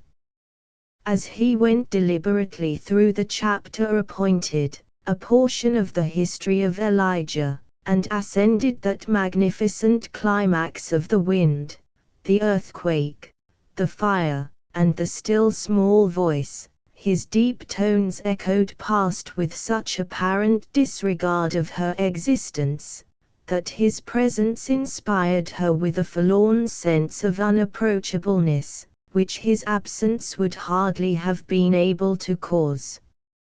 At the same time, turning her face for a moment to catch the glory of the dying sun as it fell on his form, her eyes were arrested by the shape and aspect of a woman in the west gallery. It was the bleak barren countenance of the widow Jethway, whom Elfride had not seen much of since the morning of her return with Stephen Smith. Possessing the smallest of competences, this unhappy woman appeared to spend her life in journeyings between Endlestowe churchyard and that of a village near Southampton, where her father and mother were laid. She had not attended the service here for a considerable time, and she now seemed to have a reason for her choice of seat. From the gallery window the tomb of her son was plainly visible, standing as the nearest object in a prospect which was closed outwardly by the changeless horizon of the sea. The streaming rays, too, flooded her face, now bent towards Elfride with a hard and bitter expression that the solemnity of the place raised to a tragic dignity it did not intrinsically possess. The girl resumed her normal attitude with an added disquiet. Elfride's emotion was cumulative, and after a while would assert itself on a sudden. A slight touch was enough to set it free. A poem, a sunset, a cunningly contrived chord of music, a vague imagining, being the usual accidents of its exhibition. The longing for Knight's respect, which was leading up to an incipient yearning for his love, made the present conjuncture a sufficient one. Whilst kneeling down previous to leaving, when the sunny streaks had gone upward to the roof, and the lower part of the church was in soft shadow, she could not help thinking of Coleridge's morbid poem The Three Graves, and shuddering as she wondered if Mrs. Jethway were cursing her, she wept as if her heart would break. They came out of church just as the sun went down, leaving the landscape like a platform from which an eloquent speaker has retired, and nothing remains for the audience to do but to rise and go home. Mr. and Mrs. Swacourt went off in the carriage, Knight and Elfride preferring to walk, as the skilful old matchmaker had imagined. They descended the hill together. "I liked your reading, Mr. Knight," Elfride presently found herself saying. "You read better than Papa." "I will praise anybody that will praise me." "You played excellently, Miss Swacourt, and very correctly." "Correctly, yes. It must be a great pleasure to you to take an active part in the service." "I want to be able to play with more feeling. But I have not a good selection of music, sacred or secular. I wish I had a nice little music library, well chosen, and that the only new pieces sent me were those of genuine merit." "I am glad to hear such a wish from you. It is extraordinary how many women have no honest love of music as an end and not as a means, even leaving out those who have nothing in them. They mostly like it for its accessories. I have never met a woman who loves music as do 10 or a dozen men I know." "How would you draw the line between women with something and women with nothing in them?" "Well," said Knight, reflecting a moment, "I mean by nothing in them those who don't care about anything solid. This is an instance. I knew a man who had a young friend in whom he was much interested, in fact, they were going to be married. She was seemingly poetical, and he offered her a choice of 2 editions of the British poets, which she pretended to want badly. He said, 'Which of them would you like best for me to send?' She said, 'A pair of the prettiest earrings in Bond Street, if you don't mind, would be nicer than either.' Now I call her a girl with not much in her but vanity, and so do you, I dare say." "Oh yes," replied Elfride with an effort. Happening to catch a glimpse of her face as she was speaking, and noticing that her attempt at heartiness was a miserable failure, he appeared to have misgivings. You, Miss Swacourt, would not, under such circumstances, have preferred the knickknacks. No, I don't think I should, indeed, she stammered. I'll put it to you, said the inflexible knight. Which will you have of these two things of about equal value, the well-chosen little library of the best music you spoke of, bound in morocco, walnut case, lock and key, or a pair of the very prettiest earrings in Bond Street windows? Of course the music, Elfried replied with forced earnestness. You are quite certain, he said emphatically. Quite, she faltered, if I could for certain buy the earrings afterwards. Knight, somewhat blamably, keenly enjoyed sparring with the palpitating mobile creature, whose excitable nature made any such thing a species of cruelty. He looked at her rather oddly, and said, Fie. Forgive me, she said, laughing a little frightened, and blushing very deeply. Ah, Miss Elf, why didn't you say at first, as any firm woman would have said, I am as bad as she, and shall choose the same? I don't know, said Elfried woefully, and with a distressful smile. I thought you were exceptionally musical. So I am, I think. But the test is so severe, quite painful. I don't understand. Music doesn't do any real good, or rather, that is a thing to say, Miss Swacourt. Why, what, you don't understand, you don't understand. Why, what conceivable use is there in gimcrack jewelry? No, no, no, no, she cried petulantly, I didn't mean what you think. I like the music best, only I like earrings better, own it, he said in a teasing tone. Well, I think I should have had the moral courage to own it at once, without pretending to an elevation I could not reach. Like the French soldiery, Elfried was not brave when on the defensive.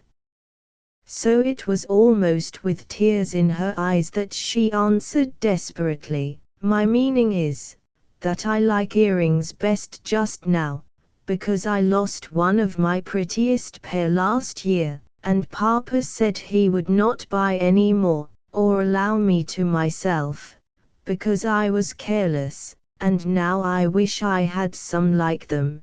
That's what my meaning is, indeed it is, Mr. Knight. I am afraid I have been very harsh and rude, said Knight, with a look of regret at seeing how disturbed she was. But seriously, if women only knew how they ruin their good looks by such appurtenances, I am sure they would never want them. They were lovely, and became me so. Not if they were like the ordinary hideous things women stuff their ears with nowadays, like the governor of a steam engine, or a pair of scales, or gold gibbets and chains, and artists' palettes, and compensation pendulums, and heaven knows what besides. No, they were not one of those things. So pretty, like this, she said with eager animation. And she drew with the point of her parasol an enlarged view of one of the lamented darlings, to a scale that would have suited a giantess half a mile high.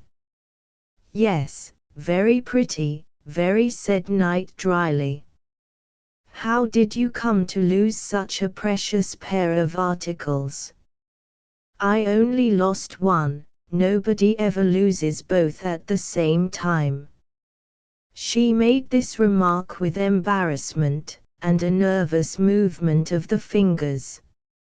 seeing that the loss occurred whilst Stephen Smith was attempting to kiss her for the first time on the cliff. Her confusion was hardly to be wondered at. The question had been awkward, and received no direct answer. Knight seemed not to notice her manner. "Oh, nobody ever loses both, I see. And certainly the fact that it was a case of loss takes away all odor of vanity from your choice. As I never know whether you are in earnest, I don't now," she said, looking up inquiringly at the hairy face of the oracle. And coming gallantly to her own rescue, "If I really seem vain, it is that I am only vain in my ways, not in my heart.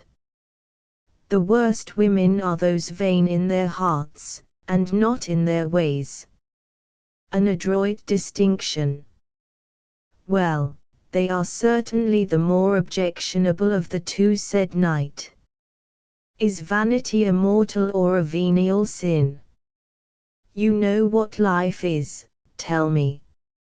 "I am very far from knowing what life is. A just conception of life is too large a thing to grasp during the short interval of passing through it. Will the fact of a woman being fond of jewelry be likely to make her life, in its higher sense, a failure? Nobody's life is altogether a failure." "Well, you know what I mean, even though my words are badly selected and commonplace," she said impatiently. "Because I utter commonplace words, you must not suppose I think only commonplace thoughts. My poor stock of words are like a limited number of rough molds I have to cast all my materials in, good and bad, and the novelty or delicacy of the substance is often lost in the coarse triteness of the form." "Very well, I'll believe that ingenious representation. As to the subject in hand, lives which are failures, you need not trouble yourself. Anybody's life may be just as romantic and strange and interesting if he or she fails as if he or she succeed. All the difference is, that the last chapter is wanting in the story.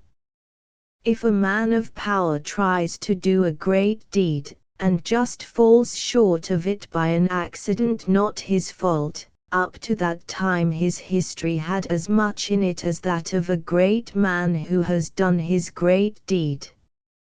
It is whimsical of the world to hold that particulars of how a lad went to school and so on should be as an interesting romance or as nothing to them, precisely in proportion to his after renown." They were walking between the sunset and the moon wreaths. With the dropping of the sun a nearly full moon had begun to raise itself.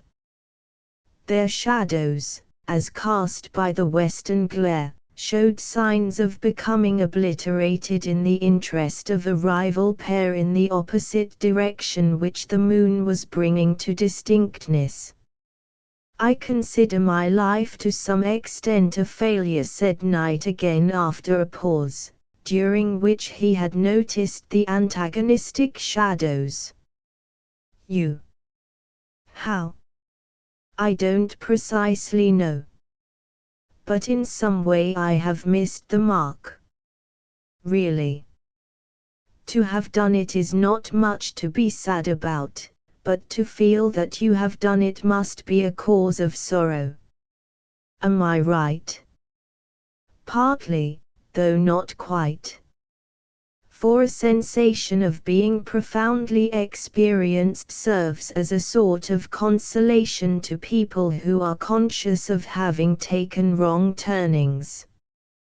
Contradictory as it seems, there is nothing truer than that people who have always gone right don't know half as much about the nature and ways of going right as those do who have gone wrong. However, It is not desirable for me to chill your summer time by going into this. You have not told me even now if I am really vain. If I say yes, I shall offend you. If I say no, you'll think I don't mean it, he replied, looking curiously into her face. Ah, well, she replied, with a little breath of distress, that which is exceeding deep, who will find it out? I suppose I must take you as I do the Bible, find out and understand all I can, and on the strength of that, swallow the rest in a lump, by simple faith. Think me vain, if you will. Worldly greatness requires so much littleness to grow up in, that an infirmity more or less is not a matter for regret. As regards women, I can't say, answered Knight carelessly, but it is without doubt a misfortune for a man who has a living to get, to be born of a truly noble nature. A high soul will bring a man to the workhouse, so you may be right in sticking up for vanity. No, no, I don't do that, she said regretfully. Mr. Knight, when you are gone, will you send me something you have written? I think I should like to see whether you write as you have lately spoken, or in your better mood. Which is your true self, the cynic you have been this evening, or the nice philosopher you were up to tonight? Ah, which? You know as well as I. Their conversation detained them on the lawn and in the portico till the stars blinked out. Elfride flung back her head, and said idly, "There's a bright star exactly over me. Each bright star is overhead somewhere. Is it? Oh yes, of course. Where is that one?" and she pointed with her finger. "That is poised like a white hawk over one of the Cape Verde Islands. And that?" looking down upon the source of the Nile. "And that lonely quiet-looking one? He watches the North Pole, and has no less than the whole equator for his horizon. And that idle one low down upon the ground, that we have almost rolled away from, is in India, over the head of a young friend of mine, who very possibly looks at the star in our zenith, as it hangs low upon his horizon, and thinks of it as marking where his true love dwells." Elfride glanced at Knight with misgiving. Did he mean her? She could not see his features, but his attitude seemed to show unconsciousness. "The star is over my head," she said with hesitation. "Or anybody else's in England?" "Oh yes, I see," she breathed her relief. "His parents, I believe, are natives of this county. I don't know them, though I have been in correspondence with him for many years till lately. Fortunately or unfortunately for him, he fell in love, and then went to Bombay. Since that time I have heard very little of him." Knight went no further in his volunteered statement, and though Elfride at one moment was inclined to profit by the lessons in honesty he had just been giving her, the flesh was weak, and the intention dispersed into silence. There seemed a reproach in Knight's blind words, and yet she was not able to clearly define any disloyalty that she had been guilty of. Chapter XX. A distant dearness in the hill. Knight turned his back upon the parish of Endlestow, and crossed over to Cork. One day of absence superimposed itself on another, and proportionately weighted his heart. He pushed on to the lakes of Killarney, rambled amid their luxuriant woods, surveyed the infinite variety of island, hill, and dale there to be found, listened to the marvelous echoes of that romantic spot, but altogether missed the glory and the dream he formerly found in such favoured regions. Whilst in the company of Elfride, her girlish presence had not perceptibly affected him to any depth. He had not been conscious that her entry into his sphere had added anything to himself, but now that she was taken away he was very conscious of a great deal being abstracted. The superfluity had become a necessity, and Knight was in love. Stephen fell in love with Elfride by looking at her, Knight by ceasing to do so. When or how the spirit entered into him he knew not. Certain he was that when on the point of leaving Endlestowe he had felt none of that exquisite nicety of poignant sadness natural to such severances, seeing how delightful a subject of contemplation Elfride had been ever since. Had he begun to love her when she met his eye after her mishap on the tower? He had simply thought her weak. Had he grown to love her whilst standing on the lawn brightened all over by the evening sun? He had thought her complexion good, no more. Was it her conversation that had sown the seed? He had thought her words ingenious, and very creditable to a young woman, but not noteworthy. Had the chess playing anything to do with it? Certainly not. He had thought her at that time a rather conceited child.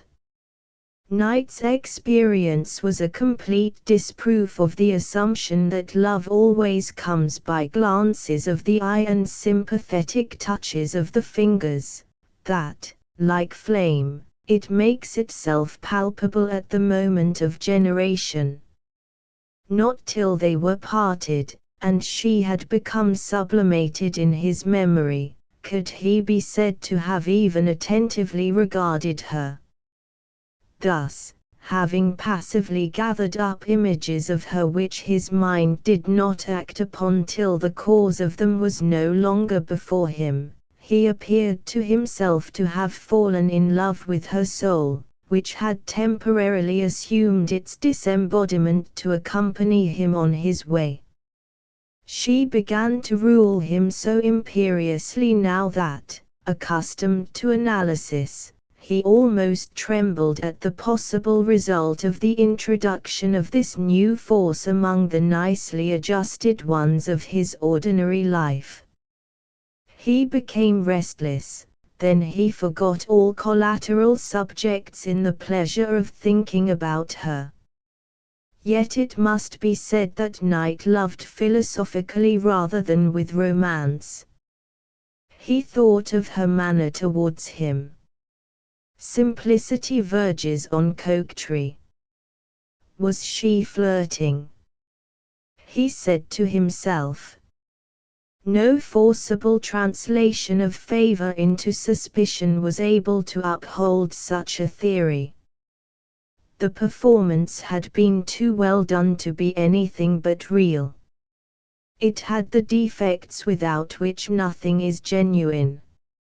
No actress of 20 years standing, no bald-necked lady whose earliest season out was lost in the discreet mist of evasive talk, could have played before him the part of ingenuous girl as Elfride lived it. She had the little artful ways which partly make up ingenuousness. There are bachelors by nature and bachelors by circumstance. Spinsters there doubtless are also of both kinds, though some think only those of the latter. However, Knight had been looked upon as a bachelor by nature. What was he coming to? It was very odd to himself to look at his theories on the subject of love, and reading them now by the full light of a new experience, to see how much more his sentences meant than he had felt them to mean when they were written. People often discover the real force of a trite old maxim only when it is thrust upon them by a chance adventure, but Knight had never before known the case of a man who learned the full compass of his own epigrams by such means. He was intensely satisfied with one aspect of the affair. Inbred in him was an invincible objection to be any but the first comer in a woman's heart. He had discovered within himself the condition that if ever he did make up his mind to marry, it must be on the certainty that no cropping out of inconvenient old letters, no bow and blush to a mysterious stranger casually met, should be a possible source of discomposure. Knight's sentiments were only the ordinary ones of a man of his age who loves genuinely, perhaps exaggerated a little by his pursuits. When men first love as lads, it is with the very center of their hearts, nothing else being concerned in the operation. With added years, more of the faculties attempt a partnership in the passion, till at Knight's age the understanding is fain to have a hand in it. It may as well be left out. A man in love setting up his brains as a gauge of his position is as one determining a ship's longitude from a light at the masthead. Knight argued from Elfride's unwontedness of manner, which was matter of fact, to an unwontedness in love, which was matter of inference only. Incredules les plus credules. Elfride, he said, had hardly looked upon a man till she saw me. He had never forgotten his severity to her because she preferred ornament to edification, and had since excused her 100 times by thinking how natural to womankind was a love of adornment, and how necessary became a mild infusion of personal vanity to complete the delicate and fascinating dye of the feminine mind. So at the end of the week's absence, which had brought him as far as Dublin, he resolved to curtail his tour, return to Endlestowe, and commit himself by making a reality of the hypothetical offer of that Sunday evening. Notwithstanding that he had concocted a great deal of paper theory on social amenities and modern manners generally, the special ounce of practice was wanting, and now for his life Knight could not recollect whether it was considered correct to give a young lady personal ornaments before a regular engagement to marry had been initiated. But the day before leaving Dublin he looked around anxiously for a high-class jewellery establishment, in which he purchased what he considered would suit her best. It was with a most awkward and unwanted feeling that after entering and closing the door of his room he sat down, opened the morocco case, and held up each of the fragile bits of gold work before his eyes.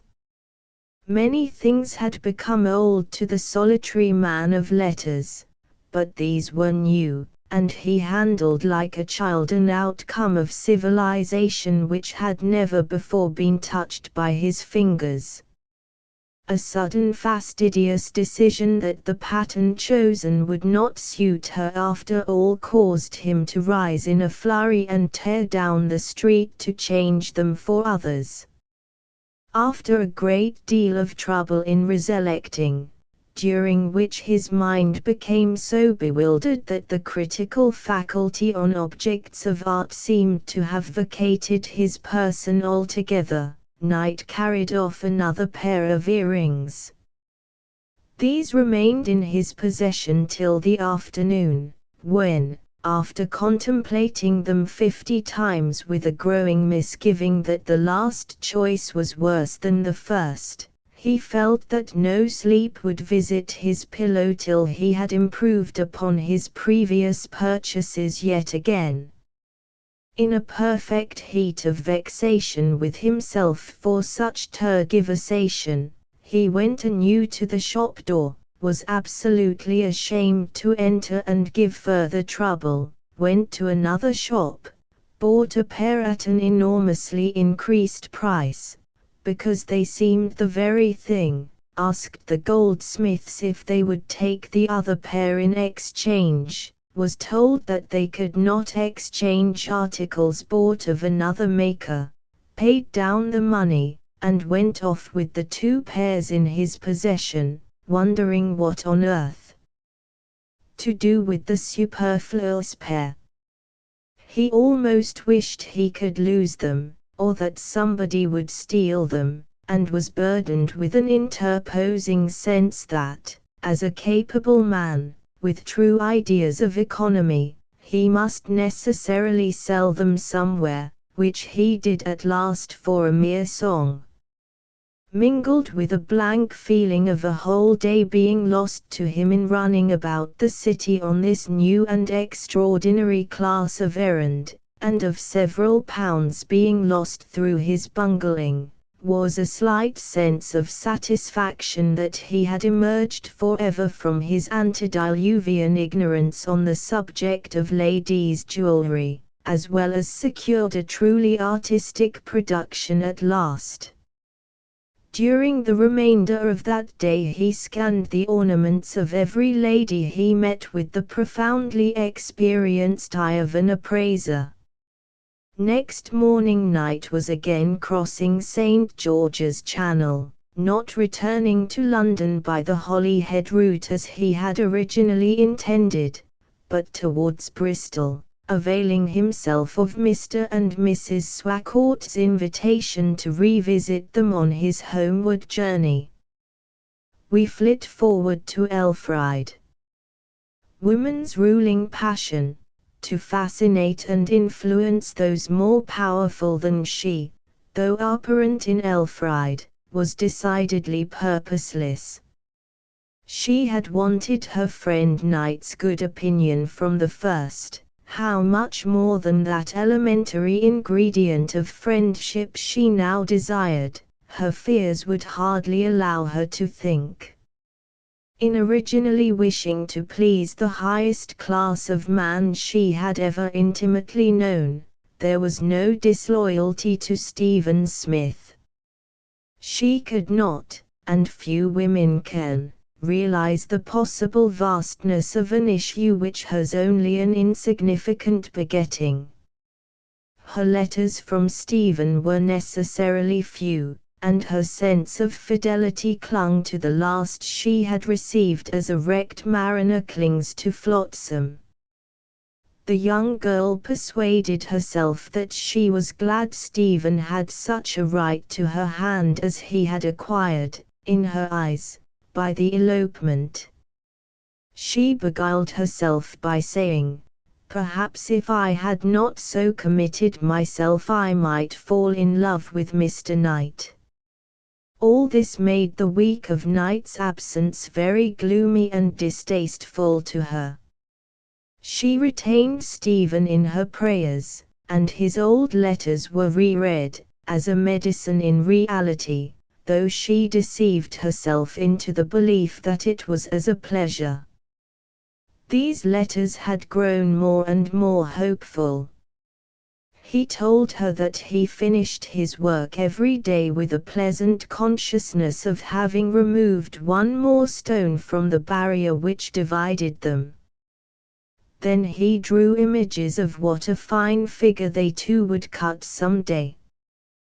People would turn their heads and say, "What a prize he has won." She was not to be sad about that wild runaway attempt of theirs. Elfride had repeatedly said that it grieved her. Whatever any other person who knew of it might think, he knew well enough the modesty of her nature. The only reproach was a gentle one for not having written quite so devotedly during her visit to London. Her letter had seemed to have a liveliness derived from other thoughts than thoughts of him. Knight's intention of an early return to Endelstow having originally been faint, his promise to do so had been fainter. He was a man who kept his words well to the rear of his possible actions. The vicar was rather surprised to see him again so soon. Mrs. Swacourt was not.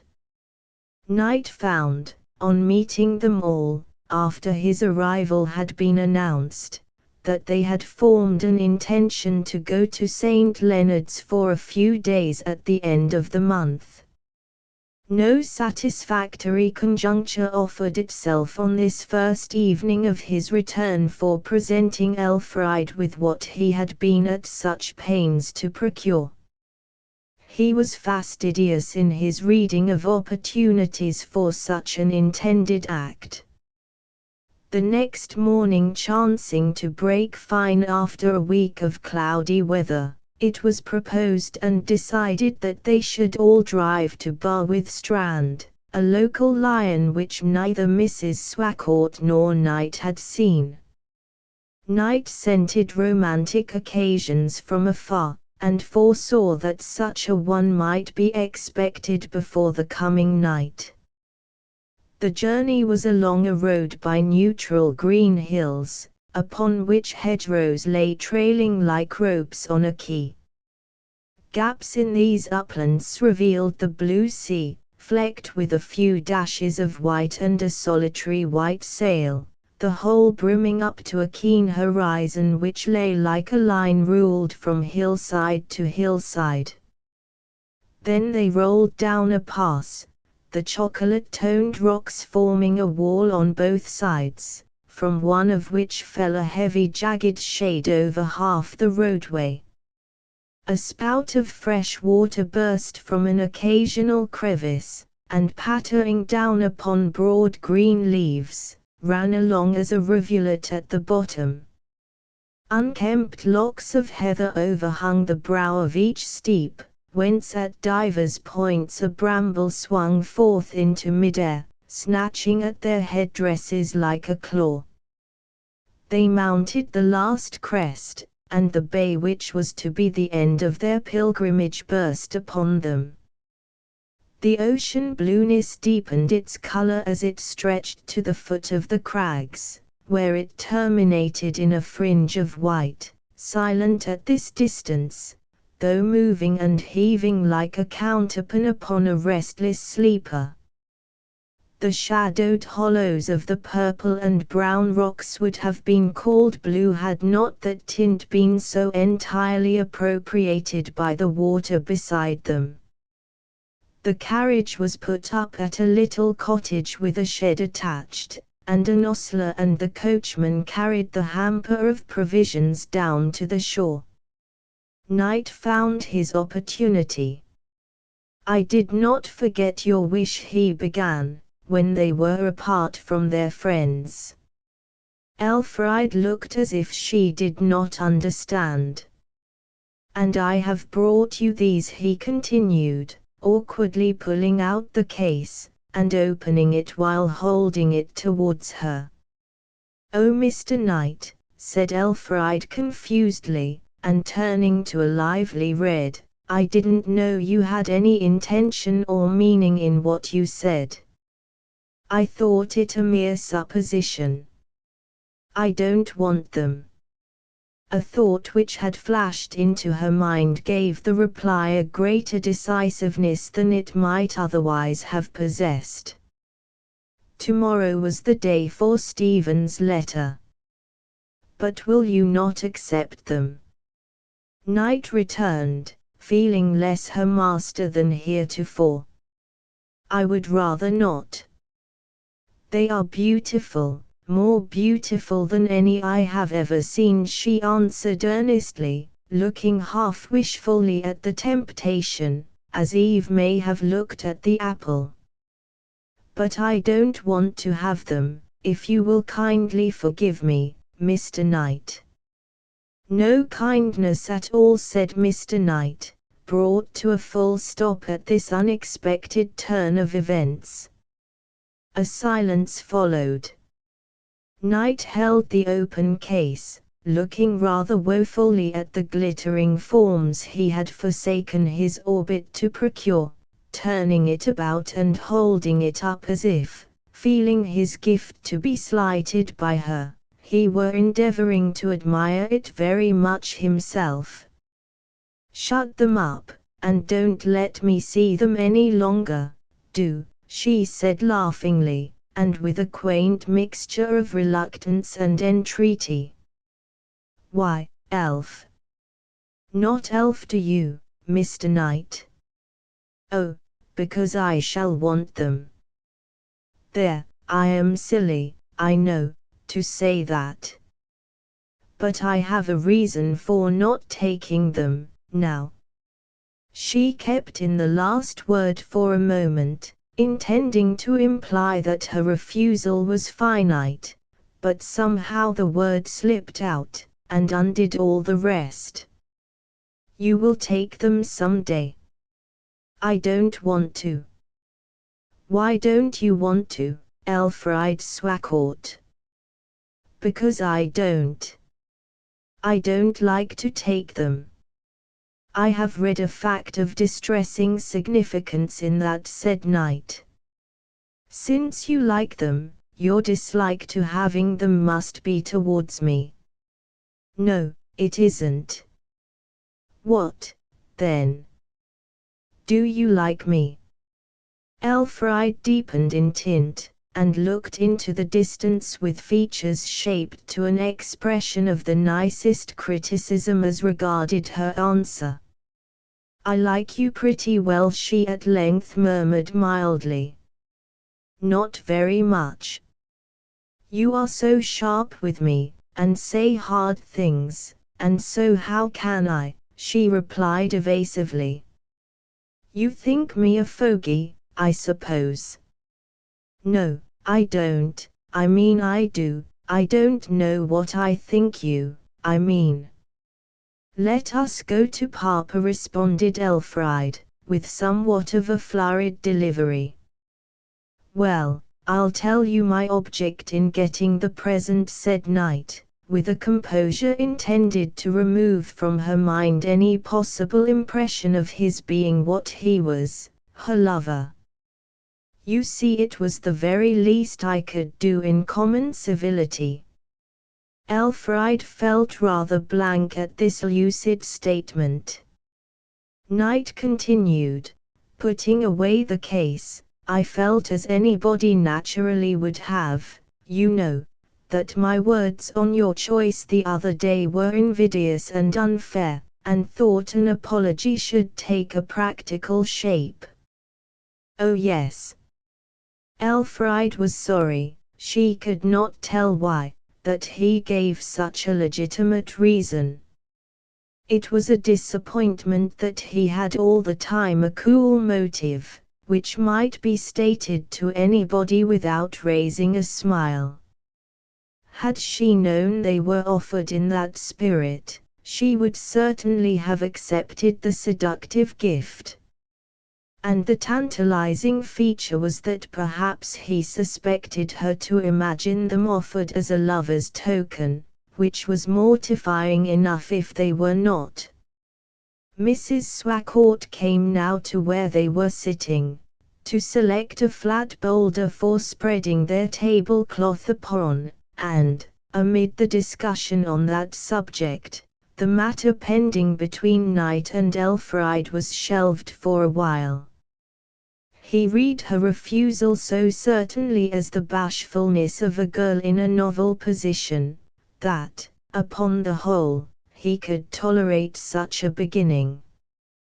Could Knight have been told that it was a sense of fidelity struggling against new love, whilst no less assuring as to his ultimate victory, it might have entirely abstracted the wish to secure it.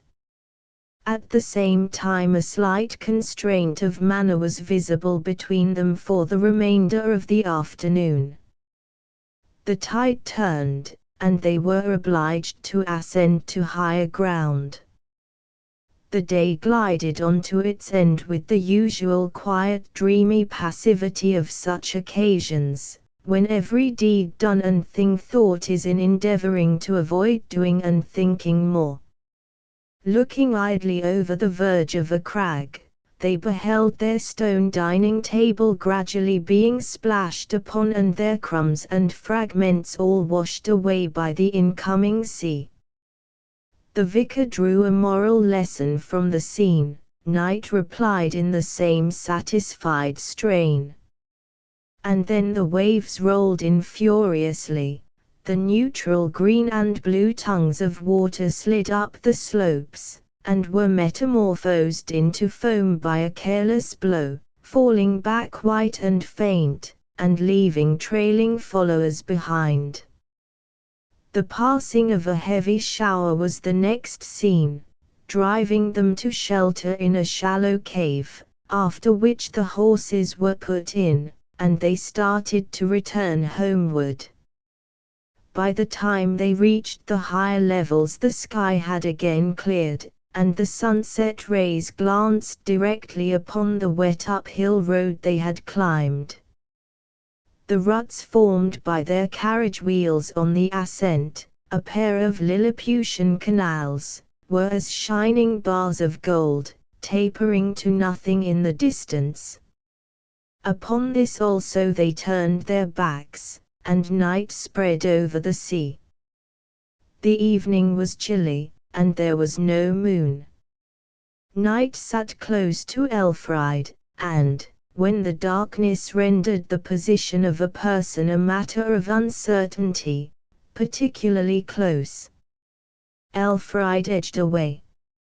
"I hope you allow me my place ungrudgingly," he whispered. "Oh yes, 'tis the least I can do in common civility," she said, accenting the words so that he might recognize them as his own returned. Both of them felt delicately balanced between two possibilities. Thus they reached home. Tonight this mild experience was delightful.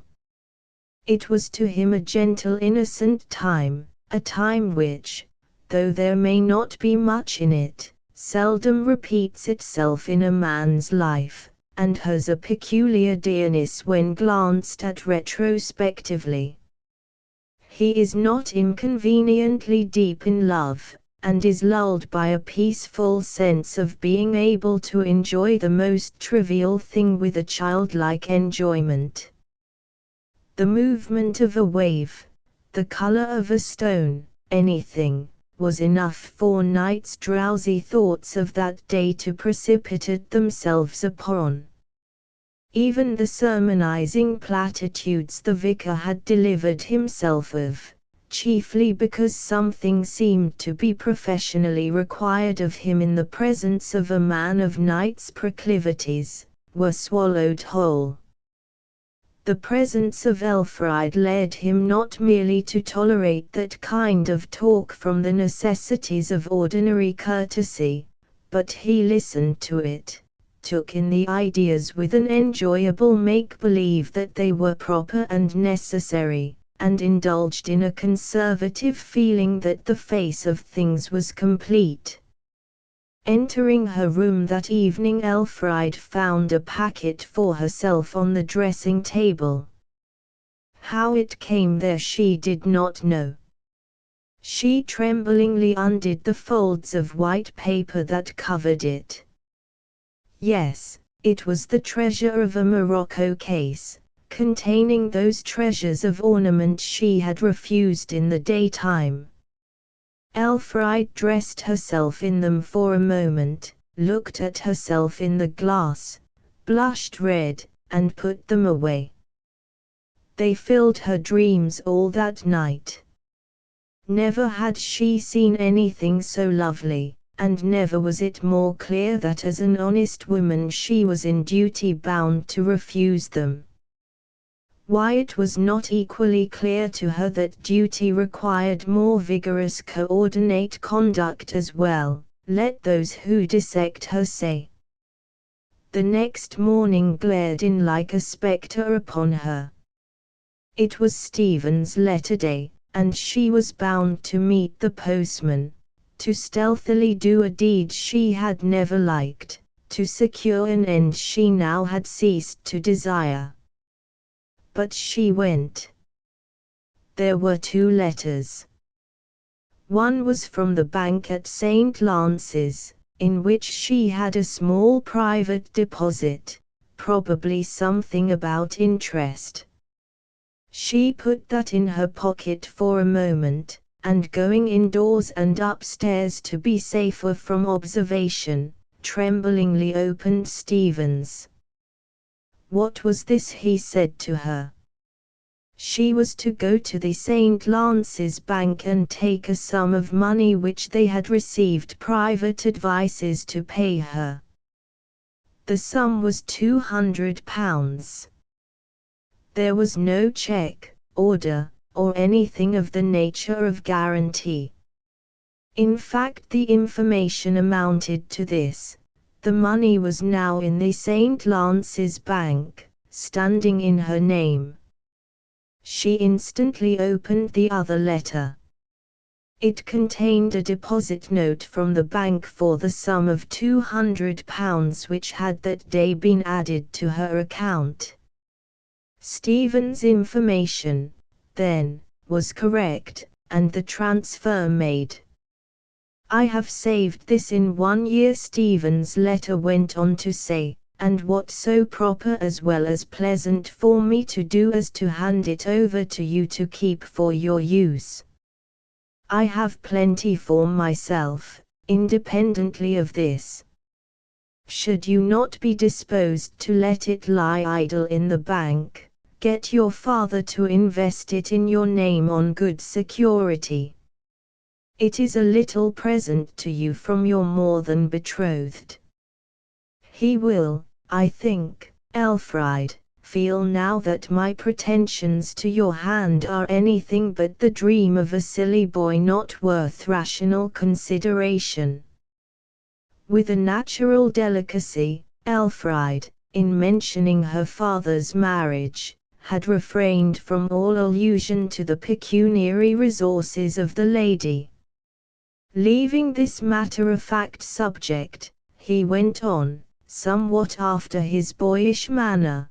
Do you remember, darling, that first morning of my arrival at your house, when your father read at prayers the miracle of healing the sick of the palsy, where he is told to take up his bed and walk?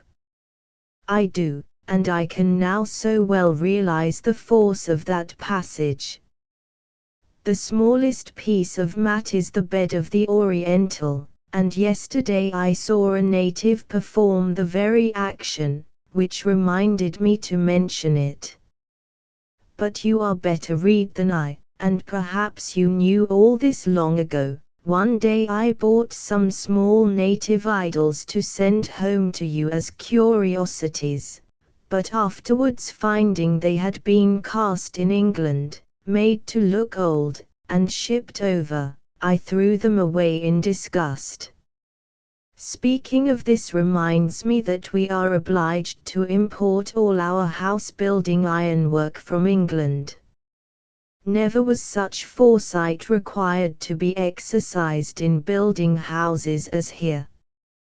Before we begin, we have to order every column, lock, hinge, and screw that will be required. We cannot go into the next street, as in London, and get them cast at a minute's notice. Mr. L says somebody will have to go to England very soon and superintend the selection of a large order of this kind. I only wish I may be the man. There before her lay the deposit receipt for the £200, and beside it the elegant present of night. Elfriede grew cold, then her cheeks felt heated by beating blood. If by destroying the piece of paper the whole transaction could have been withdrawn from her experience, she would willingly have sacrificed the money it represented. She did not know what to do in either case. She almost feared to let the two articles lie in juxtaposition, so antagonistic were the interests they represented that a miraculous repulsion of one by the other was almost to be expected. That day she was seen little of. By the evening she had come to a resolution, and acted upon it. The packet was sealed up, with a tear of regret as she closed the case upon the pretty forms it contained, directed, and placed upon the writing table in Knight's room. And a letter was written to Stephen, stating that as yet she hardly understood her position with regard to the money sent, but declaring that she was ready to fulfill her promise to marry him. After this letter had been written she delayed posting it, although never ceasing to feel strenuously that the deed must be done. Several days passed. There was another Indian letter for Elfride. Coming unexpectedly, her father saw it, but made no remark. Why, she could not tell. The news this time was absolutely overwhelming. Stephen, as he had wished, had been actually chosen as the most fitting to execute the ironwork commission he had alluded to as impending. This duty completed, he would have 3 months' leave. His letter continued that he should follow it in a week, and should take the opportunity to plainly ask her father to permit the engagement. Then came a page expressive of his delight and hers at the reunion, and finally, the information that he would write to the shipping agents, asking them to telegraph and tell her when the ship bringing him home should be in sight, knowing how acceptable such information would be. Elfride lived and moved now as in a dream. Knight had at first become almost angry at her persistent refusal of his offering, and no less with the manner than the fact of it. But he saw that she began to look worn and ill, and his vexation lessened to simple perplexity. He ceased now to remain in the house for long hours together as before, but made it a mere centre for antiquarian and geological excursions in the neighbourhood. Throw up his cards and go away he fain would have done, but could not. And, thus, availing himself of the privileges of a relative, he went in and out the premises as fancy led him, but still lingered on.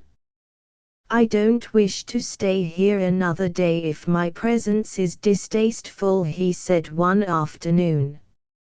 "At first you used to imply that I was severe with you, and when I am kind you treat me unfairly." "No, no. Don't say so." The origin of their acquaintanceship had been such as to render their manner towards each other peculiar and uncommon. It was of a kind to cause them to speak out their minds on any feelings of objection and difference, to be reticent on gentler matters. "I have a good mind to go away and never trouble you again," continued Knight. She said nothing, but the eloquent expression of her eyes and wan face was enough to reproach him for harshness. "Do you like me to be here, then?" inquired Knight gently. "Yes," she said. Fidelity to the old love and truth to the new were ranged on opposite sides, and truth virtuously prevailed. "Then I'll stay a little longer," said Knight. "Don't be vexed if I keep by myself a good deal, will you? Perhaps something may happen, and I may tell you something. Mircoinus said night to himself, and went away with a lighter heart. The trick of reading truly the enigmatical forces at work in women at given times, which with some men is an unerring instinct, is peculiar to minds less direct and honest than knights. The next evening, about 5 o'clock, before night had returned from a pilgrimage along the shore, a man walked up to the house. He was a messenger from Camelton, a town a few miles off, to which place the railway had been advanced during the summer. A telegram for Miss Swacourt, and 3 and 6pence to pay for the special messenger. Miss Swacourt sent out the money, signed the paper, and opened her letter with a trembling hand. She read, Johnson, Liverpool, to Miss Swacourt, Endlestowe, near Castle Buttrell. Amaryllis telegraphed off Holyhead, 4 o'clock. Expect will dock and land passengers at Canning's Basin 10 o'clock tomorrow morning. Her father called her into the study. Elfried, who sent you that message? He asked suspiciously. Johnson. Who is Johnson, for heaven's sake? I don't know. The deuce you don't. Who is to know, then? I have never heard of him till now. That's a singular story, isn't it? I don't know. Come, miss. What was the telegram? Do you really wish to know, Papa? Well, I do. Remember, I am a full-grown woman now. Well, what then? Being a woman, and not a child, I may, I think, have a secret or two. You will, it seems. Women have, as a rule. But don't keep them. So speak out. If you will not press me now, I give my word to tell you the meaning of all this before the week is past. On your honor. On my honor. Very well. I have had a certain suspicion, you know, and I shall be glad to find it false. I don't like your manner lately. At the end of the week, I said, Papa. Her father did not reply, and Elfried left the room. She began to look out for the postman again. 3 mornings later he brought an inland letter from Stephen. It contained very little matter, having been written in haste, but the meaning was bulky enough. Stephen said that, having executed a commission in Liverpool, he should arrive at his father's house, East Endlestowe, at 5 or 6 o'clock that same evening, that he would after dusk walk on to the next village, and meet her, if she would, in the church porch, as in the old time.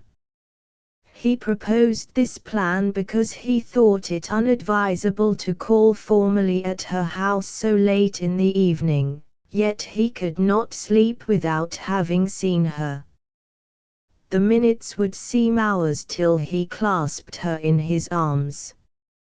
Elfried was still steadfast in her opinion that honor compelled her to meet him. Probably the very longing to avoid him lent additional weight to the conviction, for she was markedly one of those who sigh for the unattainable, to whom, superlatively, a hope is pleasing because not a possession. And she knew it so well that her intellect was inclined to exaggerate this defect in herself. So during the day she looked her duty steadfastly in the face, Read Wordsworth's astringent yet depressing ode to that deity, committed herself to her guidance, and still felt the weight of chance desires. But she began to take a melancholy pleasure in contemplating the sacrifice of herself to the man whom a maidenly sense of propriety compelled her to regard as her only possible husband. She would meet him, and do all that lay in her power to marry him. To guard against a relapse, a note was at once dispatched to his father's cottage for Stephen on his arrival, fixing an hour for the interview. Chapter XXI On Thy Cold Grey Stones, O.C. Stephen had said that he should come by way of Bristol, and thence by a steamer to Castle Bottrell, in order to avoid the long journey over the hills from St. Lance's. He did not know of the extension of the railway to Camelton. During the afternoon a thought occurred to Elfride, that from any cliff along the shore it would be possible to see the steamer some hours before its arrival. She had accumulated religious force enough to do an act of supererogation. The act was this: to go to some point of land and watch for the ship that brought her future husband home.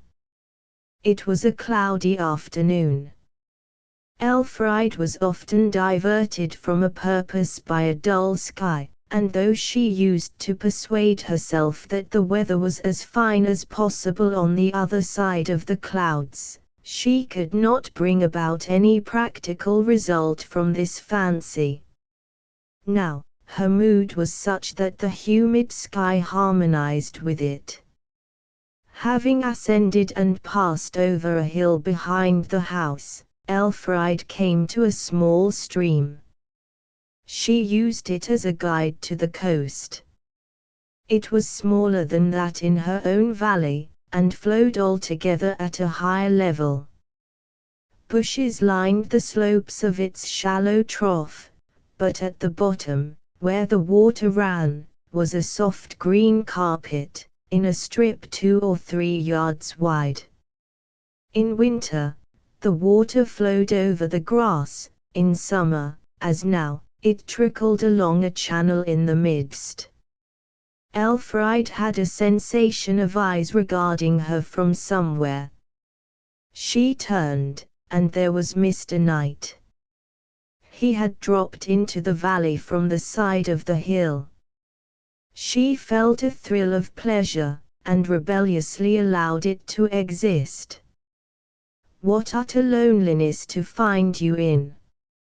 I am going to the shore by tracking the stream. I believe it empties itself not far off, in a silver thread of water, over a cascade of great height. Why do you load yourself with that heavy telescope?" "To look over the sea with it," she said faintly. "I'll carry it for you to your journey's end."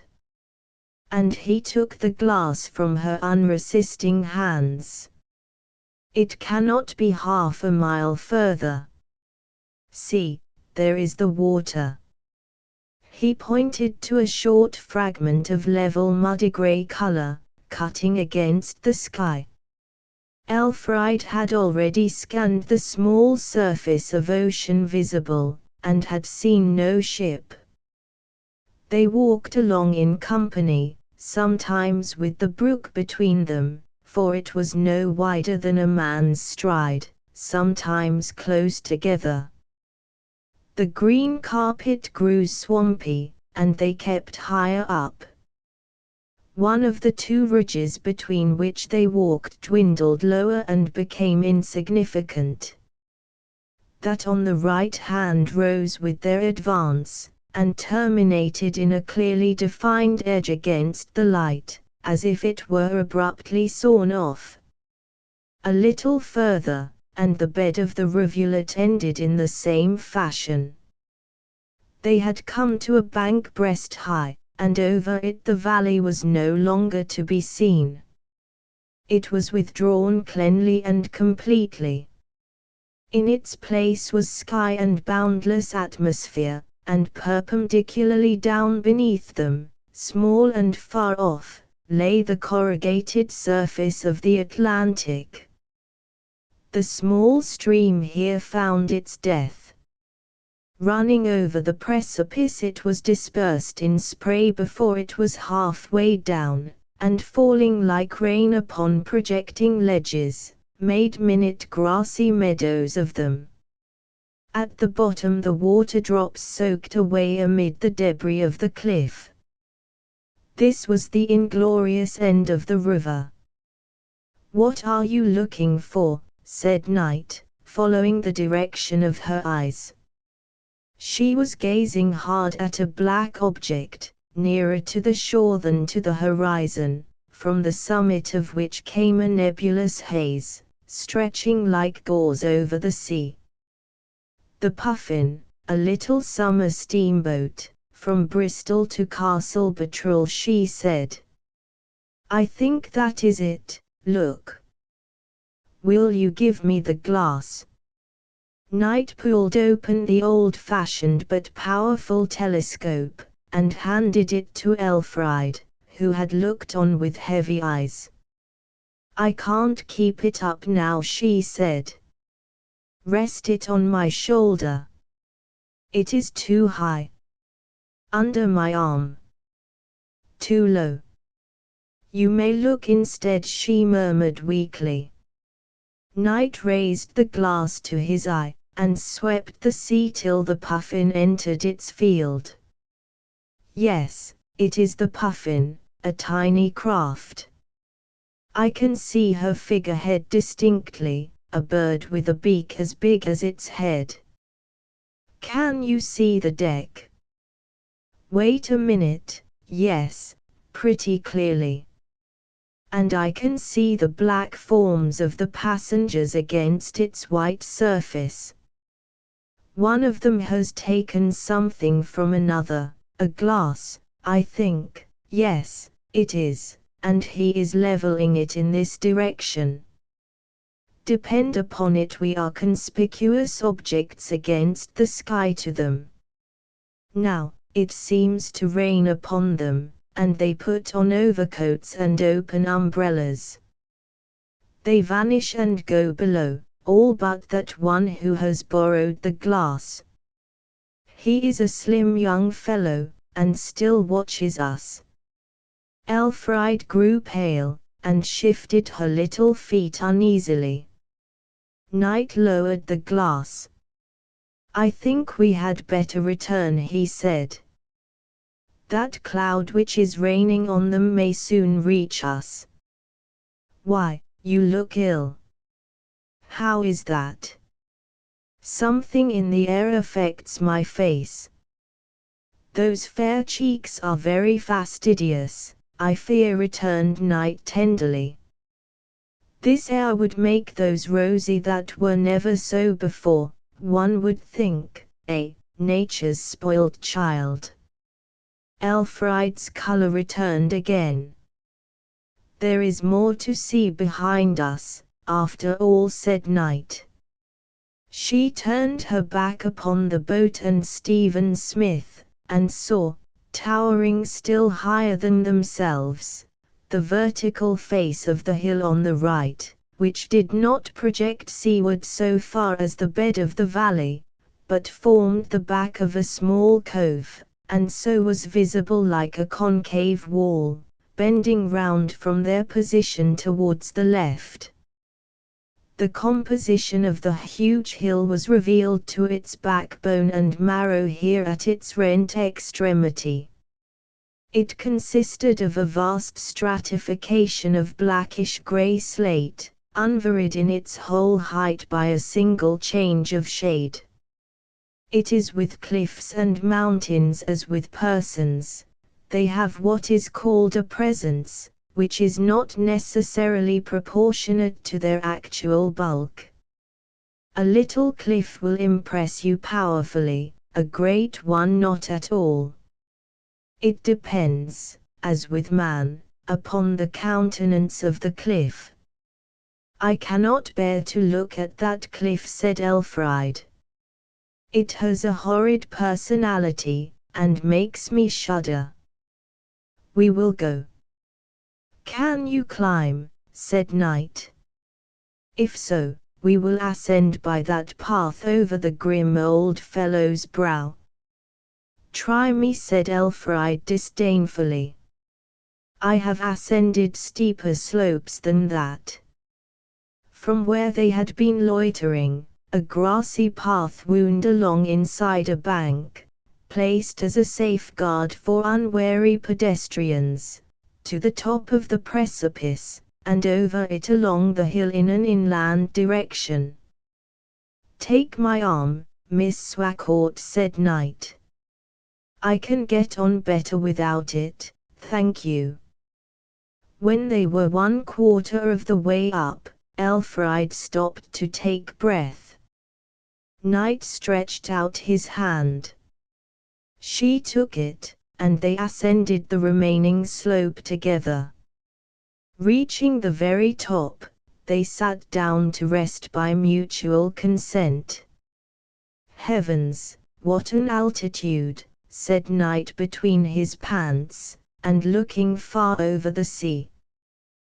The cascade at the bottom of the slope appeared a mere span in height from where they were now. Elfried was looking to the left. The steamboat was in full view again, and by reason of the vast surface of sea their higher position uncovered it seemed almost close to the shore.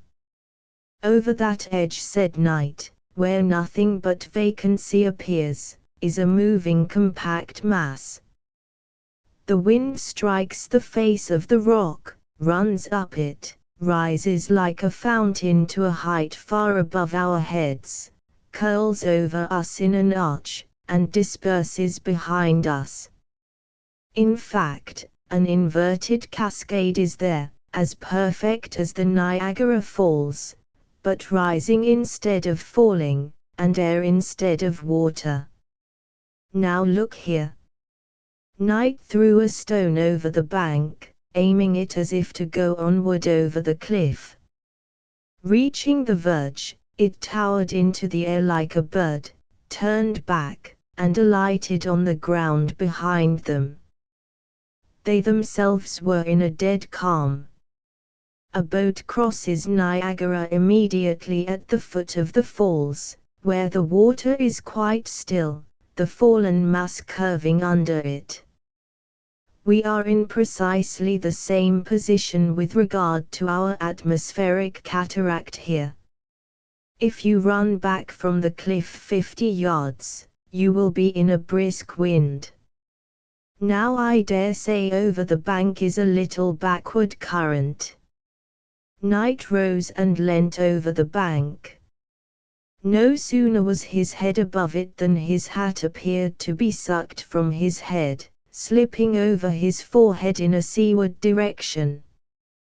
That's the backward eddy, as I told you, he cried, and vanished over the little bank after his hat. Elfried waited 1 minute, he did not return. She waited another, and there was no sign of him. A few drops of rain fell, then a sudden shower. She arose, and looked over the bank. On the other side were 2 or 3 yards of level ground, then a short steep preparatory slope, then the verge of the precipice. On the slope was Night, his hat on his head. He was on his hands and knees, trying to climb back to the level ground. The rain had wetted the shaly surface of the incline. A slight superficial wetting of the soil hereabout made it far more slippery to stand on than the same soil thoroughly drenched. The inner substance was still hard, and was lubricated by the moistened film. I find a difficulty in getting back, said Night. Elfried's heart fell like lead. But you can get back? She wildly inquired. Knight strove with all his might for 2 or 3 minutes, and the drops of perspiration began to bead his brow. "No, I am unable to do it," he answered. Elfried, by a wrench of thought, forced away from her mind the sensation that Knight was in bodily danger. But attempt to help him she must. She ventured upon the treacherous incline, propped herself with the closed telescope, and gave him her hand before he saw her movements. "Oh, Elfried, why did you?" said he. "I am afraid you have only endangered yourself." And as if to prove his statement, in making an endeavor by her assistance they both slipped lower, and then he was again stayed. His foot was propped by a bracket of quartz rock, balanced on the verge of the precipice. Fixed by this, he steadied her, her head being about a foot below the beginning of the slope. Elfried had dropped the glass, it rolled to the edge and vanished over it into a nether sky. "Hold tightly to me," he said. She flung her arms round his neck with such a firm grasp that whilst he remained it was impossible for her to fall.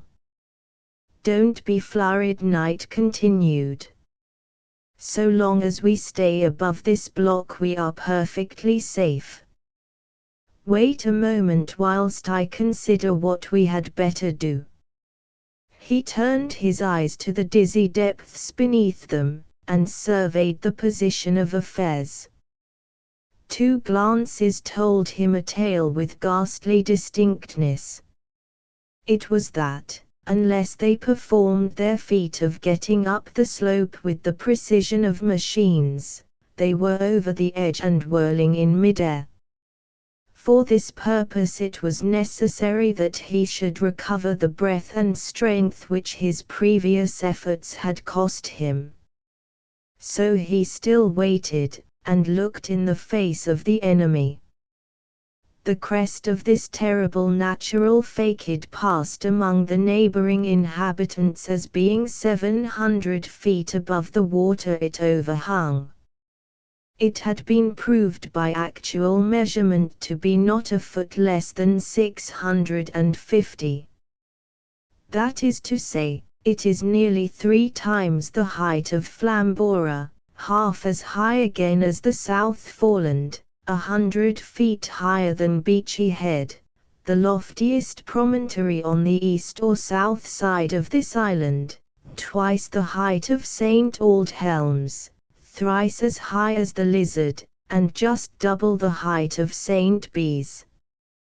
One seaboard point on the western coast is known to surpass it in altitude, but only by a few feet. This is Great Orme's Head, in Sarnarvanshire. And it must be remembered that the cliff exhibits an intensifying feature which some of those are without, sheer perpendicularity from the half-tide level. Yet this remarkable rampart forms no headland, it rather walls in an inlet, the promontory on each side being much lower. Thus, far from being salient, its horizontal section is concave. The sea, rolling direct from the shores of North America, has in fact eaten a chasm into the middle of a hill, and the giant, embayed and unobtrusive, stands in the rear of pygmy supporters. Not least singularly, neither hill, chasm, nor precipice has a name. On this account I will call the precipice the cliff without a name. See preface. What gave an added terror to its height was its blackness. And upon this dark face the beating of 10,000 west winds had formed a kind of bloom, which had a visual effect not unlike that of a Hambro grape. Moreover, it seemed to float off into the atmosphere, and inspire terror through the lungs. This piece of quartz, supporting my feet, is on the very nose of the cliff, said Knight, breaking the silence after his rigid stoical meditation. Now what you are to do is this. Clamber up my body till your feet are on my shoulders. When you are there you will, I think, be able to climb onto level ground. What will you do? Wait whilst you run for assistance. I ought to have done that in the first place, ought I not? I was in the act of slipping, and should have reached no standpoint without your weight, in all probability. But don't let us talk. Be brave, Elfried, and climb.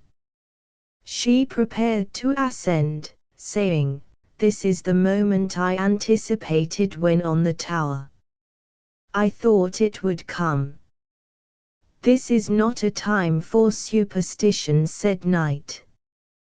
"Dismiss all that." "I will," she said humbly. "Now put your foot into my hand, next the other. That's good, well done. Hold to my shoulder." She placed her feet upon the stirrup he made of his hand, and was high enough to get a view of the natural surface of the hill over the bank. "Can you now climb onto level ground?" "I am afraid not." "I will try." "What can you see?" "The sloping common." "What upon it?" "Purple heather and some grass." "Nothing more, no man or human being of any kind?" "Nobody." "Now try to get higher in this way. You see that tuft of sea pink above you? Get that well into your hand, but don't trust to it entirely. Then step upon my shoulder, and I think you will reach the top." With trembling limbs she did exactly as he told her. The preternatural quiet and solemnity of his manner overspread upon herself, and gave her a courage not her own. She made a spring from the top of his shoulder, and was up. Then she turned to look at him. By an ill fate, the force downwards of her bound, added to his own weight, had been too much for the block of quartz upon which his feet depended.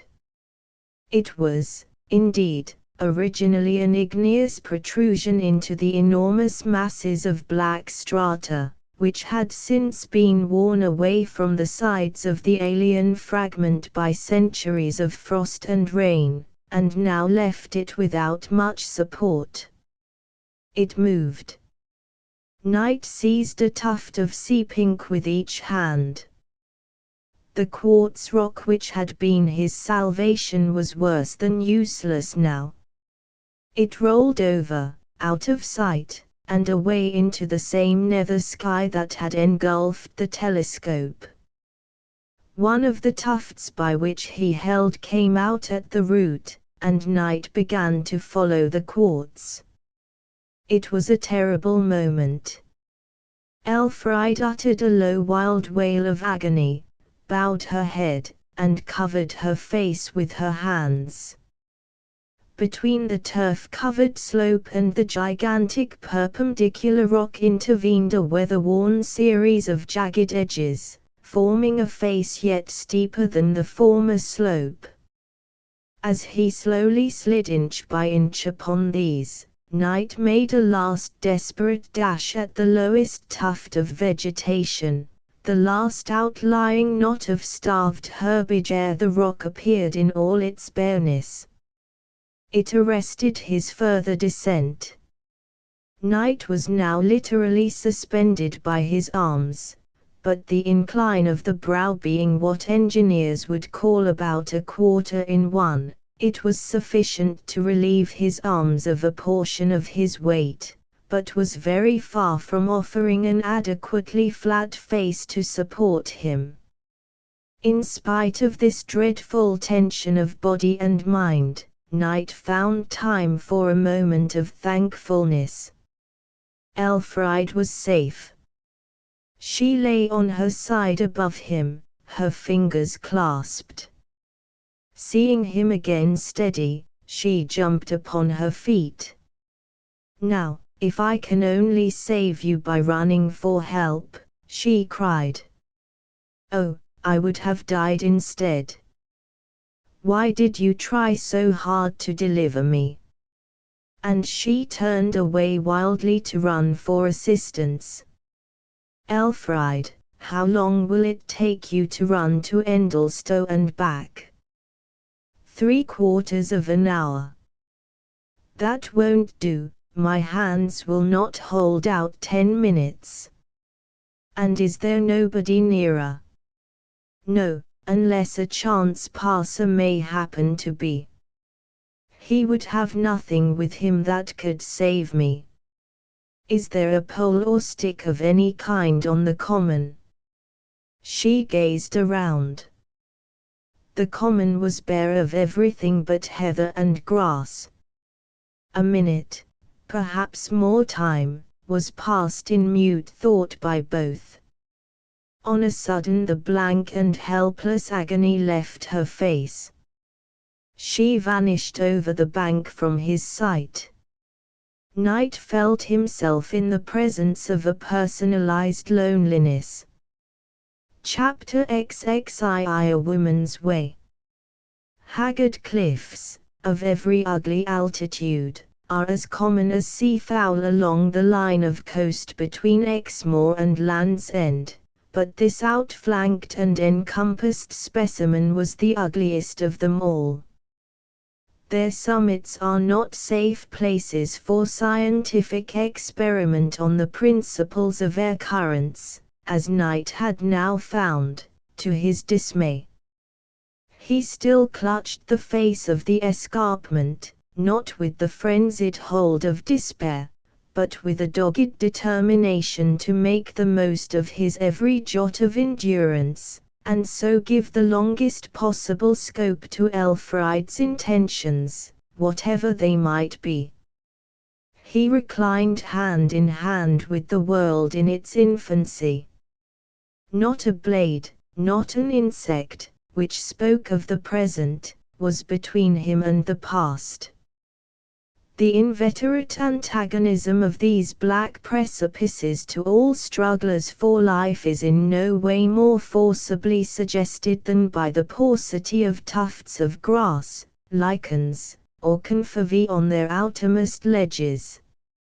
Night pondered on the meaning of Elfriede's hasty disappearance, but could not avoid an instinctive conclusion that there existed but a doubtful hope for him. As far as he could judge, his sole chance of deliverance lay in the possibility of a rope or pole being brought, and this possibility was remote indeed. The soil upon these high downs was left so untended that they were unenclosed for miles, except by a casual bank or dry wall, and were rarely visited but for the purpose of collecting or counting the flock which found a scanty means of subsistence thereon. At first, when death appeared improbable, because it had never visited him before, Night could think of no future, nor of anything connected with his past. He could only look sternly at nature's treacherous attempt to put an end to him, and strive to thwart her. From the fact that the cliff formed the inner face of the segment of a huge cylinder, having the sky for a top and the sea for a bottom, which enclosed the cove to the extent of more than a semicircle, he could see the vertical face curving round on each side of him. He looked far down the facade, and realized more thoroughly how it threatened him. Grimness was in every feature, and to its very bowels the inimical shape was desolation. By one of those familiar conjunctions of things wherewith the inanimate world baits the mind of man when he pauses in moments of suspense, opposite Night's eyes was an imded fossil, standing forth in low relief from the rock. It was a creature with eyes. The eyes, dead and turned to stone, were even now regarding him. It was one of the early crustaceans called trilobites. Separated by millions of years in their lives, Night and this underling seemed to have met in their death. It was the single instance within reach of his vision of anything that had ever been alive and had had a body to save, as he himself had now. The creature represented but a low type of animal existence, for never in their vernal years had the plains indicated by those numberless slaty layers been traversed by an intelligence worthy of the name. Zoophytes, mollusca, shellfish, were the highest developments of those ancient dates. The immense lapses of time each formation represented had known nothing of the dignity of man. They were grand times, but they were mean times too, and mean were their relics. He was to be with the small in his death. Night was a geologist, and such is the supremacy of habit over occasion, as a pioneer of the thoughts of men, that at this dreadful juncture his mind found time to take in, by a momentary sweep, the varied scenes that had had their day between this creature's epoch and his own. There is no place like a cleft landscape for bringing home such imaginings as these. Time closed up like a fan before him. He saw himself at one extremity of the years, face to face with the beginning and all the intermediate centuries simultaneously. Fierce men, clothed in the hides of beasts, and carrying, for defense and attack, huge clubs and pointed spears, rose from the rock, like the phantoms before the doomed Macbeth. They lived in hollows, woods, and mud huts, perhaps in caves of the neighboring rocks. Behind them stood an earlier band. No man was there. Huge elephantine forms, the mastodon, the hippopotamus, the tapir, antelopes of monstrous size, the megatherium, and the mylodon, all, for the moment, in juxtaposition. Further back, and overlapped by these, were perched huge-billed birds and swinish creatures as large as horses. Still more shadowy were the sinister crocodilian outlines, alligators and other uncouth shapes, culminating in the colossal lizard, the iguanodon. Folded behind were dragon forms and clouds of flying reptiles, still underneath were fishy beings of lower development, and so on, till the lifetime scenes of the fossil confronting him were a present and modern condition of things. These images passed before Night's inner eye in less than half a minute, and he was again considering the actual present. Was he to die? The mental picture of Elfriede in the world, without himself to cherish her, smote his heart like a whip.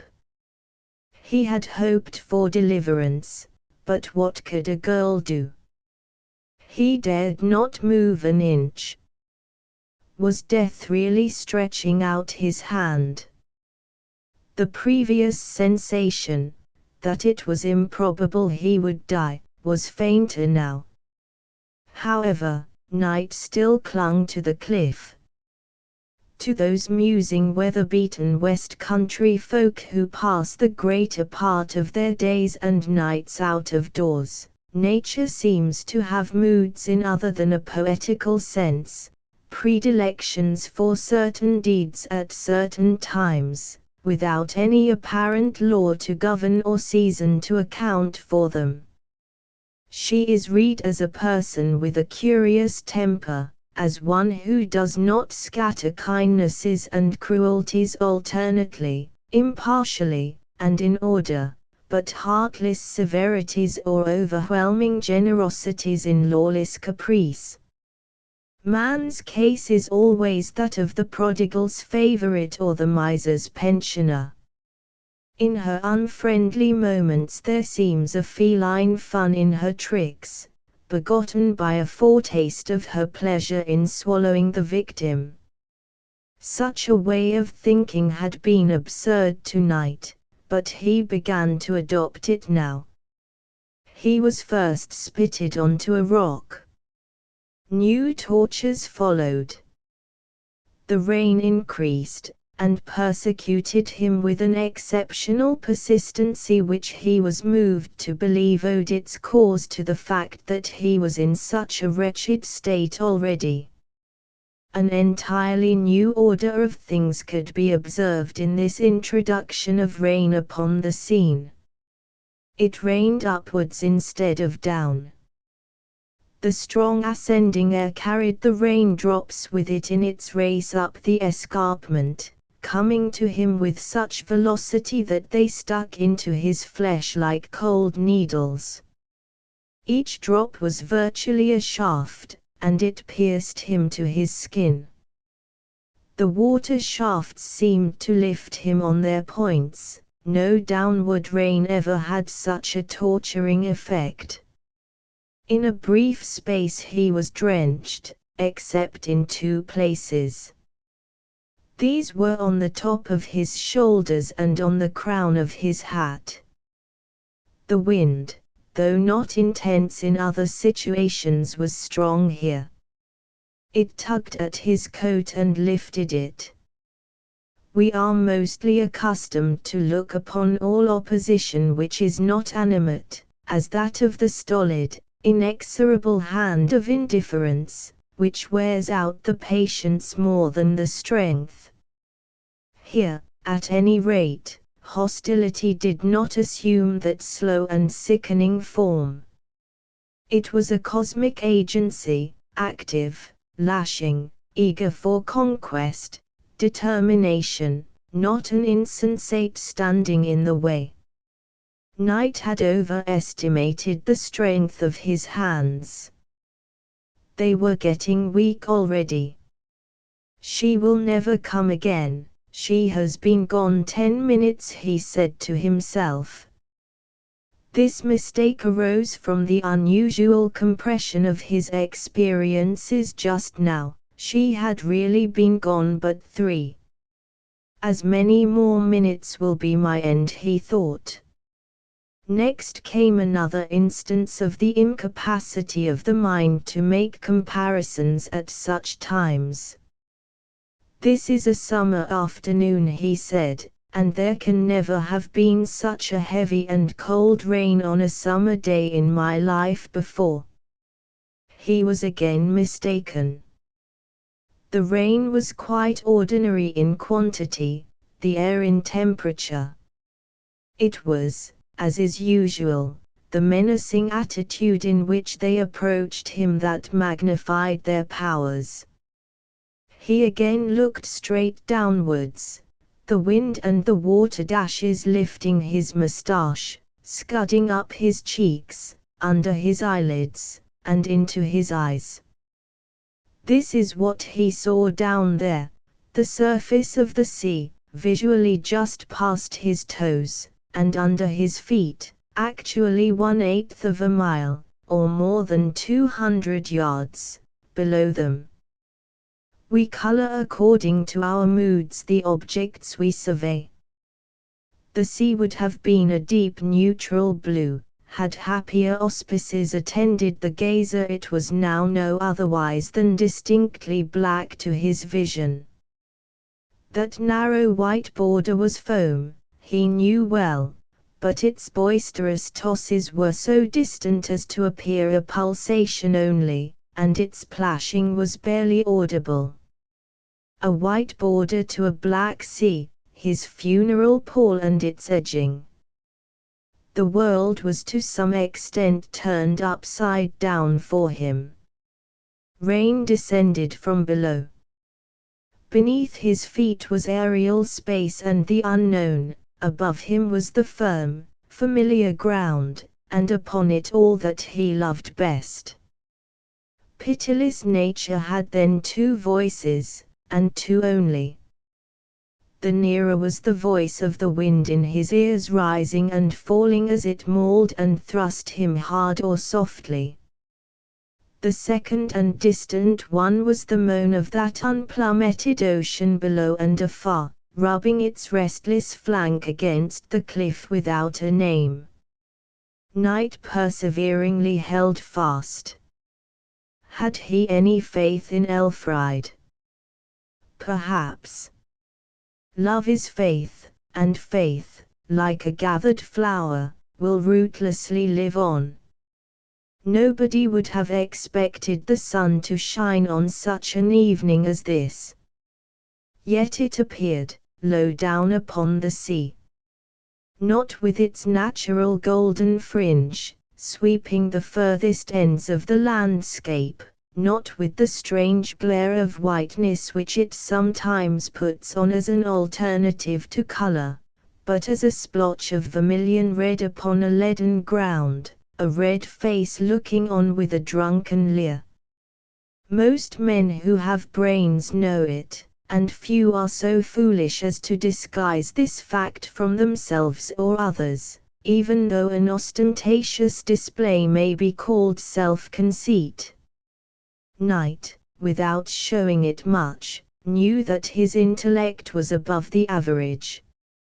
And he thought, he could not help thinking, that his death would be a deliberate loss to earth of good material, that such an experiment in killing might have been practiced upon some less developed life. A fancy some people hold, when in a bitter mood, is that inexorable circumstance only tries to prevent what intelligence attempts. Renounce a desire for a long contested position, and go on another tack, and after a while the prize is thrown at you, seemingly in disappointment that no more tantalizing is possible. Night gave up thoughts of life utterly and entirely, and turned to contemplate the dark valley and the unknown future beyond. Into the shadowy depths of these speculations we will not follow him. Let it suffice to state what ensued. At that moment of taking no more thought for this life, something disturbed the outline of the bank above him. A spot appeared. It was the head of Elfried. Night immediately prepared to welcome life again. The expression of a face consigned to utter loneliness, when a friend first looks in upon it, is moving in the extreme. In rowing seaward to a light ship or sea-girt lighthouse, where, without any immediate terror of death, the inmates experience the gloom of monotonous seclusion, the grateful eloquence of their countenances at the greeting, expressive of thankfulness for the visit, is enough to stir the emotions of the most careless observer. Night's upward look at Elfried was of a nature with, but far transcending, such an instance as this. The lines of his face had deepened to furrows, and every one of them thanked her visibly. His lips moved to the word Elfried though the emotion evolved no sound. His eyes passed all description in their combination of the whole diapason of eloquence, from lover's deep love to fellowman's gratitude for a token of remembrance from one of his kind. Elfried had come back.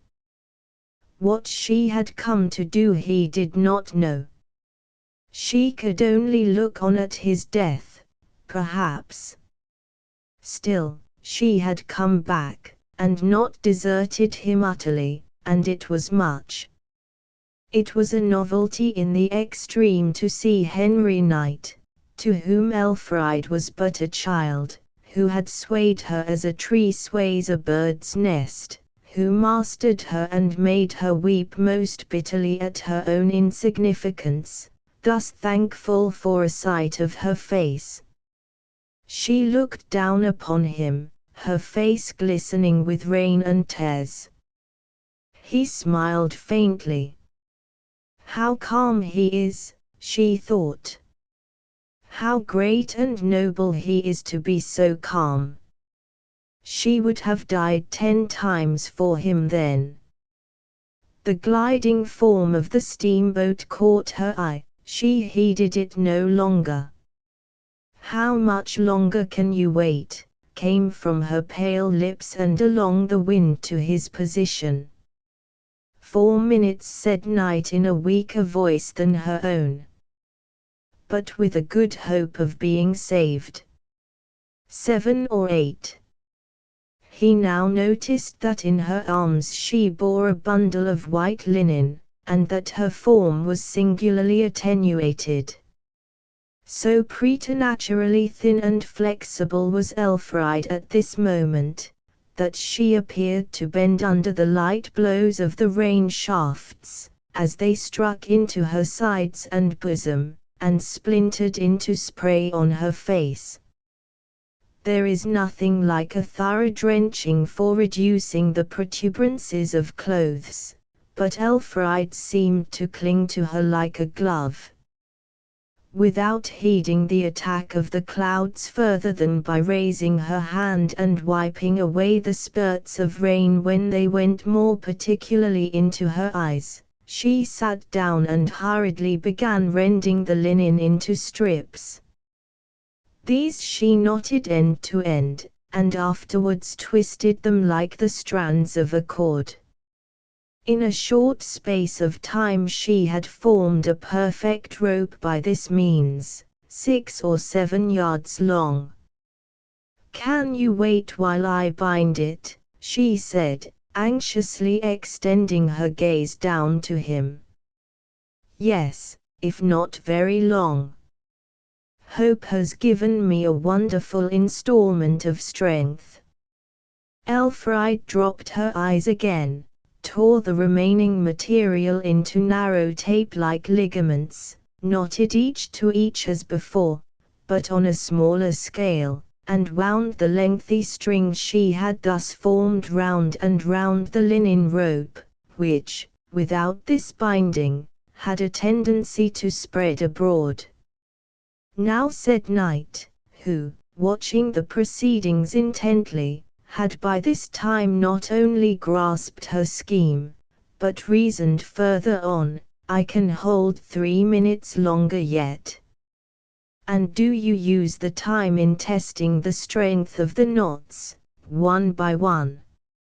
She at once obeyed, tested each singly by putting her foot on the rope between each knot, and pulling with her hands. One of the knots slipped. "Oh, think! It would have broken but for your forethought," Elfride exclaimed apprehensively. She retted the 2 ends. The rope was now firm in every part. "When you have let it down," said Knight, already resuming his position of ruling power, "go back from the edge of the slope, and over the bank as far as the rope will allow you. Then lean down, and hold the end with both hands." He had first thought of a safer plan for his own deliverance, but it involved the disadvantage of possibly endangering her life. "I have tied it round my waist," she cried, "and I will lean directly upon the bank, holding with my hands as well." It was the arrangement he had thought of, but would not suggest. I will raise and drop it 3 times when I am behind the bank, she continued, to signify that I am ready. Take care, oh, take the greatest care, I beg you. She dropped the rope over him, to learn how much of its length it would be necessary to expend on that side of the bank, went back, and disappeared as she had done before. The rope was trailing by Knight's shoulders. In a few moments it twitched 3 times. He waited yet a second or two, then laid hold. The incline of this upper portion of the precipice, to the length only of a few feet, useless to a climber empty-handed, was invaluable now. Not more than half his weight depended entirely on the linen rope. Half a dozen extensions of the arms, alternating with half a dozen seizures of the rope with his feet, brought him up to the level of the soil. He was saved, and by Elfried. He extended his cramped limbs like an awakened sleeper, and sprang over the bank.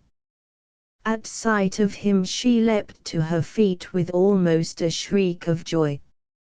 Knight's eyes met hers, and with supreme eloquence the glance of each told a long-concealed tale of emotion in that short half-moment. Moved by an impulse neither could resist, they ran together and into each other's arms. At the moment of embracing, Elfried's eyes involuntarily flashed towards the Puffin steamboat. It had doubled the point, and was no longer to be seen. An overwhelming rush of exultation at having delivered the man she revered from one of the most terrible forms of death, shook the gentle girl to the center of her soul. It merged in a defiance of duty to Stephen, and a total recklessness as to plighted faith. Every nerve of her will was now in entire subjection to her feeling. Volition as a guiding power had forsaken her. To remain passive, as she remained now, encircled by his arms, was a sufficiently complete result, a glorious crown to all the years of her life. Perhaps he was only grateful, and did not love her. No matter. It was infinitely more to be even the slave of the greater than the queen of the less. Some such sensation as this, though it was not recognized as a finished thought, raced along the impressionable soul of Elfried. Regarding their attitude, it was impossible for 2 persons to go nearer to a kiss than went Knight and Elfried during those minutes of impulsive embrace in the pelting rain. Yet they did not kiss. Knight's peculiarity of nature was such that it would not allow him to take advantage of the unguarded and passionate avowal she had tacitly made. Elfried recovered herself, and gently struggled to be free. He reluctantly relinquished her, and then surveyed her from crown to toe. She seemed as small as an infant. He perceived whence she had obtained the rope. "Elfried, my Elfried," he exclaimed in gratified amazement. "I must leave you now," she said, her face doubling its red, with an expression between gladness and shame. "You follow me, but at some distance. The rain and wind pierce you through, the chill will kill you. God bless you for such devotion. Take my coat and put it on." "No, I shall get warm running." Elfried had absolutely nothing between her and the weather but her exterior robe or costume. The door had been made upon a woman's wit, and it had found its way out. Behind the bank, whilst Night reclined upon the dizzy slope waiting for death, she had taken off her whole clothing, and replaced only her outer bodice and skirt. Every thread of the remainder lay upon the ground in the form of a woolen and cotton robe. "I am used to being wet through," she added. "I have been drenched on Pansy dozens of times. Goodbye till we meet, clothed and in our right minds, by the fireside at home." She then ran off from him through the pelting rain like a hare, or more like a pheasant when, scampering away with a lowered tail, it has a mind to fly, but does not. Elfride was soon out of sight. Night felt uncomfortably wet and chilled, but glowing with fervor nevertheless. He fully appreciated Elfride's girlish delicacy in refusing his escort in the meager habiliments she wore, yet felt that necessary abstraction of herself for a short half-hour as a most grievous loss to him. He gathered up her knotted and twisted plumage of linen, lace, and embroidery work, and laid it across his arm. He noticed on the ground an envelope, limp and wet. In endeavoring to restore this to its proper shape, he loosened from the envelope a piece of paper it had contained, which was seized by the wind in falling from Night's hand. It was blown to the right, blown to the left, it floated to the edge of the cliff and over the sea, where it was hurled aloft. It twirled in the air, and then flew back over his head. Night followed the paper, and secured it. Having done so, he looked to discover if it had been worth securing. The troublesome sheet was a banker's receipt for £200, placed to the credit of Miss Swacourt, which the impractical girl had totally forgotten she carried with her. Night folded it as carefully as its moist condition would allow, put it in his pocket, and followed Elfride. Chapter 23. Should old acquaintance be forgot? By this time Stephen Smith had stepped out upon the quay at Castle Bottrell, and breathed his native air. A darker skin, a more pronounced moustache, and an incipient beard, were the chief additions and changes noticeable in his appearance. In spite of the falling rain, which had somewhat lessened, he took a small valise in his hand, and, leaving the remainder of his luggage at the inn, ascended the hills towards East Endlestow.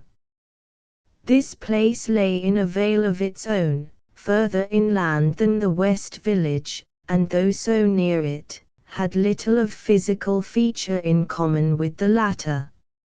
East Endlestow was more wooded and fertile, it boasted of Lord Luckellion's mansion and park, and was free from those bleak open uplands which lent such an air of desolation to the vicinage of the coast, always excepting the small valley in which stood the vicarage and Mrs. Swacourt's old house, the Crags. Stephen had arrived nearly at the summit of the ridge when the rain again increased its volume, and, looking about for temporary shelter, he ascended a steep path which penetrated dense hazel bushes in the lower part of its course. Further up it emerged upon a ledge immediately over the turnpike road, and sheltered by an overhanging face of rubble rock, with bushes above. For a reason of his own he made this spot his refuge from the storm, and turning his face to the left, conned the landscape as a book. He was overlooking the valley containing Elfride's residence. From this point of observation the prospect exhibited the peculiarity of being either brilliant foreground or the subdued tone of distance, a sudden dip in the surface of the country lowering out of sight all the intermediate prospect. In apparent contact with the trees and bushes growing close beside him appeared the distant tract, terminated suddenly by the brink of the series of cliffs which culminated in the tall giant without a name, small and unimportant as here beheld. A leaf on a bough at Stephen's elbow blotted out a whole hill in the contrasting district far away, a green bunch of nuts covered a complete upland there, and the great cliff itself was outviewed by a pygmy crag in the bank hard by him. Stephen had looked upon these things hundreds of times before today, but he had never viewed them with such tenderness as now. Stepping forward in this direction yet a little further, he could see the tower of West Endlestow Church, beneath which he was to meet his Elfride that night. And at the same time he noticed, coming over the hill from the cliffs, a white speck in motion. It seemed first to be a seagull flying low, but ultimately proved to be a human figure, running with great rapidity.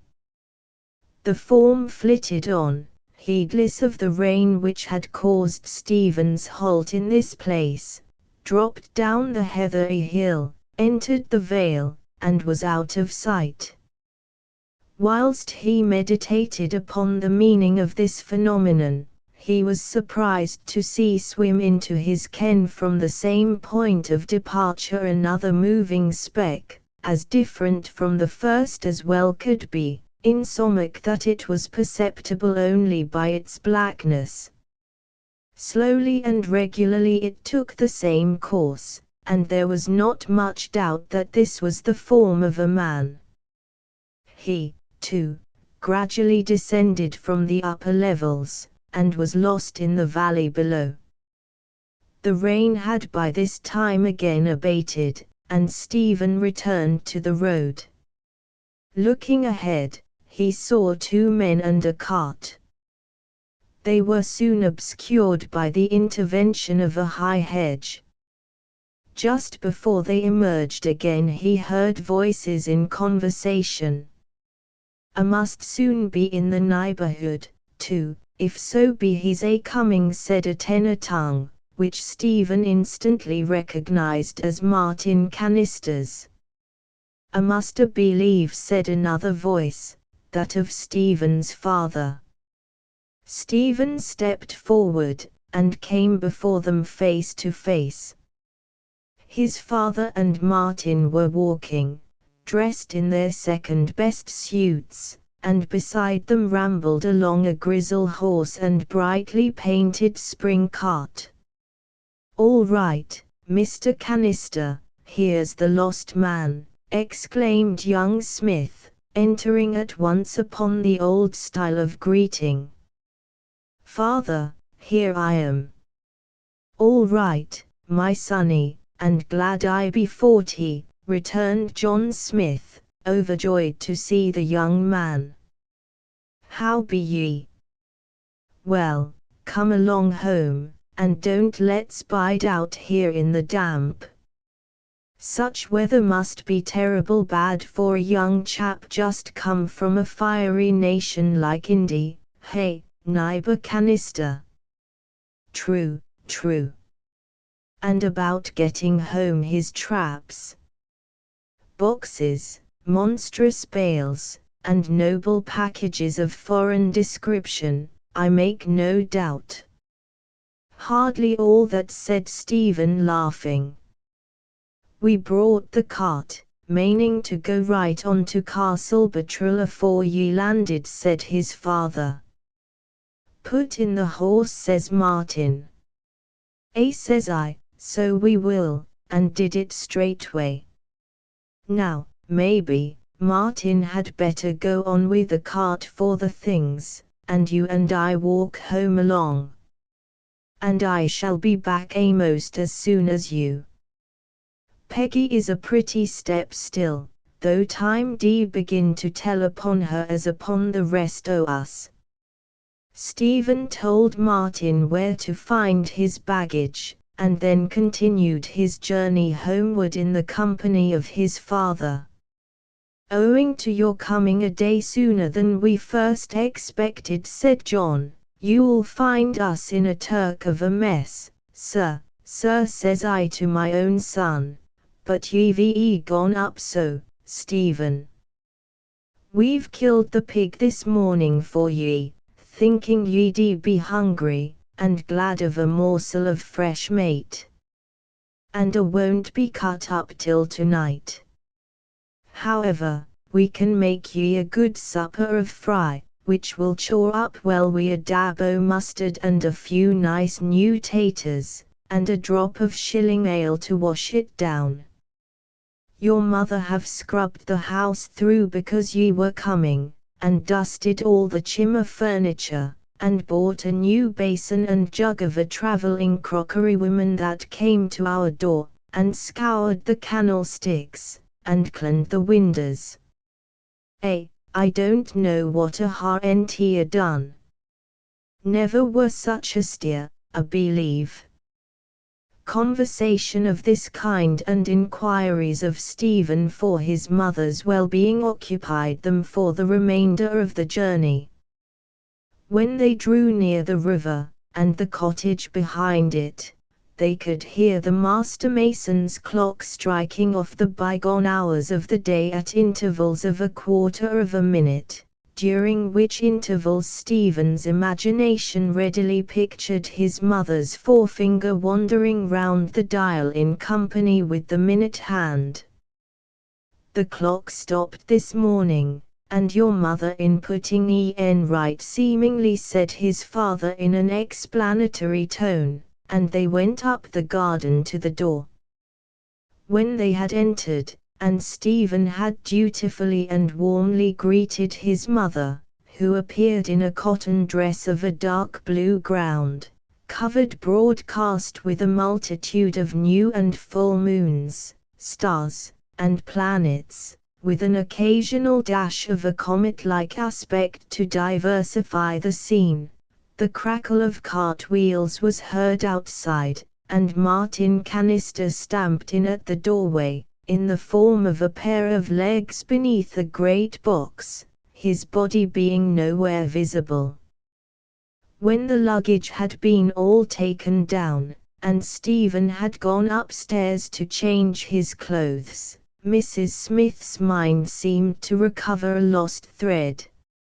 "Really, our clock is not worth a penny," she said, turning to it and attempting to start the pendulum. "Stopped again?" inquired Martin with commiseration. "Yes, sure," replied Mrs. Smith, and continued after the manner of certain matrons, to whose tongues the harmony of a subject with a casual mood is a greater recommendation than its pertinence to the occasion.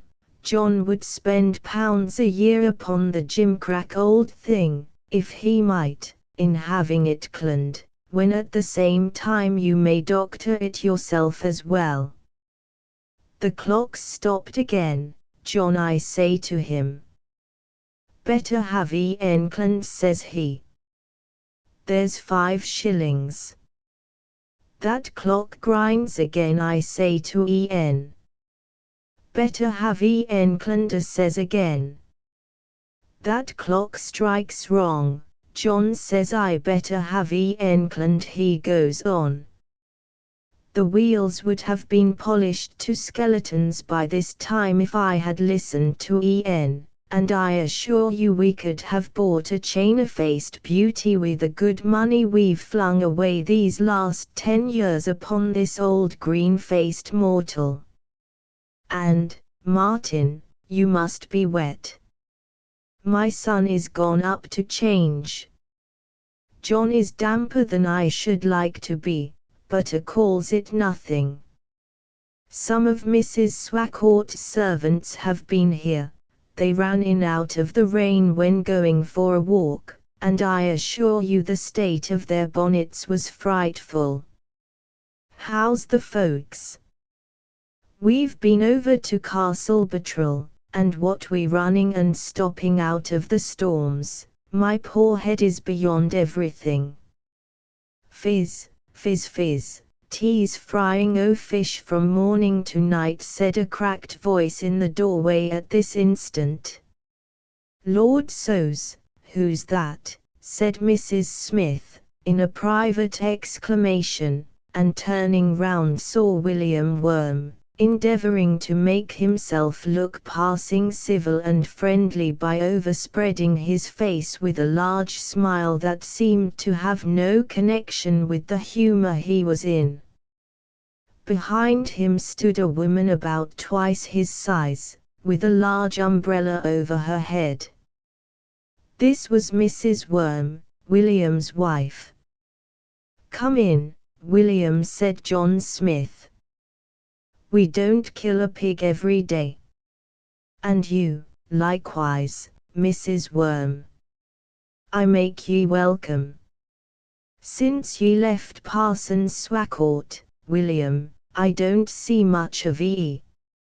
"No, for to tell the truth, since I took to the Turnpike Gate line, I've been out but little, coming to church o' Sundays not being my duty now, as 'twas in a parson's family, you see.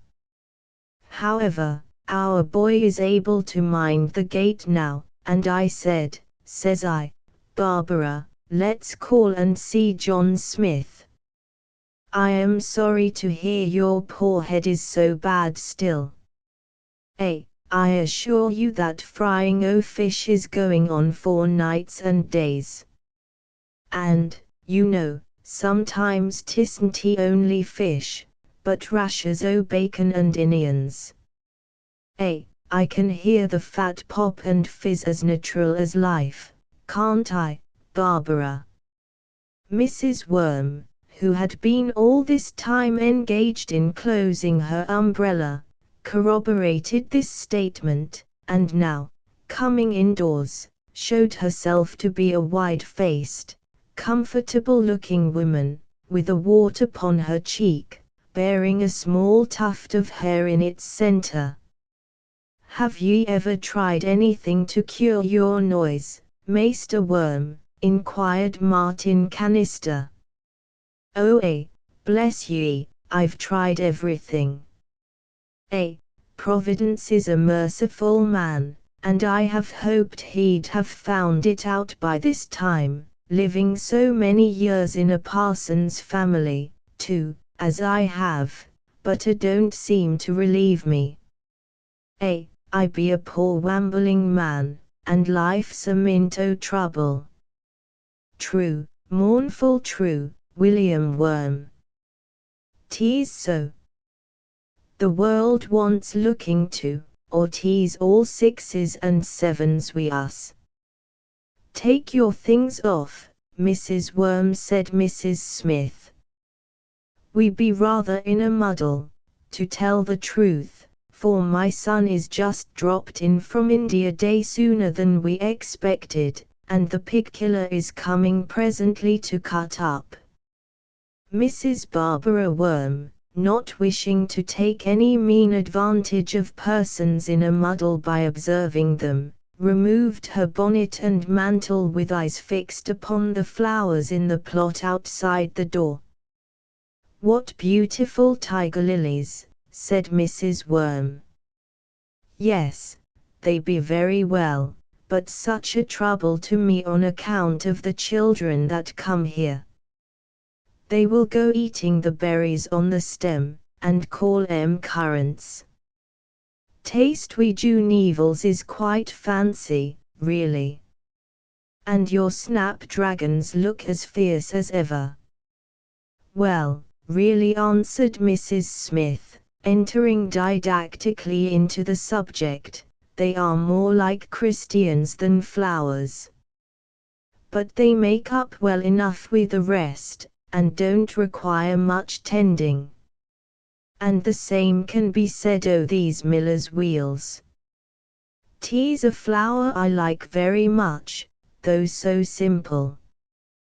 John says he never cares about the flowers but men have no eye for anything neat. He says his favorite flower is a cauliflower. And I assure you I tremble in the springtime, for 'tis perfect murder. You don't say so, Mrs. Smith. John digs round the roots, you know. In goes his blundering spade, through roots, bulbs, everything that hasn't got a good show above ground, turning 'em up cut all to slices. Only the very last fall I went to move some tulips, when I found every bulb upside down, and the stems crooked round. He had turned 'em over in the spring, and the cunning creatures had soon found that heaven was not where it used to be. What's that long-favoured flower under the hedge? They. Oh Lord, they are the horrid Jacob's ladders. Instead of praising 'em, I be mad wi' 'em for being so ready to bide where they are not wanted. They be very well in their way, but I do not care for things that neglect won't kill. Do what I will, dig, drag, scrap, pull, I get too many of 'em. I chop the roots, up they'll come, treble strong.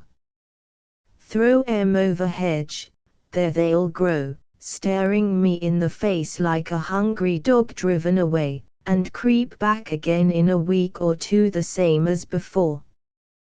'Tis Jacob's ladder here, Jacob's ladder there, and plant 'em where nothing in the world will grow, you get crowds of 'em in a month or two. John made a new manure mixin last summer, and he said, Maria, now if you've got any flowers or such like, that you don't want, you may plant 'em round my mixin so as to hide it a bit, though 'tis not likely anything of much value will grow there. I thought, there's them Jacob's ladders, I'll put them there, since they can't do harm in such a place, and I planted the Jacob's ladders sure enough. They growed, and they growed, in the mixin and out of the mixin, all over the litter, covering it quite up. When John wanted to use it about the garden, said, Nation sees them Jacob's ladders of yours, Maria. They've eat the goodness out of every morsel of my manure, so that 'tis no better than sand itself. Sure enough the hungry mortals had. 'Tis my belief that in the secret souls Jacob's ladders be weeds, and not flowers at all, if the truth was known. Robert Lickpan, pig killer and carrier, arrived at this moment. The fat animal hanging in the back kitchen was cleft down the middle of its backbone, Mrs. Smith being meanwhile engaged in cooking supper. Between the cutting and chopping, ale was handed round, and Worm and the pig killer listened to John Smith's description of the meeting with Stephen, with eyes blankly fixed upon the tablecloth, in order that nothing in the external world should interrupt their efforts to conjure up the scene correctly. Stephen came downstairs in the middle of the story, and after the little interruption occasioned by his entrance and welcome, the narrative was again continued, precisely as if he had not been there at all, and was told inclusively to him, as to somebody who knew nothing about the matter. I said, as I catched sight o' through the brimbles, that's the lad, for I know by his grandfather's walk, for a stapped out like poor father for all the world. Still there was a touch o' the frisky that set me wondering. I got closer, and I said, that's the lad, for I d know en by his carrying a black case like a travelling man. Still, a road is common to all the world, and there be more travelling men than one. But I kept my eye cocked, and I said to Martin, "'Tis the boy, now, for I d know en by the wold twirl o' the stick and the family step." Then a come closer, and a said, "All right." I could swear to en then. Stephen's personal appearance was next criticized. He d look a deal thinner in face, surely, than when I see en at the parson's, and never knowed en, if ye'll believe me, said Martin. There, said another, without removing his eyes from Stephen's face, I should ha knowed en anywhere. 'Tis his father's nose to at. It has been often remarked, said Stephen modestly. And he's certainly taller, said Martin, letting his glance run over Stephen's form from bottom to top. I was thinking I was exactly the same height, Worm replied. Bless thy soul, that's because he's bigger round likewise. And the united eyes all moved to Stephen's waist. I be a poor wambling man, but I can make allowances, said William Worm. Ah, sure, and how he came as a stranger and pilgrim to Parson Swacourt's that time, not a soul knowing en after so many years. Life's a strange picture, Stephen, but I suppose I must say sir to ye. Oh, it is not necessary at present, Stephen replied, though mentally resolving to avoid the vicinity of that familiar friend as soon as he had made pretensions to the hand of Elfride. Ah, well, said Worm musingly, some would have looked for no less than a sir. There's a sight of difference in people. And in pigs likewise, observed John Smith, looking at the halved carcass of his own. Robert Lickpan, the pig killer, here seemed called upon to enter the lists of conversation. Yes, they've got their particular natus good now, he remarked initially. Menace the rum-tempered pig I've knowed. I don't doubt it, Master Lickpan, answered Martin, in a tone expressing that his convictions, no less than good manners, demanded the reply. Yes, continued the pig killer, as one accustomed to be heard. One that I knowed was deaf and dumb, and we couldn't make out what was the matter with the pig. A would eat well enough when a seed the trough, but when his back was turned, you might a rattled the bucket all day, the poor soul never heard ye. Ye could play tricks upon en behind his back, and a wouldn't find it out no quicker than poor deaf Grammar Cates.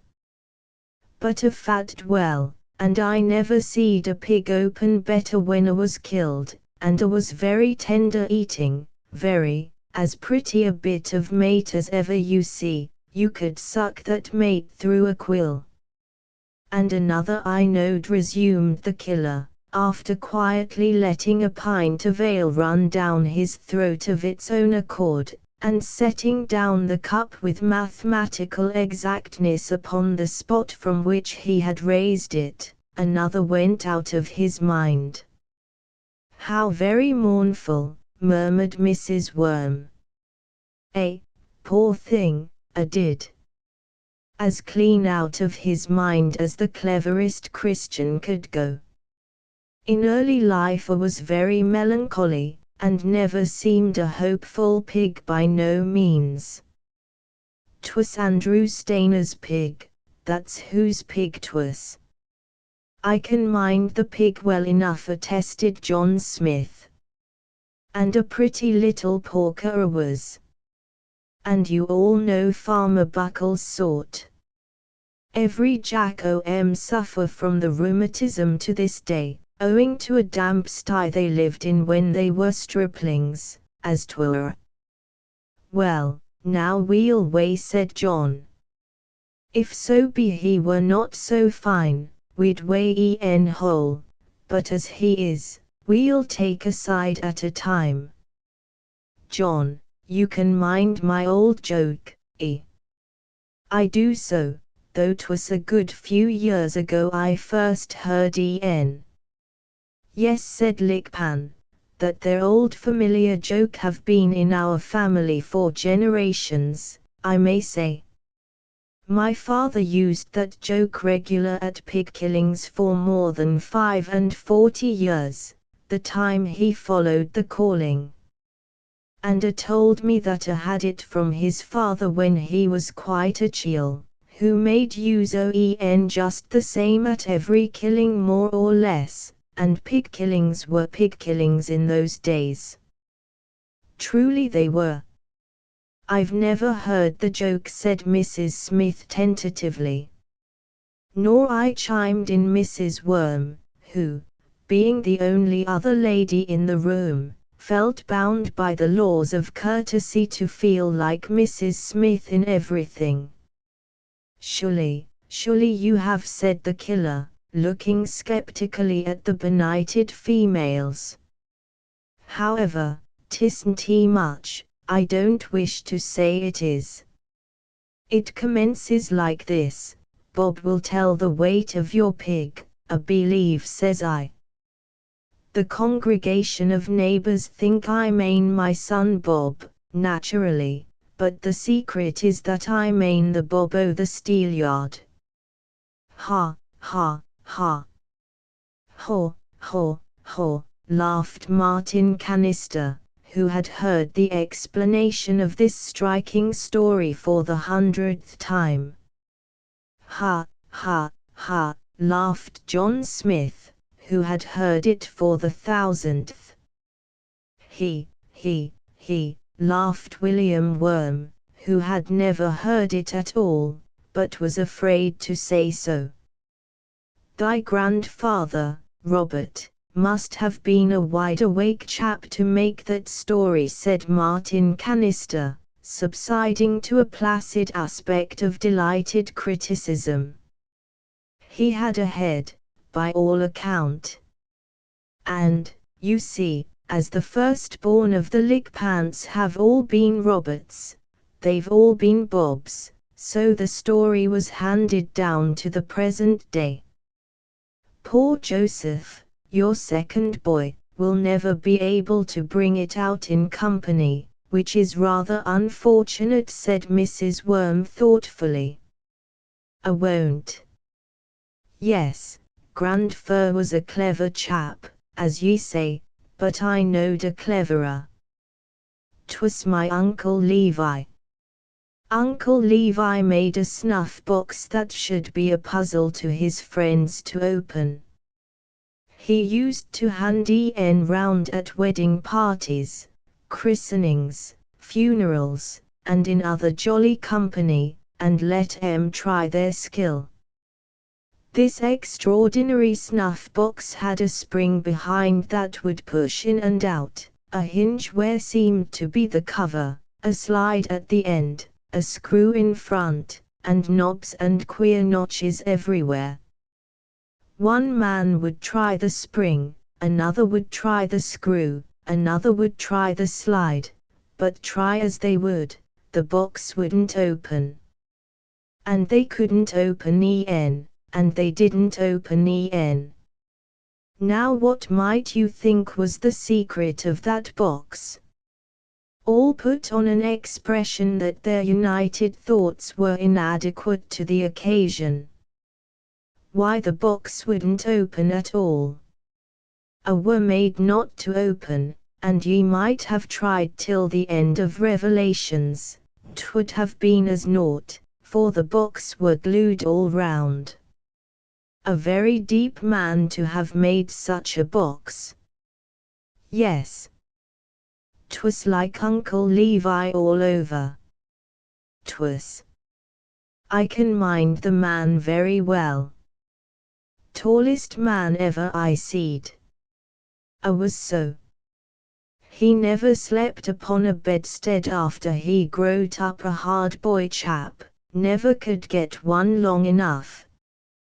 When I lived in that little small house by the pond, he used to have to leave open his chamber door every night at going to his bed, and let his feet poke out upon the landing. He's dead and gone now, nevertheless, poor man, as we all shall observed Worm, to fill the pause which followed the conclusion of Robert Lickpan's speech. The weighing and cutting up was pursued amid an animated discourse on Stephen's travels, and at the finish, the first fruits of the day's slaughter, fried in onions, were then turned from the pan into a dish on the table, each piece steaming and hissing till it reached their very mouths. It must be owned that the gentlemanly son of the house looked rather out of place in the course of this operation. Nor was his mind quite philosophic enough to allow him to be comfortable with these old established persons, his father's friends. He had never lived long at home, scarcely at all since his childhood. The presence of William Worm was the most awkward feature of the case, for, though Worm had left the house of Mr. Swacourt, the being hand in glove with a ci devant servitor reminded Stephen too forcibly of the vicar's classification of himself before he went from England. Mrs. Smith was conscious of the defect in her arrangements which had brought about the undesired conjunction. She spoke to Stephen privately. "I am above having such people here, Stephen, but what could I do? And your father is so rough in his nature that he's more mixed up with them than need be." "Never mind, mother," said Stephen, "I'll put up with it now. When we leave my Lord's service, and get further up the country, as I hope we shall soon, it will be different. We shall be among fresh people, and in a larger house, and shall keep ourselves up a bit, I hope. Is Miss Swacourt at home, do you know?" Stephen inquired. "Yes. Your father saw her this morning." "Do you often see her?" "Scarcely ever. Mr. Glim, the curate, calls occasionally, but the Swacourts don't come into the village now any more than to drive through it. They dine at my lord's oftener than they used. Ah, here's a note was brought this morning for you by a boy." Stephen eagerly took the note and opened it, his mother watching him.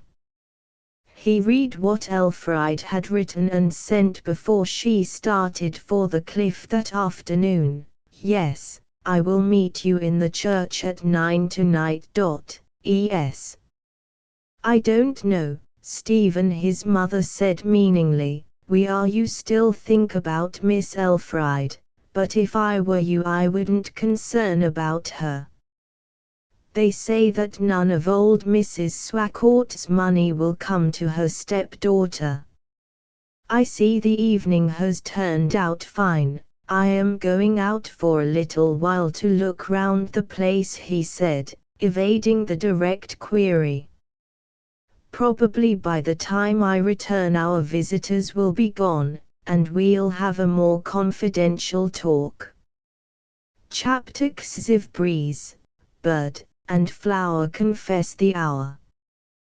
The rain had ceased since the sunset, but it was a cloudy night, and the light of the moon, softened and dispersed by its misty veil, was distributed over the land in pale grey.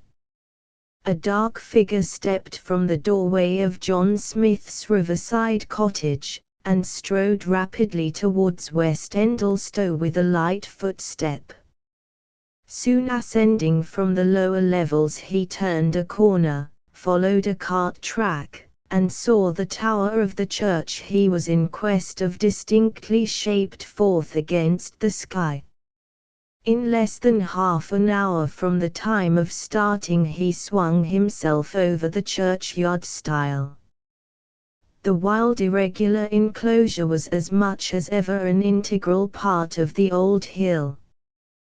The grass was still long, the graves were shaped precisely as passing years chose to alter them from their orthodox form as laid down by Martin Canister, and by Stephen's own grandfather before him. A sound sped into the air from the direction in which Castle Patrol lay. It was the striking of the church clock, distinct in the still atmosphere as if it had come from the tower hard by, which, wrapped in its solitary silentness, gave out no such sounds of life. 1, 2, 3, 4, 5, 6, 7, 8, 9. Stephen carefully counted the strokes, though he well knew their number beforehand. 9 o'clock. It was the hour Elfride had herself named as the most convenient for meeting him. Stephen stood at the door of the porch and listened. He could have heard the softest breathing of any person within the porch. Nobody was there. He went inside the doorway, sat down upon the stone bench, and waited with a beating heart. The faint sounds heard only accentuated the silence. The rising and falling of the sea, far away along the coast, was the most important. A minor sound was the skr of a distant night hawk. Among the minutest where all were minute were the light settlement of gossamer fragments floating in the air, a toad humbly laboring along through the grass near the entrance, the crackle of a dead leaf which a worm was endeavoring to pull into the earth, a waft of air, getting nearer and nearer, and expiring at his feet under the burden of a winged seed. Among all these soft sounds came not the only soft sound he cared to hear, the footfall of Elfride. For a whole quarter of an hour Stephen sat thus intent, without moving a muscle.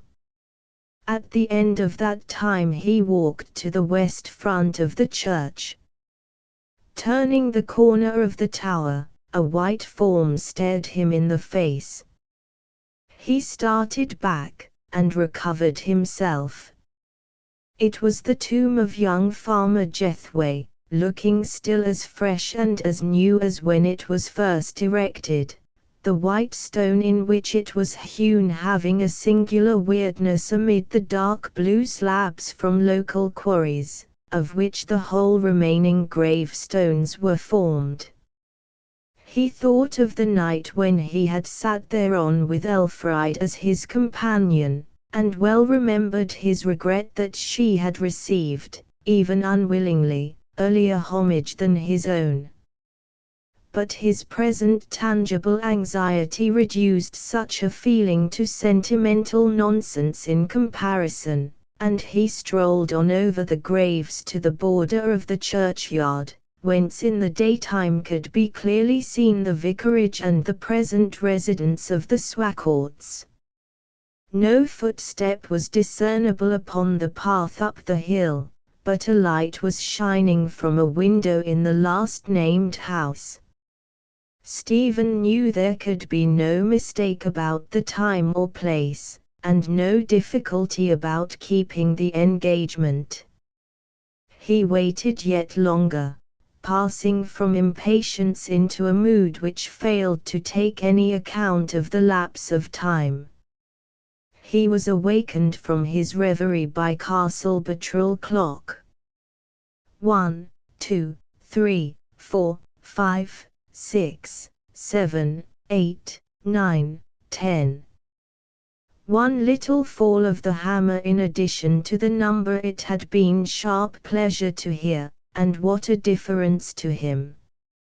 He left the churchyard on the side opposite to his point of entrance, and went down the hill.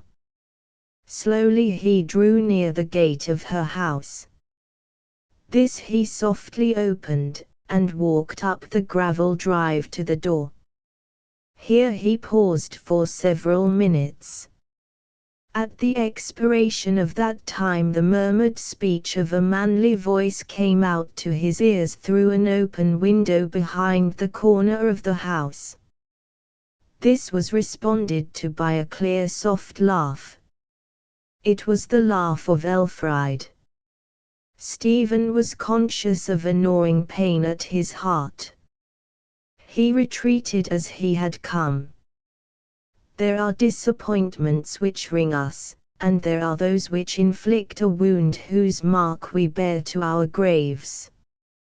Such are so keen that no future gratification of the same desire can ever obliterate them.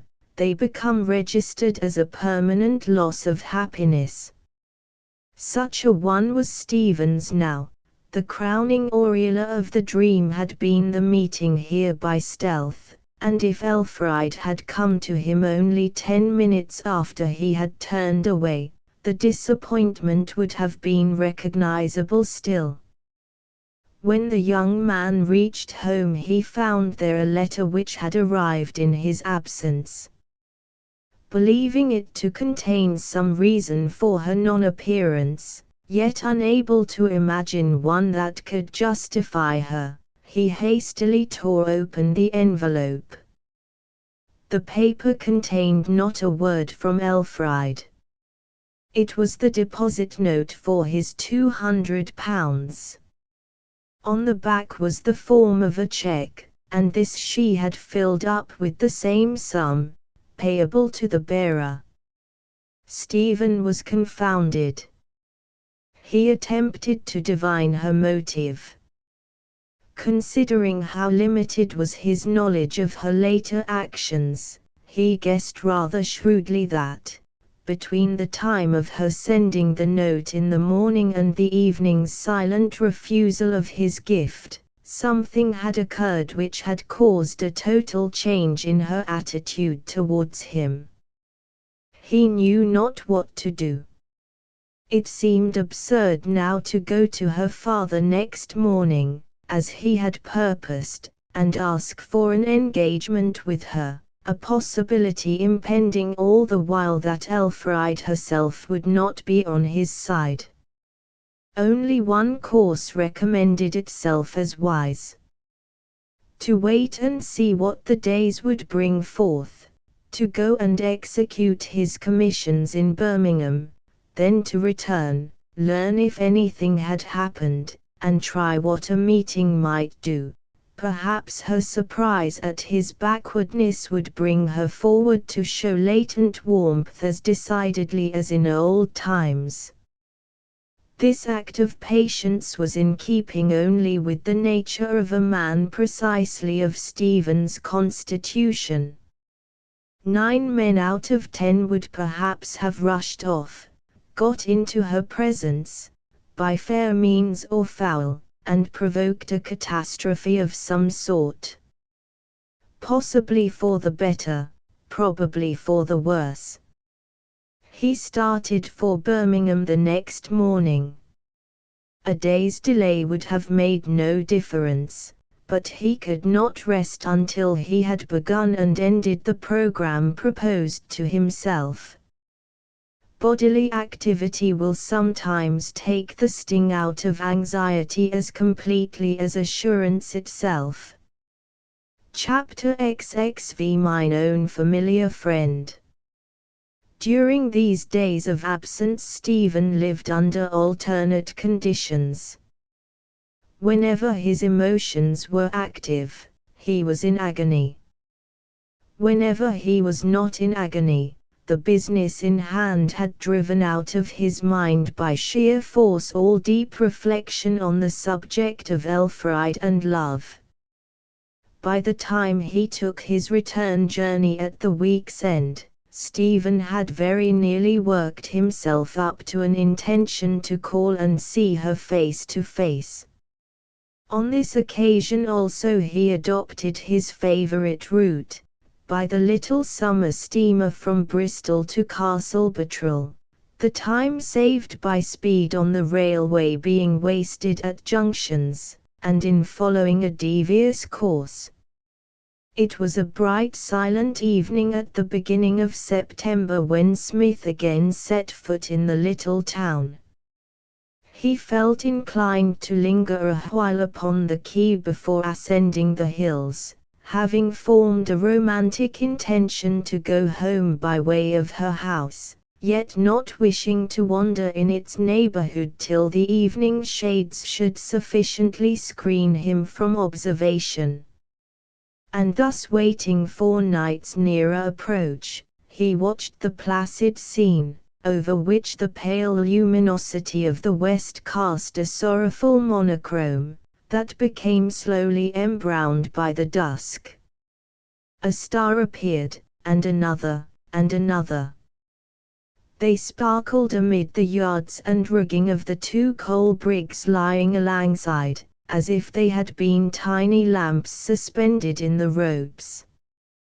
The masts rocked sleepily to the infinitesimal flux of the tide, which clucked and gurgled with idle regularity in nooks and holes of the harbour wall. The twilight was now quite pronounced enough for his purpose, and as, rather sad at heart, he was about to move on, a little boat containing 2 persons glided up the middle of the harbour with the lightness of a shadow. The boat came opposite him, passed on, and touched the landing steps at the further end. One of its occupants was a man, as Stephen had known by the easy stroke of the oars. When the pair ascended the steps, and came into greater prominence, he was enabled to discern that the second personage was a woman, also that she wore a white decoration, apparently a feather, in her hat or bonnet, which spot of white was the only distinctly visible portion of her clothing. Stephen remained a moment in their rear, and they passed on, when he pursued his way also, and soon forgot the circumstance. Having crossed a bridge, forsaken the high road, and entered the footpath which led up the vale to West Endlestowe, he heard a little wicket click softly together some yards ahead. By the time that Stephen had reached the wicket and passed it, he heard another click of precisely the same nature from another gate yet further on. Clearly some person or persons were preceding him along the path, their footsteps being rendered noiseless by the soft carpet of turf. Stephen now walked a little quicker, and perceived 2 forms. One of them bore aloft the white feather he had noticed in the woman's hat on the quay. They were the couple he had seen in the boat. Stephen dropped a little further to the rear. From the bottom of the valley, along which the path had hitherto lain, beside the margin of the trickling streamlet, another path now diverged, and ascended the slope of the left-hand hill. This footway led only to the residence of Mrs. Swacourt and a cottage or 2 in its vicinity. No grass covered this diverging path in portions of its length, and Stephen was reminded that the pair in front of him had taken this route by the occasional rattle of loose stones under their feet. Stephen climbed in the same direction, but for some undefined reason he trod more softly than did those preceding him. His mind was unconsciously in exercise upon whom the woman might be, whether a visitor to the Crags, a servant, or Elfride. He put it to himself yet more forcibly, could the lady be Elfried? A possible reason for her unaccountable failure to keep the appointment with him returned with painful force. They entered the grounds of the house by the side wicket, whence the path, now wide and well trimmed, wound fantastically through the shrubbery to an octagonal pavilion called the Belvedere, by reason of the comprehensive view over the adjacent district that its green seats afforded. The path passed this erection and went on to the house as well as to the gardener's cottage on the other side, straggling thence to East Endlestow, so that Stephen felt no hesitation in entering a promenade which could scarcely be called private. He fancied that he heard the gate open and swing together again behind him. Turning, he saw nobody.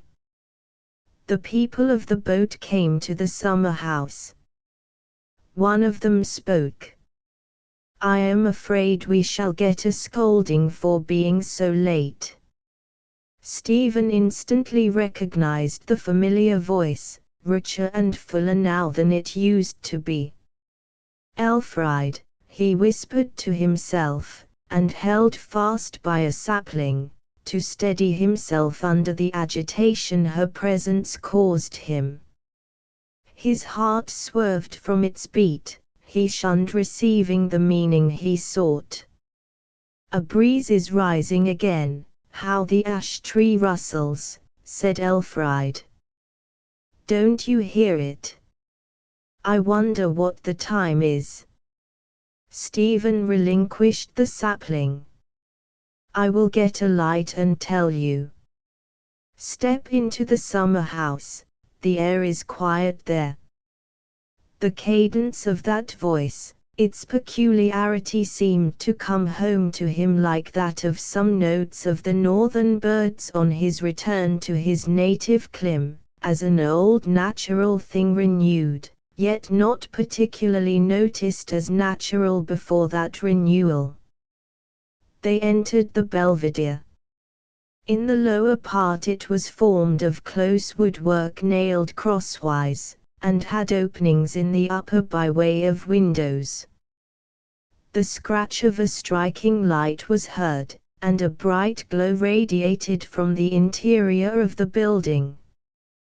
The light gave birth to dancing leaf shadows, stem shadows, lustrous streaks, dots, sparkles, and threads of silver sheen of all imaginable variety and transience. It awakened gnats, which flew towards it, revealed shiny gossamer threads, disturbed earthworms. Stephen gave but little attention to these phenomena, and less time. He saw in the summer house a strongly illuminated picture. First, the face of his friend and preceptor Henry Knight, between whom and himself an estrangement had arisen, not from any definite causes beyond those of absence, increasing age, and diverging sympathies. Next, his bright particular star, Elfried. The face of Elfried was more womanly than when she had called herself his, but as clear and healthy as ever. Her plenteous twines of beautiful hair were looking much as usual, with the exception of a slight modification in their arrangement in deference to the changes of fashion. Their two foreheads were close together, almost touching, and both were looking down. Elfried was holding her watch, Knight was holding the light with one hand, his left arm being round her waist. Part of the scene reached Stephen's eyes through the horizontal bars of woodwork, which crossed their forms like the ribs of a skeleton. Knight's arm stole still further round the waist of Elfried. "It is 8:30, she said in a low voice, which had a peculiar music in it, seemingly born of a thrill of pleasure at the new proof that she was beloved. The flame dwindled down, died away, and all was wrapped in a darkness to which the gloom before the illumination bore no comparison in apparent density. Stephen, shattered in spirit and sick to his heart's center, turned away.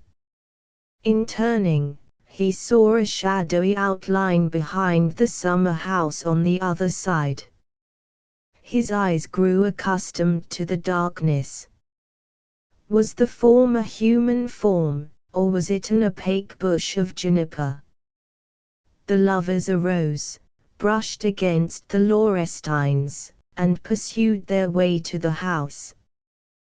The indistinct figure had moved, and now passed across Smith's front. So completely enveloped was the person, that it was impossible to discern him or her any more than as a shape. The shape glided noiselessly on. Stephen stepped forward, fearing any mischief was intended to the other two. "Who are you?" he said. "Never mind who I am," answered a weak whisper from the enveloping folds. "What I am, may she be.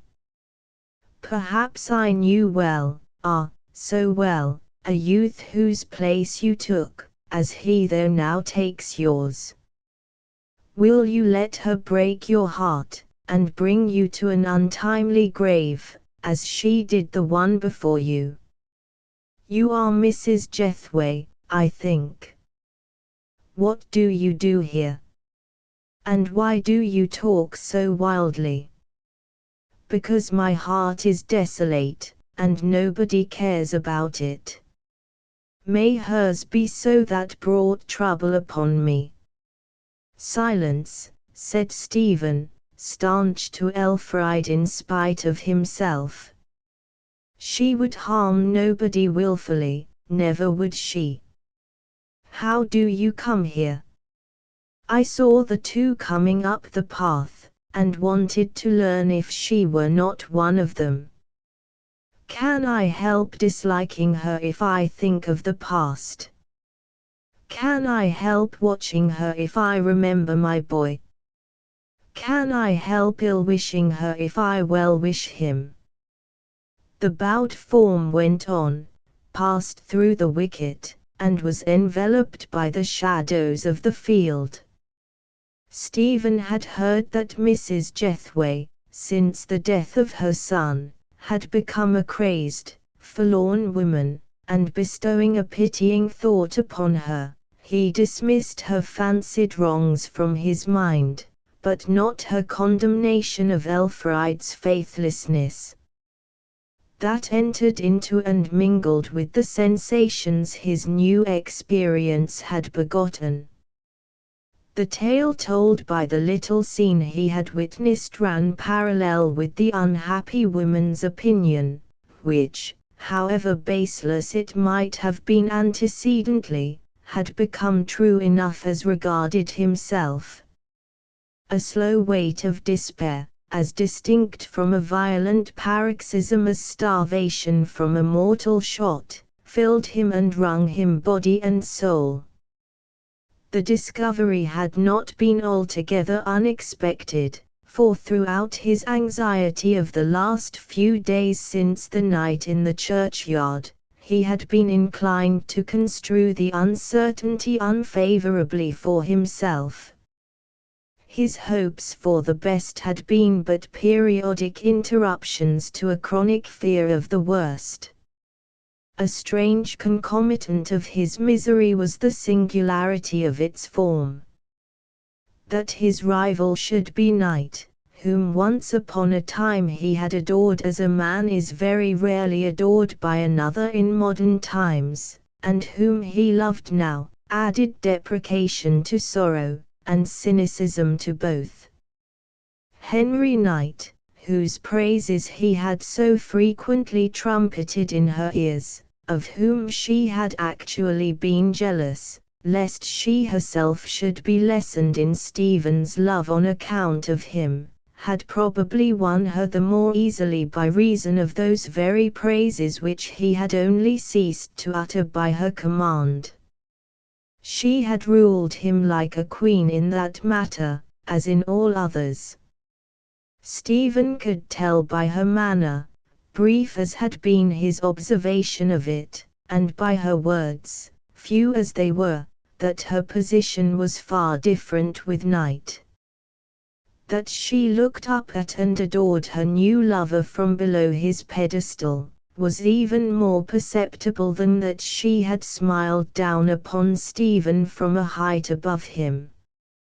The suddenness of Elfride's renunciation of himself was food for more torture. To an unimpassioned outsider, it admitted of at least two interpretations. It might either have proceeded from an endeavor to be faithful to her first choice, till the lover seen absolutely overpowered the lover remembered, or from a wish not to lose his love till sure of the love of another. But to Stephen Smith the motive involved in the latter alternative made it untenable where Elfride was the actor. He mused on her letters to him, in which she had never mentioned a syllable concerning Night. It is desirable, however, to observe that only in 2 letters could she possibly have done so. One was written about a week before Night's arrival, when, though she did not mention his promised coming to Stephen, she had hardly a definite reason in her mind for neglecting to do it. In the next she did casually allude to Night. But Stephen had left Bombay long before that letter arrived. Stephen looked at the black form of the adjacent house, where it cut a dark polygonal notch out of the sky, and felt that he hated the spot. He did not know many facts of the case, but could not help instinctively associating Elfride's fickleness with the marriage of her father, and their introduction to London society. He closed the iron gate bounding the shrubbery as noiselessly as he had opened it, and went into the grassy field. Here he could see the old vicarage, the house alone that was associated with the sweet pleasant time of his incipient love for Elfride. Turning sadly from the place that was no longer a nook in which his thoughts might nestle when he was far away, he wandered in the direction of the East Village, to reach his father's house before they retired to rest. The nearest way to the cottage was by crossing the park. He did not hurry.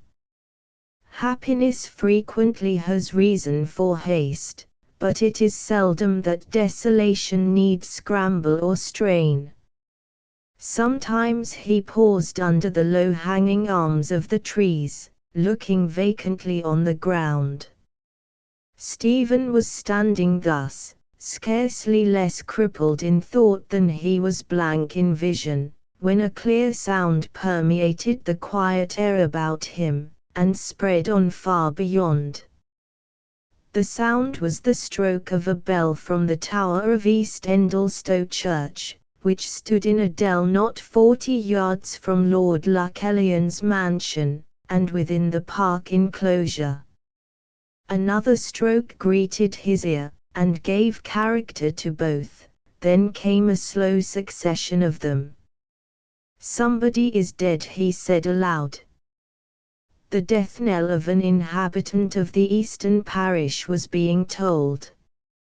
An unusual feature in the tolling was that it had not been begun according to the custom in Endlestow and other parishes in the neighborhood. At every death the sex and age of the deceased were announced by a system of changes.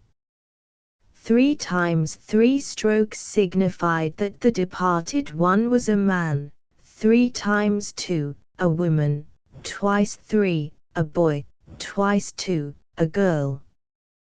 The regular continuity of the tolling suggested that it was the resumption rather than the beginning of a knell, the opening portion of which Stephen had not been near enough to hear. The momentary anxiety he had felt with regard to his parents passed away.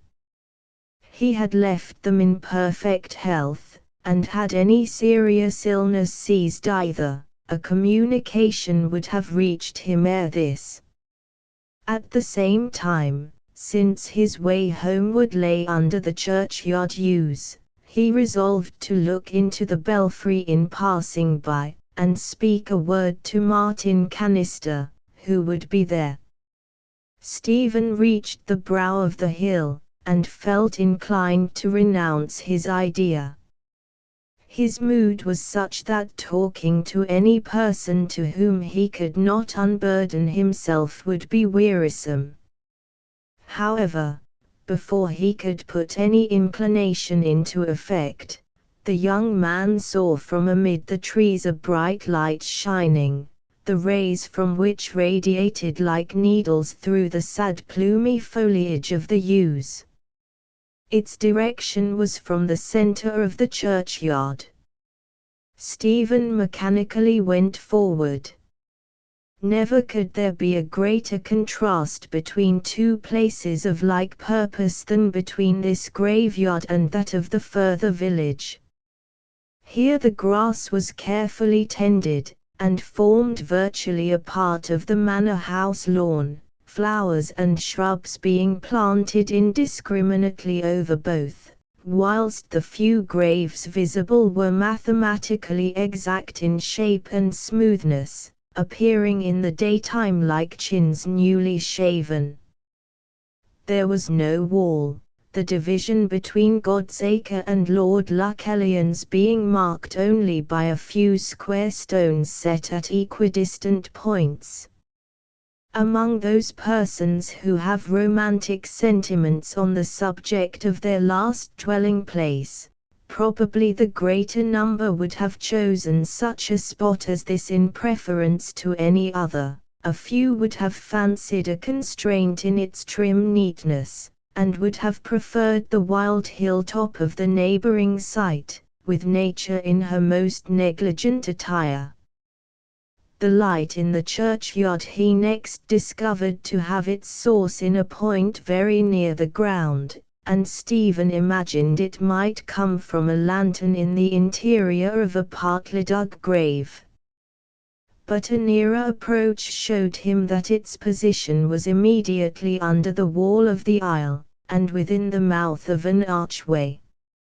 He could now hear voices, and the truth of the whole matter began to dawn upon him. Walking on towards the opening, Smith discerned on his left hand a heap of earth, and before him a flight of stone steps which the removed earth had uncovered, leading down under the edifice. It was the entrance to a large family vault, extending under the north aisle. Stephen had never before seen it open, and descending 1 or 2 steps stooped to look under the arch. The vault appeared to be crowded with coffins, with the exception of an open central space, which had been necessarily kept free for ingress and access to the sides, round 3 of which the coffins were stacked in stone bins or niches. The place was well lighted with candles stuck in slips of wood that were fastened to the wall. On making the descent of another step, the living inhabitants of the vault were recognizable. They were his father the master mason, an under mason, Martin Canister, and 2 or 3 young and old laboring men. Crowbars and workmen's hammers were scattered about.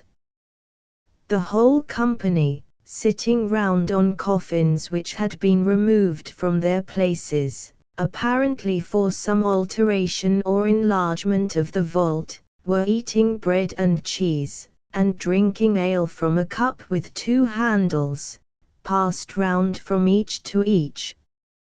"Who is dead?" Stephen inquired, stepping down. Chapter XXVI. To that last nothing under earth. All eyes were turned to the entrance as Stephen spoke, and the ancient-mannered conclave scrutinized him inquiringly. "Why, 'tis our Stephen," said his father, rising from his seat, and, still retaining the frothy mug in his left hand, he swung forward his right for a grasp. "Your mother is expecting ye. Thought you would have come afore dark. But you'll wait and go home with me. I have all but done for the day, and was going directly." "Yes, 'tis Master Steffy, sure enough. Glad to see you so soon again, Master Smith," said Martin Canister, chastening the gladness expressed in his words by a strict neutrality of countenance, in order to harmonize the feeling as much as possible with the solemnity of a family vault.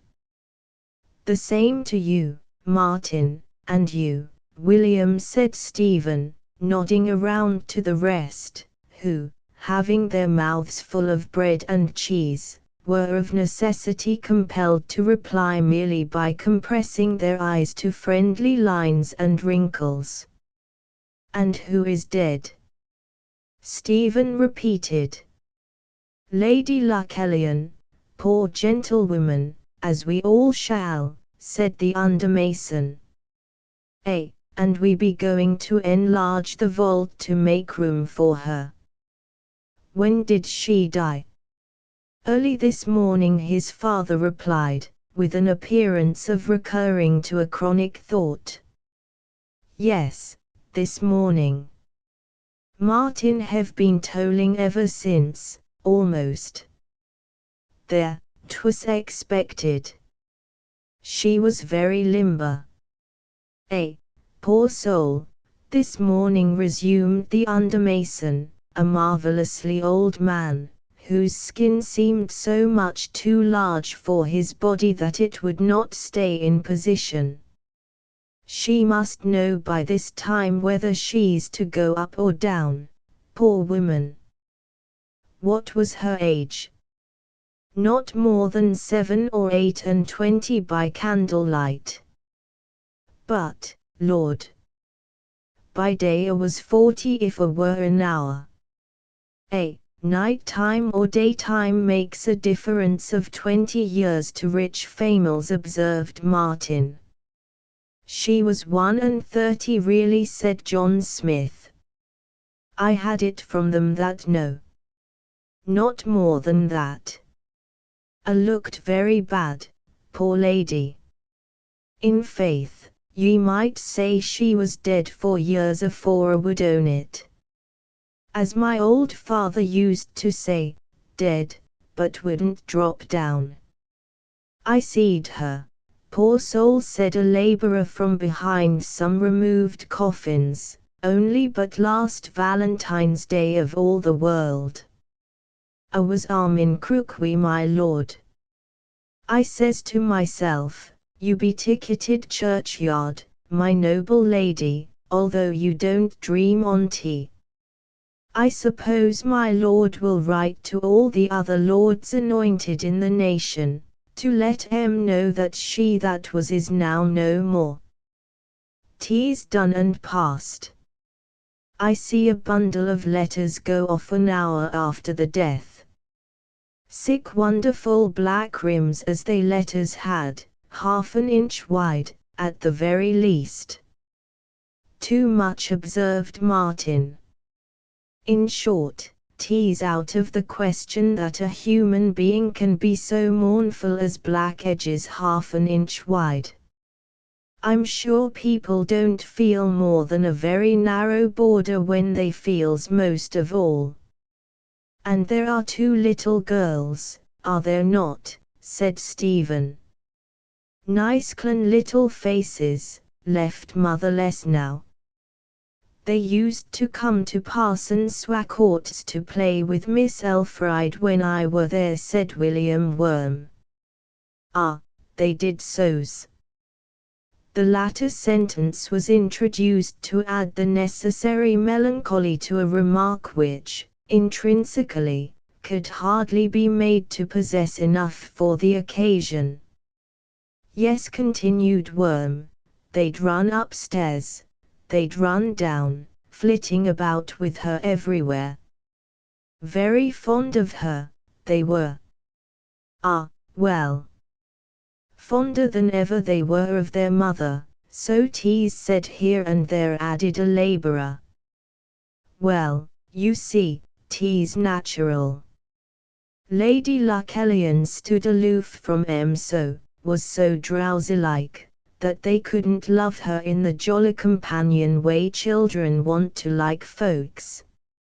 Only last winter I seed Miss Elfride talking to my lady and the two children, and Miss Elfride wiped their noses for 'em so careful, my lady never once seeing that it wanted doing, and, naturally, children take to people that's their best friend. Be as 'twill, the woman is dead and gone, and we must make a place for her, said John. Come, lads, drink up your ale, and we'll just rid this corner, so as to have all clear for beginning at the wall, as soon as 'tis light tomorrow. Stephen then asked where Lady Lucullian was to lie. Here, said his father. We are going to set back this wall and make a recess, and 'tis enough for us to do before the funeral. When my lord's mother died, she said, John, the place must be enlarged before another can be put in. But I never expected 'twould be wanted so soon. Better move Lord George first, I suppose, Simeon. He pointed with his foot to a heavy coffin, covered with what had originally been red velvet, the color of which could only just be distinguished now. Just as ye think best, Master John, replied the shriveled mason. Ah, poor Lord George, he continued, looking contemplatively at the huge coffin, he and I were as bitter enemies once as any could be when one is a lord and t'other only a mortal man. Poor fellow! He'd clap his hand upon my shoulder and cuss me as familial and neighbourly as if he'd been a common chap. A-cussed me uphill and a-cussed me down, and then would rave out again, and the gold clamps of his fine new teeth would glisten in the sun like fetters of brass, while I, being a